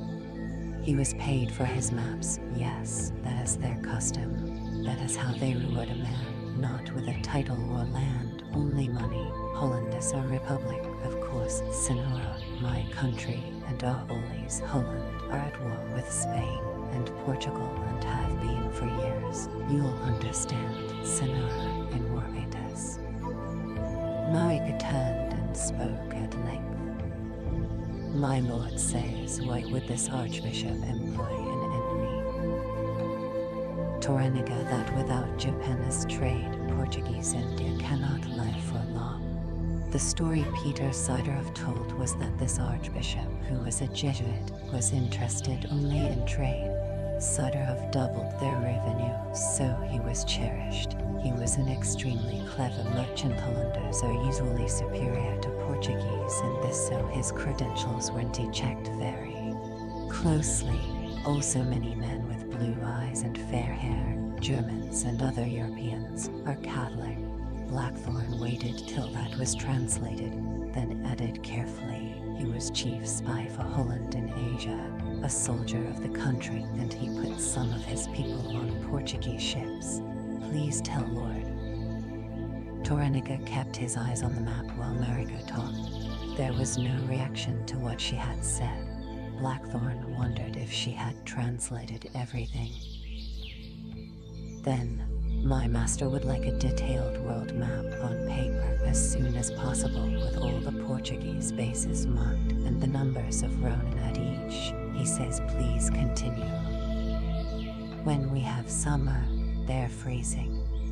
Blackthorn knew he had made a giant step forward, but the boy yawned, so he decided to change course, still heading for the same harbor. Our world is not always as it seems. For instance, south of this line, we call it the equator. The seasons are reversed. When we have summer, they have winter. Why is that? Most times they have to chew the pelts to soften them before they can stitch them. I don't know, but it is true. Now the way to Japan is through either of these two southern straits. We English, we're trying to find a northern road, either northeast over the Siberias or northwest over the Americas. I've been as far north as this.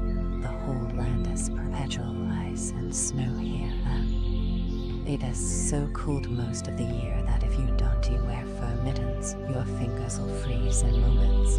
The people who live there are called Laplanders. Their clothes are made out of fur pelts. The men hunt and the women do all the work. Part of the women's work is to make all the clothes. To do this, Marika laughed out loud. Blackthorn smiled with her, feeling more confident now. It is true, Senora. It is haunted. So the haunted is a cop? Toraniga asked impatiently. What is true? Through more laughter, she told him what had been said. They also began to laugh. I lived among them for almost a year. We were trapped in the ice and had to wait for the thaw. Their food is fish, seals, occasionally polar bears and whales, which they eat raw. Their greatest delicacy is to eat raw blubber. Oh, come now, Engine-san. It is true, and they live in small round houses made entirely out of snow, and they never bathe. What, never? She burst out. He shook his head and decided not to tell her baths were rare in England, rarer even than in Portugal and Spain, which were warm countries. She translated this. Toraniga shook his head in disbelief. My master says this is too much of an exaggeration. No one could live without baths, even uncivilized people. That is the truth, Onto, he said calmly and raised his hand. I swear by Jesus of Nazareth and by my soul, I swear it is the truth. She watched him in silence. Everything. Lord Toraniga asked for the truth. He can trust me to tell it to him. Yes, Lord Toraniga wanted the truth. Why should I lie? My life is in his hands. It is easy to prove the truth. No, to be honest, it would be very hard to prove what I've said. You'd have to go there and see for yourself. Certainly the Portuguese and Spanish, who are my enemies, want to support me. But Marika thought a moment, then she scrupulously translated what he had said. at length. Lord Tornica says it is unbelievable that any human could live without bathing. Gates. Yes, but those are the cold lands. Their habits are different from yours and mine. For instance, in my country, everyone believes baths are dangerous for your health. My grandmother, Granny Yakuba, used to say, a bath when you are birthed and another when laid out will see thee through the pearly. That is very hard to believe. Some of your customs are very hard to believe, but it is true that I've had more baths in the short time I've been in your country than in as many years before. I admit freely I feel better for them. He grinned. I no longer believe baths are dangerous, so I've gained by coming here now.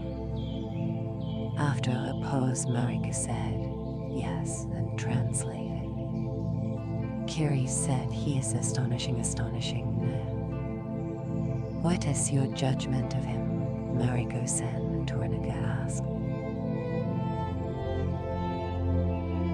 Up from under the sea, if he is enemy to the Portuguese and the Spanish, then his information, if it can be trusted, could perhaps be vital to your interests. I am convinced he is telling the truth, or believes he is telling it. Clearly, it would seem that he could perhaps have a great value to you, my lord. We have such a tiny knowledge of the outside world. Is that valuable to you? I don't know, but it is almost as though he has come down from the stars' war. I agree, Kiri said. What do you think, Yaman-sama? Me, uncle, oh, I think he is ugly and I don't like his golden hair and caddis eyes and he doesn't look human at all, the boy said breathlessly. I'm glad I wasn't born barbarian like him, but similar like my father. Can we go for another swim, please? Tomorrow, Yaman, Tornica said, vexed at not being able to talk directly to the pilot. While they talked among themselves, Blackthorn decided that the time had come. Then Marika turned to him again. My master asks, why were you in the north? Between them, as your country falls in the Portuguese half, officially your country belongs to Portugal, Lord Tornica. You, everyone, this castle and everything in it were given to Portugal. I was pilot of a ship. We were trying to find a northeast passage. Senora, many things I can tell you will sound laughable. I know, he began. For instance, 70 years ago the kings of Spain and Portugal signed a solemn treaty that split ownership of the New World, the undiscovered world. Oh, please, engine said. Pardon me, that is nonsense.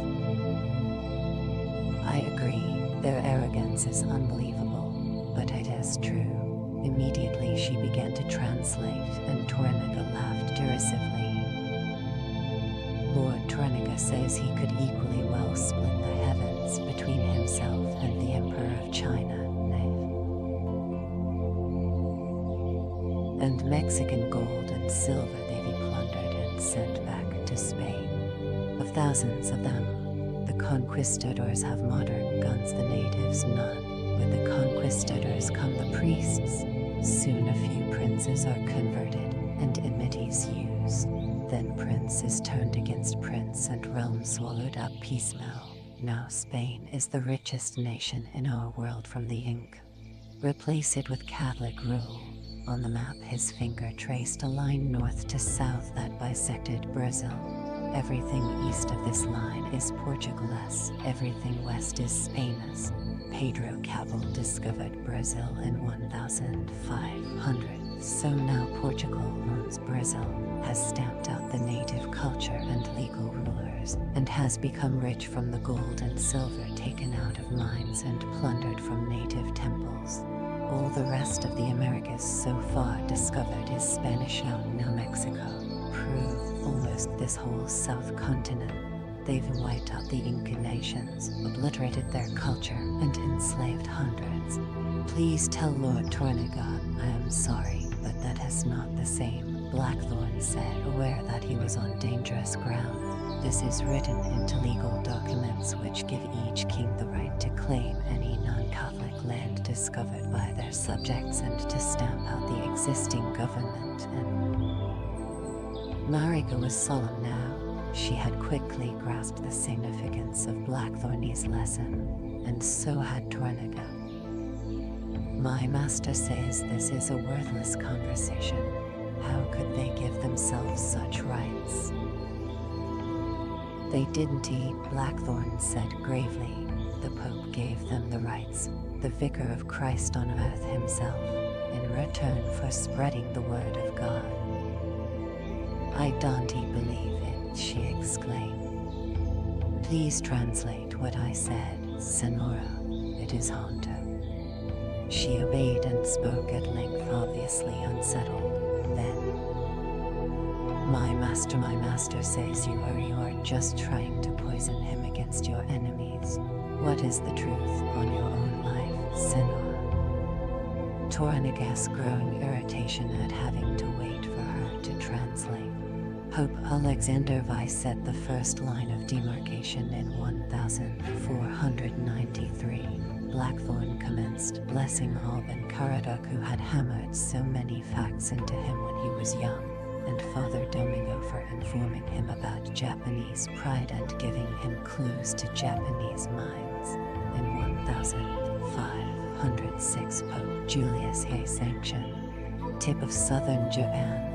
This gives Portugal the exclusive right to your country, all these countries from Japan, China to Africa in the way I have said, to exploit exclusively by any means in return for spreading Catholicism. Again he waited, and the woman hesitated in turmoil, and he could feel changes to the Treaty of Tordesillas signed by Spain and Portugal in 1494, which altered the line a little. Pope Clement V sanctioned the Treaty of Saragossa in 1529, barely 70 years ago, which drew a second line here. His finger traced a line of longitude in the sand which cut through the... Jesus. Marika forced her lips to speak and repeated what he had said. Then she listened to Blackthorn again, detesting what she heard. Is this really possible? She asked herself. How could His Holiness say such things, give our country to the Portuguese? It must be a lie. But the pilot swore by the Lord. Even so, he adds that though the Portuguese have exclusivity to exploit Japan, Spain and Portugal are quarreling incessantly about the ownership because of the richness of our trade with China. The pilot says, Lord, she began, and in the days that these decisions were made by His Holiness the Pope, all their world, even the engine's in his country was Catholic Christian.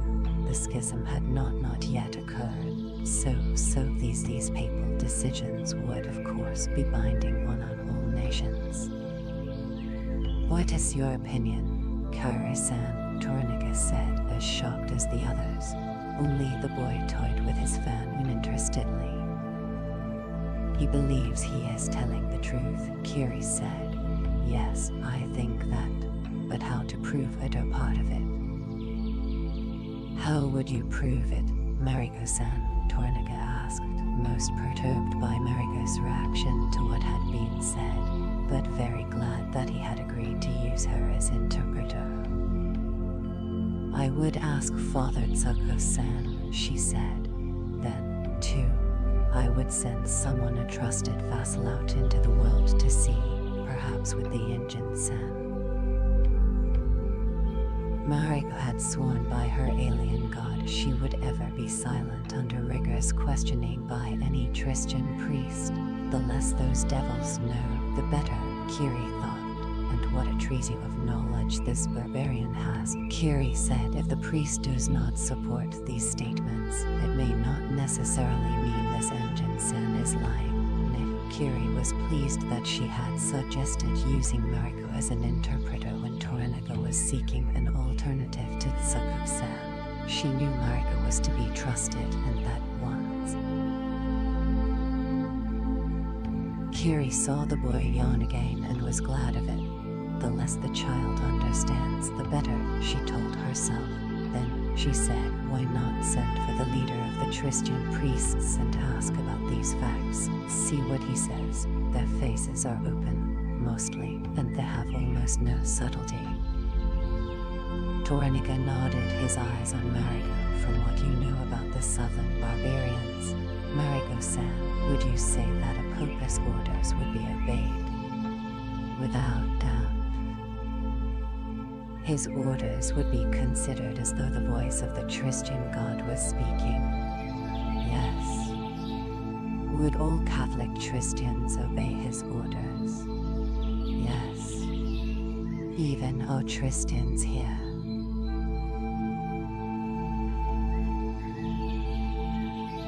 I would think, yes.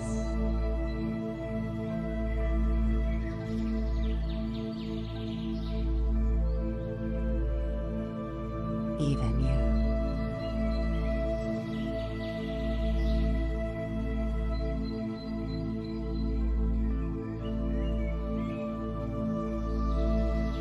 Yes, sire, if it was a direct order from His Holiness to me personally, yes, for my soul's salvation. Her gaze was firm, but until that time I will obey no man but my liege lord, the head of my family, or my husband. I am Japanese, a Christian, yes, but first I am samurai. Buddhist nun, 4 Greys were with her. The Greys stopped and she came on alone. I think it would be good then, that this holiness stays away from our shores. Tornica thought for a moment, then he decided what to do with the barbarian, and Jin-san. Tell him, he stopped.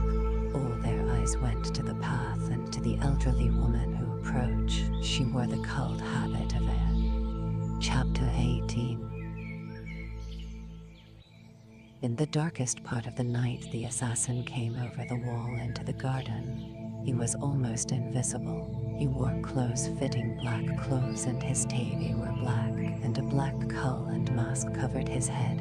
He was a small man and he ran noiselessly for the front of the stone inner fortress and stopped just short of the soaring walls.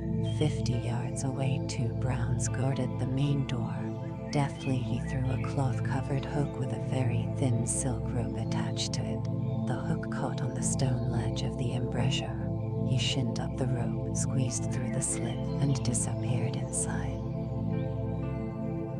The corridor was quiet and candlelit. He hurried down it silently, opened an outside door, and went out onto the battlements. Another deft throw and a short climb, and he was into the corridor above. The sentries that were on the corners of the battlements did not hear him, though they were alert.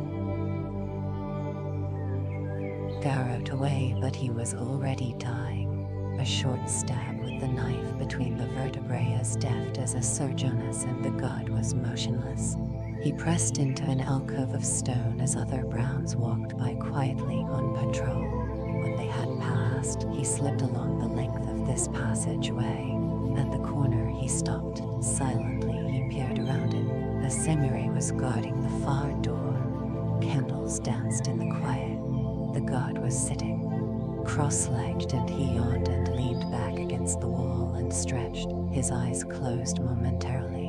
Instantly, the assassin darted forward. Soundlessly, he formed a noose with the silk rope in his hands, dropped it over the guard's neck and jerked tight.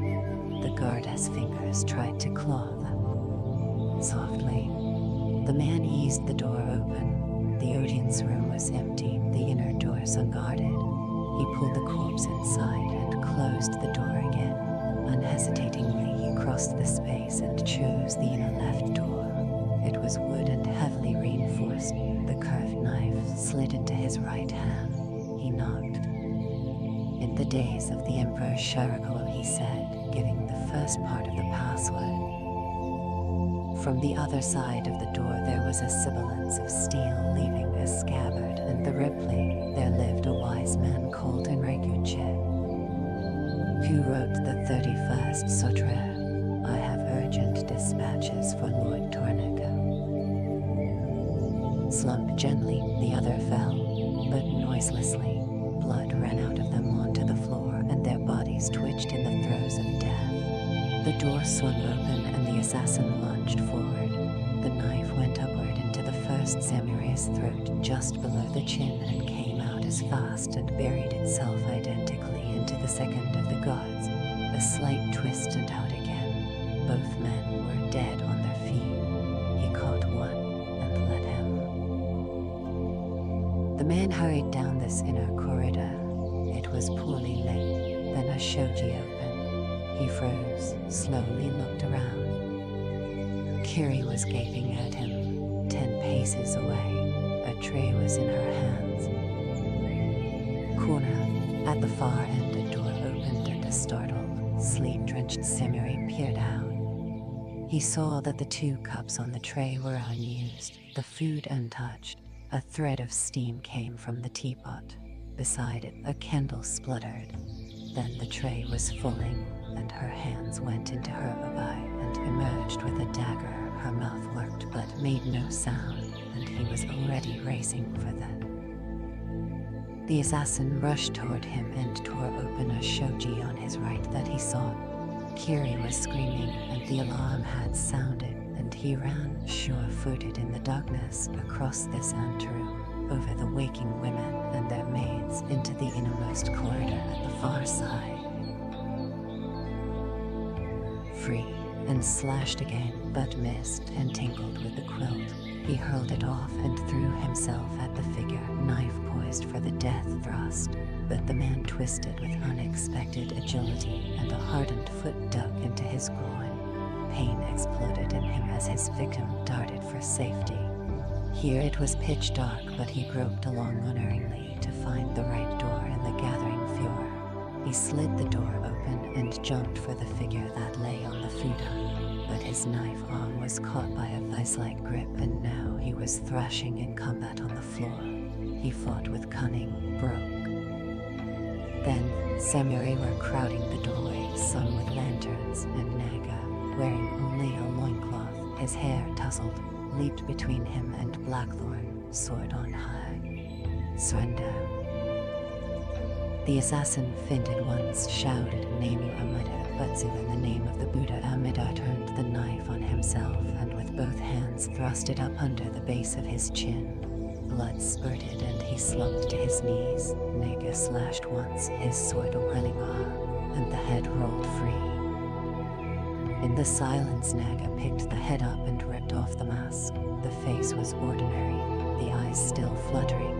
He held the head, hair dressed like a samurai, by its topknot. Does anyone know him? No one, answered. Naga spat in the face, threw the head angrily to one of his men, tore open the black clothes and lifted the man's right arm, and found what he was looking for. The small tattoo, the Chinese character for Amida. The special Buddha was etched in the armpit. Who is officer of the watch? I am, Lord. The man was white with shock. Naga leaped at him and the others scattered. The officer made no attempt to avoid the ferocious sword blow which took off his head and part of his shoulder and one arm. Hayabusa-san, order all samurai from this watch into the courtyard, Naga said to an officer. Double guards for the new watch, get the body out of here. The rest of you are. He stopped as Kiri came to the doorway, the dagger still in her hand.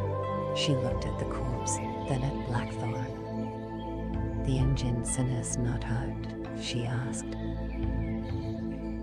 Naga glanced at the man who towered over him, breathing with difficulty. He could see no wounds or blood, just a sleep-tousled man who had almost been killed, white-faced but no outward fear. Are you hurt, pilot? I don't understand.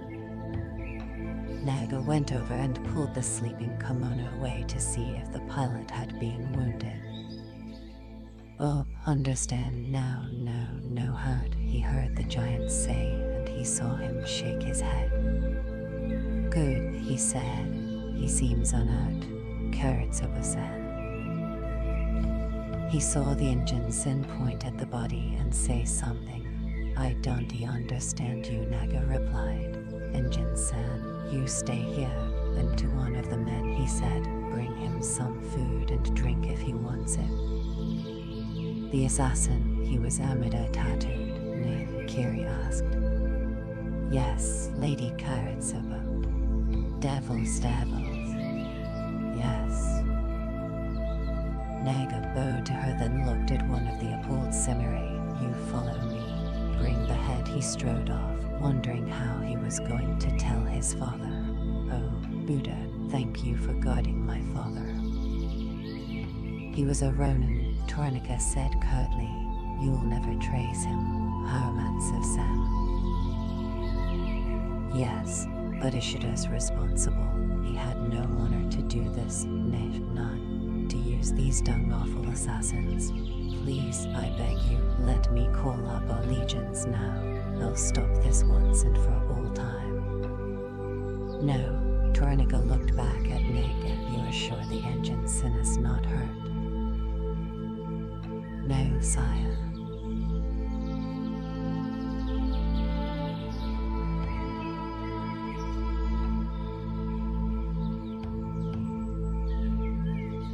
Execution ground. The dogs can feed off them. Haramatsu-san, you will demote all guards of this watch for failing in their duty. They are forbidden to commit seppuku. They're ordered to live with their shame in front of all my men as soldiers of the lowest class. Have the dead guards dragged by their feet through the castle and city to the... She should die in her own house and not here. Now, he looked at his son, Naga. Earlier that evening, urgent word had arrived from Jojai Monastery in Nagoya about Ishida's threat against Naga. Tornica had at once ordered his son confined to close quarters and surrounded by guards and the other members of the family in Asakakiri, and the lady said equally guarded. The message from the abbot had added that he had considered it wise to release Ishida's mother at once and send her back to the city with her maids. I dare not risk the life of one of your illustrious sons foolishly. Worse, her health is not good. She has a chill. It is best. Naga-san, you are equally responsible, the assassin Goten. Tornica said, his voice cold and bitter. Every samurai is responsible, whether on watch or off watch, asleep or awake. You are fined half your yearly revenue. Yes, Lord, the youth said, surprised that he was allowed to keep anything, including his head. Please demote me also, he said. I cannot live with the shame. I deserve nothing but contempt for my own failure, Lord. Hunting today, then tomorrow, the day after the meeting of regents, I leave Osaka. You will make all the preparations, and until that time, I will stay here. I will see no one uninvited, no one. If I wanted to demote you, I would have done so. You are ordered to Edo at once. You will leave with 20 men tonight, and report to your brother. You will get there in record time. Naga bowed and went away, white-faced. To Haramatsu he said equally roughly, quadruple my gods, cancel mine. He waved his hand in angry dismissal. All of you can go, Haramatsu, you stay. The room emptied. Haramatsu was glad that his humiliation was to be private, for, of all of them, as commander of the bodyguard, he was the most responsible. I have no excuse, Lord, none. Torrenica was lost in thought. No anger was visible now. If you wanted to hire the services of the secret Amida Tong, how would you find them? How would you approach them? I don't know, Lord. Who would know? Kasuke Yabo. Torrenica looked out of the embrasure. Threads of dawn were mixed with the eastern dark. Bring him here at dawn. You think he is responsible? Toraniga did not answer, but returned to his musings. At length the old soldier could not bear the silence. Please, Lord, let me get out of your sight. I am so ashamed with our failure. It is almost impossible to prevent such an attempt, Toraniga said.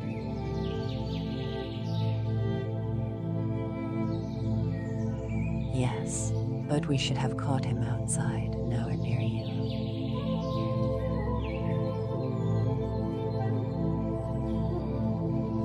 I agree, but I don't hold you responsible.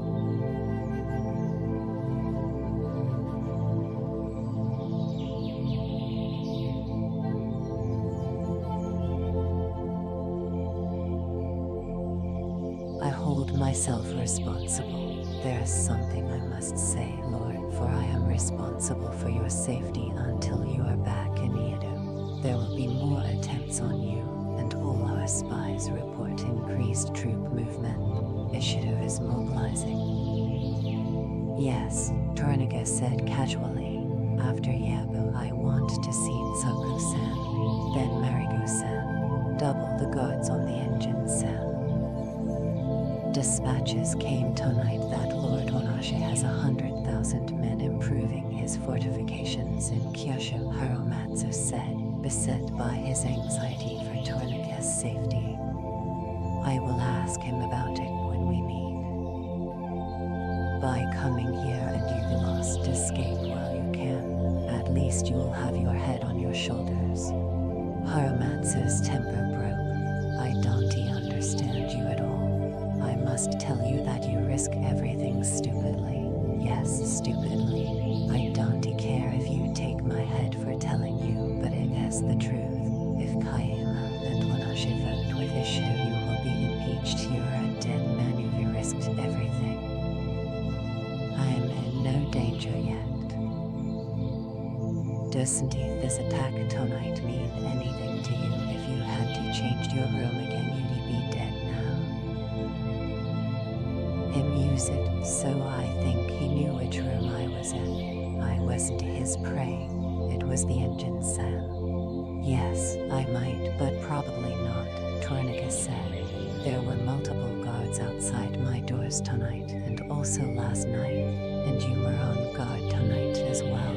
No assassin could get near me, even this one who was so well prepared.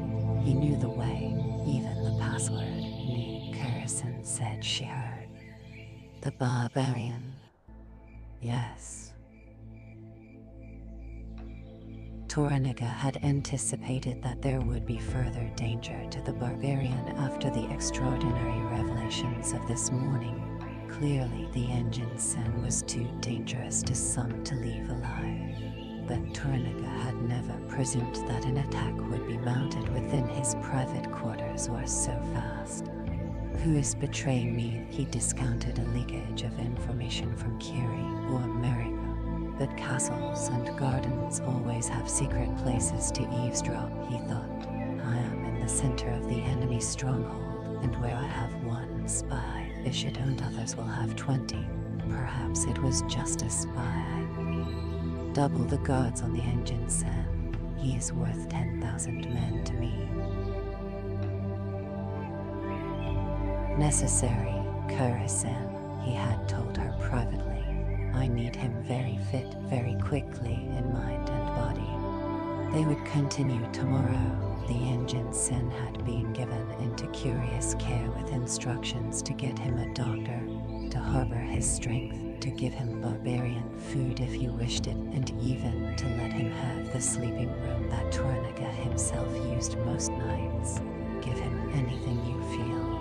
After Lady Yuriko had left this morning, he had returned to the garden tea house and had noticed at once the engine's thinness in her frailty, the over-bright eyes and grinding fatigue. So he had controlled his own excitement and almost overpowering need to probe deeper, and had dismissed him, saying that perhaps equally valuable, both to him and to Ishido. Then, the engine-sin had asked that he release the monk from prison today, for the man was old and sick. he had replied that he would consider it and send the barbarian away with thanks, not telling him that he had already ordered samurai to go to the prison at once and fetch this monk who was not only to pretend to issue that the stranger was worthless, but also in the hope that the impressive pilot would be able to draw out the monk's knowledge. Torrenica had known about this priest for a long time, that he was Spanish and hostile to the Portuguese, but the man had been ordered there by the Takes, so he was the Takes prisoner, and he, Torrenica, had no jurisdiction over anyone in Osaka. He had sent the engines and deliberately into that prison. Of the Tokaido Road, the great trunk road that joined Edo and Osaka between the second and third stages, which were in his domains near Edo, and had sent him secretly out of Osaka the first day. During the following days, his other spies had sent reports that the two men were friends now. The monk, the first clumsy attempt on the engine's sinister life in the cell had been foiled, and at once a protective screen had been put around him. Torrenica had rewarded his vassal spy, Minigor, a Kaga man, by extracting him safely and giving him 4 Kagas of his own and the hereditary right to use the stretch. Talking and the engine asking questions and listening. The fact that Ishido probably had spies in the cell too did not bother him. The engine was protected and safe. Then Ishido had unexpectedly tried to spirit him out into alien influence. Rescue. They had chuckled together, knowing that once more they had used Yagu as a puppet to rub Ishido's nose in his own dung. Torrenica remembered the amusement he and Harumatsu had had in planning the immediate ambush, the Ronin bandits being one of the small, isolated groups of his own elite samurai who were secreted in and around Osaka and arranging the delicate timing of Yabu who, unsuspecting, had affected them. Everything had succeeded beautifully, until today. They were his converts.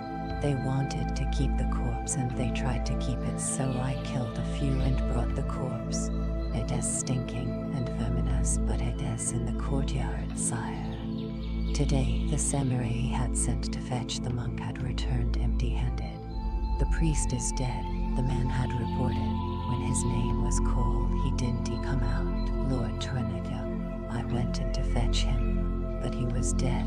The criminals around him said when the jailers called his name, he just collapsed. He was dead when I turned him over. Please excuse me, you sent me for him and I failed to do what you ordered.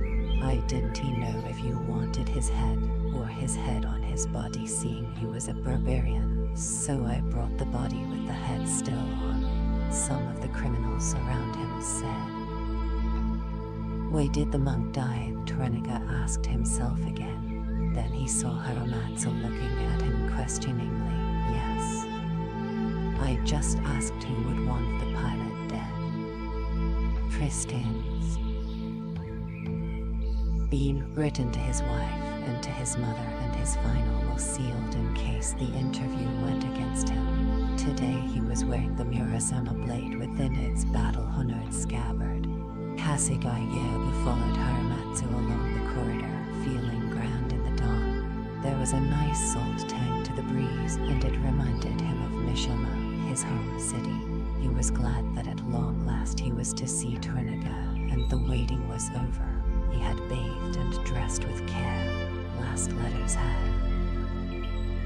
They turned another corner, then unexpectedly Harumatsu opened an iron-bound reinforced door and led the way up the stone steps into the inner central keep of this part of the fortifications. There were many guards on duty, and Yabu sensed danger.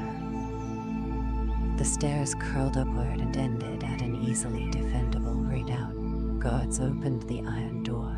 He went out onto the battlements. Has Harumatsu been told to throw me off, or will I be ordered to jump? He asked himself, unafraid. Richly dressed, square-faced girl of little beauty was bowing low. Her name was Satyuko, and she was the 7th of Torniga's official consorts, the youngest and very pregnant. To his surprise, Torniga was there, and incredibly, Torniga got up to greet him with a jovial deference he had no right to expect. After all, Torniga was lord of the 8 provinces, whereas he was only lord of Asia. Cushions had been placed carefully. A teapot was cradled in a sheath of silk. How nice to see you, Kasujaya-san. I am so sorry to have kept you waiting. Led away from them and seated in the place of honor. Now Yeba was certain that Torniga had decided to remove his head one way or another, for, by universal custom, your enemy is never more polite than when he is planning or has planned your destruction. He took out both his swords and placed them carefully on the stone flags, allowed himself to be. I thought it would be interesting to watch the dawning, Yaba-san. I think the view here is exquisite, even better than from the Heiress dungeon. Nay. Yes, it is beautiful, Yabu said without reservation, never having been so high in the castle before. Sure, now that Torniga's remark about the air implied that his secret negotiations with Ishido were known. I am honored to be allowed to share it with you. Below them were the sleeping city and harbor and islands, Owaji to the west, the coastline falling off to the east, the growing light in the eastern sky slashing the clouds with flecks of crimson. Hand wrapped around the haft of his sword, loose in his lap, Torniga accepted a third cup and sipped his cha. Then together they gave themselves to nature and watched the sunrise in the silence of the sky. This is my lady Sajugo. Sajugo, this is my Oli, the famous Lord Kasuja-Yabu of Asia, the daimyo who brought us the barbarian and the treasure ship. She bowed and complimented him, and he bowed and she returned his bow again. She offered Yab the first cup of tea, but he politely declined the honor, beginning the ritual, and asked her to give it to Torniga, who refused and pressed him to accept it. Eventually, continuing the ritual, as the honored guest, he allowed himself to be persuaded. Harumatsu accepted the second cup, his gnarled fingers holding the porcelain with difficulty the other. Gulls mewed. The city sounds began. The day was born. Lady Sajugo sighed, her eyes wet with tears. It makes me feel like a goddess being so high, watching so much beauty. Nay, it is so sad that it has gone forever, sire. So very sad. Nay. Yes, Torniga said. When the sun was halfway above the horizon, she bowed and left. To Yuga's surprise, the guards left also. Now they were alone, the 3 of them. I was pleased to receive your gift, Yaba-san. It was most generous, the whole ship and everything in it, Torniga said. Whatever I have is yours, Yabu said, still deeply affected by the dawning. I wish I had more time, he thought. How elegant of Torniga to do this, to give me a lastness of such immensity. Thank you for this dawn.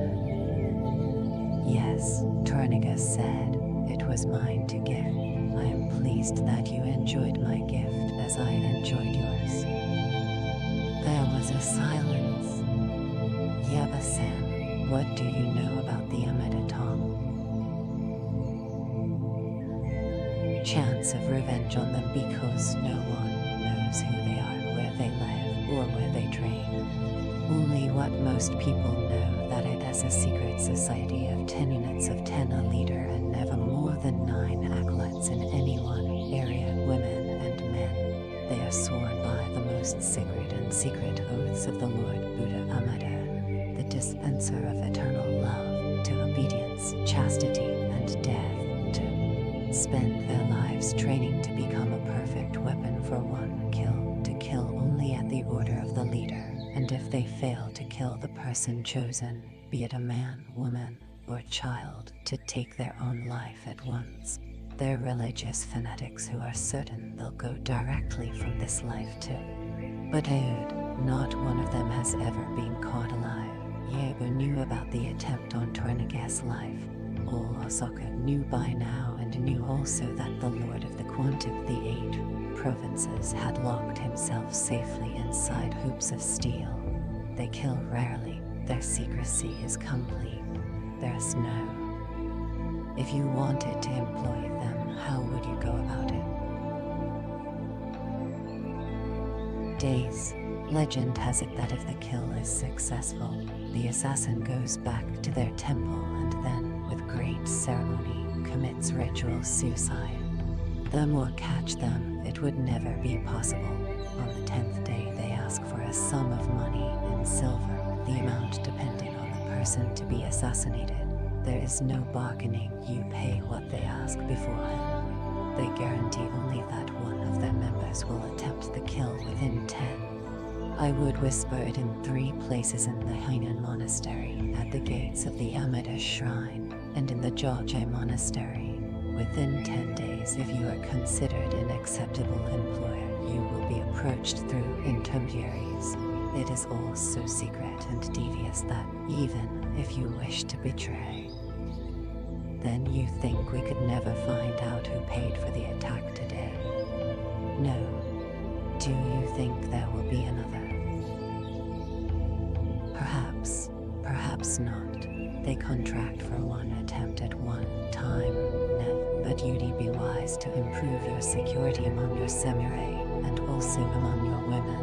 The Amida women are trained in poison, as well as knife and garrote, so they say. Have you ever employed them? No. But your father did. I don't know, not for certain. I was told that the Take asked him to contact them once. Was the attack successful? Anything the Take did was successful, one way or another.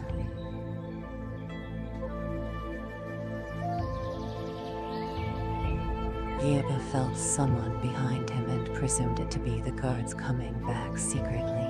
He was measuring the distance to his swords.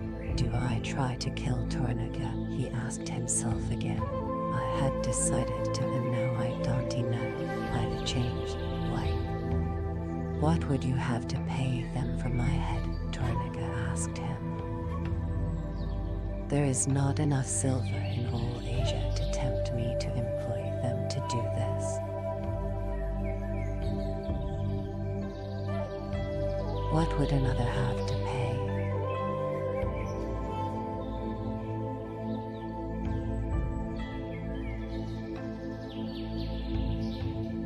20,000 cook, 50,000, 100, perhaps more. I don't know. Would you pay 100,000 cocoa to become Shogun? Your bloodline goes back to the Taikashimas.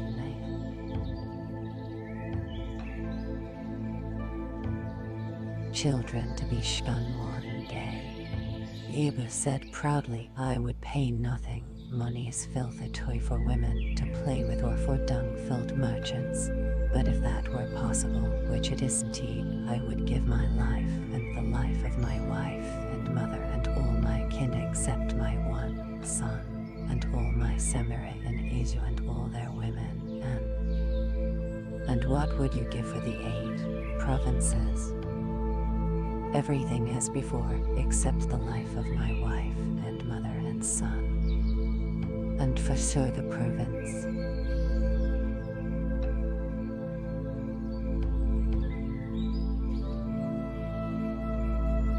Nothing, Yabu said with contempt. The Gorjigu's worth nothing. If I don't take his head and all his generation in this life, I'll do it in another. I piss on him and his seed for 10,000 lifetimes. And if I were to give him to you and all Surg and perhaps the next province, Totoma as well. Yeba suddenly tired of the cat and mouse game and the talk about the Amida. You've decided to take my head, Lord Tornaga, very well. I am ready. I thank you for the dog, but I've no wish to spoil such elegance with further talk. so let us be done.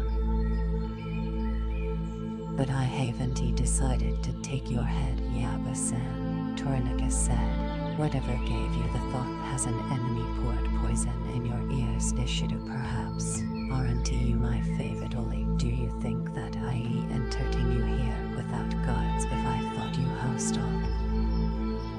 Yaba turned slowly. He had expected to find Semire behind him, swords poised. There was no one there. He looked back at Tornica.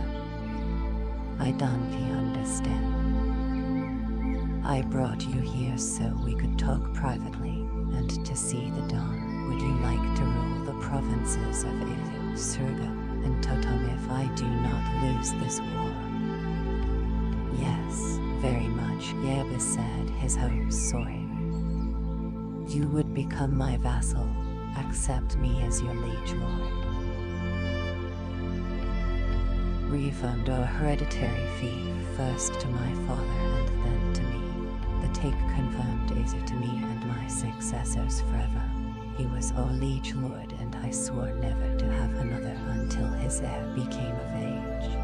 Yabik did not hesitate. Never, he said. As only, yes. As my leader, yes. Lesser than you always, yes. My life and all I possess thrown onto your side, yes. But Izu is mine. I am daimyo of Izu and I will never give power over Izu to anyone. I swore that oath to my father and the Taku. Haramatsu twisted his sword slightly in his hand. Why doesn't Tornica let me get it over with once and for all? It has been agreed. Why all the wearing talk? I ache and I want to piss and I need to lie down. Tornica scratched his groin. What did Ishido offer you? Jikyu's head the moment that yours is off, and his province. In return for what? Support when war begins, to attack your southern flank. Did you accept? You know me better than that.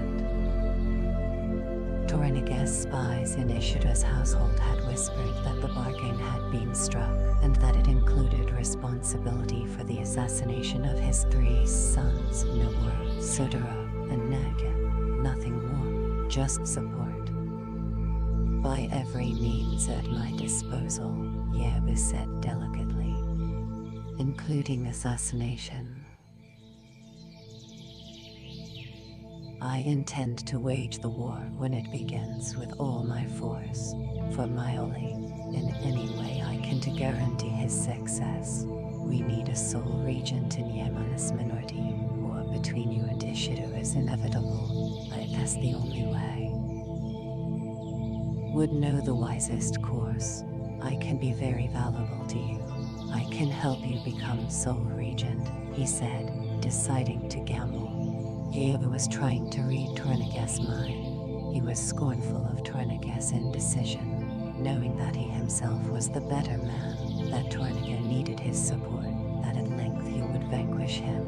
But meanwhile, what to do, he asked himself and wished Yuri, his wife, were here to guide him. She. Why should I wish to be sole regent? When Ishido attacks, I can help you to conquer him. The peace, Yabu said. How? He told them his plan with the guns. A regiment of 500 gun samurai, Haramatsu erupted. Yes, think of the firepower, all the light men, trained to act as one man, the 20 cannon equally together. It is a bad plan, disgusting, Haramatsu said. You could never keep it secret. If we start, the enemy would start also. There would never be an end to such horror. There's no honor in it and no future. Isn't he, this coming war, the only one we are concerned with, Lord Haramatsu? Yabu replied. Aren't we concerned only with Lord Tornica's safety? Isn't he that the duty of his holies and vassals? Yes. O Lord Tornica is win the one great battle that will give him the heads of all his enemies and power.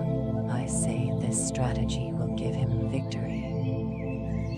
I say it wanting, it is a disgusting plan with no honor.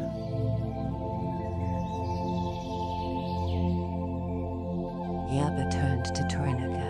A new era requires clear thinking about the meaning of honor.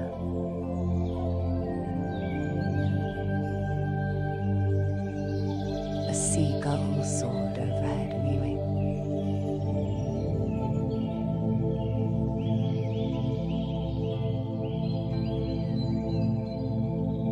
What did Ishido say to your plan? Torenica asked.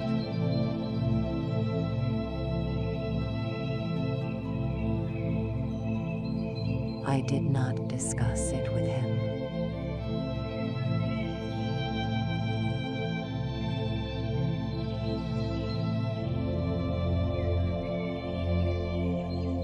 Wife, if you think your plan is valuable to me, it would be equally valuable to him, perhaps more so.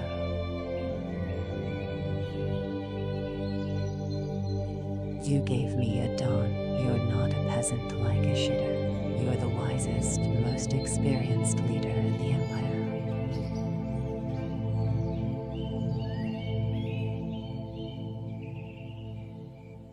What is the real reason? Torenica was asking himself. Or have you told Ishido too? If this plan were to be followed, the men would be half yours and half mine. Agreed. I would commend them.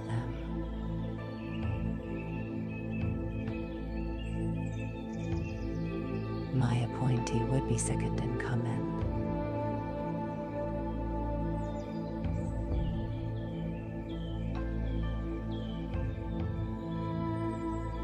Agreed. I would need the engine sent to train my men as gunners, cannoneers.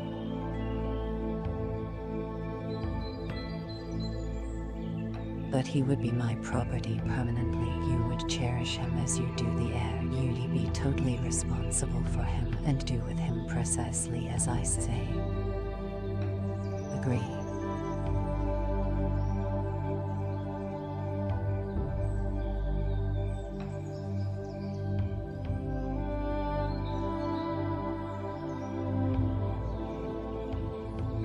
Forever. Torenica watched the crimson clouds for a moment. This planning is all nonsense, he thought. I will have to declare crimson sky myself and launch for Kyoto at the head of all my legions. 100,000 against 10 times that number. Who will be interpreter? I can't detach Todomariko-sen. For a few weeks, sire, I will see that the barbarian learns our language. That'd take years. The only barbarians who've ever mastered it are Christian priests. No, they spent years. Sakusen has been here almost 30 years. Nath, you won't learn fast enough, any more than we can learn their foul languages.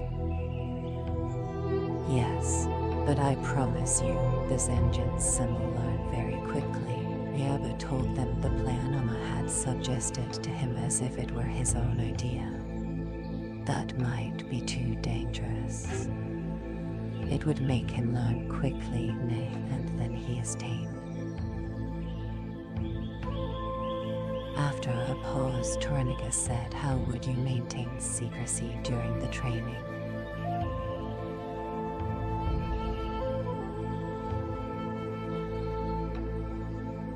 Iju is a peninsula. Security is excellent there. I'll base near Enjaro, well south and away from Mishima, and the border for more safety. Good. We'll set up carrier Paijun links from Enjaro to Osaka and Yido at once.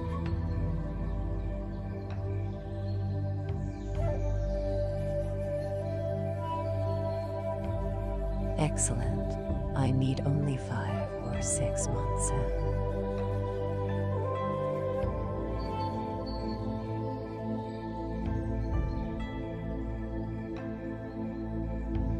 We'll be lucky to have 6 days, Horomatsu snorted. Are you saying that your famous espionage net has been swept away? Yabu-san, surely you've been getting reports. Isn't Ishido mobilizing? Isn't Onashi mobilizing? Aren't we locked in here? Yabu did not answer. Well, Toranaga said.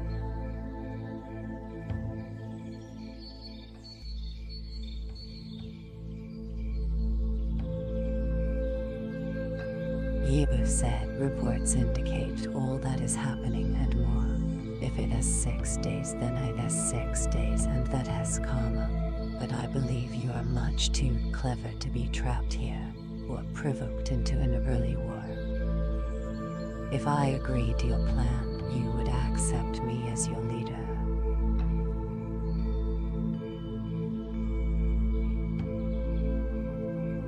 Yes, and when you win, I would be honored to accept Suruga and Totomai as part of my fief forever. Totomai would depend on the success of your plan.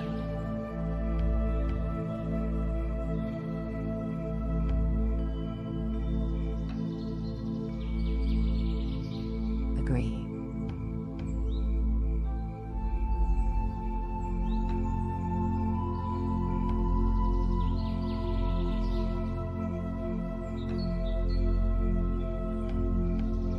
You will obey me with all your honor.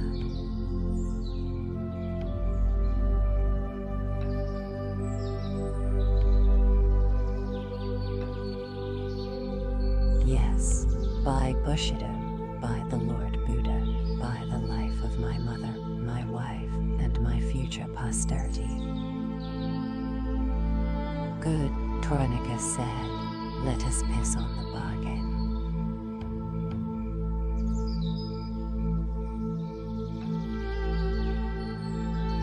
Touch could have sent them tumbling to their deaths. He went to the edge of the battlements. He stepped up on the ledge of the embrasure, then onto the parapet itself. 70 feet below was the inner garden. Hiramatsu held his breath, aghast at his master's bravado. He saw him turn and beckon Yabu to stand beside him. Yabu obeyed, the slightest. Toranaga eased his kimono and loincloth aside, as did Yabu. Together they urinated and mixed their urine and watched it do the garden below. Take would never have become Take. The last bargain I sealed this way was with the Take himself, Toranaga said, greatly relieved at being able to empty his bladder. That was when he decided to give me the Quantum, the 8 provinces, as my fief. Of course, at that time the enemy Hojo still owned them, so first I had to conquer them. They were our last remaining opposition. Of course, too, I had to give up my hereditary fiefs of Imagawa, Owari, and Eyes at once for the honor. Even so, I agreed and we pissed on the bargain. He straddled the parapet easily, settling his loincloth comfortably as though he stood in the garden itself, not perched like an eagle so far above. It was a good bargain for both of us. We conquered the Hojo and took over 5,000 heads within the year. Stamped him out and all his tribe. Perhaps you are right, Kasiji Yabu-san. Perhaps you can help me as I help the Take. Without me, then I can help to make you sole regent, Toranaga-sama, but not Shogun. Down and broke whined loudly. That is better. How's your bladder, Iron Fist? Of course. That is the one honor I don't seek. As much as my enemies say I do. Toranaga jumped down to the safety of the stone flags. He looked back at Yabu, who still stood on the narrow parapet adjusting his sash. He was sorely tempted to give him a quick shove for his insolence. Instead he sat. Tired, Lord, very tired. The old man went to the side and emptied himself thankfully over the battlements too.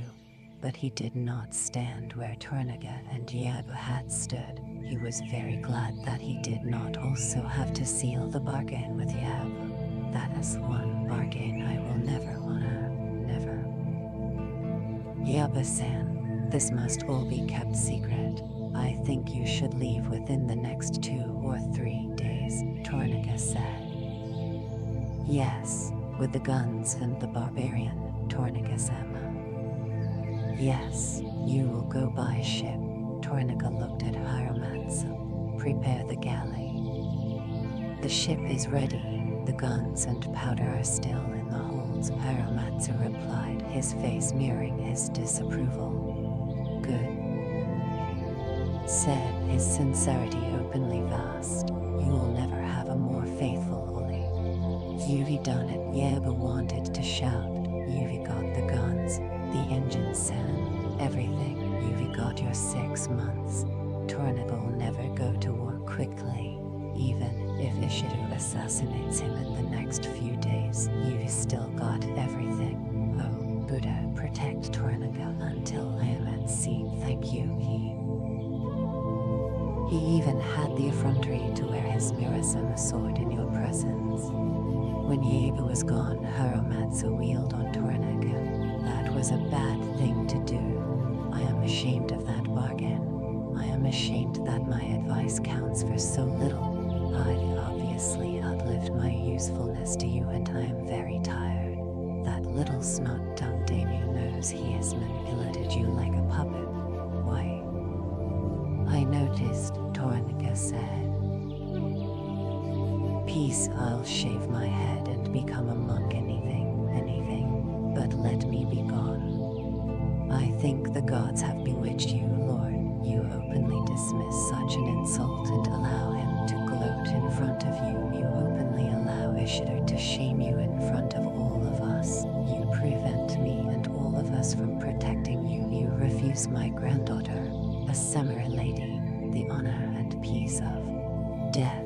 You've lost control of the council. Your enemy has outmaneuvered you, and now you piss on a solemn bargain that is as disgusting a plan as I've ever heard.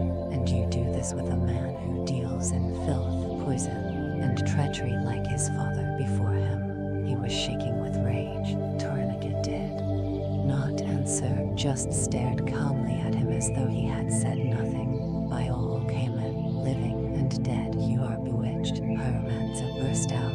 I question you and shout and insult you, and you only stare at me. You've gone mad, or I ask permission to commit seppuku war if you want to allow me that. You will do neither, but you will send for the barbarian priest, Sakusen. And then Tornica laughed. Chapter 20. Oh, be a god-cursed Spaniard if this is indeed the life. Girl was pouring sack into a tiny porcelain cup. A third waited in reserve, holding a lacquer tray with a heaping bamboo basket of deep-fried fish in Portuguese style, another flask of sack and some chopsticks.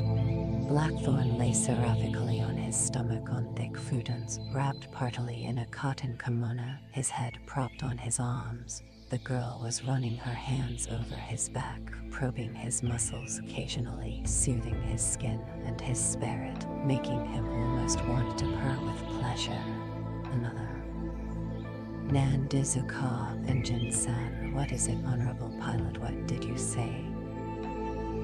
I can't say that in Neongo, Reiko-san. He smiled at the girl who offered the sack. Instead, he pointed at the cup. What is this called, Nema-ka?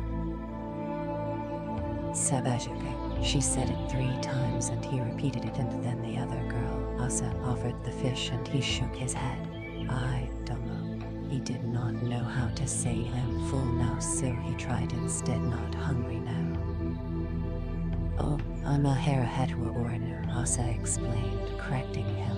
He said the phrase several times and they all laughed at his pronunciation, but eventually he made it sound right. I'll never learn this language, he thought. There is nothing to relate the sounds to in English or even Latin or Portuguese. Engine-san also offered the tray again.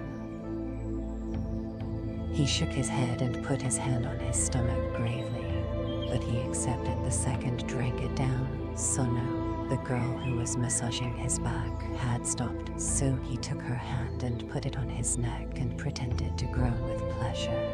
She understood at once and continued to massage him. Each time he finished the little cup, it was immediately refilled. Better go easy, he thought. This is the third flask and I can feel the warmth into my toes. To restore him, they had brought small rolled hot towels, slightly scented, when he did not know what they were used for. Reiko, the chief of the girls, showed him how to use them on his face and hands. The three girls, Asa, Sono, and Reiko, had arrived with the dawn, bringing chop, which Friar Domingo had told him the Chinese sometimes called tea, and which was the national drink of China and Japan. His sleep had been fitful after the encounter with the assassin, but the hot piquant drink had begun. Then, they had escorted him with his 4 samurai guards to the steaming baths at the far side of this section of the castle and handed him over to the bath attendants. The 4 guards sweated stokely while he was bathed, his beard trimmed, his hair shampooed and massaged. About navigation and ways of the sea, then Blackthorn had been led to the doctor. Unlike samurai, doctors wore their hair close cropped without a queue. Afterwards, he felt miraculously renewed. They gave him another fresh, knee-length cotton kimono and more fresh teva, and the girls were waiting for him again. They led him to another room where Kiri and Mariko were. Mariko said that Lord Tornaga had decided to send the engine sen to one of his other meetings with the master soon, and the master had promised that she would be made available soon to answer any questions the engine sen might have. Lord Tornaga was very anxious that Blackthorn should learn about the Japanese, as he himself was anxious to learn about the outside world and provinces in the next few days to recuperate, and that Lord Tornaga was very pleased with him and there was no need for him to worry about anything, for he was in Lord Tornaga's personal care now. Would Engine Sin please also begin to prepare the maps with material that she would provide? There would. And give you a violent emetic to clean away the fullnesses from your entrails. Blackthorn hated doctors and feared them, but this doctor was different. This doctor was gentle and unbelievably clean. European doctors were barbarous mostly and uncouth and as louse-ridden and filthy as everyone else. This doctor touched carefully and peered politely and held Blackthorn's wrist. To feel his pulse, looked into his eyes and mouth and ears and softly tapped his back and his knees and the soles of his feet, his touch and manner soothing. All a European doctor wanted was to look at your tongue and say where is the pain, and bleed you to release the fullnesses from your blood. Blackthorn hated being bled and purged, and every time was worse than before. But this doctor had no scalpels or bleeding bone nor the foul chemic smell that normally surrounded them, so his heart had begun to slow and he relaxed a little. Doctor spoke to Reiko and she nodded and bowed and thanked him. The doctor's fingers touched the scars on his thigh interrogatively. Blackthorn made the sound of a gun because a musket ball had passed through his flesh there many years ago. The doctor said so dizzy and nodded. More probes, deep but not painful, over his loins and stomach. At length, the Ichi Ban, Blackthorn had asked, wanting to know if he was all right. Hey, Engine-san. Honta ka. Honta. What a useful word, Haunt. Is it the truth? Yes, the truth, Blackthorn thought. Don't know, Doctor said. Do Itashimashit, the doctor said, bowing. You are welcome, think nothing of it. Blackthorn bowed back. The girls had led him away, and it was not until he was lying on the futons, his cotton kimono loosed, the girl Sono gentling his back, that he remembered he had been naked at the doctor's in front of the girls and the samurai, and that he had not noticed or felt shame. Nanduzaka, Engine-san, Reiko asked. What is it, honorable pilot? Why do you laugh? Her white teeth sparkled and her eyebrows were plucked and painted in a crescent. She wore her dark hair piled high and a pink flowered kimono with a gray-green oba. God cursed digits and another 6 into the Parsi Portuguese. Then he jumped up, tied his kimono tight, and began dancing a careless hornpipe, singing a sea shanty to keep time. Because I am happy, Reiko-san. But how to tell you, how do I tell you? I laughed because I am happy and the weight is off my head for the first time since I left home. Because my back feels marvelous, all of me feels marvelous. Because I've Tyrannosaurus ear and I've put 3 fat broadsides into them. Reiko and the others were agog. The shoji had slid open instantly, and now the samurai gods were equally poppy. Blackthorn danced and sang mightily until he could contain himself no longer. Then he burst out laughing and collapsed. The girls clapped and Reiko tried to imitate him, failing miserably, her trailing kimono inhibiting her. The others got up and persuaded him to show them how to do it, and he tried. The 3 girls standing in a line watching his feet holding up their kimonos, but they could not, and soon they were all chattering and giggling and fanning themselves. Bowed politely, also not as low as the women. Abruptly the gods were solemn and bowing low. Toranaga stood in the doorway flanked by Mariko and Kiri and his ever-present samurai guards. The girls all knelt, put their hands flat on the floor and bowed. But the laughter did not leave their faces, nor was there any fear in them. Blackthorn. Konnichiwa, Toranaga-sama, Blackthorn said. Konnichiwa, Vengeance-san, Toranaga replied.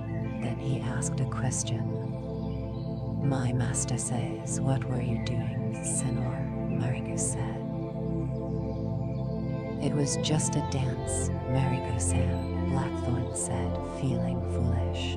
It is called a hornpipe. It is a sailor's dance and we sing shanty songs at the same time. I was just happy, perhaps it was the sack. I am sorry. I hope I didn't disturb Toranaga-sama. She translated. My master says he would like to see the dance and hear the song. Now, of course now. At once Toranaga sat cross-legged and his small cords spread themselves around the room and they looked at Blackthorn expectantly. There, you fool, Blackthorn told himself. That is what comes of letting your guard down. Now you've got to perform and you know your voice is off and you're dancing clumsy. Even so, he tied his kimono tight and launched himself with gusto, pivoting, kicking, twirling, bouncing, his voice roaring lustily. More silence. My master says that he has never seen anything like that in his whole life.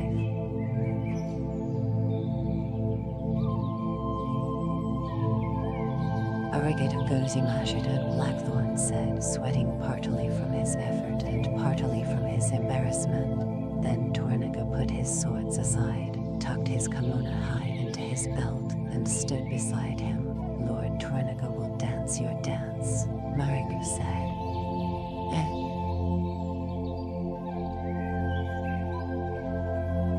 Please teach him, he says.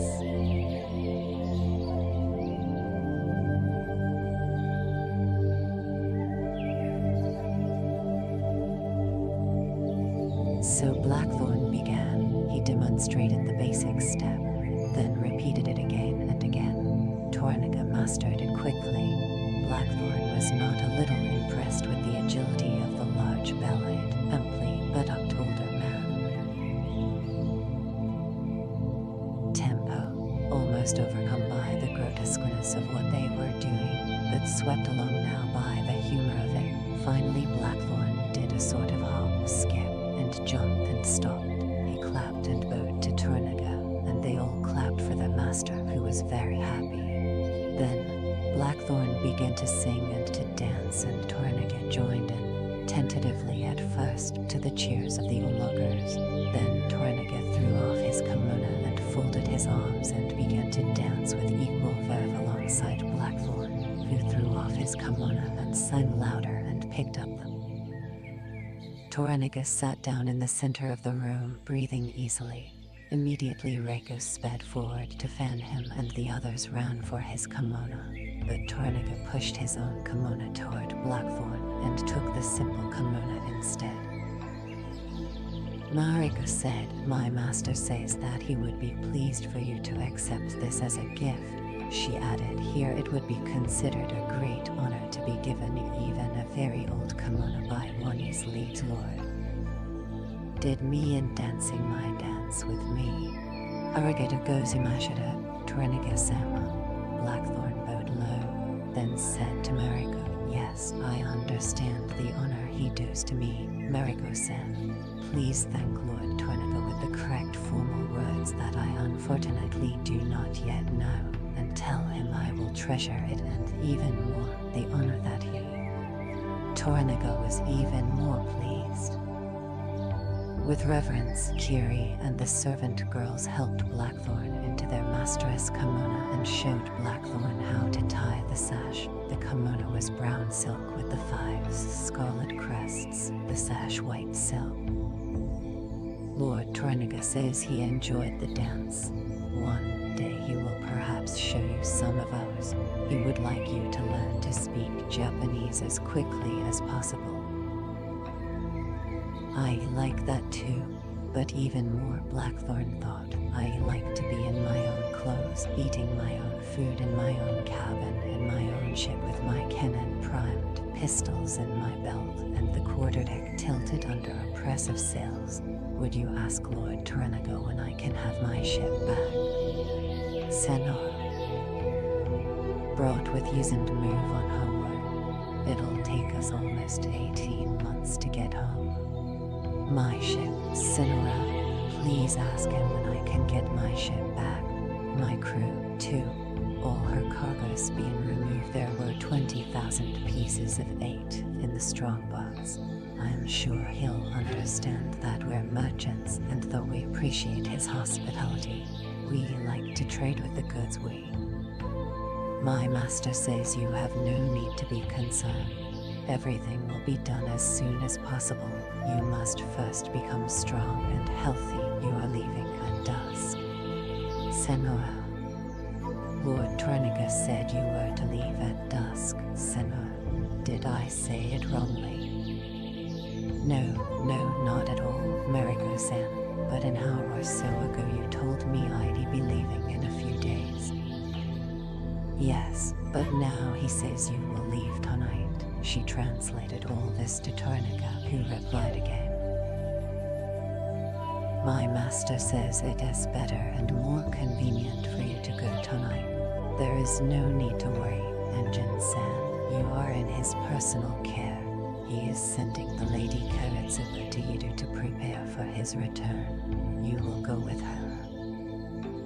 Please thank him for me. Is it possible, may I ask, if it would be possible to release Friar Domingo? The man has a great deal of knowledge. She translated this. My master says, so sorry. The man is dead. He sent for him immediately you asked yesterday, but he was already dead. Blackthorn was dismayed. How did he die? My master says he died when his name was called out. Oh, poor man. Rebirths, Engine said, until at length we become perfect and reach Nirvana heaven. My master says death and life are the same thing. The priestess soul will wait until the 40th day, and then it will be reborn again. Why be sad? This is the immutable law of nature. She began to say something but changed her mind, adding only, Buddhists believe that we have many births or... Blackthorn put off his sadness for the moment and concentrated on Torniga and the prison. May I please ask him if my crew... He stopped as Torniga glanced away. A young samurai came hurriedly into the room, bowed to Toranaga, and waited. Toranaga said, "Nanya." Hope Avatos in the muck up to his nostrils. Is he or isn't he? Blackthorn decided not to ask Toranaga, though he was tempted greatly. Blackthorn understood none of what was said except he thought he caught Father Alvatos Nagnim Suk. He saw Tornaga's eyes flick across to him and noted the glimmer of a smile, and he wondered if Tornaga had sent for the priest because of what he had told him. I hope so, he thought, and I. Kea ni Matsuyone, Tornaga said curtly.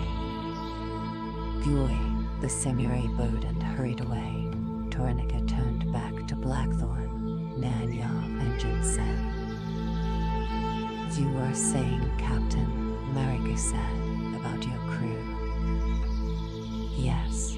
Can Tornaga-sama take them under his protection too? See that they're well cared for. Will they be sent to Yuta too? She asked him. Tornaga stuck his swords in the belt of the short kimono. My master says of course their arrangements have already been made. You need have no concern over them, or over your ship.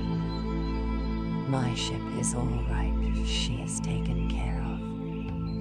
Yes, he says the ship is already at Yudo. They were all nonplussed, not knowing whether to complete their bows or to wait, or to start again.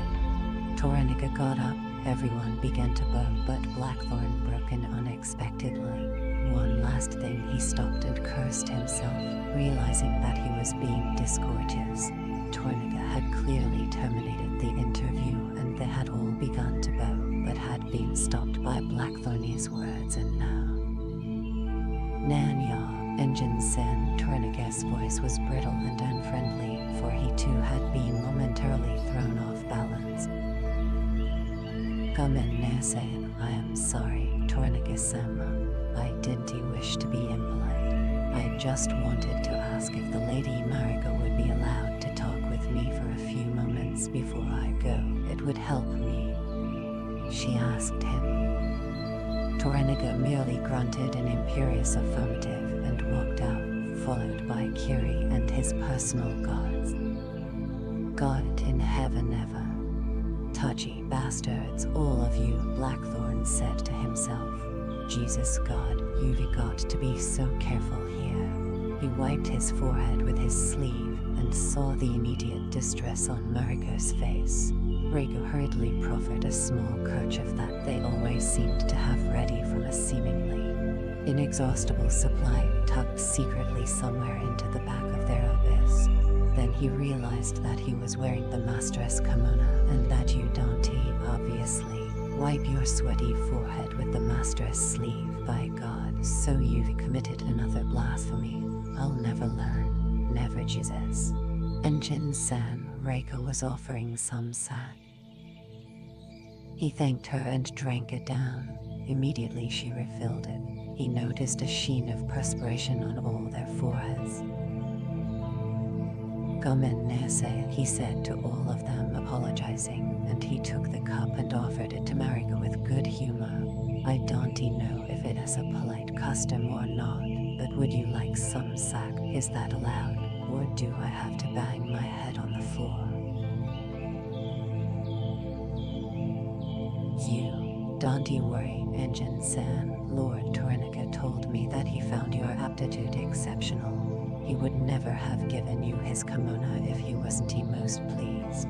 She laughed. Oh yes, it is quite polite, and no, please don't hurt your head. There's no need to apologize to me, Captain. Men don't apologize to ladies. Whatever they do is correct. At least, that is what we ladies believe. She explained what she had said to the girls, and they nodded as gravely. But their eyes were dancing. You had no way of knowing, Engine-san. Mariko continued, then took a tiny sip of the sack and gave him back the cup. Thank you, but no, I won't have any more sack, thank you. Sack goes straight to my head and to my knees. But you learn quickly it must be very hard for. Did he send for Tsuki-san? Father Alvito. Yes. You should have asked him, Captain. He did not tell me, and that he would be quite wise, for women don't have wisdom or knowledge in political things. Oh, so Dizuka, I wish all our women were equally wise. Mariko fanned herself, kneeling comfortably, her legs curled under her. Your dance was very excellent, Enjin-san. Do your ladies dance the same way? No, just the men. That was a men's dance, a sailor's dance. Since you wish to ask me questions, may I ask you some first? Certainly. What is the lady, your wife, like? Beams and all their eyes went there, then came back to him again. About that color, fair with a touch of red. Her eyes are blue, much bluer than mine, blue-green. She wears her hair long and flowing most of the time. She is 29, tall compared with you. By our measurements, I'm 6 feet 2 inches. She is about 5 feet 8 inches. You are about 5 feet, so she'd be a head taller than you and equally big, equally proportion. Her hair is the color of, he pointed at the unstained polished cedar. Mariko interpreted this for the others, and they all sucked in their breaths, looked at the cedar beams, back to him once more, the samurai guards also listening intently. A question from Reiko. Reiko-sen asks if she is the same as us in her body. Yes, but her hips would be larger and more curved, her waist more pronounced and well. Generally our women are more rounded and have much heavier breasts. Are all your women and men so much taller than us? Generally, yes, but some of our people are as small as you. I think your smallness delightful, very pleasing. Asa asked something, and all their interests quickened. Asa asks, in matters of the pillow, how would you compare your women with ours? Sorry, I don't understand. Oh, please excuse me, the pillow in intimate matters. Pillowing is our way of referring to the physical joining of man and woman. It is more polite than fornication, no. Satisfactory. Blackthorn squelched his embarrassment and said, Ivy only had one pillow experience here, that was in the village, and I don't remember it too clearly because I was so exhausted by our voyage that I was half dreaming and half awake, but it seemed to me to be very... Mariko frowned. You've pillowed only once since you arrived. Yes. You must be feeling very constricted. Nay, one of these ladies would be delighted to pillow with you, Enjin-san, or all of them, if you wish.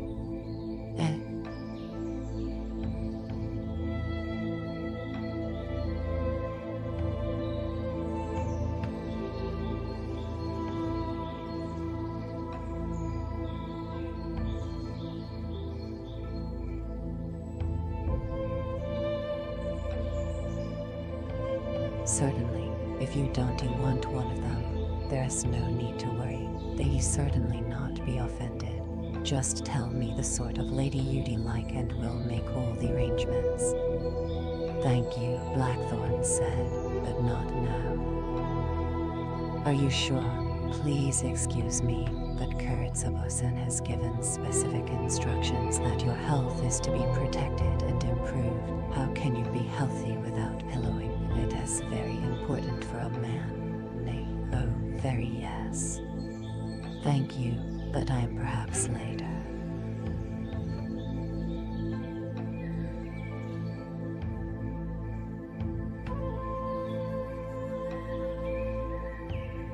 You'd have plenty of time. I would be glad to come back later. There will be plenty of time to talk if you wish. You'd have at least 4 sticks of time, she said helpfully. You don't have to leave until sunset. Thanks, but not now, Blackthorn said, flattened by the bluntness and lack of delicacy of the suggestion. They really like to accommodate you, Engine said. Though perhaps you would prefer a boy.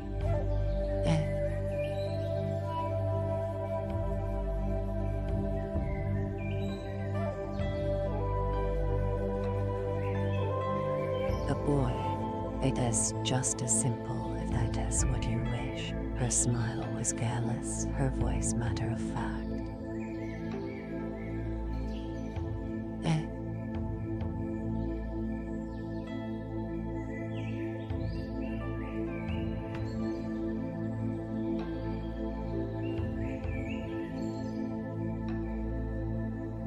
What is the matter?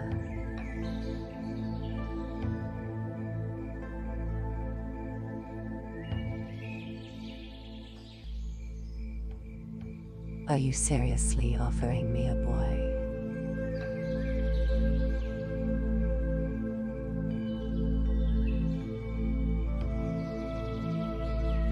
Why, yes, Engine said. What is the matter? I only said we sent a boy here if you wished it. I don't wish it. Blackthorn felt the blood in his face. Do I look like a god-cursed sodomite?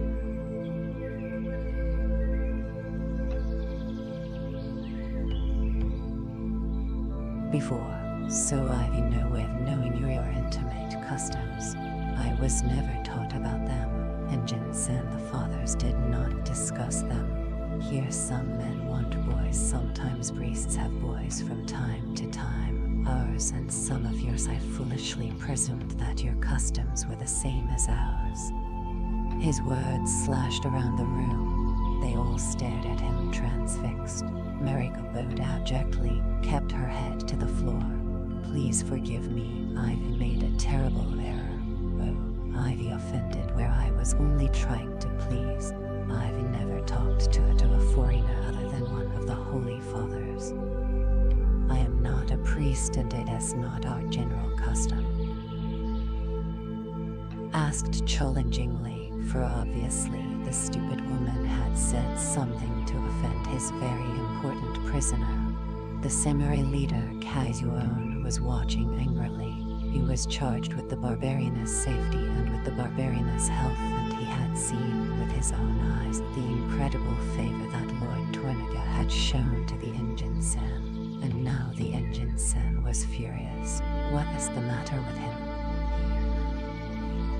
Marika explained what had been said and what the Engine-san had replied. I really don't understand what he's irritated about, Bon-san, she told him. Bon scratched his head in disbelief. He's like a mad ox just because you offered him a boy. Yes. So sorry, but were you polite? Did you use a wrong word, perhaps? Oh, no, Bon-san, I'm quite sure. I feel terrible. I'm obviously responsible. It must be something else. What? No, Bon-san. It was just that. Obey. A sudden thought. I wonder if it is because he is impotent. His story about pillowing in the village was vague enough. Nay, perhaps the poor fellow is enraged because he can't pillow at all and you brought the subject up. I'll never understand these barbarians, Zone said exasperatedly. For all our sakes, please calm him down. Mariko-san, it must be because he hasn't pillowed for such a long time. He ordered, so now you get more sack, hot and hot towels. You robbed the devil's neck. The maids fled too. So sorry, I don't think so. The doctor said he is very well and now. If he was impotent, that would explain it. Nay, it'd be enough to make me shout too. Yes, ask him. Mariko immediately did as she was ordered, and Owen was horrified as the blood rushed into the barbarian's face again, and a spate of full-sounding barbarian filled the room. He said no. Mariko's voice was barely a whisper. all that just meant no. They use many descriptive curse words when they get excited. Owen was beginning to sweat with anxiety, for he was responsible. Calm him down. They stink like them. Hey, maybe he wants a duck. One of the other samurai, an older soldier, said helpfully, Owen-san, perhaps he is one of those that likes dogs. We heard some strange stories in Korea about the garlic eaters. Yes, they like dogs, and I remember now. Yes, dogs and ducks. Perhaps these golden hens are like the garlic eaters. Off the battlements for spilling part of a container in the castle garden. With boils on his arse for the last week, and today he had been even worse. 10 men had been demoted for untidiness. The entire night watch paraded in ignominy throughout the castle. 2 samurai ordered to commit seppuku because they were late for their watch, and 4 night soil collectors thrown. Owen said, Mariko-san, ask him. No, perhaps you'd better not. Just come. He stopped short. Haramatsu was approaching from the far corner. Salute, he said crisply, trying to keep his voice from quaking because old Iron Fist, in the best of circumstances, a disciplinarian, had been like a tiger. Is he behaving himself? Mariko-san, Owen heard Iron Fist ask irritably. He was certain the stupid woman who had caused all this trouble was going to blurt out the truth, which would have surely lifted their heads, rightfully, off their shoulders. To his relief, he heard her say, Yes, Lord, everything is fine, thank you. You are ordered to leave with Karatsubo-san. Lady Sajigo, Karatsubo, and the others. Is that why we are to be sent by sea? Now, am I to go alone with Kiri, or is my husband going also? If he stays, and it would be his duty to stay with his lord who will look after his house. We have to go by ship. Surely the Tokade road is still safe. Surely Ishido won't harm us. Yes, he would think of our value as hostages. Yes, Lord. As Haramatsu continued with his patrol, Mariko brooded over why she was being sent away. Was it merely to interpret for Kiri with the barbarian on the voyage? Surely that is not so important. Were Tornagas other ladies going? The Lady Sajiko. Isn't it dangerous for Sajiko to go by sea? Mariko had always hated the sea. Even the sight of it almost made her sick. But if I am to go, I am to go, and there's the end of it. Karma. She turned her mind off the inevitable to the immediate problem of the baffling foreign barbarian who was causing her nothing but grief. When Iron Fist had vanished around the corner, Owen raised his head, and all of them sighed. Asa came scurrying down the corridor with the sack, Sono close behind with the hot towels. They watched while the barbarian was ministered to. They saw the taut mask of his face, and the way he accepted the sack without pleasure, and the hot towels with cold thanks. Owen-san, why not let one of the women send for the duck? The old samurai whispered agreeably. We just put it down. If he wants it, everything is fine. If not, he'll pretend he hasn't seen it. Mariko shook her head. Perhaps we shouldn't take this risk. It seems, Owen-san, his type of barbarian has some aversion to talking about pillowing. He is the first of his kind to come here, so we'll have to feel our way. I agree, Owen said. He was quite gentle until that was mentioned. He glowered at Asa. I am sorry, Owen-san, you are quite right. It was entirely my fault, Asa said at once, bowing her head almost to the floor. Yes, I shall report the matter to Karatsubo-san. Oh. Just think what would have happened if Karatsubo-san herself had asked that question in front of Lord Tornage yesterday, if the barbarian had acted like that in front of him. I really think the mistress should also be told to take care about discussing pillowing with this man. Mariko said diplomatically. You are very wise, Onsen. Yes, but perhaps in a way also was a fortunate instrument to save the Lady Kuretsubo and even Lord Tornaga from an awful embarrassment. On winced. Blood would have flowed. You are quite right. Mariko-san also should be thanked. I will explain to Kuretsubo-san that she was fortunate. Mariko offered Blackthorn more sap. No, thank you. Again, I apologize for my stupidity. You wanted to ask me some questions. Blackthorn had watched them talking among themselves, annoyed at not being able to understand, furious that he couldn't curse them roundly for their insults or bang the guards' heads together. Yes, you said that sodomy is normal here. Oh, forgive me, may we please discuss other things? Certainly, Sonora, but first, so I can understand you, let us finish this subject. Sodomy is normal here, you said. Flatter him and agree with him and honey him. You forget your weapons. Why does he make you act like a 12-year-old child? Everything to do with pillowing is normal, she said defiantly, prodded by his lack of manners and obvious imbecility, remembering that Tornaga had told her to be informative about non-political things but to recount to him later all questions asked. Also, she was not to take any nonsense from him. Or others are me or you none, what am I, she thought, an illiterate outcast without brains, a stupid tradesman to be intimidated by a mere barbarian. No, I am a samurai, yes, you are Mariko. But you're also very foolish. You're a woman, and you must treat him like any man if he is to be controlled.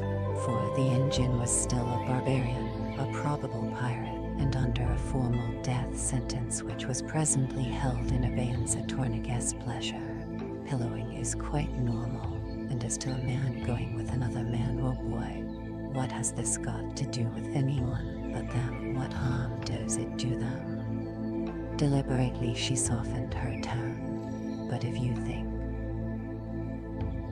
of deaths, that's a God-cursed sin and absolutely against the laws of God and man.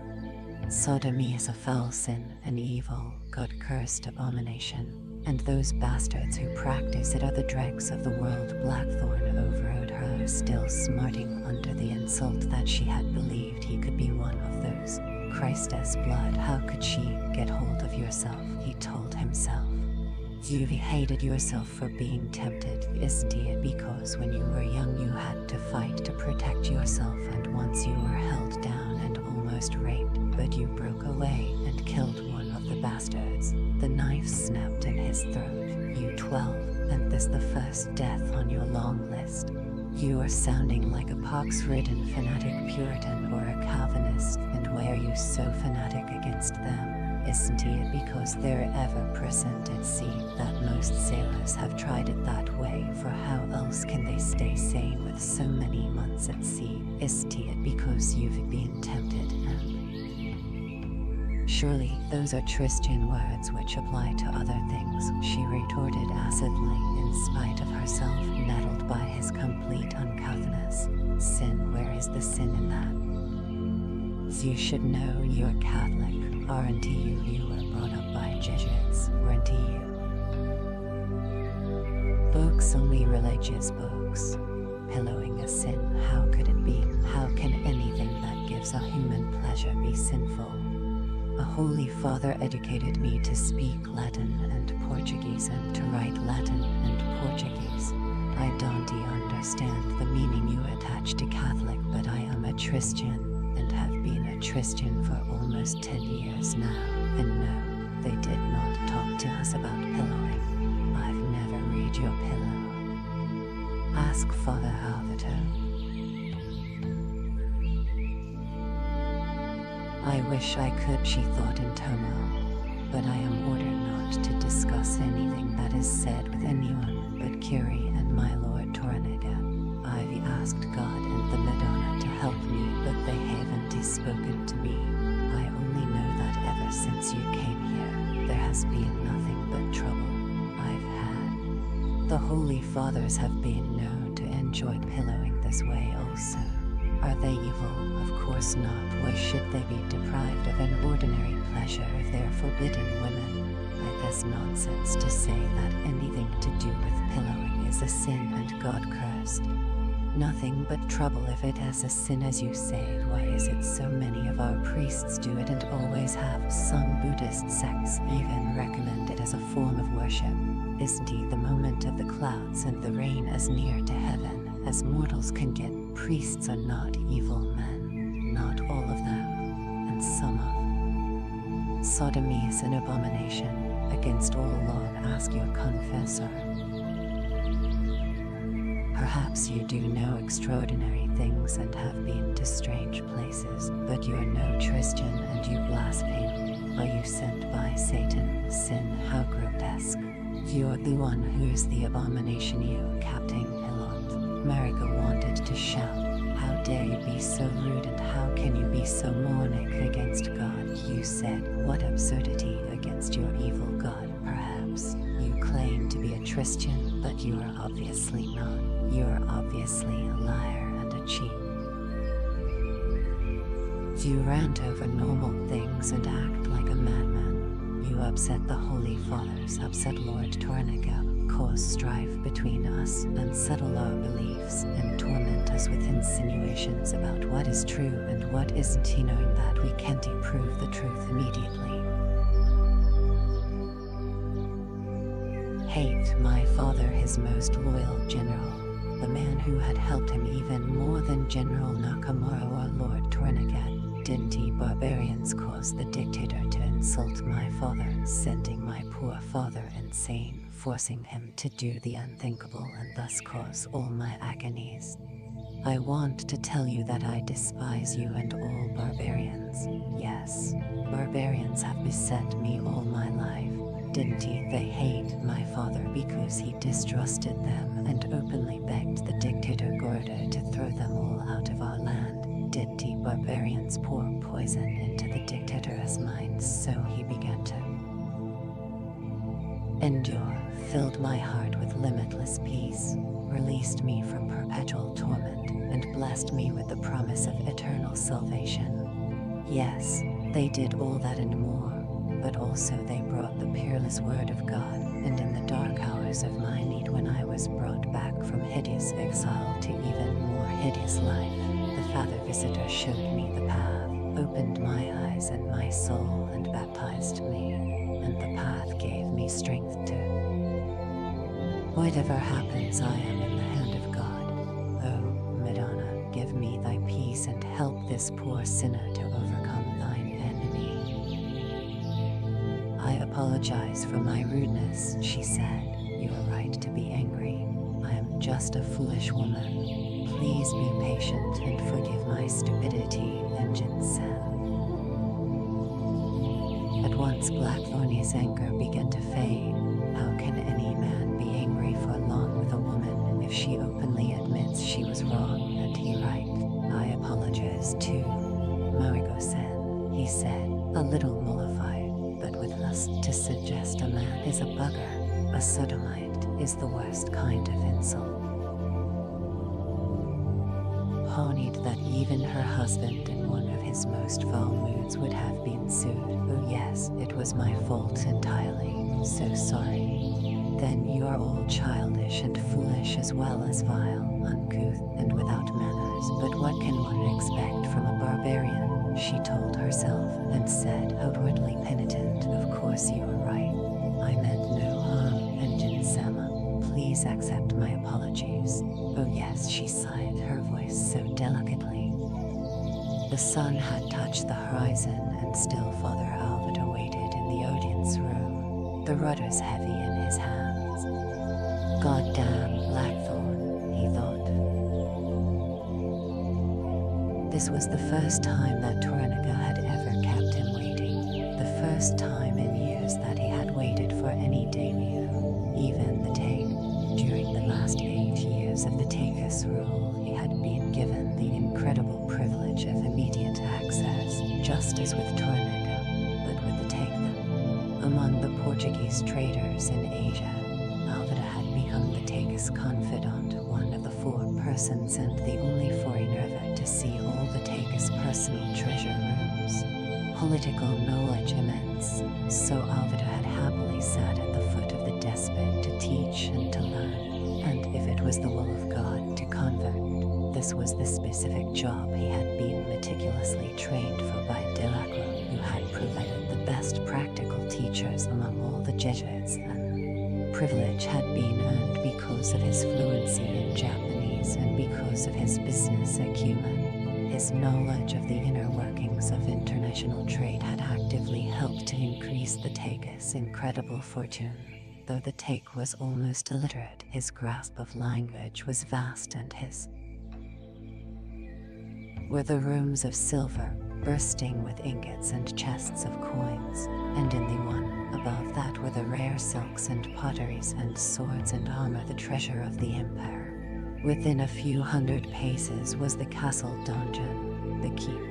It towered 7 stories, protected by a further multiplicity of walls and doors and fortifications. On the 4th story were 7 rooms with iron doors. Each was crowned with gold bullion and chests of golden coins in the story above. At our present reckoning, Alvida thought the value must be at least 50 million ducats, more than 1 year's worth of revenue from the entire Spanish Empire, the Portuguese Empire, and Europe together, the greatest personal fortune of cash on earth.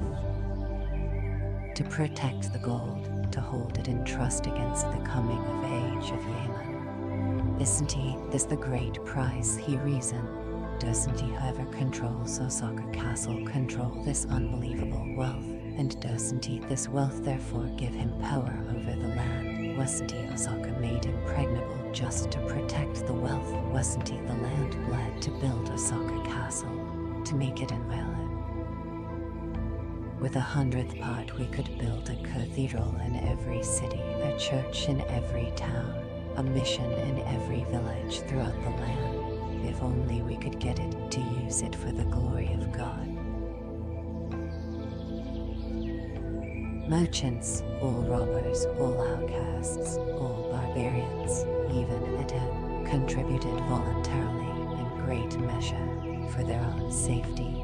The Take had loved power, and he had loved gold for the power it gave over men. The treasure was the gleaning of 16 years of undisputed power from the immense, obligatory gifts that all daimyos, by custom, were expected to offer yearly, and from his own fiefs, by right of conquest, the Take personally owned 1/4 of all the land. His personal annual income was in excess of 5 million koku, and because he was lord of all Japan with the emperor's mandate, in theory he owned all revenue of all fiefs. He taxed no one, but all daimyos, all samurai, all peasants, all artisans, all. So long as the fortune is intact and Osaka is intact and Yemen the de facto custodian, Alvida told himself, Yemen will rule when he is of age in spite of Tornaga, Ishido, or anyone. A pity the Take is dead. With all his faults, we knew the devil we had to deal with. Pity, in fact, that Gordo was murdered, for he was a real friend to us, but he is dead, and so is the Take, and now we have new pagans to bend Tornaga and Ishido. Alvida remembered the night that the Take had died. He had been invited by the Take to keep vigil. He, together with Yuriko-sama, the Take's wife, and the Lady Ojuba, his consort and mother of the heir, they had watched and waited long in the balm of that endless summerous night. Then, the dying began and came to pass. His spirit is gone. He is in the hands of God now, he had said gently when he was sure. He had made the sign of the cross and blessed the body, had closed the eyes and made the corpse dignified, which such was her privilege. Sadly, she had made an obeisance 3 times, and then she had left him and the Lady Ojibwa. May Buddha take my lord into his keeping and rebirth him quickly so that he will take back the empire into his hands once more, Yodoko had said in silent tears. She was a nice woman, a patrician samurai who had been a faithful wife and counselor for 44 of her 59 years of life. The dying had been easy. For months the Take had been sick, and tonight the end was expected. A few hours ago he had opened his eyes and smiled at Ojibwa and at Yodoko, and had whispered, his voice like a thread, "Listen, this is my death poem. Like dew I was born, like dew I vanish Osaka Castle, and all that I have ever done is but a dream within a dream." A last smile, so tender from the despot to them and to him. "Guard my son, all of you," and then the eyes had opaqued forever. "You've lost the kingdom of God forever, poor man," he had muttered sadly, for he had admired the Take as a military and political genius. Father Alvida remembered how moved he had been by the last poems, so typical of the Take. He had hoped, because he had been invited, that on the threshold the Lord of Japan would have relented and would have accepted the faith and the sacrament that he had toyed with so many times. But it was not to. "What if your kingdom of goddess up a barbarian's back passage?" Lady Ojibwa had said, smiling sweetly and happy. But now, what he was not certain he had heard correctly, revolted by her unexpected hissing malevolence. He had known Lady Ojibwa for almost 12 years, since she was 15 when the Take had first taken her to consort, and she had ever been docile and subservient, hardly saying a word, always. "I said, what if your goddess kingdom is in a barbarian's back passage? May God forgive you, your mistress dead only a few moments. Or grief. The Lord my master is dead, so your influence over him is dead. He wanted you here, very good, that was his right. But now he is in the great void and commands no more, now I command. Priest, you stink, you always have, and your foulness pollutes the air. Now get out of my castle and leave us to." The stark candlelight had flickered across her face. She was one of the most beautiful women in the land. Involuntarily he had made the sign of the cross against her evil. Her laugh was chilling. "Go away, priest, and never come back. Your days are numbered. No more than yours. I am in the hands of God, lady. Better you take heed of him. Eternal salvation can be yours if you believe. You are in the hands of God, the Christian God. Nay, perhaps you are, perhaps not. What will you do, priest, if when you are dead you discover there is no God, that there's no hell, and your eternal salvation just a dream within a dream?" I believe in God and in the resurrection and in the Holy Ghost," he said aloud. "The Christian promises are true. They're true, I believe. Nanya Sakusen." For a moment he only heard the Japanese, and it had no meaning for him. Toranaga was standing in the doorway surrounded by his gods. Father Alvida bowed, collecting himself, sweat on his back and face. "I am sorry to have come uninvited. I was just daydreaming. I was remembering that I've had the good fortune to witness so many things here in Japan. My whole life seems to have been here and nowhere else. Let us be no gain, Saku-san." Toranaga walked tiredly to the dais and sat on the simple cushion. Silently, the guards ranged themselves in a protective screen. "You arrived here in the 3rd year of Tench, didn't you?" "No, sire, it was the 4th, the year of the rat," he replied, using their counting, which had taken him months to understand. all the years were measured from a particular year that was chosen by the ruling emperor. A catastrophe or a godsend might end an era or begin one.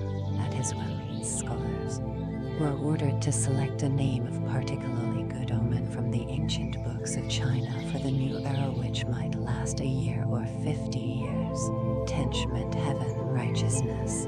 The previous year had been the time of the great tidal wave when 200,000 had died, and each year was given a number as well as a name of the same succession as the hours of the day: hare, dragon, snake, horse, goat, monkey, cock, dog, boar, rat, ox, and tiger. The first year of Tench had fallen in the year of the cock, so it followed that 1576 was the year of the rat in the fourth year of Tench.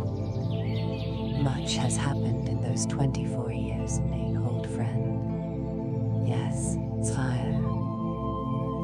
Yes, the rise of Garuda and his death, the rise of the Take and his death, and now the words ricocheted off the walls.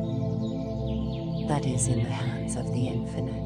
Alvida used a word that could mean God, and also could mean Buddha. Neither the Lord Garuda nor the Lord Take believed in any gods or any infinite. Didn't he, the Lord Buddha, say there are many paths to nirvana, sire? Ah, Sako-san, you're a wise man. How is someone so young so wise?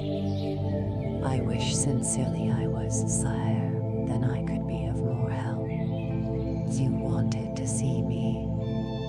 Yes, I thought it important enough to come uninvited. Alvida took out Blackthornius rudders and placed them on the floor in front of him, giving the explanations Delacroix had suggested. He saw Tourniquet's face harden, and he was glad of it.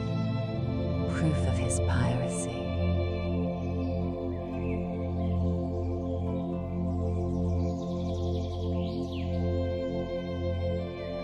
Yes, sire.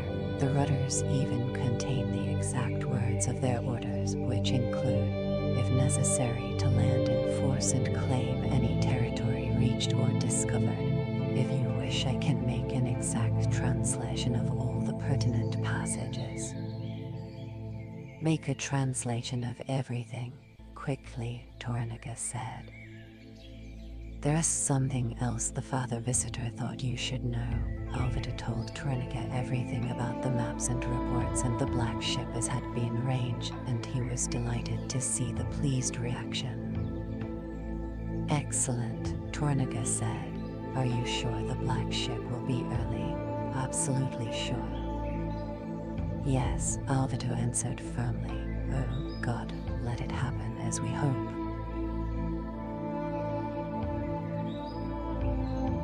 Good. Tell your liege lord that I look forward to reading his reports. Yes, I imagine it will take some months for him to obtain the correct facts. He said he would prepare the reports as soon as possible. We will be sending you the maps as you wanted. Would it be possible for the Captain General to have his clearances soon? That would help enormously if the black ship is to come early, Lord Tourneville. You guarantee the ship will arrive early.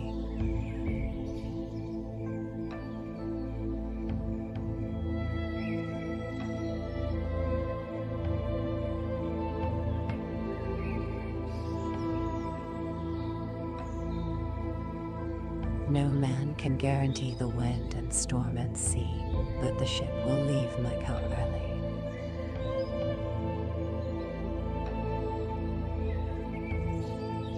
You will have them before sunset. Is there anything else? I want to be available for 3 days until after the conclusion of the meeting of the regents. No, sire, thank you. I pray that the infinite will keep you safe as always. Alvida bowed and waited for his dismissal, but instead, Tourniquet dismissed his guards. This was the first time Alvida had ever seen a daimyo attending. Come and sit here, Saku-san, Toranika pointed beside him on the dais.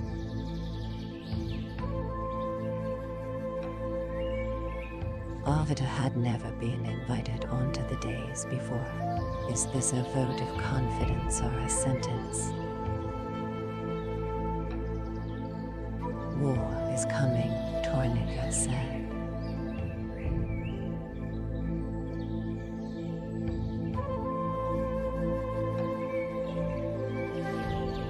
Yes, he replied, and he thought, this war will never end.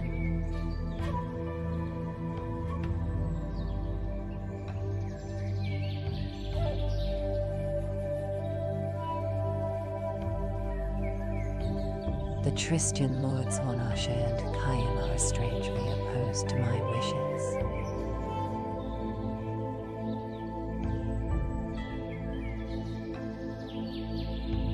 I cannot answer for any daimyo, sire.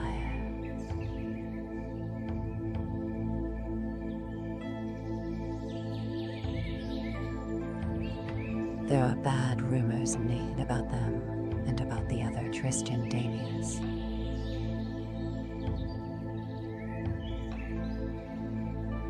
Wise men will always have the interests of the Empire at heart.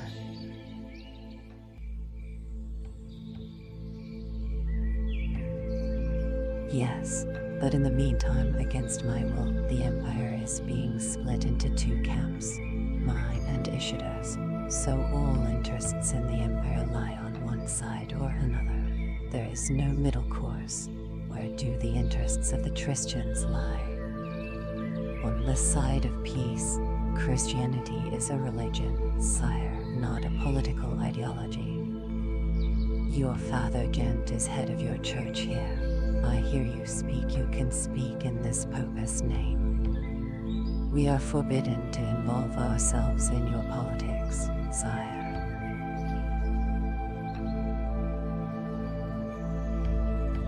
You think Ishido will favor you, Toranika's voice hardened. He is totally opposed to your religion. I've always shown you favor.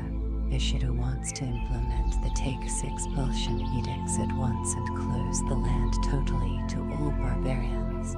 I want an expanding trade. Would you not control any of the Tristian daimyos? How do I influence them, then?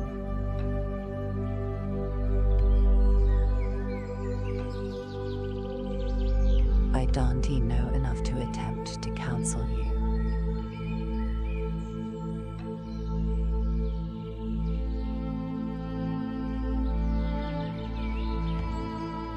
You know enough, old friend, to understand that if Kayama and Honasha stand against me alongside Ishido and the rest of his rabble, all other Tristian daimyos will soon follow them, and 20 men stand against me for every one